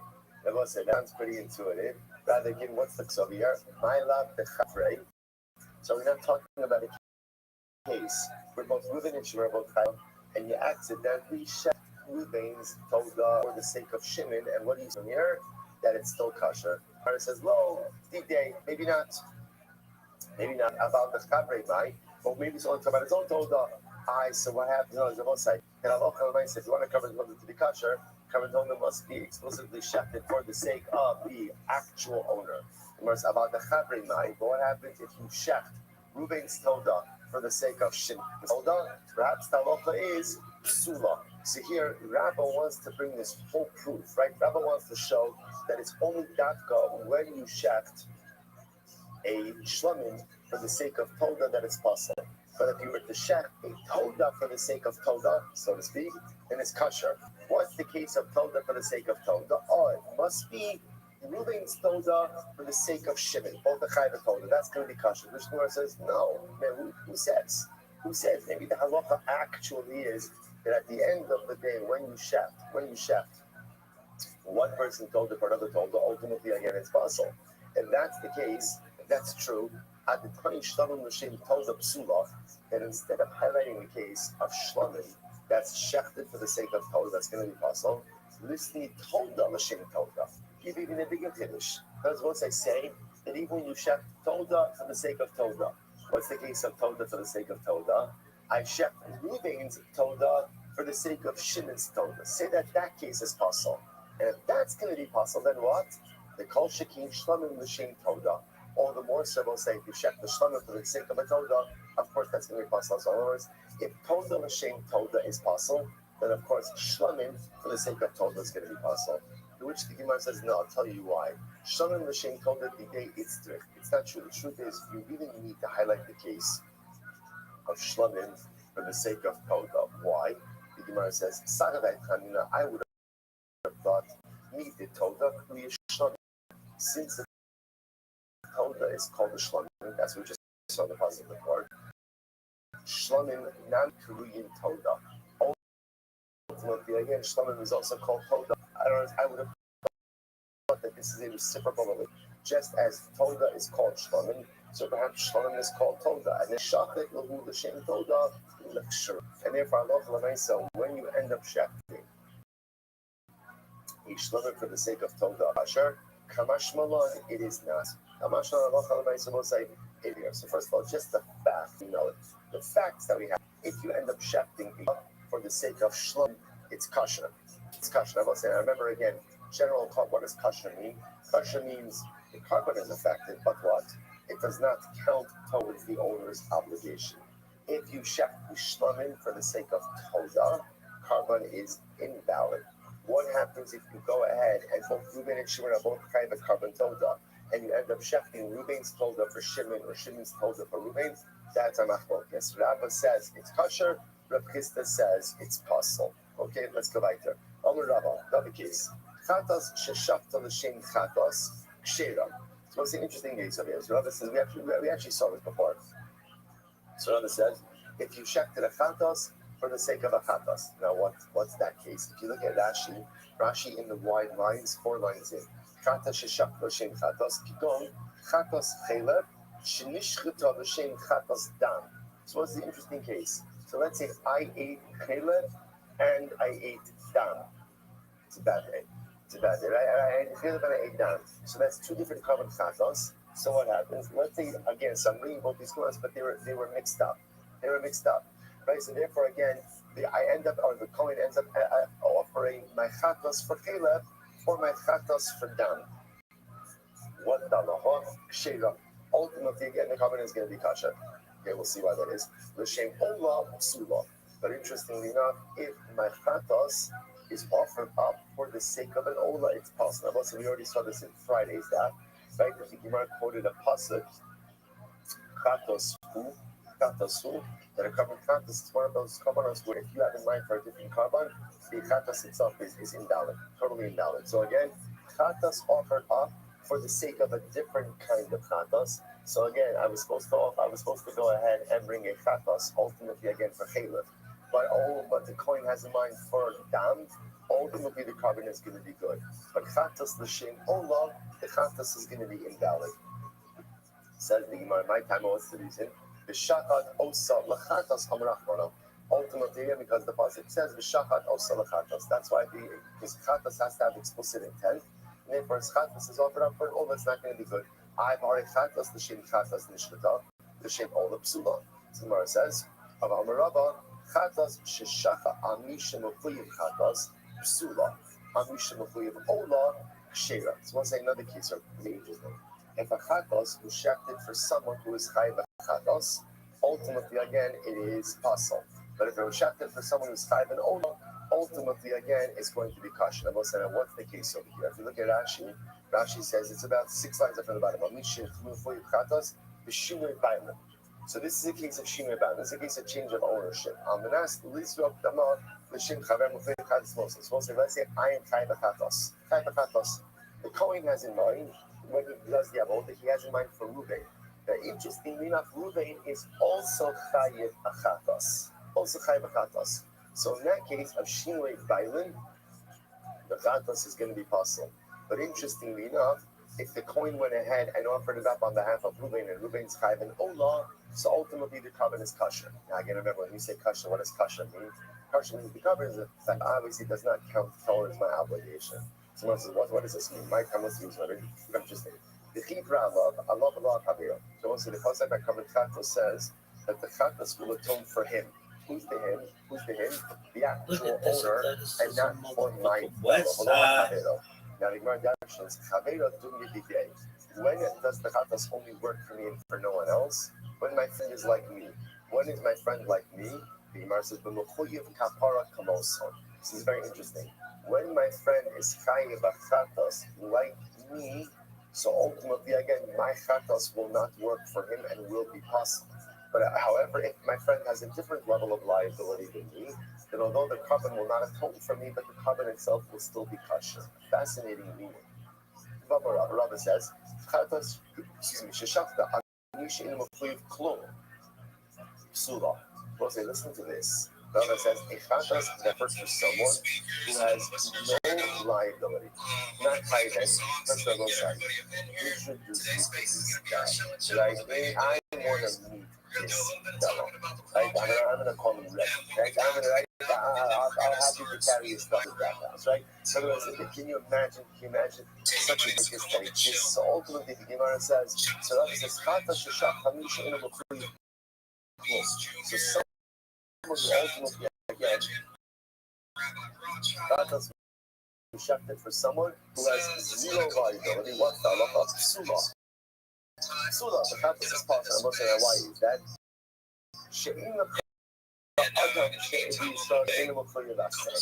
Why? No such thing. No such thing. Like the shechted on behalf of someone who has zero liability. Such a chatas is possible because there's no such thing. There's no such thing as a person who will say, okay, it's good enough that I haven't violated any of it. I'm for sure going to have a doctor and say, Mama, chatas is a kapara. Yeah, we're also gonna Vamarava, Chatas Mekaperet al Chayvi Asemi Kavachomer. The Rava said as follows, ultimately again, a Chatas Nabos is actually very interesting halacha, that a Chatas ultimately again is Mechaper, Chatas is Mechaper, al Chayvi Asemi Kavachomer. The Nabos is very interesting. Remember, again, let's go back. Chatas 101. Because we already had this from our previous days. Right? What's halacha by a Chatas? A Chatas is Mechaper on what? Any Avera for which intentional violation is unintentional violation comes, by unintentional violation results in a Chatas. Now the Gemara introduces something very interesting. Not only is a Chatas ultimately Mechaper on Taibe Kisus, but ultimately again a Chatas is also Mechaper on an Asay. On an Asay. Because we have a foundation of Halacha listen to this. Taibe Kisus Mechaperes, if the Chatas is Mechaper ultimately again Taibe Kisus, then ultimately again Achavi Asay Lakol Shekin. So what's a very interesting idea? If the Chatas is powerful enough to be Mechaper, then you don't worry about it. It's okay. Lucky I think an extra this morning. It's good. So the Gemara says this about. The Gemara says ultimately again if Chatas is Mechaper on Taibe Kisus, then Allah has told the Chatas being Mechaper ultimately again on Taibe Asay. Remember, the Gemara says very interesting. So is that to say that halacha l'maisa? Is that to say that ultimately again somehow the liability for an assay is in the same category ultimately again as Taibe Kisus? Rava said,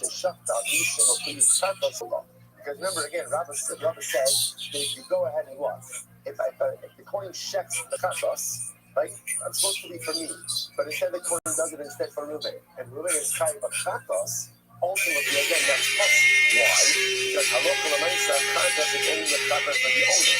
Now, what we infer from that is that if the other person is sacrificed the same level of liability, that stops breaking down. I'm not going to do the whole law. But if the Chatas is separate for someone's type of old law, we're just going to be off and it's going to be constant. And also, that's the point of the thing. Even if it's the last Rashi says, Pamo, Rashi Menendez, that we're associated with each other all over. Because obviously, being type of old law is not considered to be comparable to being type of Chatas other days. So the Gemara says, Mikvah lo mechap or mikufya mechapra. The truth like this, a Chatas is actually very interesting. A Chatas is not fully mechapra for an assay. Rather, kind of just like tangentially is mechapra ultimately for an assay. Very interesting. So a Chatas which is much more focused with the precision type of kapara, or again, Taibe Kisus. It kind of just on the side shows that it's mechapra. So that's not its primary form of kapara. Rava says it's also the second line from the top. Ain't no sunshine when she's gone.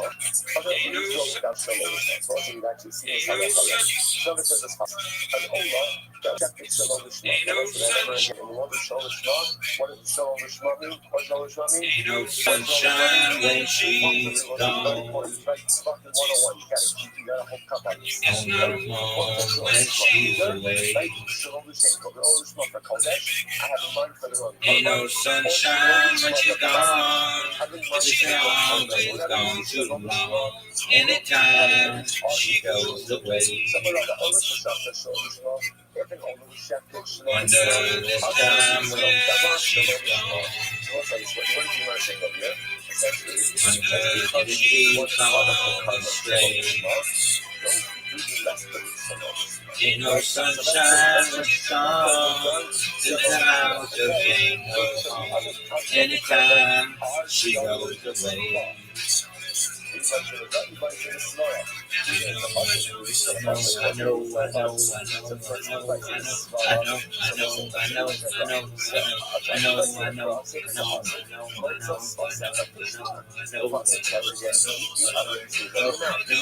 Making baby now playing alone. Ain't no sunshine when she's gone. Ain't no sunshine when she's gone.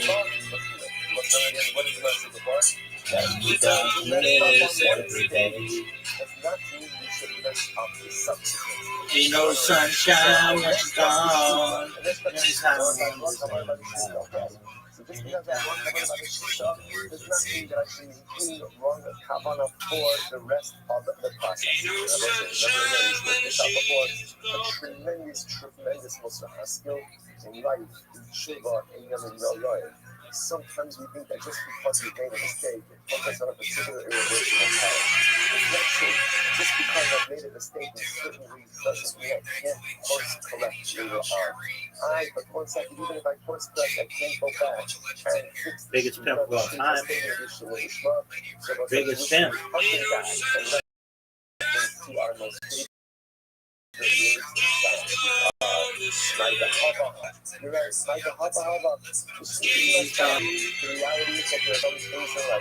Ain't no sunshine when she's gone. This house just ain't no home. Anytime she goes away. And I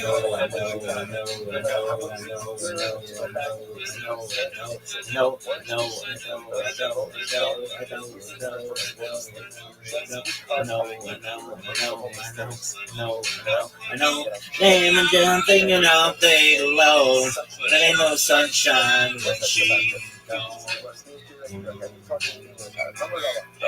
sunshine when she's gone. And the darkness every day. Ain't no sunshine when she's gone. And this house just ain't no home. Anytime she goes away. Anytime she goes away. Anytime she goes away.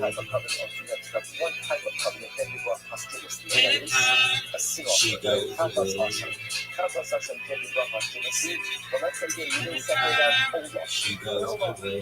And then even guys, these parents can go ahead and bring that carpet on his back. So so again, that's the case.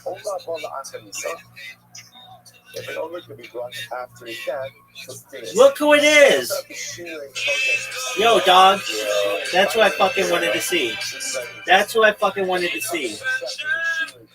Dog, I was thinking to myself, boy, I hope this motherfucker comes in because I want to help him with his project. Alright, so you're serious about launching a coin, aren't you? Yeah, I mean, I have pretty much everything ready. No, you don't. You don't. You're not even fucking close to having everything ready. No, the only like giant piece I'm missing, and you can't do anything without marketing and cryptos. You need to actually launch this thing too. 100%. But let me ask you this: you think you know? You big dog. You think you know? No, that's good that you got that done. But you think you know, but you don't know what you don't know. And you're talking to the king of marketing here. I'm like the Ronald McDonald of fucking crypto. Okay, so get this. You didn't know about Twitter bots. Dog, I know all about Twitter bots. Dog, I know all about Twitter bots. Like the bot accounts. Dude, yes, I do. But I know a different. Hold on. Before you put me down, of course I knew about it. And I'm just chirping. And of course, I knew. There's a section like you can say that you want to make your account. It's in the settings where you say I want to make my accounts automated. But what I'm saying is I've had 2,000 accounts banned. And the reason why they've been banned is because of inauthenticity. And so I just wouldn't want to. I wouldn't want to risk that. Now I have a message that I'm going to send you.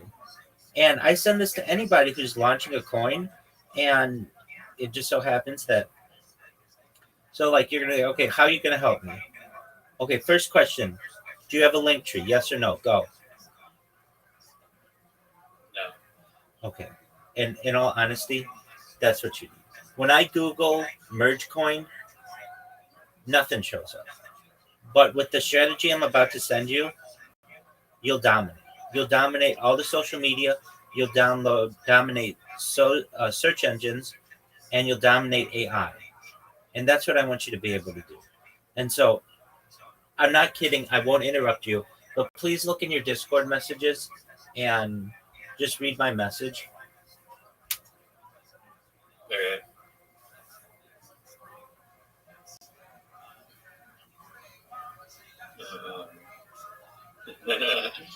I'm getting the full Nigerian spa treatment.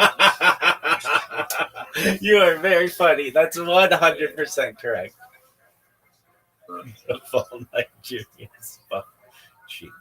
100%.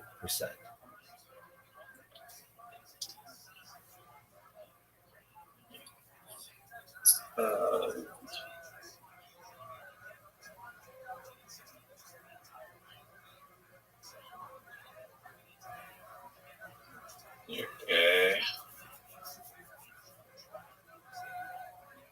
Gotcha. You can connect your Chat GPT and Sora and AI to your link tree. You can do Sora. And the reason why I tell people, oh yeah, Sora's a good one for video content. Right. And what this does for you is fivefold. It allows you to promote yourself, promote your clients, get new clients, or in your case, new people to buy your coin. It allows you to dominate search engines, AI, and social media. And then, really importantly, it makes it very difficult to impersonate you. And like right now, if I type, if I type in merge coin into Google, nothing's going to show up. Purge. Is it Purge coin now? Yeah. My username is Purge Crypto. The website is purgecrypto.xyz. Oh, it is Purge Crypto. Apologize. Last we spoke. Yeah. Apologize. Okay, so Purge Crypto. When you type in Purge Crypto right now, nothing's going to show up. But if you create your link tree and you connect this different social media to it, and then what you do is you create like 10 short videos on Purge Crypto, AI videos, upload them to your YouTube Shorts, your Instagram Reels, and your TikTok TikTok. It'll help you to dominate in the algorithms. And then whenever anybody types in your project, not only are you going to dominate the first 10 results in Google, but you're going to dominate at least the first 30 results in Google.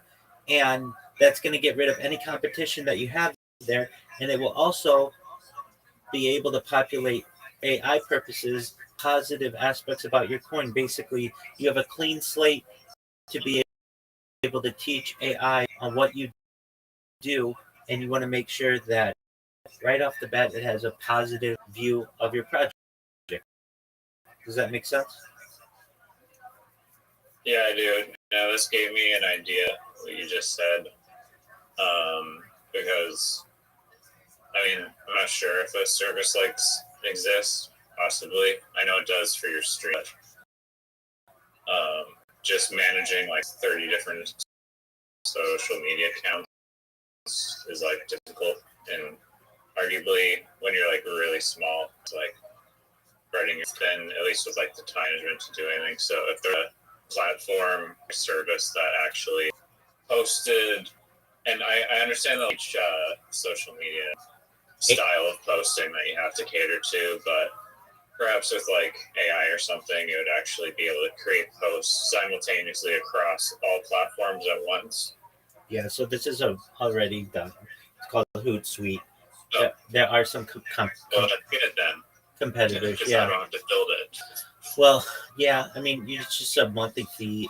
It doesn't let you do like all 30 of these, but it would allows you to do the big ones: Instagram, TikTok, Twitter, etc. I've used them before. I used them about 7 years ago or so, and it's good for small to medium-sized organizations that don't have the time to be able to assign like one person for each social media platform, and they want to make sure that things are either launched in a unified fashion or at a certain time. And in order to do that, you can plan your marketing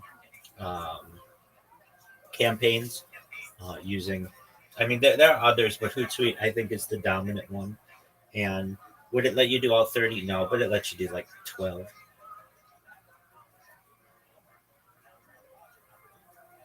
I really think. It looks be like a lot. What'd you say? Is the fee a lot? It's like $20. Like they have different tiers. I think the introductory tier is something like $19.99 a month,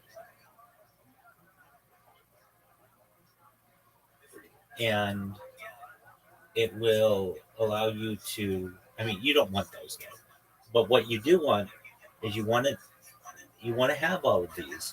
If your coin gets popular, you don't want to be saying to yourself, "Darn it, I should have got Purge Coin on YouTube, and I didn't when I had the chance."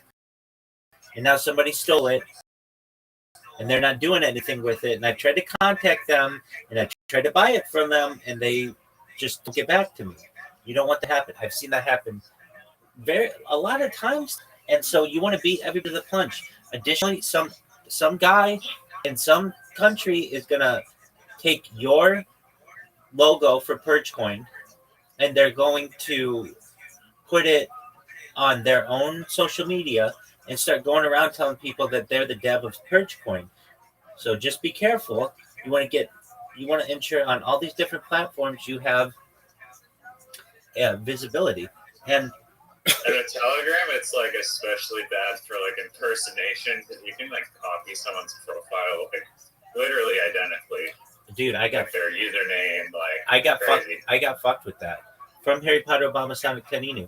They had this huge influx of people who came in there, and they had one guy who looked like a guy that I knew, and I started talking to him, and I got fucked. And it can happen to anybody. Like they scammed you? Yeah, and it can happen to anybody. And that's why I don't like Telegram. I just feel like I think you're the one who said it, or somebody else said it, that Telegram is made for a phone, and if it doesn't really have many protections in it. I tried to shut off my messages. You have to have premium to shut off your messages. It's like all this stuff is just.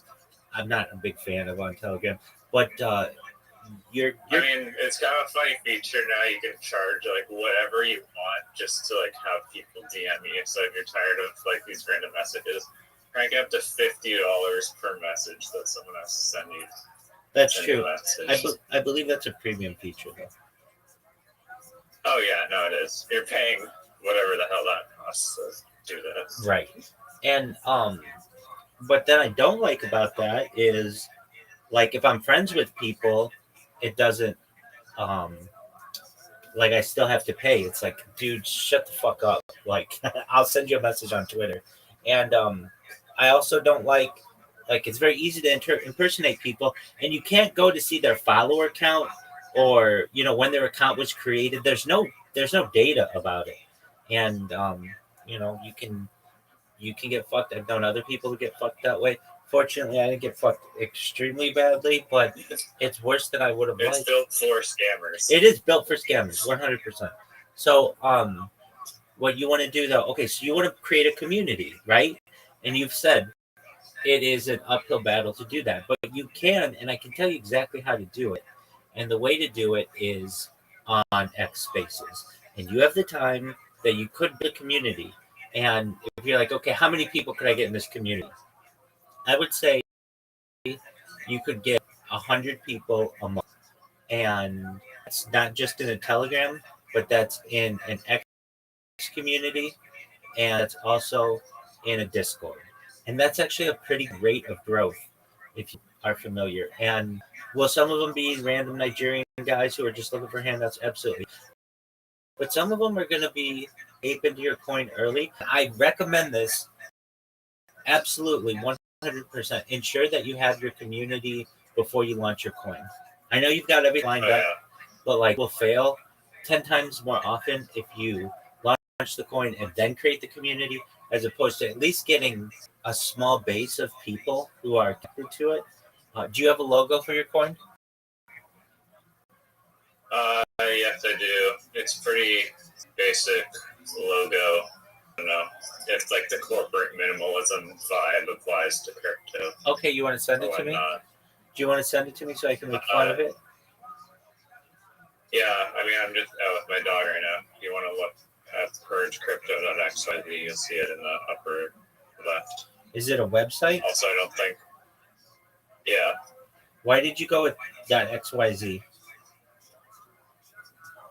I've seen other crypto projects go with that, and it's like $1.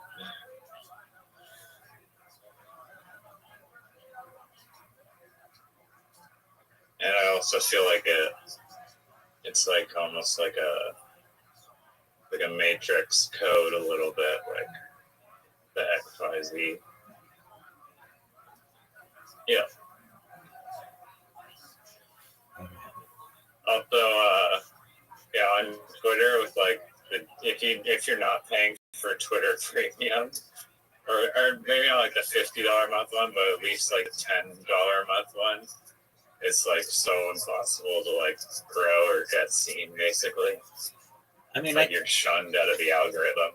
I can tell you, and in 2 months, I had to pay like just to change my username to Purge Crypto.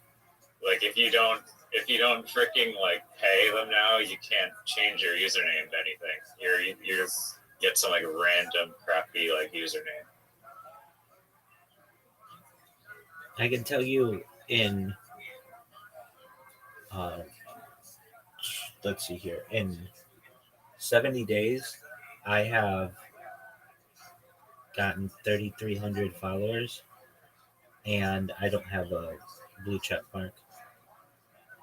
So, wow, then you must be making some engaging posts or something. I make no engaging posts, but I'm the best shiller on. Yeah, I know. I've seen your follower actually. I also see like your Twitter space, but nobody goes to I don't it. know. Do people join sometimes? Yeah, dude, I had 200 people in there like 4 hours ago.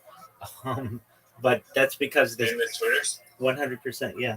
But 251, I think. But that's because I had a guy from Nigeria come in there and bought it for me, and that's how that works, and that's how it's gonna work. Okay, so I see your thing. It's black and white, Purge Crypto. Yeah.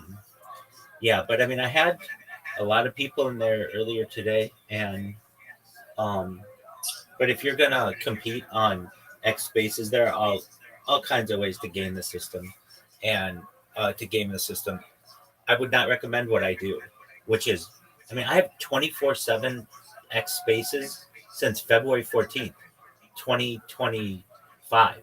Like, I'm nearly a year into X Spaces of 24/7. Nobody does that. It's like a huge amount, but it's basically like a really long podcast. But except my spaces have video, and like very few spaces have video. And the reason why my spaces don't succeed are a few reasons. One, the account with which I use to promote it is only it's like 50 followers. I don't use my big account for that one. Secondly, there's no real start or stop to the space. I mean, there is, but like it's like always going. So it's not like, hey, join the space. Like I don't like generally like promote it at all. And so I just get this like small group of people who know about it. But there are a lot of people who say, I see you are everywhere. I had a guy come in this morning and was like, you're everywhere. Like wherever I go on the internet, now that I've seen you, I see that like you're there. Whether it's like in random Discords I'm in, or on X Spaces, or hearing you shill. What I'm saying to you, Riser, is that you can, if you want, get 3,000 organic followers in probably about 3 months or so. I mean, I'm not going to say you're going to do it as quickly as I do, but you will get it. I think you could. I think you really could, especially because you have a project. I mean, I've got a lot of things that people have to overcome before they'll follow me. I'm not a project. I'm a dealer. A lot of people don't like you're just a regular project. You're just like, hey, follow me, I'll follow you. That's a really great way to get followers, though. Right, yeah, just sending DMs with follow, but no. Sending no DMs for follow. That's how you get your account banned. Absolutely no DMs like that. What you do is you go into a shill space and you say, "My name is PurgeCoin, and I first and foremost want you to know if you send me a follow, I'll follow you back. I want you to know that we are a groundbreaking, state of the art cryptocurrency that is changing the game. Here's what makes our cryptocurrency different than everybody else's cryptocurrency. We are going to unite all of the crypto, whether it's Bitcoin or Ethereum or Solana or XRP or even your small little altcoin. Our goal is to eventually unite them all under one umbrella known as PurgeCoin. You can check out our website, purgecoin.xyz, to see building. We have a community on Telegram. We have a community on Discord. Please feel free to join them. We're going to be having a launch very soon, and we want you to be a part of it. We want you on the ground level. If you have any interest in what we're doing, send me a follow, send me a DM. I'd love to connect. That's what you want to say, right? Yeah. And that was good. And that's how you pitch yourself.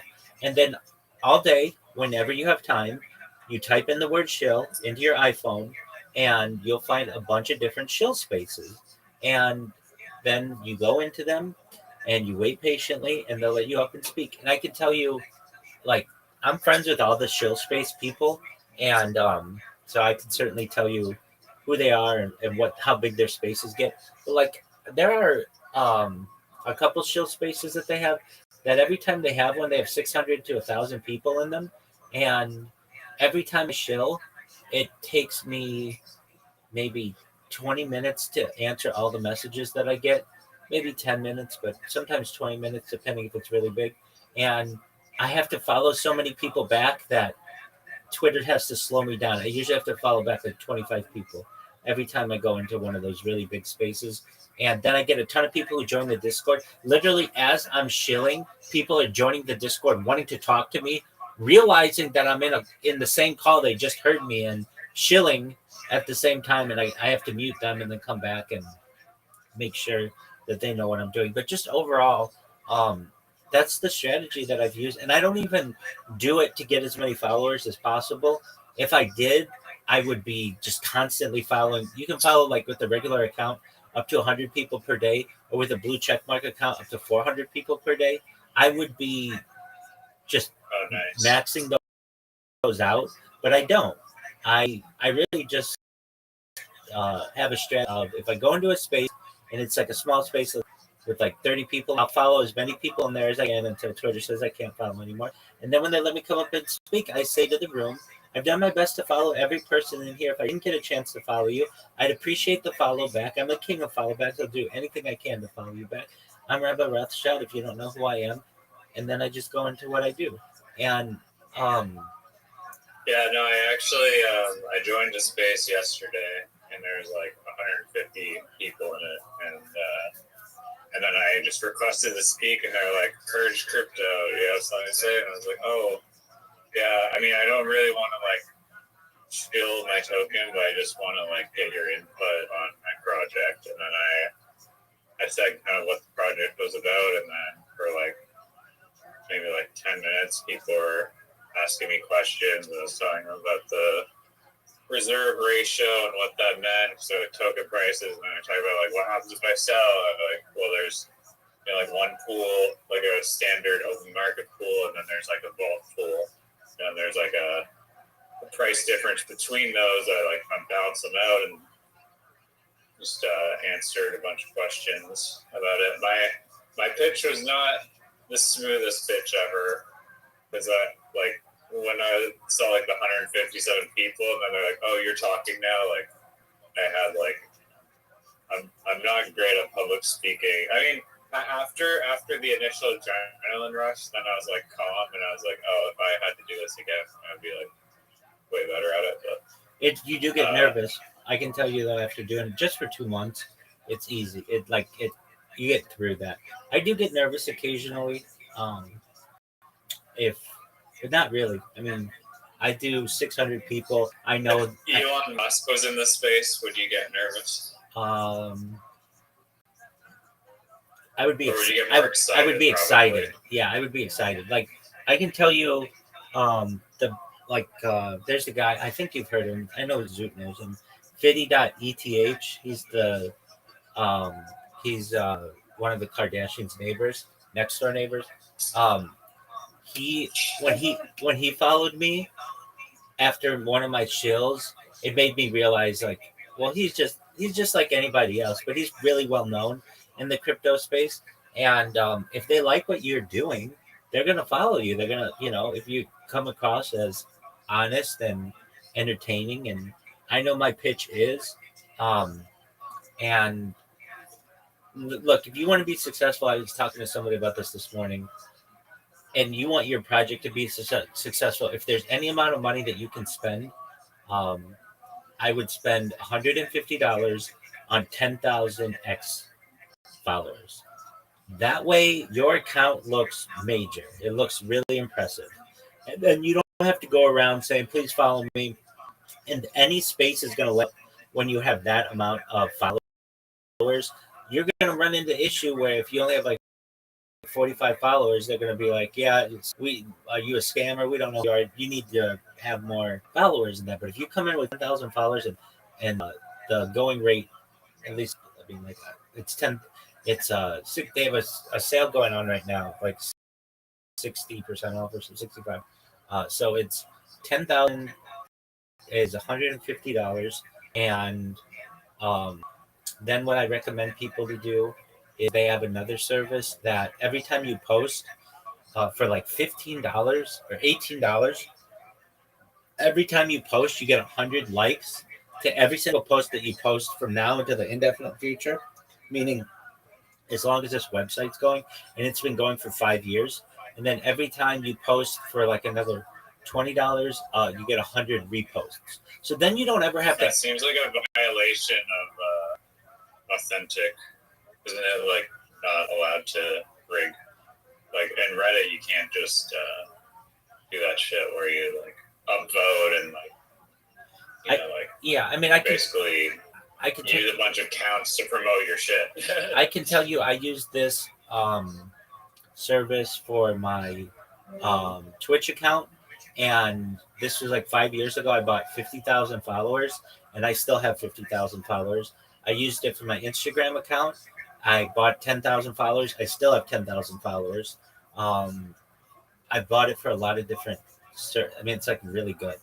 And usually, when you buy a service like that, all of the followers go away, but not this one. They have stayed and they've stuck and they've maintained the way that I've wanted them to. And I can tell you that even this Discord, I'm pretty sure I used this service for this Discord. When I first started this Discord, I bought 1,000 followers, and it's I would say the Discord followers are a little different because people can leave your Discord as well, but they were real organic followers who came in here. They were real people meeting, and that's how I got the first 1,000 people.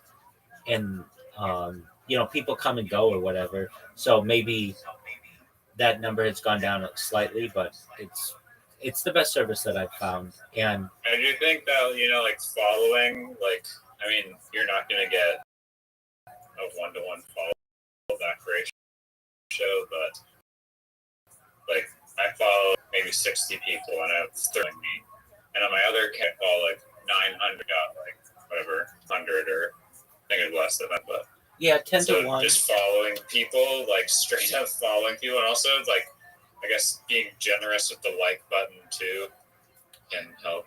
Just they'll go to your profile, and if they see something interesting, they might be okay. Yeah, nice.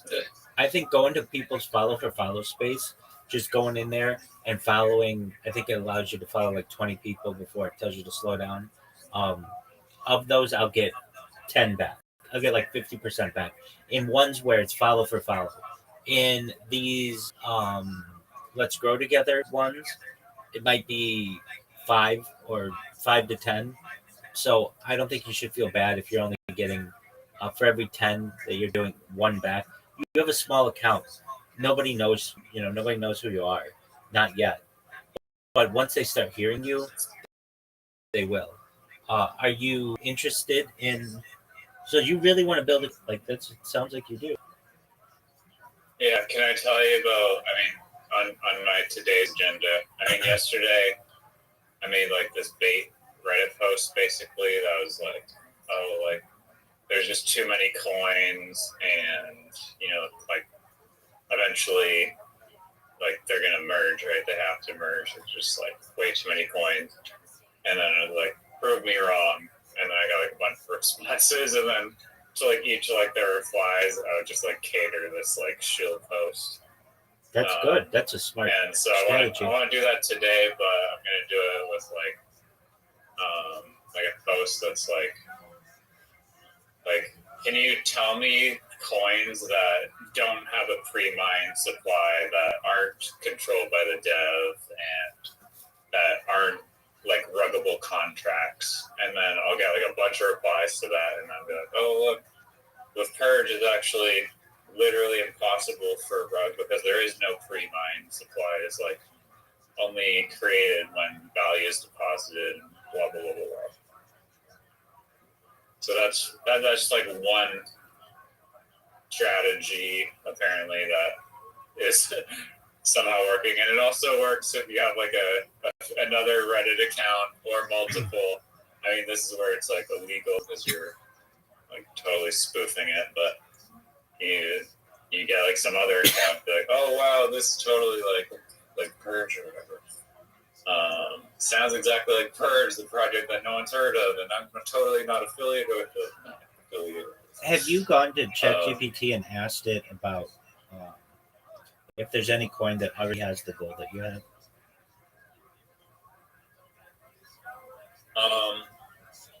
I did, and it said no, but in the Twitter space that I was in where I chilled, I was like, oh, this is exactly like Control Coin, and then I looked up Control Coin, and the chart totally rugged, and doesn't mention unifying cryptos at all. It doesn't mention the goal at all, and yeah. So possibly there are some out there, maybe, but okay, they're definitely let's look it up. They're definitely not succeeding to the point where it's like, oh, everybody there's been a clear cider in the world, and thinking about this more and more because I'm like, I don't know if this idea is worth it all, basically. But to my knowledge, on like the surface, basically, like to me as like I've been in like the crypto market since 2017, which is nearly like 10 years now, and just like it hurts my brain when I go on Twitter and on every single post, it's like just people shilling their animal coin. It's like, oh, buy donkey farts, buy moon cat, buy unicorn fart dust. Bug. It's like, but underneath like this illusion, basically, it's like they're the same contract. Maybe there's some like differentiator of like a burn or something, but they're basically all the exact same. On Pump Fund, literally the exact same contract of 1 billion tokens, same bonding curve. There's literally nothing distinct except for this quote unquote meme or something. But to me, the meme doesn't need to be exclusive because right now it's like ridiculous. It's like everyone's like a Costco representative, and they're all going out selling like Costco merchandise of some kind, but they're all just claiming to be like the real Costco. It's like the if you've seen like the Rick and Morty episode, or like where he gets cloned and there's like another Rick, and they're like, well, I'm the real Rick. No, I'm the real Rick. No, I'm the real Rick. It's like you're really like the same thing, just trying to, like just obsessed with this division because we live in a world where apparently it's impossible to have a spaghetti meme coin and a strawberry meme coin and a cat on the moon meme as I don't know, whoever that was, like Aristotle or whatever, claimed like whole is greater than the sum of its parts. And I believe that, it's true if we're actually able to come together and get rid of this like illusion of like separation and join forces. It would be in everyone's best interest. Purge is not trying to like destroy coins. It's trying to make them stronger, essentially. You're right. That is attributed to Aristotle. Okay, so let's say I have a coin, and I like Purge coin. Let me say I don't like the name, and here's why I don't like the name. It's a negative. To purge something is like a negative, and it also sounds like throw up. Like when you purge, it's like throw up. So I'm not saying that I'm not saying it's the worst name ever, but just know that like from foreign sage or something. Well, from just the negative energy. From just foreign. Okay, I mean that's fine. From to foreign ears, it's just it doesn't. But it's not bad. But my thinking behind that is that like, I mean, I agree with you. It's more of like the negative. A little. I mean, technically, there's no like negativity associated with the word. It's just our injection of meaning into it. But yeah, like I call it unity or togetherness, coin, or something like that. Why didn't you go with that? Like when you see the word unity, you think, okay, that's great, coming together. But why do you need to unify in the first place? It doesn't matter. It's already positive. It's already positive in my mind. Like a unity, it's already positive. That's great. Purge coin has three things going against it. And I'm not saying you can't use it. You're using it, so go with it. But I haven't deployed yet, and I'm open to changing it. Okay, so purge means throw up in English. Purge means get rid of the bad, and also there's like The Purge, that movie, and that's like kind of a scary connotation to it.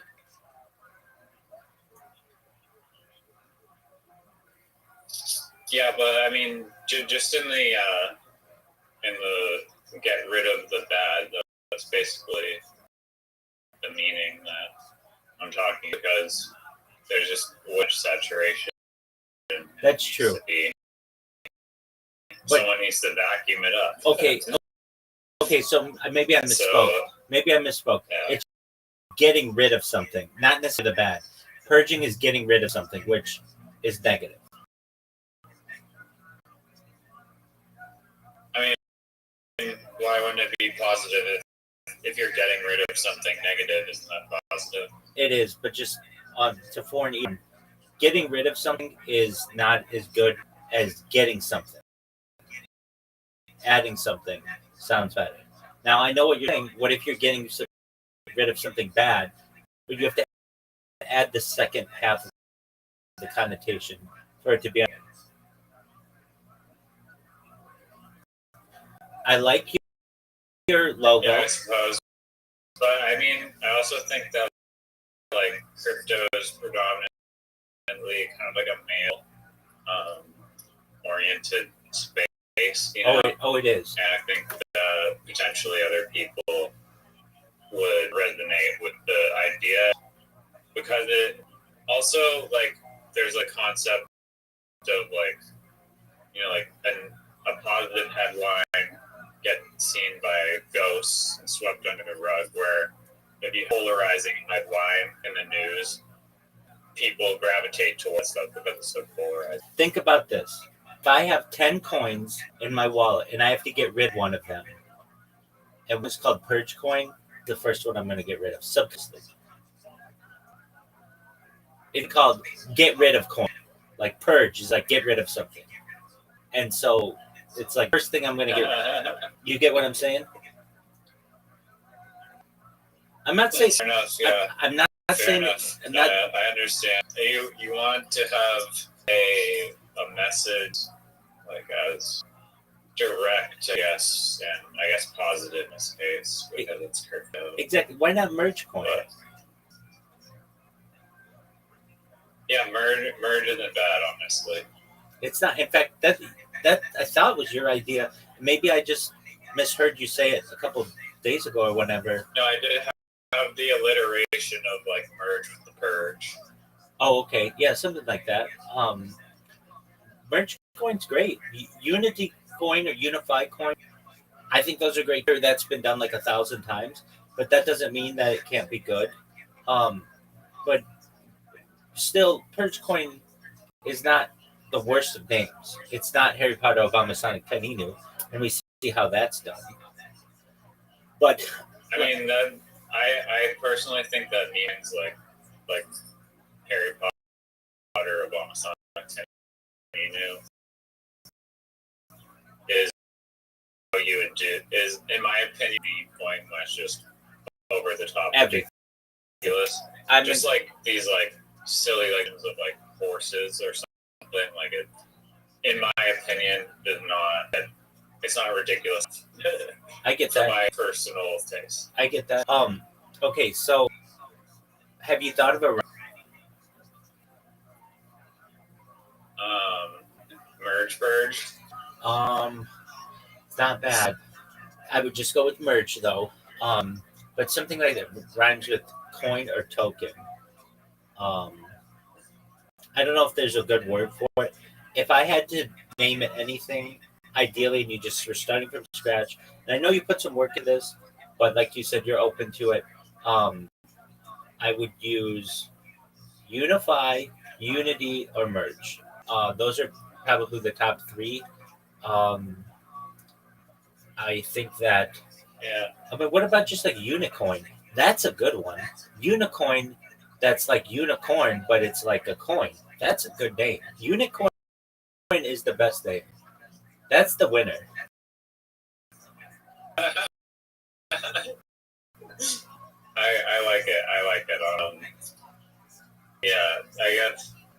Yeah, part of the I guess why I picked Purge and not like Unify Coin was because, like, in my mind, it is like the mission is to purge and get rid of all these useless coins. Like that is like the goal.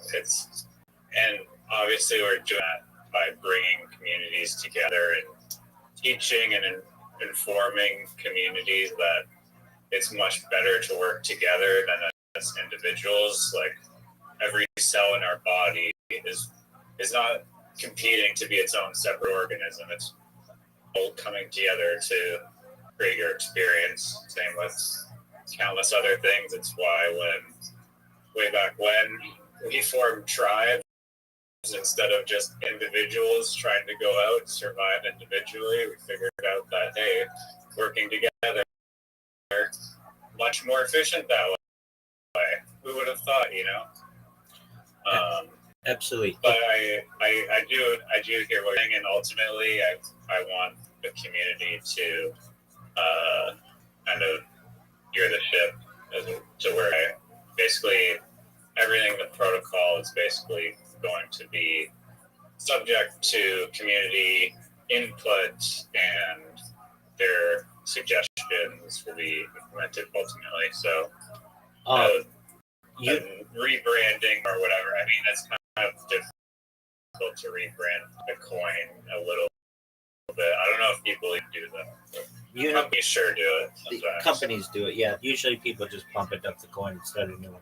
Unicoin, definitely a coin already. And it looks like they got into some trouble for defrauding investors of $100 million in 2025. Oh, the successful rug pull. They literally got away with $100 million. Yeah, exactly. If you could, I mean, I even think if you're gonna hate this, but unicorn,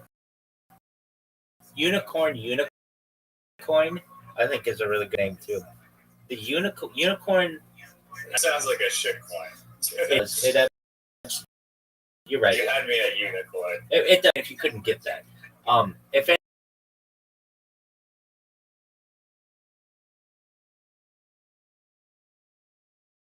anything unicorn and a unicorn as its mascot, or just be something totally generic and corporate, whatever one you want. To me, just as an investor, it's purge. It's like already telling me get rid of it, and I get what it's supposed to do. I'm not saying that the idea behind it isn't good, but the name already tells me to get rid of it. It's got the negative connotation of the movies, and it's throw up. It's like a vomit coin. Purge coin is in a lot of ways, and I get what it's supposed to do. It's supposed to the get of all the bad stuff. I get, but that isn't really. That is what it's supposed to do, but that's not the message it's giving. You want merge Should coin. it be called anti-purge coin then? Oh, it should be called either unicorn, this, and you just compete with this other one. It would be merge coin. I'm sure there's a merge, but that tells a story of what your coin is doing better than merge coin. But nevertheless, okay. So we'll just use the term purge coin because that's its name right now. If I have, let's say I'm a dev of Harry Potter Obama Sonic 10 Enu. How do I get involved with purge coin? Yeah, I mean, the first kind of step is, I mean, are you talking just from like a technical standpoint, Yeah. or How do I? ideological standpoint? Because I think first it's more of like a perspective on the market that you have to really align, recognize, and resonate with. No, not what I mean. But if you're talking about like how to just turn the coin into purge coin, Yes. it's a layer 0. We're using layer 0, multiple different chains, including Solana. Any coin on any EVM chain or Solana can be, in like one click of a button, turned into purge. And so aren't I really just selling my coin and buying your coin? Ironically, yes, but because it's not like a pre-fixed supply where like most coins, there's like a supply that exists, and you're basically living on a prayer trying to make that coin have value already. This coin, every piece of value that gets put into the system, the coin is reflective of value that's put into the system. There's no excess weight that it's lugging around. It is ironic saying that. Yeah, because it literally sounds like, oh, sell your crappy bong to buy my like happy bong. Exactly. Which is what all the other coins are doing, but this one is like, in order to actually combine, think of what we're doing. Like, we're combining all the coins into a single coin. So in order to do that, we're not just saying buy this coin with a fixed supply. We're saying deposit your value from all these different coins, and then this coin has a bonding curve that will accelerate and grow as that value comes in from all these different chains. Do you know that purge coin is already a thing? Oh, I mean, it's basically impossible to come up with a name that hasn't been taken if it's in the English lexicon. No, I get that. Yeah. Have you ever? You're gonna hate this idea, but I think it's something that could work. You're gonna hate this idea because it's very much like Harry Potter Obama Sonic 10 Enu. That's not what you're doing. But have you ever thought of a name? Like, you're going with one word names, and I'm not saying that's bad, but like, we're running into the issue. They've all been taken already. Have you ever thought of a name like the best cryptocurrency in the world, or the best cryptocurrency ever? Because let me say why. I feel like Let me say why. Okay. You'd be able to probably get that on .com, and you'd probably also be able to market it, because that's really what you're saying your coin is the best cryptocurrency ever. And people would be like, okay, why wouldn't I call it the best in the history of the what's that saying you always use? In the history of time or something? Like every time you hit like a mini golf shot. Oh, this could possibly be be the greatest shot in the history of humankind. Yeah. In global history. Global history, yeah. Yeah, that's what it should be called. This is possibly the greatest coin in the history of global history. No, it'd be the greatest cryptocurrency in global history. TGCITGH.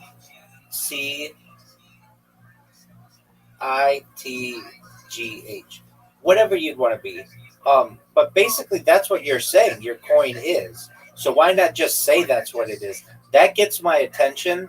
It's long. I get that, but its name is like the best name that you could have for a cryptocurrency. Whatever you want to make it, you can make it. But I'm saying that if I couldn't get Unicoin or I couldn't get Unity or Merge, or maybe those were taken, I would try to get something long that is kind of funny, that sticks in people's heads. That's another great thing.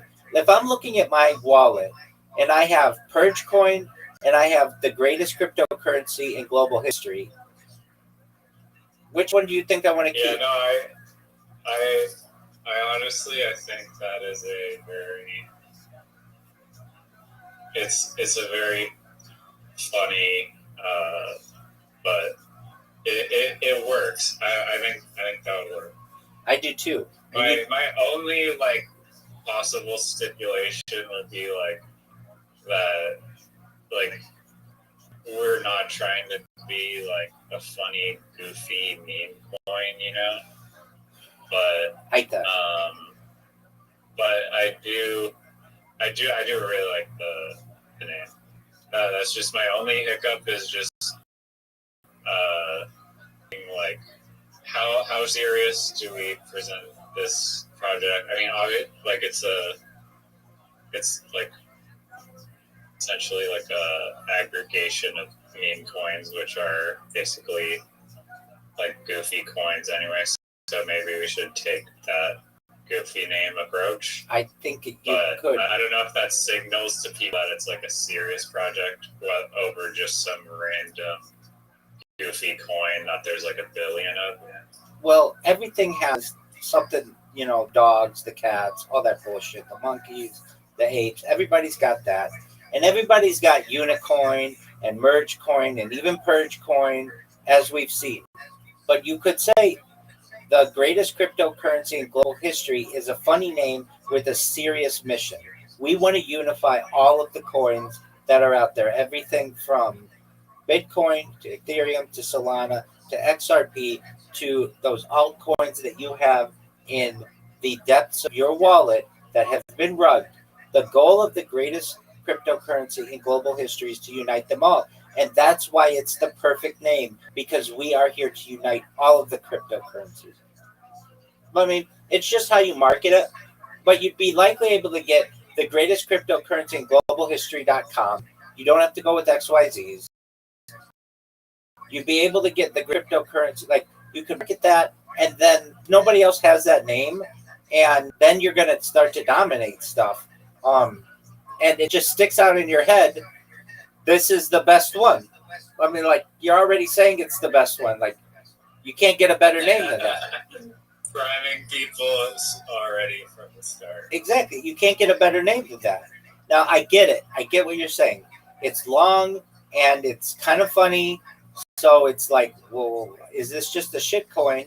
But that's where you market it. And you make sure people know that it is not just a shit coin. And you could make your ticker whatever you want to be. Unicoin or all of it, whatever the anagram is of it, the GGCGH. You don't want to go with that. You want it to just be we are dollar sign, or we are whatever we're at, Bitcoin, or we're at. One of the reasons why Harry Potter Obama's works is because it's at Bitcoin or whatever. It's money sign but Bitcoin, and you could make that decision for whatever you want that to. But the greatest cryptocurrency in global history, that's a good name. And I'm just saying to you, this is how I market these things. I pretend that I'm first grade, a class of first grade, and I have to, that's who my audience is. That's basically who your audience is in cryptocurrency. It's that kind of thinking level. No, it's true though. That's why it's not a biotech company. 100%. It's. Do you want the dog? Do you want the unicorn? Do you want the monkey? You know, like if it gets really technical, they don't want that. It becomes unattractive to them. You want like the lowest common denominator of purchaser. You want something that's really simple. And so if I explain to a first grade class, hey, you can have something called the greatest cryptocurrency in global history. If they understand those words, they're going to know that that's a positive thing. And the thing is, when you go into a space and you go, hi, everybody, I'm the founder of the greatest cryptocurrency in global history. That is that you're going to get everybody's attention with that, as opposed to going, hey, I'm with Purgecoin. I'm the dev of Purgecoin, and our goal is to unify all of the cryptocurrencies. And people are like, okay, what's the name again?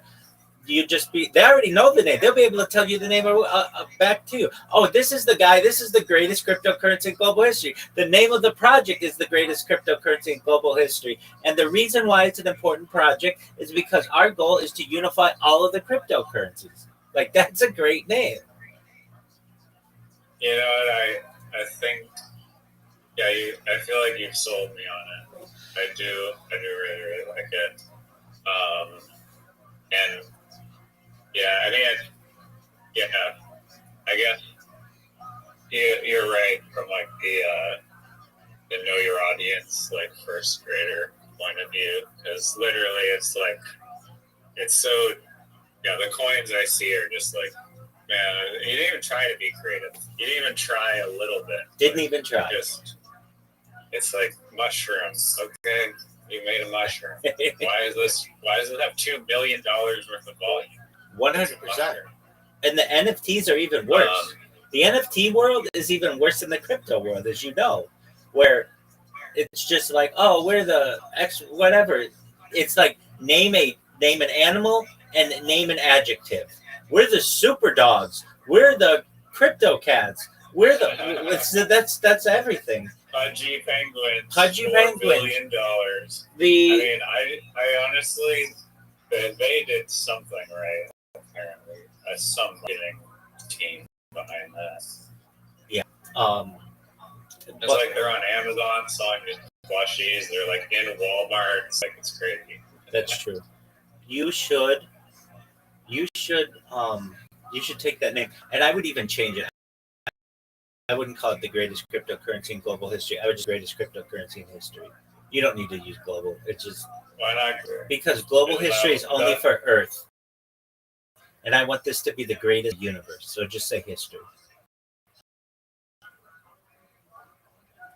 But it loses like the extra like that. Okay, that flavor if you like that earlier, if you like excessive, like if you're gonna make like a ridiculous name, go all out. Then go for it. Okay, then the only thing I don't like about that is it's only on Earth.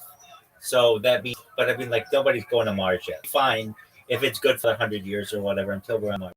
But then you might have to launch another coin, the greatest cryptocurrency. So just keep that in mind. It's a risk, I guess, we're gonna have to take. Absolutely, but that's a good. And I'm the king of pitching.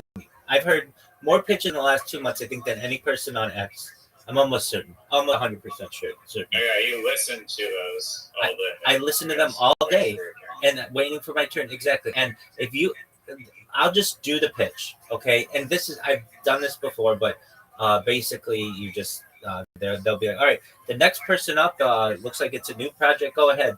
Thank you for the opportunity. I'm the dev of the greatest cryptocurrency in global history. And you're going to ask, what's the name of the cryptocurrency? And it's just that, the greatest cryptocurrency in global history. And that's what we are, the greatest cryptocurrency in global history. And here's why. We have a mission to unify all of the cryptocurrencies out there, which obviously makes us the greatest cryptocurrency in global history, whether it's Bitcoin, XRP, Solana, Ethereum, or that small altcoin in the bottom of your wallet. Our goal is to eventually unify all of them. And you may say, okay, well, how do you do that? Well, here's the plan. And you tell them all the things that you do. And then at the end, you're going to say, so if anybody would like to partner with the greatest cryptocurrency in global history, feel free to send us a follow. We will follow you back. Feel free to send us a DM. We will respond. We're happy to hear. We're happy to be able to tell you about the greatest cryptocurrency in global history. Like basically, just saying the name reinforces that this is the best project. I know that wasn't the smoothest pitch, but you get it when you say the name of the coin. Versus this is the best project ever.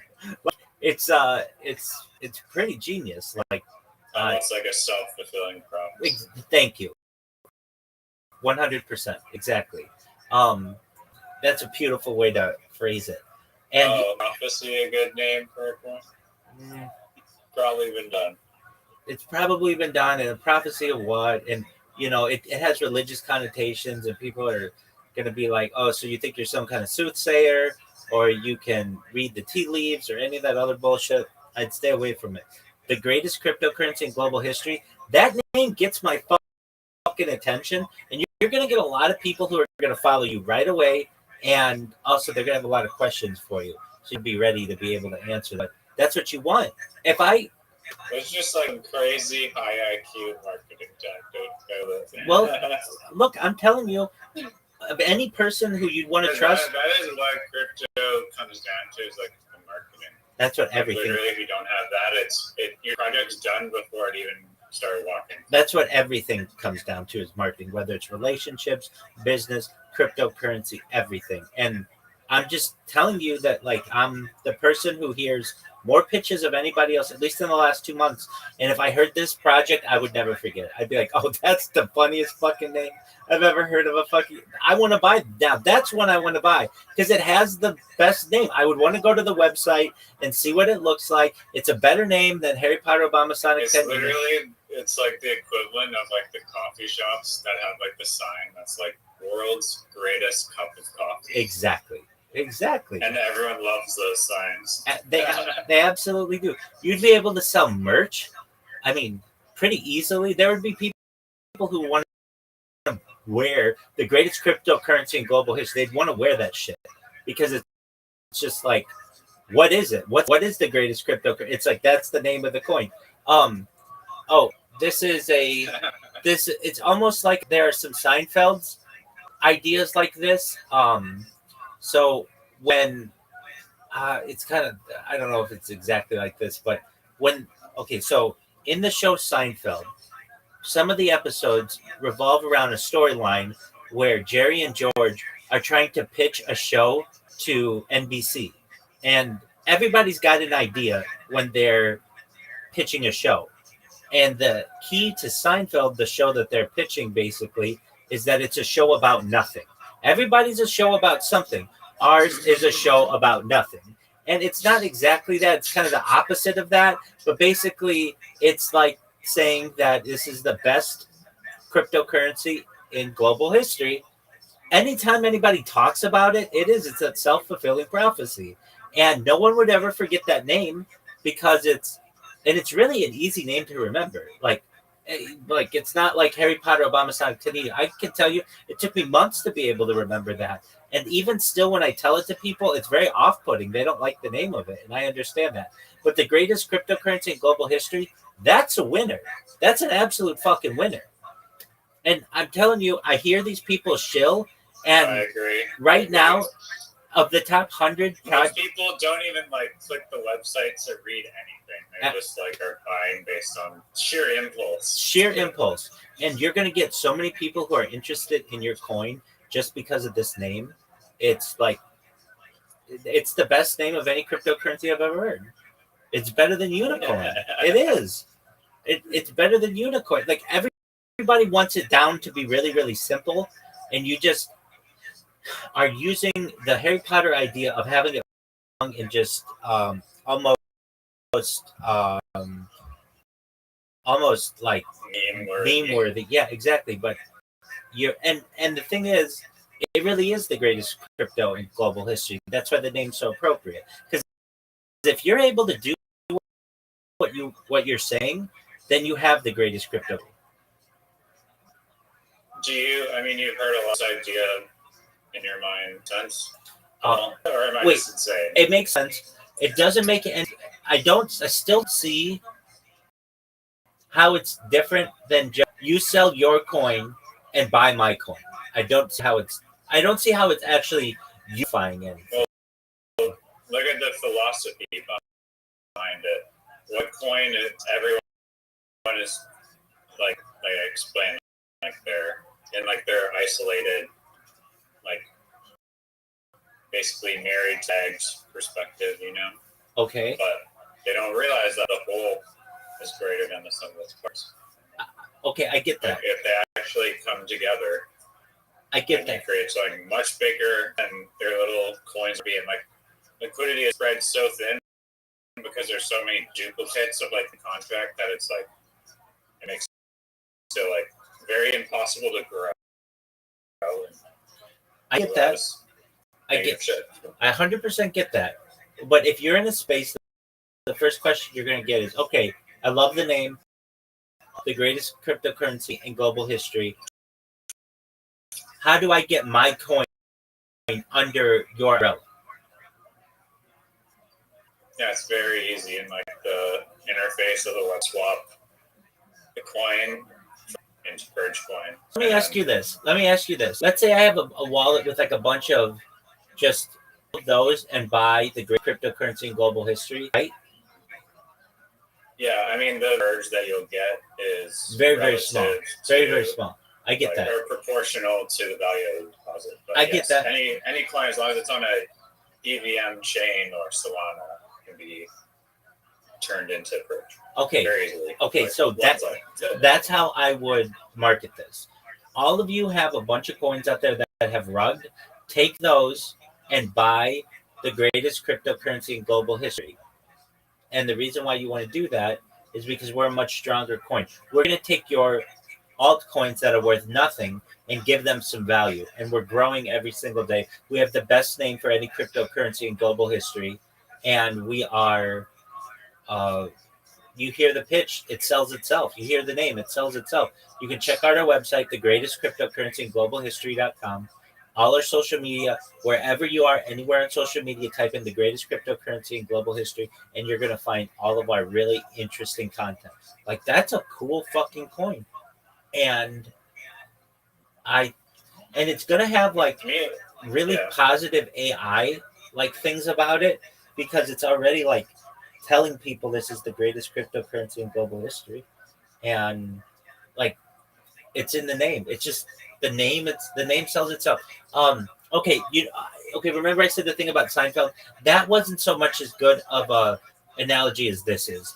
Like around the late 19th century, so the 1800s, a bunch of companies started up, and the names of the companies were things like General Electric, General Motors, Standard Oil. Like, basically, by taking the name Standard Oil, it was standard. It's the best name that they could get. General Electric company. Basically, like, he wants to have that electric because that's the general one. Same with General Motors. You get what I'm saying? Like, this strategy has been used previously. Take a name that everybody wants and then like basically market. You have to do is market yourself with that.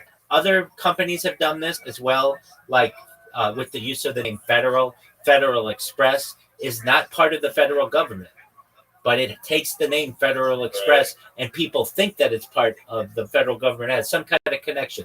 It has none. It's a business, but basically they've just marketed themselves to be like the standard. And honestly, that kind of should be illegal a little bit.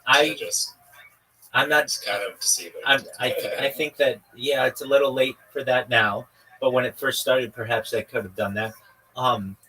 And with your name, the greatest cryptocurrency in global history, that's basically what you're saying. Every other cryptocurrency is worse than yours, including Bitcoin, Ethereum, Solana, XRP, XPX, everything. You've got the best one, and it's in the name. And I'm telling you, if I have a class of 30 school children, and I say to them, I have a coin called Purge, I have a coin called Merge, I have a coin called Unicoin, I have a coin called Unify, I have a coin called the greatest cryptocurrency in global history. Which one do you think? Which one do you want, kids? And they're all going to say, we want the one that's the greatest. Yeah, no, I think that is like a very good way of putting it, and I agree with that assessment. Athletes use this all the time. Muhammad Ali. It's like humans gravitating towards like shiny objects. 100%. Like, oh, shiny. 100%. Muhammad Ali would go around telling everybody, I am the greatest. Tom Brady has his clothing brand, GOAT, greatest of all time. That's basically what wants to solidify that in people's minds. And you're going to be doing the same thing, the greatest cryptocurrency in global history. I mean, I feel like there's probably at least a GOAT out there that is rolled with the same kind of logic. So it may not be, or some coins be like the best crypto or something, But yeah, I mean, the greatest cryptocurrency of all time. That's a good name. Not global history of all time. Is that more? Yeah, because that goes along with the GOAT coin kind of idea, and then you could just call it GOAT coin. The reason why GC. I mean, I get it that's not exactly the acronym, but then you already have a mascot for it. GCAT. Honestly, GCAT is a pretty good ticker. Greatest cryptocurrency. Greatest coin of all time. It's G-Coat. Yeah, but that's still a good name. I don't know. G-Coat is still a really good name. It's like a pimp coat. Right. But you G-coated. I like, if I had to say what's greatest of all time, I think is probably better than in global history. That's just what I say, and that's just because I'm absurd.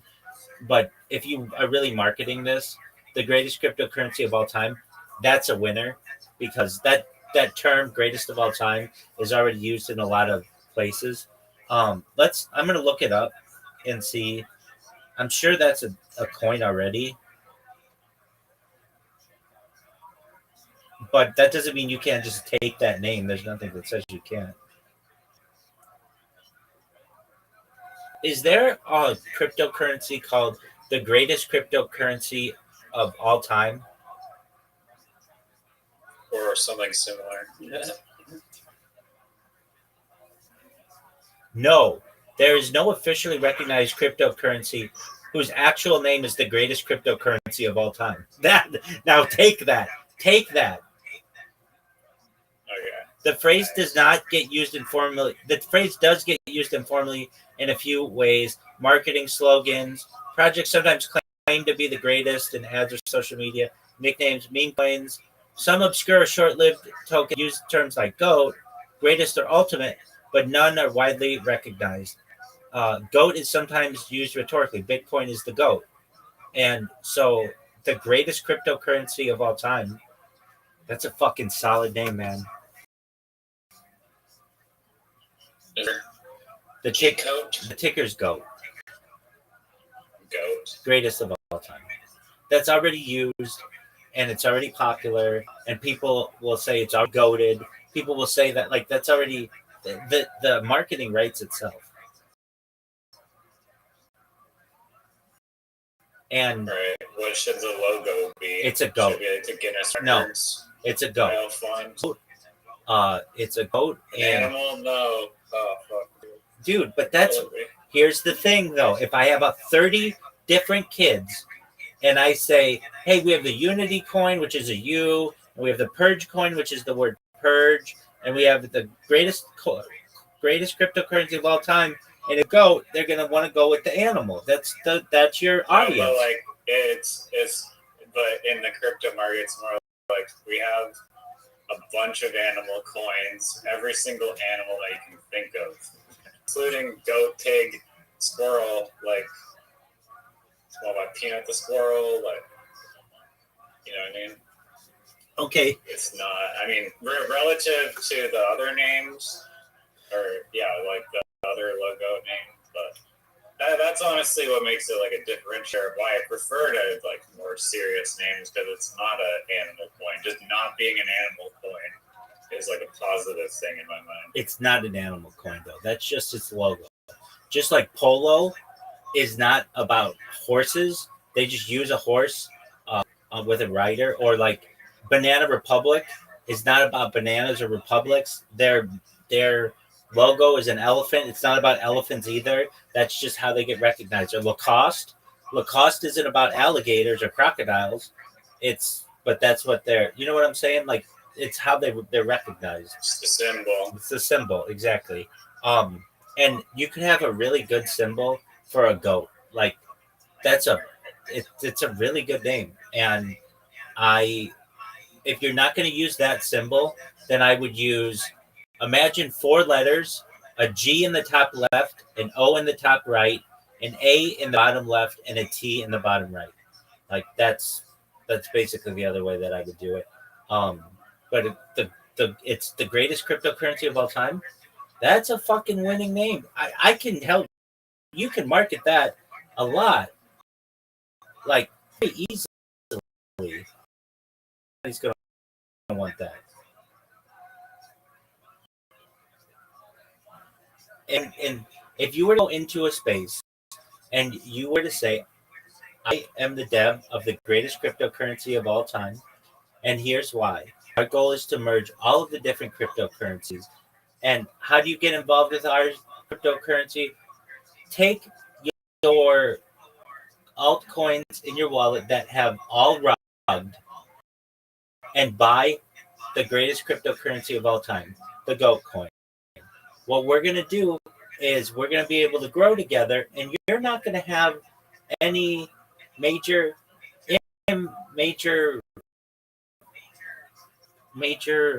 what's the word for which I'm looking, to make any major sacrifice of the beef of your wallet, so to speak, because you're like, it's almost like when and they're like, do you want to donate your change to round up? That's how I would market this. I would say, we want you to start with just all of those coins that have rugs. Start small and buy GOAT coin. If you want, sure, ape into it, buy everything. But we understand that you're a cautious investor. So for right now, already those coins aren't worth anything to you. They've all rugged. So take those, transfer them into GOAT coin, try our system. You're going to love it. You're going to love the community, and you're going to want to buy more and more of it. And eventually, more and more people are going to be purchasing this, and we're going to make it truthfully what it is, the greatest cryptocurrency of all time. Yeah, no, that's a dope pitch. And like initially the target audience is not these like, I mean, like it is ultimately, but like initially the low hanging fruit is these coins that are basically like just barely treading water. Exactly. Or they're just dead completely. Exactly. And it's like, hey, this is an out for you to a second revival, second coming of the greatest cryptocurrency of all time. You can join this, and we're gonna actually get something out of it. Exactly. Right now, those coins are not doing anything for you, and they're only going to continue to lose their value. Take those right now. Buy our coin. It's very easy for you to transfer those coins into the GOAT coin, and then you're going to see that value increase for the first time in months, if not years. And once you see how our coin is producing for you, then you're going to be putting more and more of your actual wealth into this coin, because you're going to see how it grows grows together. But I don't want you to put all your wealth into this right away. I want you to try it out. Go to those coins that are currently rugged and invest them into our coin, and you will see what the process is like. You'll see how easy it is, and you'll see how our coin is changing everything. We're unifying all of the coins, and our goal is for one day to be the unified cryptocurrency of the world. That's a pretty dope pitch. I think so too. Actually sounds pretty sound and reasonable. Yeah, and it's like you have nothing to lose. I'm not asking you to take the bulk of your investment and put it into GoatCoin. If you want to, you can. What I want you to do is to take something that you don't care about already and give it to yourself in return for GoatCoin. And you'll watch your investment begin to grow. And as that continues, you're going to want to put more and more of your assets into this coin, and you will grow and it will grow. And eventually we'll start taking over entire well-known cryptocurrencies. And eventually we'll be on the heels of XRP and of Solana and of Ethereum. And eventually we want to have a higher market share than the granddaddy of them all, Bitcoin. And with this strategy, we can. So here's what I ask you to do. Take a look at our project. Look at my profile. Look at my link tree. Go to our website. Look at our chart. If it's attractive to you, take the assets that you have that are underperforming or have been rugged and transfer those into GoatCoin. Then what I want you to do is watch our chart and watch how it performs, because we're using this strategy not with only with you, but with everyone in the cryptoverse. And everyone is taking all of their unwanted assets, their altcoins that have very low value to no value to them, and they're investing it in this coin. And that's what's creating our market share. And that's what's ensuring that our market cap keeps increasing. And now we're getting people who are aping into the coin and actually putting in large amounts of money.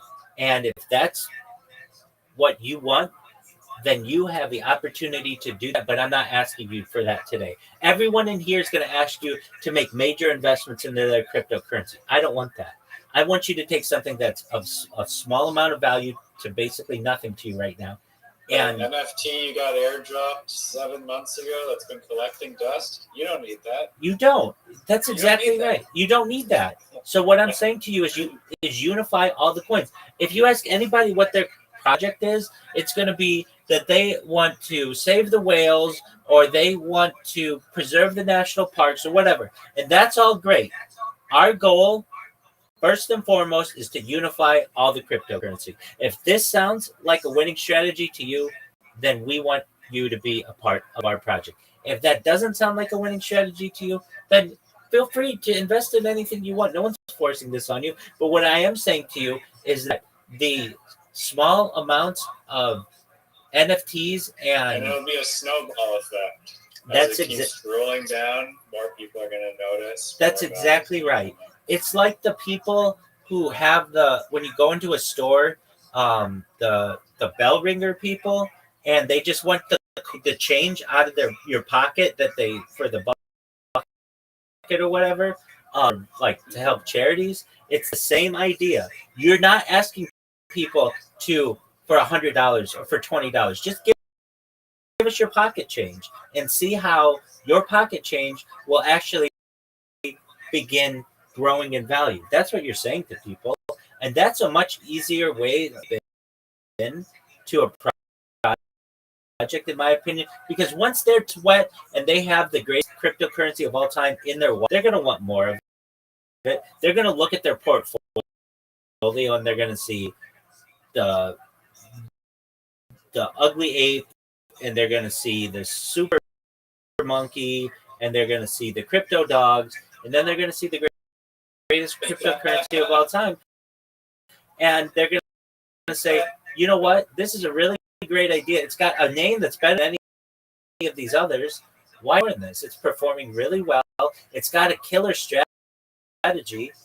the strategy that I just named, which is we don't want you to make major investments. You don't want to. What we do is give us our rugged project forming cryptocurrency and altcoins. We want you to do those investments and give those, and we will double them and triple 4x them and perhaps 10x or 100x them, depending on. And that's a really exciting opportunity for an investor. Yeah, strategic role. Yeah, I totally agree. So it's on you. And what other companies have like taken that like strategic rollout approach? What do you mean? Like where it's kind of like I don't know, like Fireball or something. Like they start off, they're like, okay, we have this whiskey, we're just gonna hand it out to college kids, just get it into college kids' brain, and then they go to bars, and then like they keep rolling out these layers and layers and layers. I heard about a strategy last week. I don't know if this was why this company became popular, but I mean, basically all companies do it. Like freaking, I'm sure OpenAI, like every company has these like initial, like stage 1, stage 2, stage 3 targets that they go after, and it's kind of like a different marketing strategy for each one. So like Supreme. Yes, the overpriced box logo. Exactly. They kind of have a unique strategy where they're basically just building a bunch of buzz around their product, and it's really just like a normal hammer, but it's worth $400 or whatever, and they get people to line up around the block about it, and just there's a buzz about it. That's like a really great marketing strategy. What you're doing. There's a comedian I can name, but he just goes around hat that says world champion. What are you the world champion? It's like I'm the world champion. And it's kind of like that's what you're doing, like basically with your coin. It's just the greatest cryptocurrency of all time. And people like, okay, but what makes it the greatest cryptocurrency of all time? But you have an answer to that, and it really is. Its goal is to unify all the cryptocurrencies. And when people hear that, that would be the greatest cryptocurrency of all time. So it's like you said it beautifully, Riser. It's a self-fulfilling prophecy. I'm trying to think of another company that has this type of. Okay, here's one. Nike, before it was Nike, was Blue Ribbon Athletics, and it's kind of like the same idea. Like they're blue ribbon. Like when you win a blue ribbon, it's like you win first place.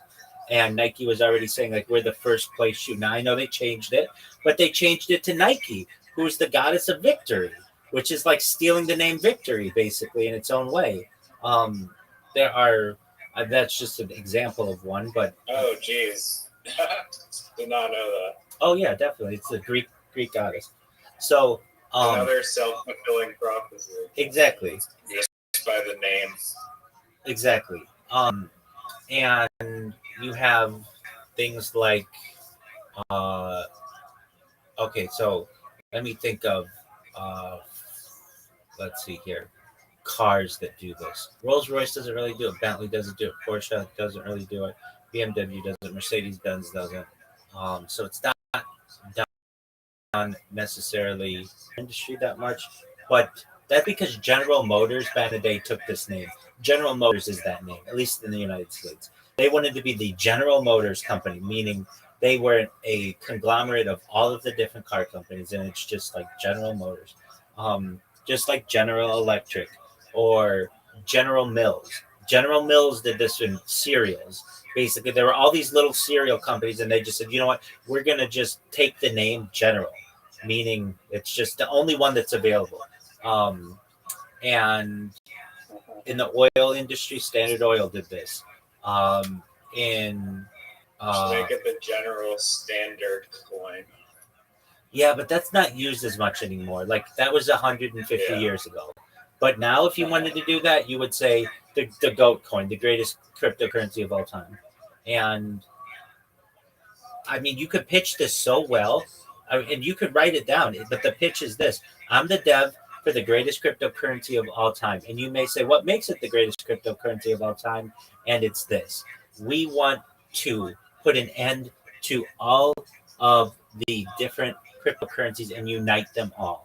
And the way that we want to do that is a strategy that won't cost you very much at all, and it will allow you to connect to the greatest cryptocurrency of all time. What we want you to do is to take all of those altcoins that are rugged, and we want you to transfer those into the Goat coin, the greatest cryptocurrency of all time, and you're going to see how it produces. We want you to look at our profile, look at our link tree, look at our social media.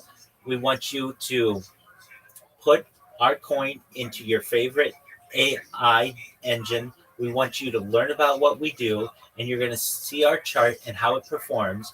And once you see how we can turn your essentially useless altcoins into something of value, you're going to invest major amounts of your portfolio into this coin, and you're not alone. Thousands of people around are going to be doing this, and we are a self-fulfilling prophecy. We are the greatest because we're uniting all of the cryptocurrencies that are available, and by using this strategy, eventually we will be the one coin to end all their coins. If this sounds like something in which you're interested, we invite you to take a look at our profile. You can look at Goat Coin on Solana or any of your other favorite charts or favorite platforms, and you can send us a DM if you have questions. You're going to hear me routinely in these spaces, so if you don't have a question now and one comes up in the future, please feel free. But what I'm saying to you right now is a no-lose situation. Your cryptocurrency in your wallet right now that has already been rugged has very little to basically no value to you. Take that right now, transfer it into Goat Coin, and start making money on those investments. That's what I'd like to say to you, and I appreciate the opportunity. Again, I'm the dev of the greatest cryptocurrency of all time, the Goat Coin. Thank you. That is a fucking winning pitch. I agree. Yeah, and that's just like phase one is the super low hanging fruit.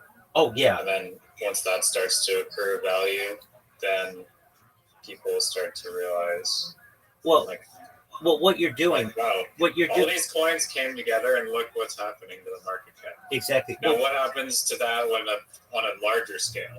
Well, what you're doing, like basically,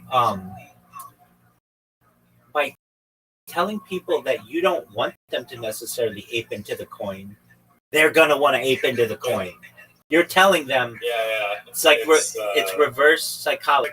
Exactly. So you're saying like we don't want you to invest huge amounts into our coin. Don't do that right now. What we want you to do is invest small amounts. That's going to get people to say, I don't want to make small amounts. I want to make big amounts. So when everybody else is investing all of their altcoins, I'm going to be investing huge amounts of Bitcoin and Ethereum and Solana in this project because I want to get a head start on everybody. And then you're going to see your market. So funny. It is, but that's like, work. It's like the complete opposite of like every other crypto. It's so amazing. That's why I think it's really good. I'm telling you, I hear these people's pitches. It's like this guy is coming in. His coin is called the greatest cryptocurrency of all time. And he wants us to not invest hardly anything into it. That's exactly right. 100%. And you know what's funny?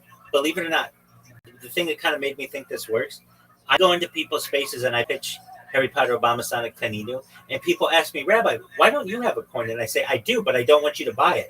And guess what? They buy it. I don't want them to buy Rabbi coin, but it's available on Pump Fund because you have to have a coin on there to be able to live stream. And I get people who buy my coin. I have somebody who bought 10% of the entire market cap just because I told them not to buy it. And they're like, yeah, but you're everywhere. The fact that you said don't buy it makes me want to buy it. And in the same way where you'd be saying to a group of people, we don't want you to ape into our coin. We just want you to dip your toe in and see if you like it. That's going to make people want to ape in. It's reverse psychology. Yeah. No, I love the plan, honestly.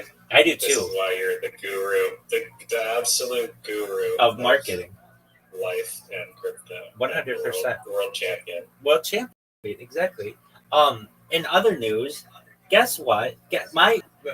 Last we spoke, I told you that the people who own the house told me that my rent was going up to $1,200, and I was going to try to talk them down to $1,000.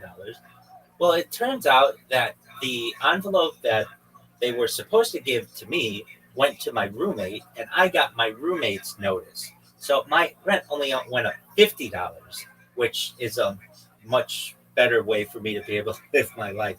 But I did want to tell you that awesome. it was like a huge shock to me, and so I understand the guy who is managing all of the envelopes. All of the notices. He's like 75 years old, and English is not his first language, and he just made a mistake. But it definitely shocked me. But yeah, I can definitely do $50 versus like doubling it. So I was really happy about that. And with this idea, with your cryptocurrency, you're going to be able to market this. It markets itself. And I know you don't want to get into more parts, the goat and everything, but that's the way to do it. And I already envision what the logo. Goat is like already such an embedded meme in society. It is, and you can use the hashtag goat, and you're gonna be able to dominate with this strategy. So how would you make this? How would you make this a winner? Very simple. This is the strategy. You get social media for the greatest currency of all time. That's too long a name to be to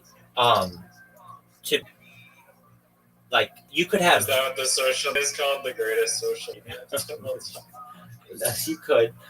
You could market that. You could say, look at the greatest cryptocurrency of all time, our social media, which just so happens to be the greatest social media of all time. I like doubling down on the troll. You get too, but use the goat coin, and if that's not a bull, use the goat crypto or whatever it is. But you've got to get that name on all of the places where I listed: YouTube, TikTok. G-coat, not just goat, or no. Don't fuck with that. Just use goat.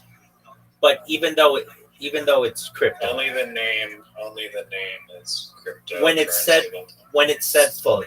So when you look at it on YouTube or whatever, it'll say the greatest cryptocurrency of all time. That's gonna say that.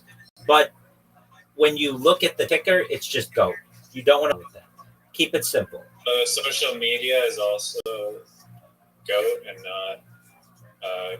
You just think greatest cryptocurrency of all time is way too long. Well, you've got to keep it to 15 characters, at least on Twitter. So I would just call it. Okay. I would call it Goat Crypto or the Goat Crypto. Okay. You get what I'm saying? Yeah. And I would get that across those 30 different social media platforms. And you're going to say to me, Rabbi, do I really need it on 30 different social media platforms? Because that's what all these Nigerians say to me. And I say, absolutely. And here's why. You don't want somebody stealing your project, or later on, you never know, Spotify could get really big, or Rumble could get really big, or whatever gets really big, and you haven't dominated that, and somebody steals it and starts to impersonate you. And now you've got to pay somebody to be able to get that name. Additionally, by having so much social media, when somebody types in the greatest cryptocurrency of all time, you're going to show up the first one, the second one, the third one, the fourth one, the fifth one, the sixth one, the seventh one. That's funny. Imagine the Google searches. Well, the traffic from that. Well, exactly, and that's like one of the most powerful phrases that you could dominate. I mean, it'd be like saying the greatest stock buy ever, like, or whatever. Like, that's a really good thing to dominate. And so, yeah, or big. What's the greatest cryptocurrency? It's like, what's up? Or it would be, what's the greatest cryptocurrency of all time? And then your stuff is going to show up because it's lists like exactly this unification graph, beautifully written. Okay, thank you. That's what it does. That's what AI is doing. So it has that little summary. And then when you look at the results, because you have so much social media in there, you'll dominate all of it.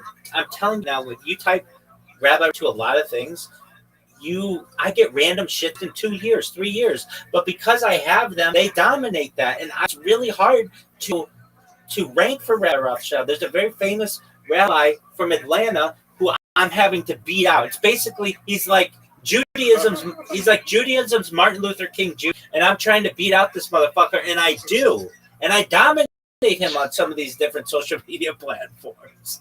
But you've got to understand that, like, I'm already going after. I'm gonna be like, fuck, is this guy? Oh, he's dead. But yeah, exactly. I mean, you've got to understand that the greatest cryptocurrency ever, or of all time, the greatest cryptocurrency of all time, it's going to be really hard to rank for that. But so what I'm saying is, like, if you only have a Telegram and an X account and a website, that's 3 things. That's not that good. If you have 30 things, do you know what the odds are that you're going to dominate the top 10? If you have 30 really strong platforms on which you have some type of presence, it's like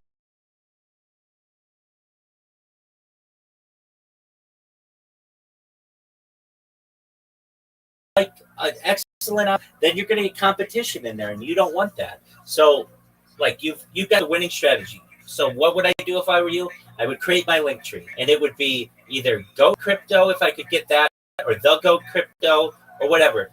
I would use Name Checker. It's just type in Name Checker into Google. You'll see it's one website that will tell you where your username is available on all the different platforms. So you don't have to go to YouTube individually and X individually. It'll check all of the top different social media platforms and tell you if it's available. Now, it's not right on all of them. Some of them it'll say it's not available, but it is available. But that's just because the API is broken to it. It's an excellent website, nevertheless. When is your E coming out entitled "The Nigerian Crypto Playbook"? Baby, we're writing it right now. I'm telling you, this is a vid. AI will publish it. This will be taught in cryptocurrency schools across nations. Oh, for sure. This. I mean, it's with anything. Marketing is the most important thing. For a prostitute, will get more business than anybody. More eyes than anything. Marketing for a shoe will get more purchases than anything. Marketing for a cryptocurrency will get more. And what's especially difficult is marketing with a budget of virtually zero. But it also comes with the plus side because all of your growth is going to be organic. That's exactly right. The ball rolling is going to be difficult. That's exactly right. That's exactly right. But think about it. You're just out thinking the competition, and like think about coin right now, and Purge Coin, and trying to convince people that that's the way to go, and how when people type in Purge Coin, getting that to be the greatest cryptocurrency of all time, like to get that to show up, it's basically an impossible task. If you just take the name, you're going to show up there anyway. You're gonna. It's like basically like you're playing cryptocurrency marketing on hard with the name Purge Coin. Why not be easy and be right next to the finish line? And with that name, you will be. And I'm telling you, if you get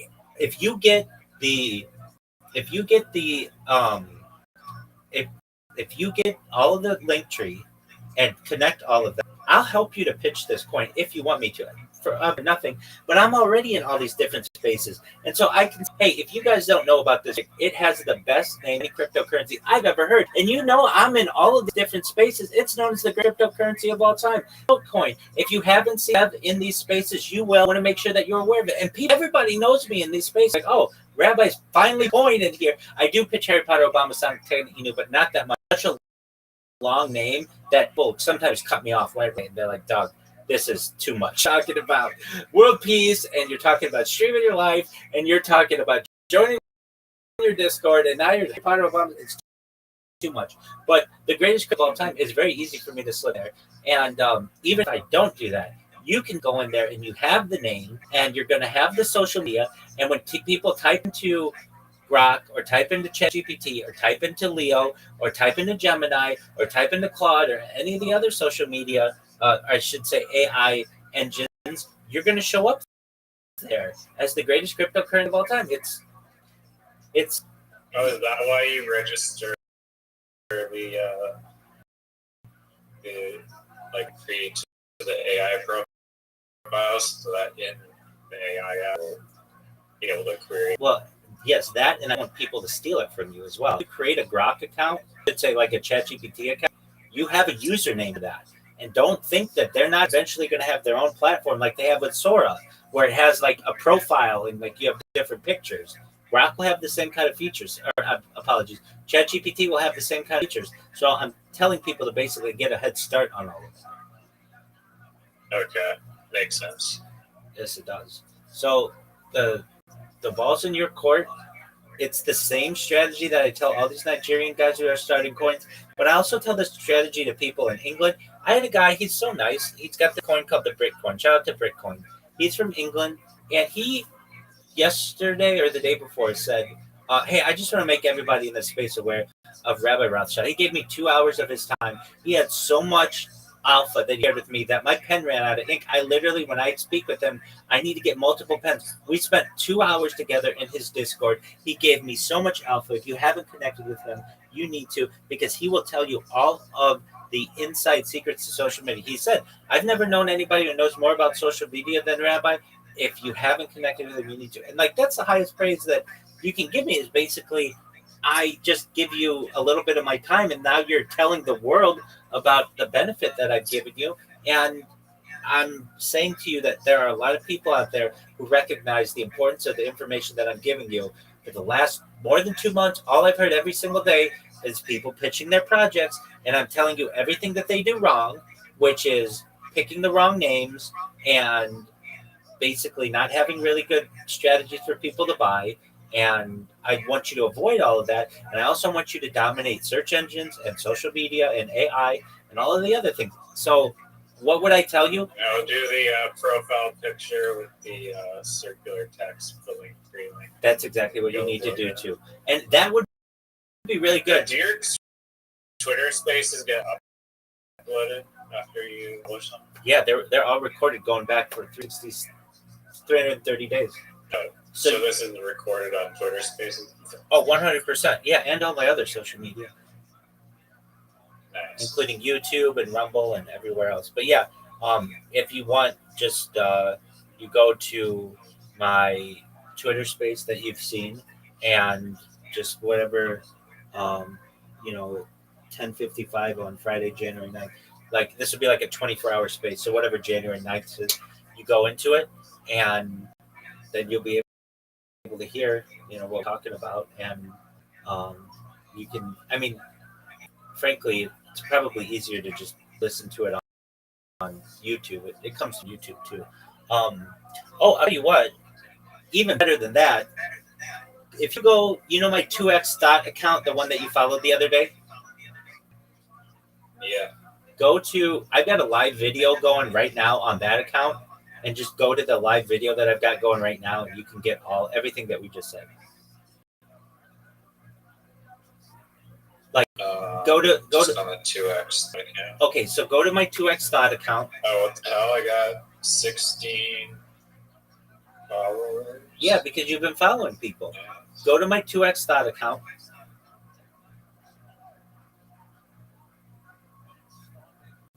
Let me know when you're at my 2x thought account. Yeah, I'm there. Okay, scroll down my timeline, just like the most recent thing I posted, not my pin post, but right under there, and you should see a live video going right now.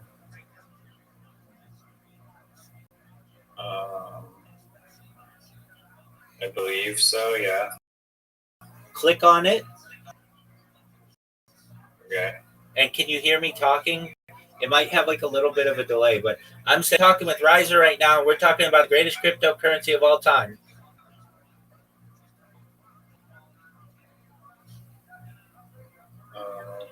Hard to hear both.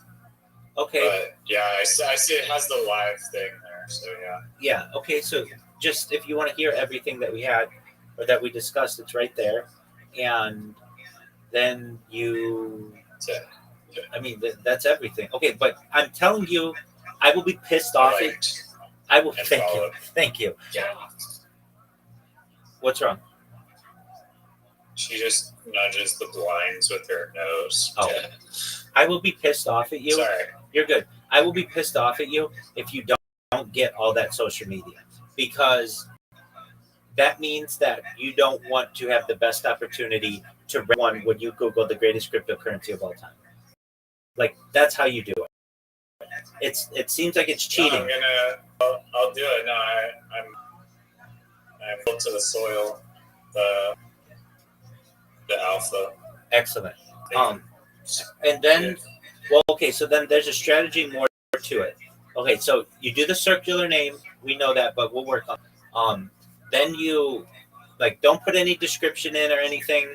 You can do all that later, and we're gonna unify it, and so it sounds really good. And we'll dissect it so that every fucking word is really good, and we'll know when you have like a 50 character limit. We'll have the 50 character perfect, and we'll use the right emojis and everything we need, and then we're gonna take use Grok. I probably would use Grok because there's no watermark on it, but you could use Sora as well and make 10 short videos about it's just like an AI person saying, I would love to tell you about the greatest cryptocurrency of all time. Please check out our profile. We'd love to connect. We're available on Solana and any of your other favorite platforms. Let's connect, whatever it is. Just something short, 10-second videos.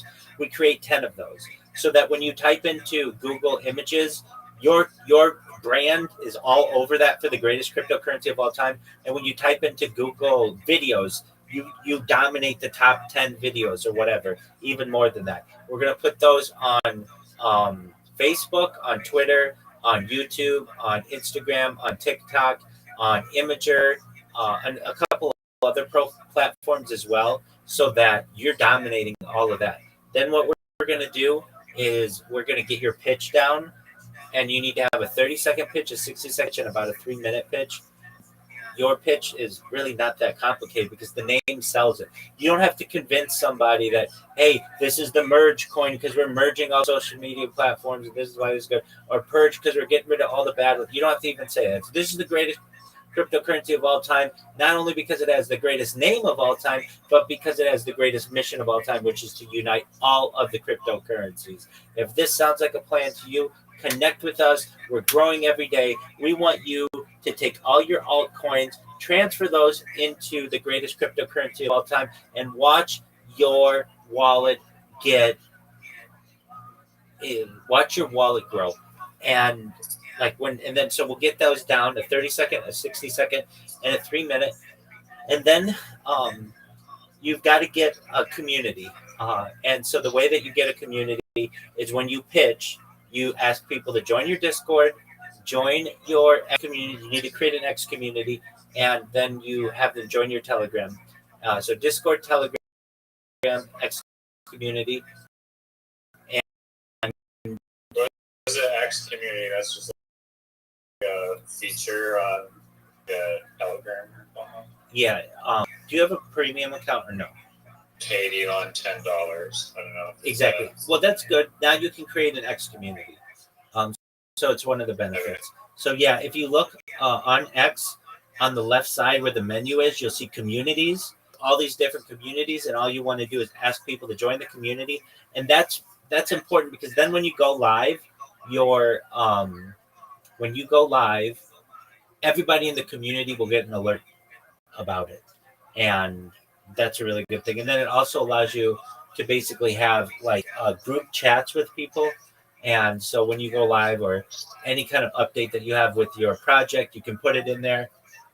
But it's really important to keep people cohesive and make them feel like they're part of something. And it's really important as well. If you ever lose your X account for whatever reason, I know somebody lost their X account because somebody hacked them. I've known people to lose it because they got banned and then they got their account back. Whatever it is, you don't want to lose all of the connections that you made. So you make sure to connect with them in different platforms, across the internet as well. And you'll get people who join your Discord, and you'll get people who join your Telegram, and you'll get people who join your X community. And then you have a launch date. I don't know what you want your launch date to be. I know you're really excited to do this, and I would say you can do it once you have 100 people in your Discord, 100 people in your Telegram, and 100 people in your X community. Then you have like a solid base. Once you have that, then you launch, and let's say you could probably do that by like to space this out, to create all the social media, it'll take you at least the weekend. And if you do it, and then you come back in here, we'll work on your descriptions for everything. So we could probably have all this done by like maybe the 17th of January. Everything looking good. You got your logo and everything, and then you probably could get 100 people in your Discord, your X space, or your X community, and your Telegram, maybe the end of January or early February. And then you want to pick a really good day to launch this. Like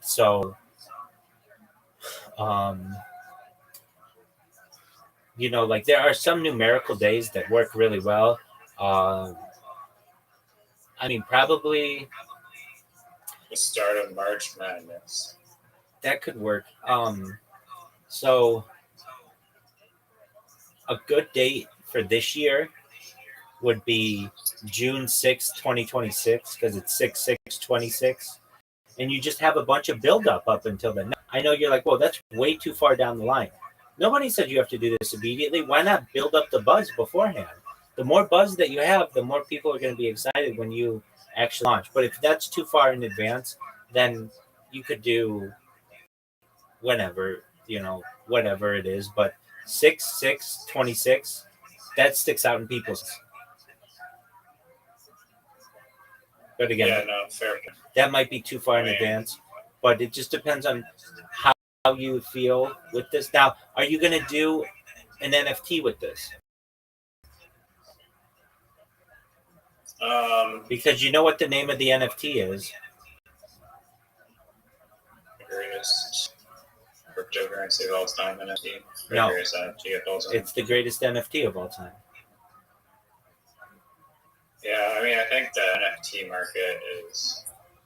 I don't know if there's a way to unify the NFT market. Got people to burn their NFTs and doing our NFT, same concept. Why would it be any different? I just never thought about it. Is that even possible to burn the NFT? I guess you don't really. I guess you could sell it, but you still need like a buyer for it. So you're just passing the NFT to someone else. Yeah, so you basically you would basically be saying to people, sell those crappy NFTs that are worthless to you and buy one of our NFTs to promote unification of NFTs, but it doesn't have the same effect because chances are your NFTs are going to be pretty expensive. I'm just throwing it out there. If you did 6/26, you've got enough time to get NFTs involved. If you want to do something by March Madness, then you're going to have to, then you get NFTs involved. I would tell you that if you think the value of the NFT will actually work, I've heard a lot of people say that the NFT market is same issues plaguing the regular cryptos. Way too many cheap dog cat NFTs, basically dragging the value of them all down. Yeah, but there's just way too many. Here's what I've heard NFTs described as, and it's a perfect description. NFTs are basically your symbol of membership into a country club. And so that legitimizes that once you get NFTs, people will make your NFT their profile picture and it's free advertising for you. Like right now. Right. It seems like a good thing to have on the roadmap. You have to have roadmaps so people are like, oh, this project continuously develops, release everything. Like the mark of the coin on day one is super high. They're not gonna. I guess you could argue that people, loyal early people get to buy the NFT cheaper or whatever, but I don't know. I think maybe one strategy is to just launch the coin, build up the market cap significant, and then once there's a proven thing there in the crypto side of things, launch a NFT. But also potential one integration, because I was thinking about this, because I do have an NFT collection that I have brainstormed, but the thing that makes it different from all the other NFT collections is basically like the relationship between the NFT and the token, and also the fact that it's a multi-chain token and a multi-chain NFT, but essentially, and this can be integrated with Purge Coin, the NFT collection was called Lemming because Lemming is both an adorable, like, Arctic hamster, which I don't love animal coins, but lemmings at least are a unique animal. Not many people know what lemming is, but lemming also means, like, basically blindly following the herd. Yeah, it's negative. Which is what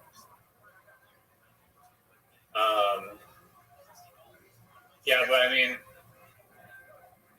I don't, like, you can use it and spin it in a positive way. Because it's like, the joke is like, oh, become a lemming, like, blindly follow the herd to, like, $1 billion or whatever. I don't love that. And maybe it's not the greatest possible name ever, but I thought it was. It was a good double meaning of an animal and both blindly making a joke of the blindly following the herd. It's the opposite of what you want. You want people who are like part of a wolf pack. Like that's positive. You get what I'm saying? Like lemming is like. Yeah, but all my crypto names, Purge and Lemming, have like this level of irony to it. Yeah, but only you get that. Again, if I have a classroom of graders, do they want to be part of the lemmings, which is an animal that like only half of people know what that is, and those that know what it is, it's negative, or the wolf pack, which is like strong and has like an alpha and a leader and like is dominant, like they're gonna be like, I want to be part of the dogs. I mean, I hear what you're saying, but I don't know. The NFT is not basically the thing that makes the NFT special is not the name or the animal. Because sure, everything has a name, but what no NFT has done today was this one. Do you know what a elastic supply is? Elastic supply? Yeah. Well, but enlighten me to make sure I'm aware. There's this coin.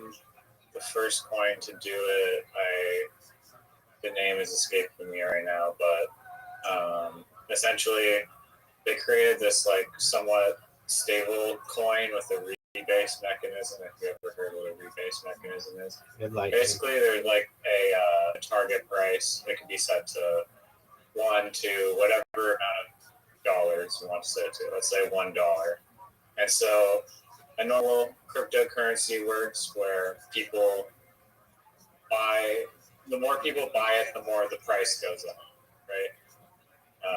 But the way that an elastic supply works is instead of transferring that value into the price of the token, it transfers that value into the supply of the token. So instead of having one coin worth $2, you now have 2 coins worth $1.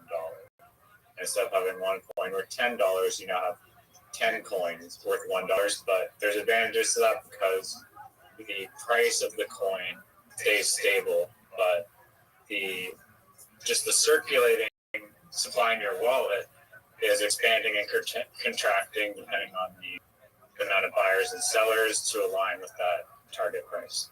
So in the context of this lemming NFT collection, it was taking advantage of this elastic supply because part of the token is deeply integrated into the NFT. And what I mean by that,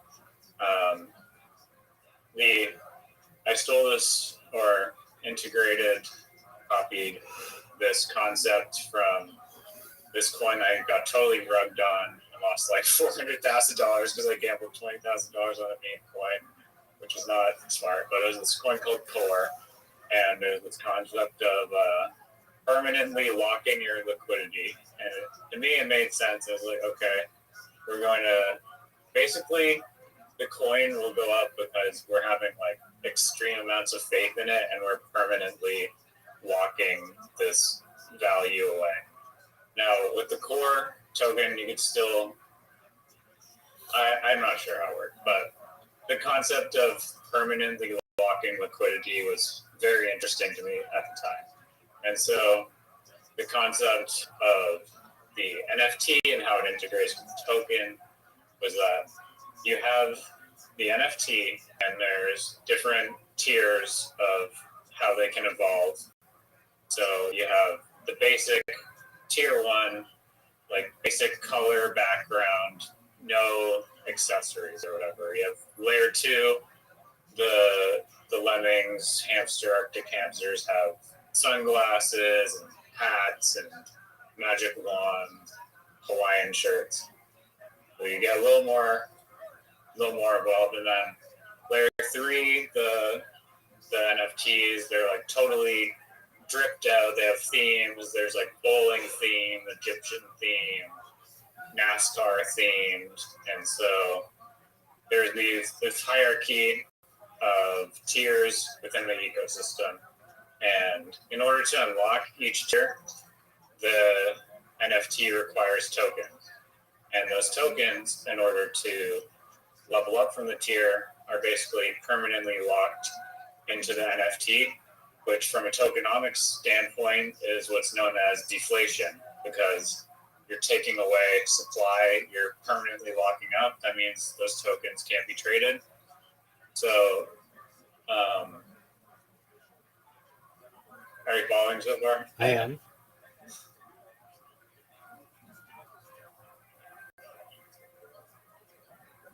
I get you invested. Yeah, can you hear me? Yeah, are you following? I am. Okay, so yeah, you want, so yeah, supply of the token is required that it gets locked up into the NFT in order to evolve it. The price of the token is stable at $1 because that means that the amount of, like, it's not going to be more expensive to evolve the NFT over time. Okay. And there's that symbiotic relationship of permanently locking the tokens in order to level up the NFT, but that doesn't mean that the NFT is now cannot be sold. And so a big problem with a lot of staking protocols is that they demand that you lock a value in order to be a part of the staking program. But okay, when your staking values locked, it's not liquid. You can't sell. With this, the value's locked away, but it's in an NFT, and that NFT is liquid and transferable. So you can extract value, and the NFTs earn reward if you level it up the highest level or tier, then you get higher rewards, but he is earning rewards from transaction happen. And yeah, so potentially that whole idea could use purge tokens and take away purge supply and integrate with NFT. Okay. I would say that could work, but it's too long to explain to normies. I mean, yeah, I mean, if you want to, unless you have like a part of something that like is different and novel and has a lot of tokenomic, like you don't need to necessarily, like it could be distilled like in 3 or 4 sentences. I just took a very like long way to explain it. But, okay, give it to me. Give it to me in five sentences. Okay, so you can lock tokens permanently into the NFTs and evolve them and level up and get more traits and rewards. Okay, that's great. That sounds cool. That's basically Well, basically it. Back to the idea. Do you launch an NFT? It's a terrible time to launch an NFT. But there are benefits of having an NFT. If I were you, I would consider launching an NFT, but I just know I'm going to be giving it away. But the reason why I'm giving it away is because I want people to make it their profile pictures, because I want to create a community. It's really important. If you can get somebody to make their profile picture your NFT, it shows a really strong community. It's free advertising for you. So basically, what I'm saying is this: you want your value to come into cryptocurrency.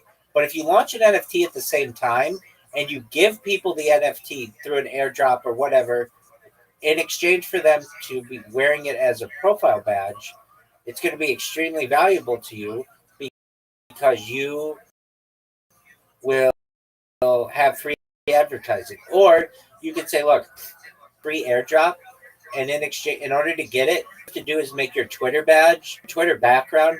You know your the background when you go to someone's Twitter page at the top. You know what I mean? Mm-hmm. You just ask somebody to make that, and you come up with your own like artwork, but it would be like the greatest cryptocurrency of all time. Basically, you want to get your project on as many people's profiles as you can for free. And if that means you have to do an airdrop for them or you give them an NFT, then so what? If you create an NFT, you can, make it for free basically. And um so you basically can say, I know that NFTs have no value right now or very little value. I'm going to not care if I have to give away all my NFTs. That's actually kind of the goal. The fact that it's in somebody's wallet is free advertising for my project. The fact that it's on somebody's profile picture is free advertising for my project. And I recognize that it doesn't have a lot of value, but I don't really care about that. It's the fact that I've got these people in my community, which is what you're trying to do, is build up your community. And So just strictly from a marketing type of thing. I get it. yeah, because you're not going to be making any money on it anyway, because NFTs don't really have value. I mean, some of them do, but yeah, but you don't want to compete with those. That's a whole other debate. You don't want to compete with those. Like, are you going to have a cryptocurrency project or are you going to have an NFT project? Which one? And yours is a cryptocurrency project. You want that to have value. So it's fine if you have an NFT project and you just give them away. You could always launch another NFT that's associated with the greatest NFT of all time or whatever. And it's just the premium version of that. And those ones are expensive, if you want to do that. It's however you want to do it. But what I'm saying to you is the goal is this. You want as many people to know about your project as possible, period. That's it. If you can get everybody, I can tell you right now on X Spaces, in 70 days, which is not that long, you 3,000 followers on your project. And you could get, probably 300 people in your Discord, 300 people in your X community, and 300 people in your Telegram. That's a good enough foundation to be able to launch a coin. So you could say, like, you might do that by, let's say, like April 1st or something like that. That's another. I don't know if I would ever want to launch anything on April 1st because there's too much April Fool's Day bullshit that goes on there. So whatever, we'll say April 15th or whatever. And which might not be a bad day to do it because that's tax day in the United States. You could associate. You're freeing yourself of traditional, but you still get taxed on Christmas. I don't know if that's a great idea either. If I were you, I would launch on June 6th, 2026, and then I would just, for the next 6 months, promote it. It's not even 6 months. It's basically 4 months because we're already halfway through January, and you still have to get all the shit together. And so you would have February, March, April, May to be able to get everybody to know about it. And that's what these other projects are doing. They are not doing the act first, ask questions later kind of a deal. They are ensuring that people know about their project. They're doing giveaways. Now, I'm not saying you do giveaways because you don't have the fun to be doing a lot of giveaways, but that's when you could do an NFT. And you just, away NFT. Exactly, and that's what I would do. NFT. No. But you don't understand. You don't understand. Nobody gives a shit about that. All these places, this is what you do, and this is actually a really good idea that people do all the time. They get into a space and they say, thank you so much for the opportunity to pitch my project to everyone. If it's okay, I'd like to give away an NFT as well to the first person who can comment on my pinned post what their favorite food is. That gets people to interact with your post, and then you just give the NFT to anybody, like whatever the person who won or whatever. You ask a trivia question or something like that. It's engagement. And then you're going to get somebody who DMs you their wallet and you send them an NFT. It's a really great way to be able to advertise for yourself. Right. Yeah. No, it's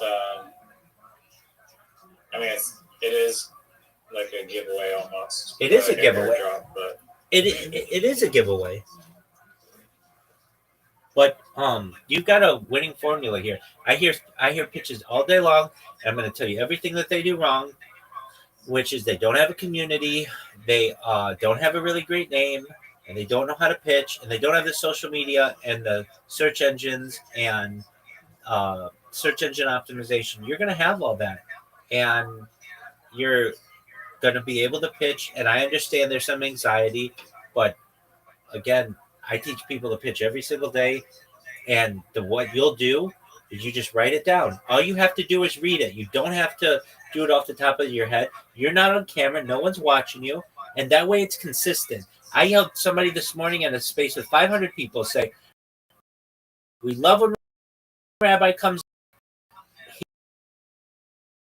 His pitch is so clean. It's so to the point about it going over time. It's the same every single time. Thank you so much. You know what you're getting when Rabbi comes. That's what you want. You want the same consistent thing. If you're able to pitch, it's the idea like a radio advertisement or a television advertisement. You have to see one of those times until it clicks in your head. But with yours, it's not going to take that long because you've got such a good name.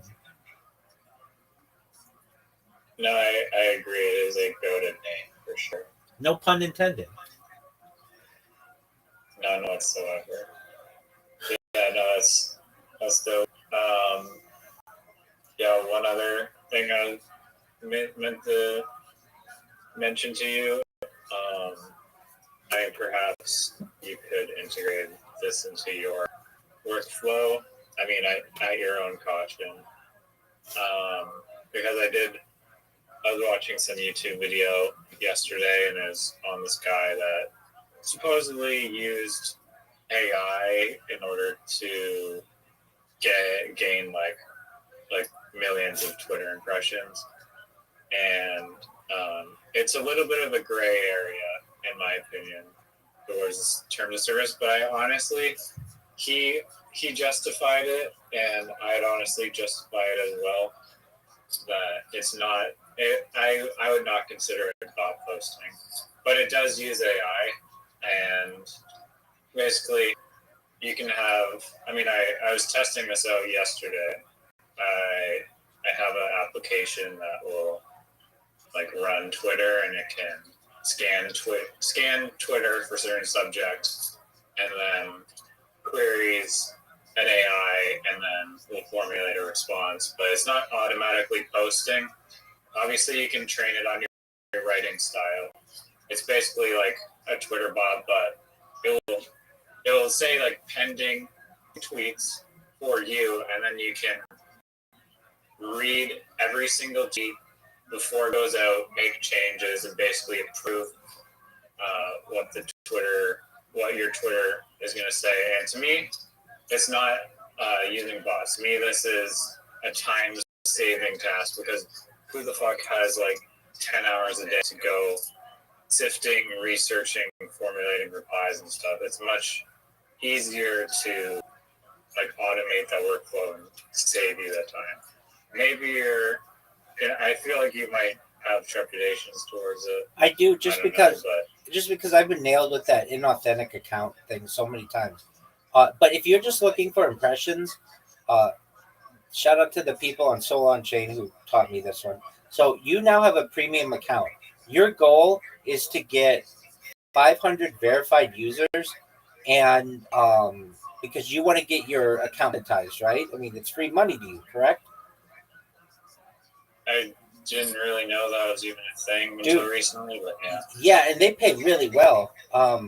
Like I know if you get like 30,000 followers, which I know is a lot, you get like $1,000 a month. But you're not gonna be that high. But you'll get like $10 for a small account. It'll basically pay for itself, and then you'll start to grow. Okay, so the hard thing, or what I always thought Where was, does the money come from though? Because they're not selling things directly through Twitter. all the money that people pay for premium goes into basically a big pot, and then they divvy it up. I believe it's twice a week, so it gets payouts regularly. Oh, I thought it was for Elon to collect money. Well, he does that too because advertising wasn't paying out what he wanted. But there are a lot of people who are buying that blue check mark, and they're not getting the necessary. Like right now, you're paying for a blue check mark, but you're not getting any money back. But once you start to get in that tier where you get 5 million impressions over 90 days, and I believe it's 500 verified followers, that's when you become eligible to start getting payments back. And isn't that a shitload of impressions? Wait. You would think that it is. I said the same thing, but this group I'm in told me the easy way to do it. All you do is turn notifications on like bigger, like a celebrity or a bigger like crypto account, and then whenever they post anything, you go to it and you put a GIF. And because you're really early on, because you have a notification that it just was posted, your shit will be all the way at the top, and you'll get 1.5 million impressions over the course of 24 hours. Really easy to do. So it could be on a comment. Oh, yeah. It's not your own shit. Yeah, that takes forever. If you're doing your own comment, you'll never get it. So you go to someone who already has a really big... okay, that makes a lot of sense. Exactly. And so, like, I know a girl who all she does at the beginning of every day, takes a picture or posts a picture of herself. She's really attractive, but then at the end of the night, so in the morning she does a GM, and at night she does a GN, like at night, and every single day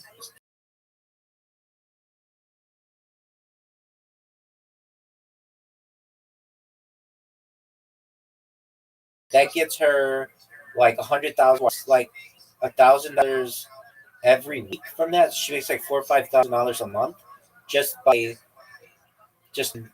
in your case where maybe that look, you not saying you're not a good looking dude, but nobody cares about dudes.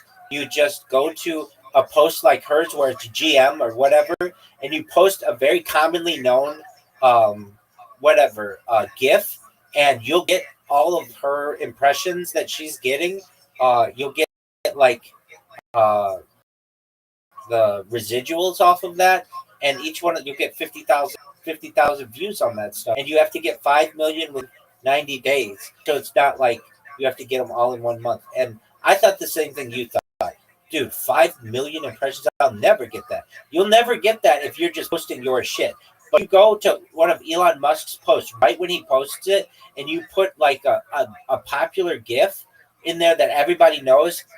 Everybody upvotes your GIF because they know it, they like it, and you'll be in the top 30 different replies to him, and you'll get... That's smart, yeah. You'll get two... That's smart. Do you get followers like that? Yes, you do. Absolutely. 100%. So that gets you the 5 million impressions that you need. Because what I said to I didn't say this to someone, I've heard this and I've said it to myself. It would be so hard to get 5 million impressions.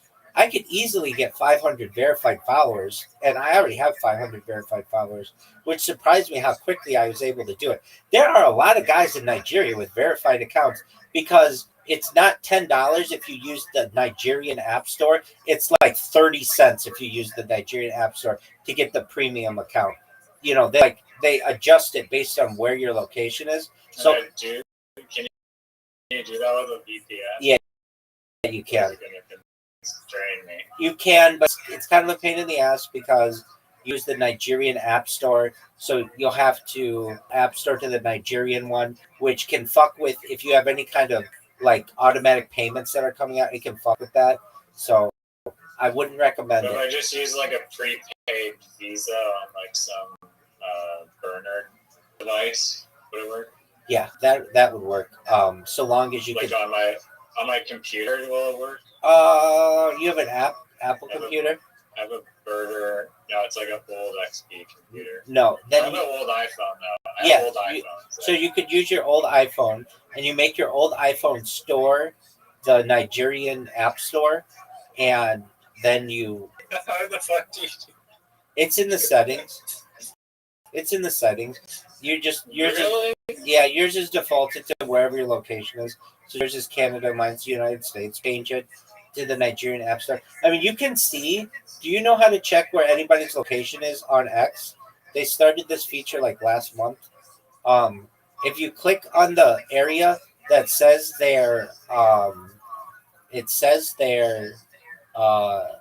like when they join Twitter, this box pulls up and it says where the location is, and then it also says what what kind of device they're using and what app store they're using.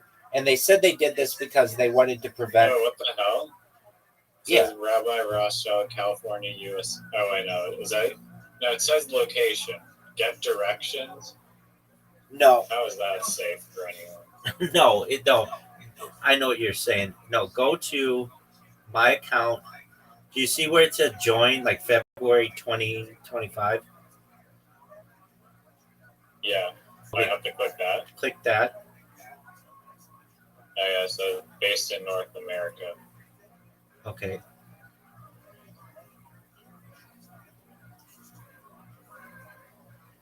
Will I have to change my IP address for the Nigerian App Store to process my payment?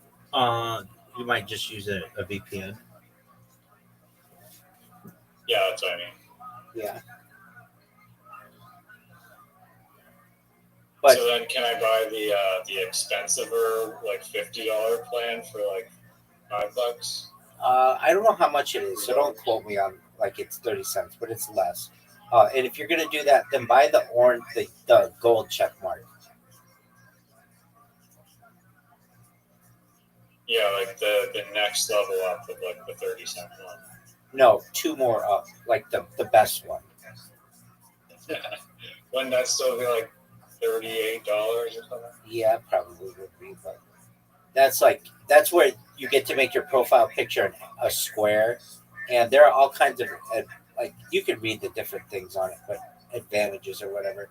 But Wait, so there is a loophole. I just need to send my phone to Nigerian, and then I get a huge discount. And they're not going to flag me at all. Likely my other account is posting from a Canadian VPN. Yeah, they just care that you're making the payments on it. I mean, if you look in these spaces, how are all these Nigerian guys with blue check marks? You know how much $10 is in Nigeria? That's like they actually are living in Nigeria. They are living in Nigeria, yeah.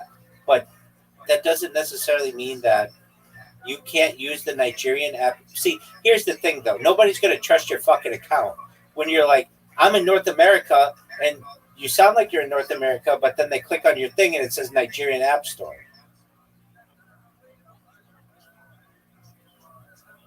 Do you get what I'm saying? I mean, I didn't. It seems like I guess nobody's going to trust a Nigerian project. Is what I'm saying.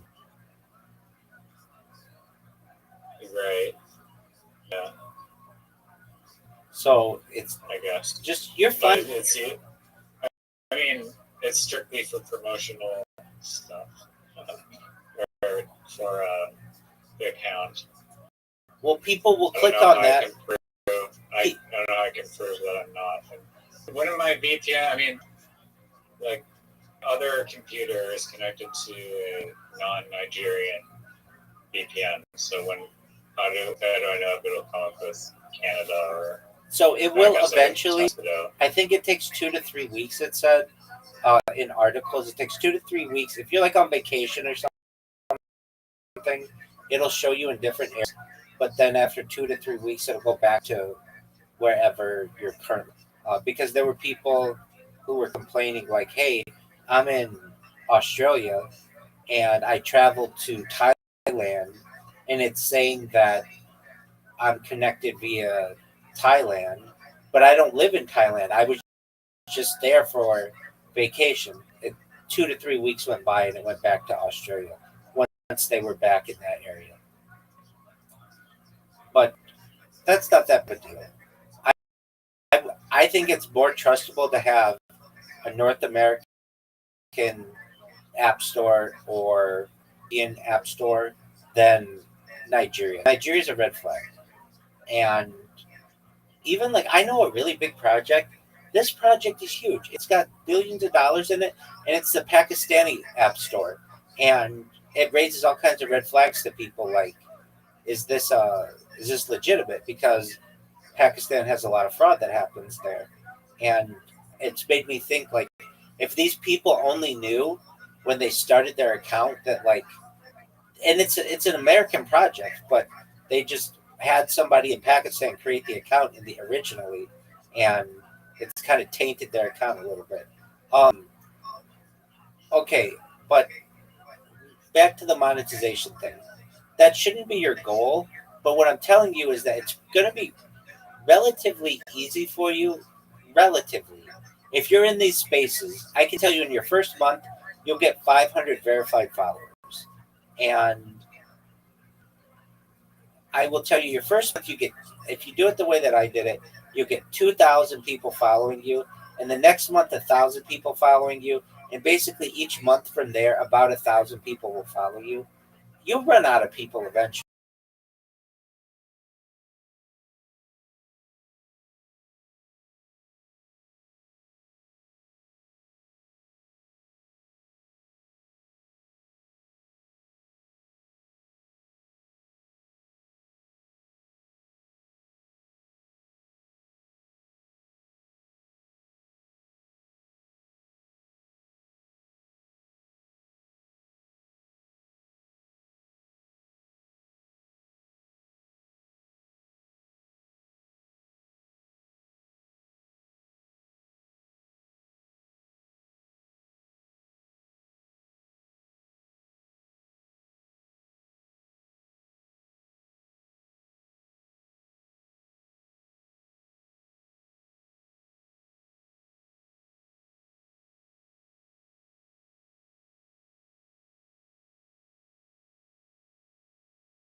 Have agreed is perhaps higher quality than other things. Like that girl I know who posts GN. That's why she puts a picture with it so that it's not considered low quality. So she may only post GM, crypto, Twitter, or whatever, but the picture's the thing that makes it quality. And in the case of the GIF, it's not like you're posting the same GIF 50 times. You're posting a GIF once, and it's just really popular, and so it's considered a high quality response. Another thing, You're certain of that? yeah, another thing that I've seen people do, that if they want to get a lot of people who are like high quality, it's what I thought you were going to say, which is where you let's say Elon Musk says something like um, the Tesla Optimus robot is almost ready for North American production or something like that. Then what you do is you just go to Grok and ask for the Tesla Optimus robots timeline until it gets launched, and it'll tell you like it was first created in 2019, and then the first production of it at small scale was 2025, and then it first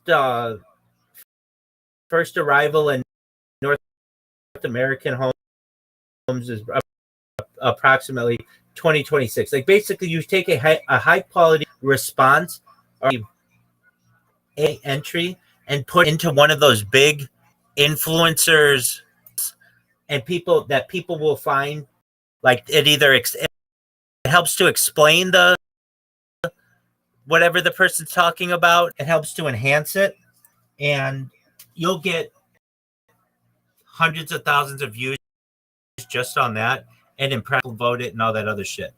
Does that make sense? And will not. They don't care that it's just a total AI generated answer. They consider it to be a quality answer because of the amount of people who upvote it. That's the thing. It doesn't necessarily know if something is quality or not. If people are interacting with it, they consider it to be quality. Even if it's just yeah. So long as people don't either report it as spam or report it as not relevant, then if people are interacting with it, especially if they're reposting it, they're liking it or they're bookmarking it, they are going to consider that to be a quality response. Okay, now this other strategy I was going to employ was using Twitter and going, like, you see these coins or whatever, or maybe it's a Twitter post that's like, okay, show me your coin or whatever, because there are a billion of those each day. And yes, sir. Post their certain monkey ape or whatever. Right. But I was going to go in those and basically do like a look, the greatest cryptocurrency of all time. We're not here to. We want to make you stronger. We don't want to. We're not here to hurt you. We're here to make you stronger and like build that narrative. To try and persuade them that this is really a greater thing to do, and it's going to support our growth rather than impede it. Okay. So what are you saying? Do you think that is a good way to go about it? In one sentence?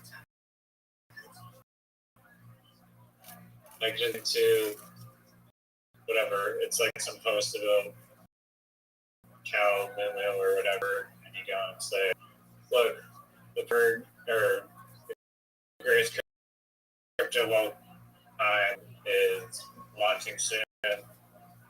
We're buying all the coins. We're not if you lose your identity. We're not to hurt your growth. We're actually here to make your growth stronger and your community everlasting. And accelerate longevity. Okay, it's a lot. I mean, if you can fit all that into a Twitter post,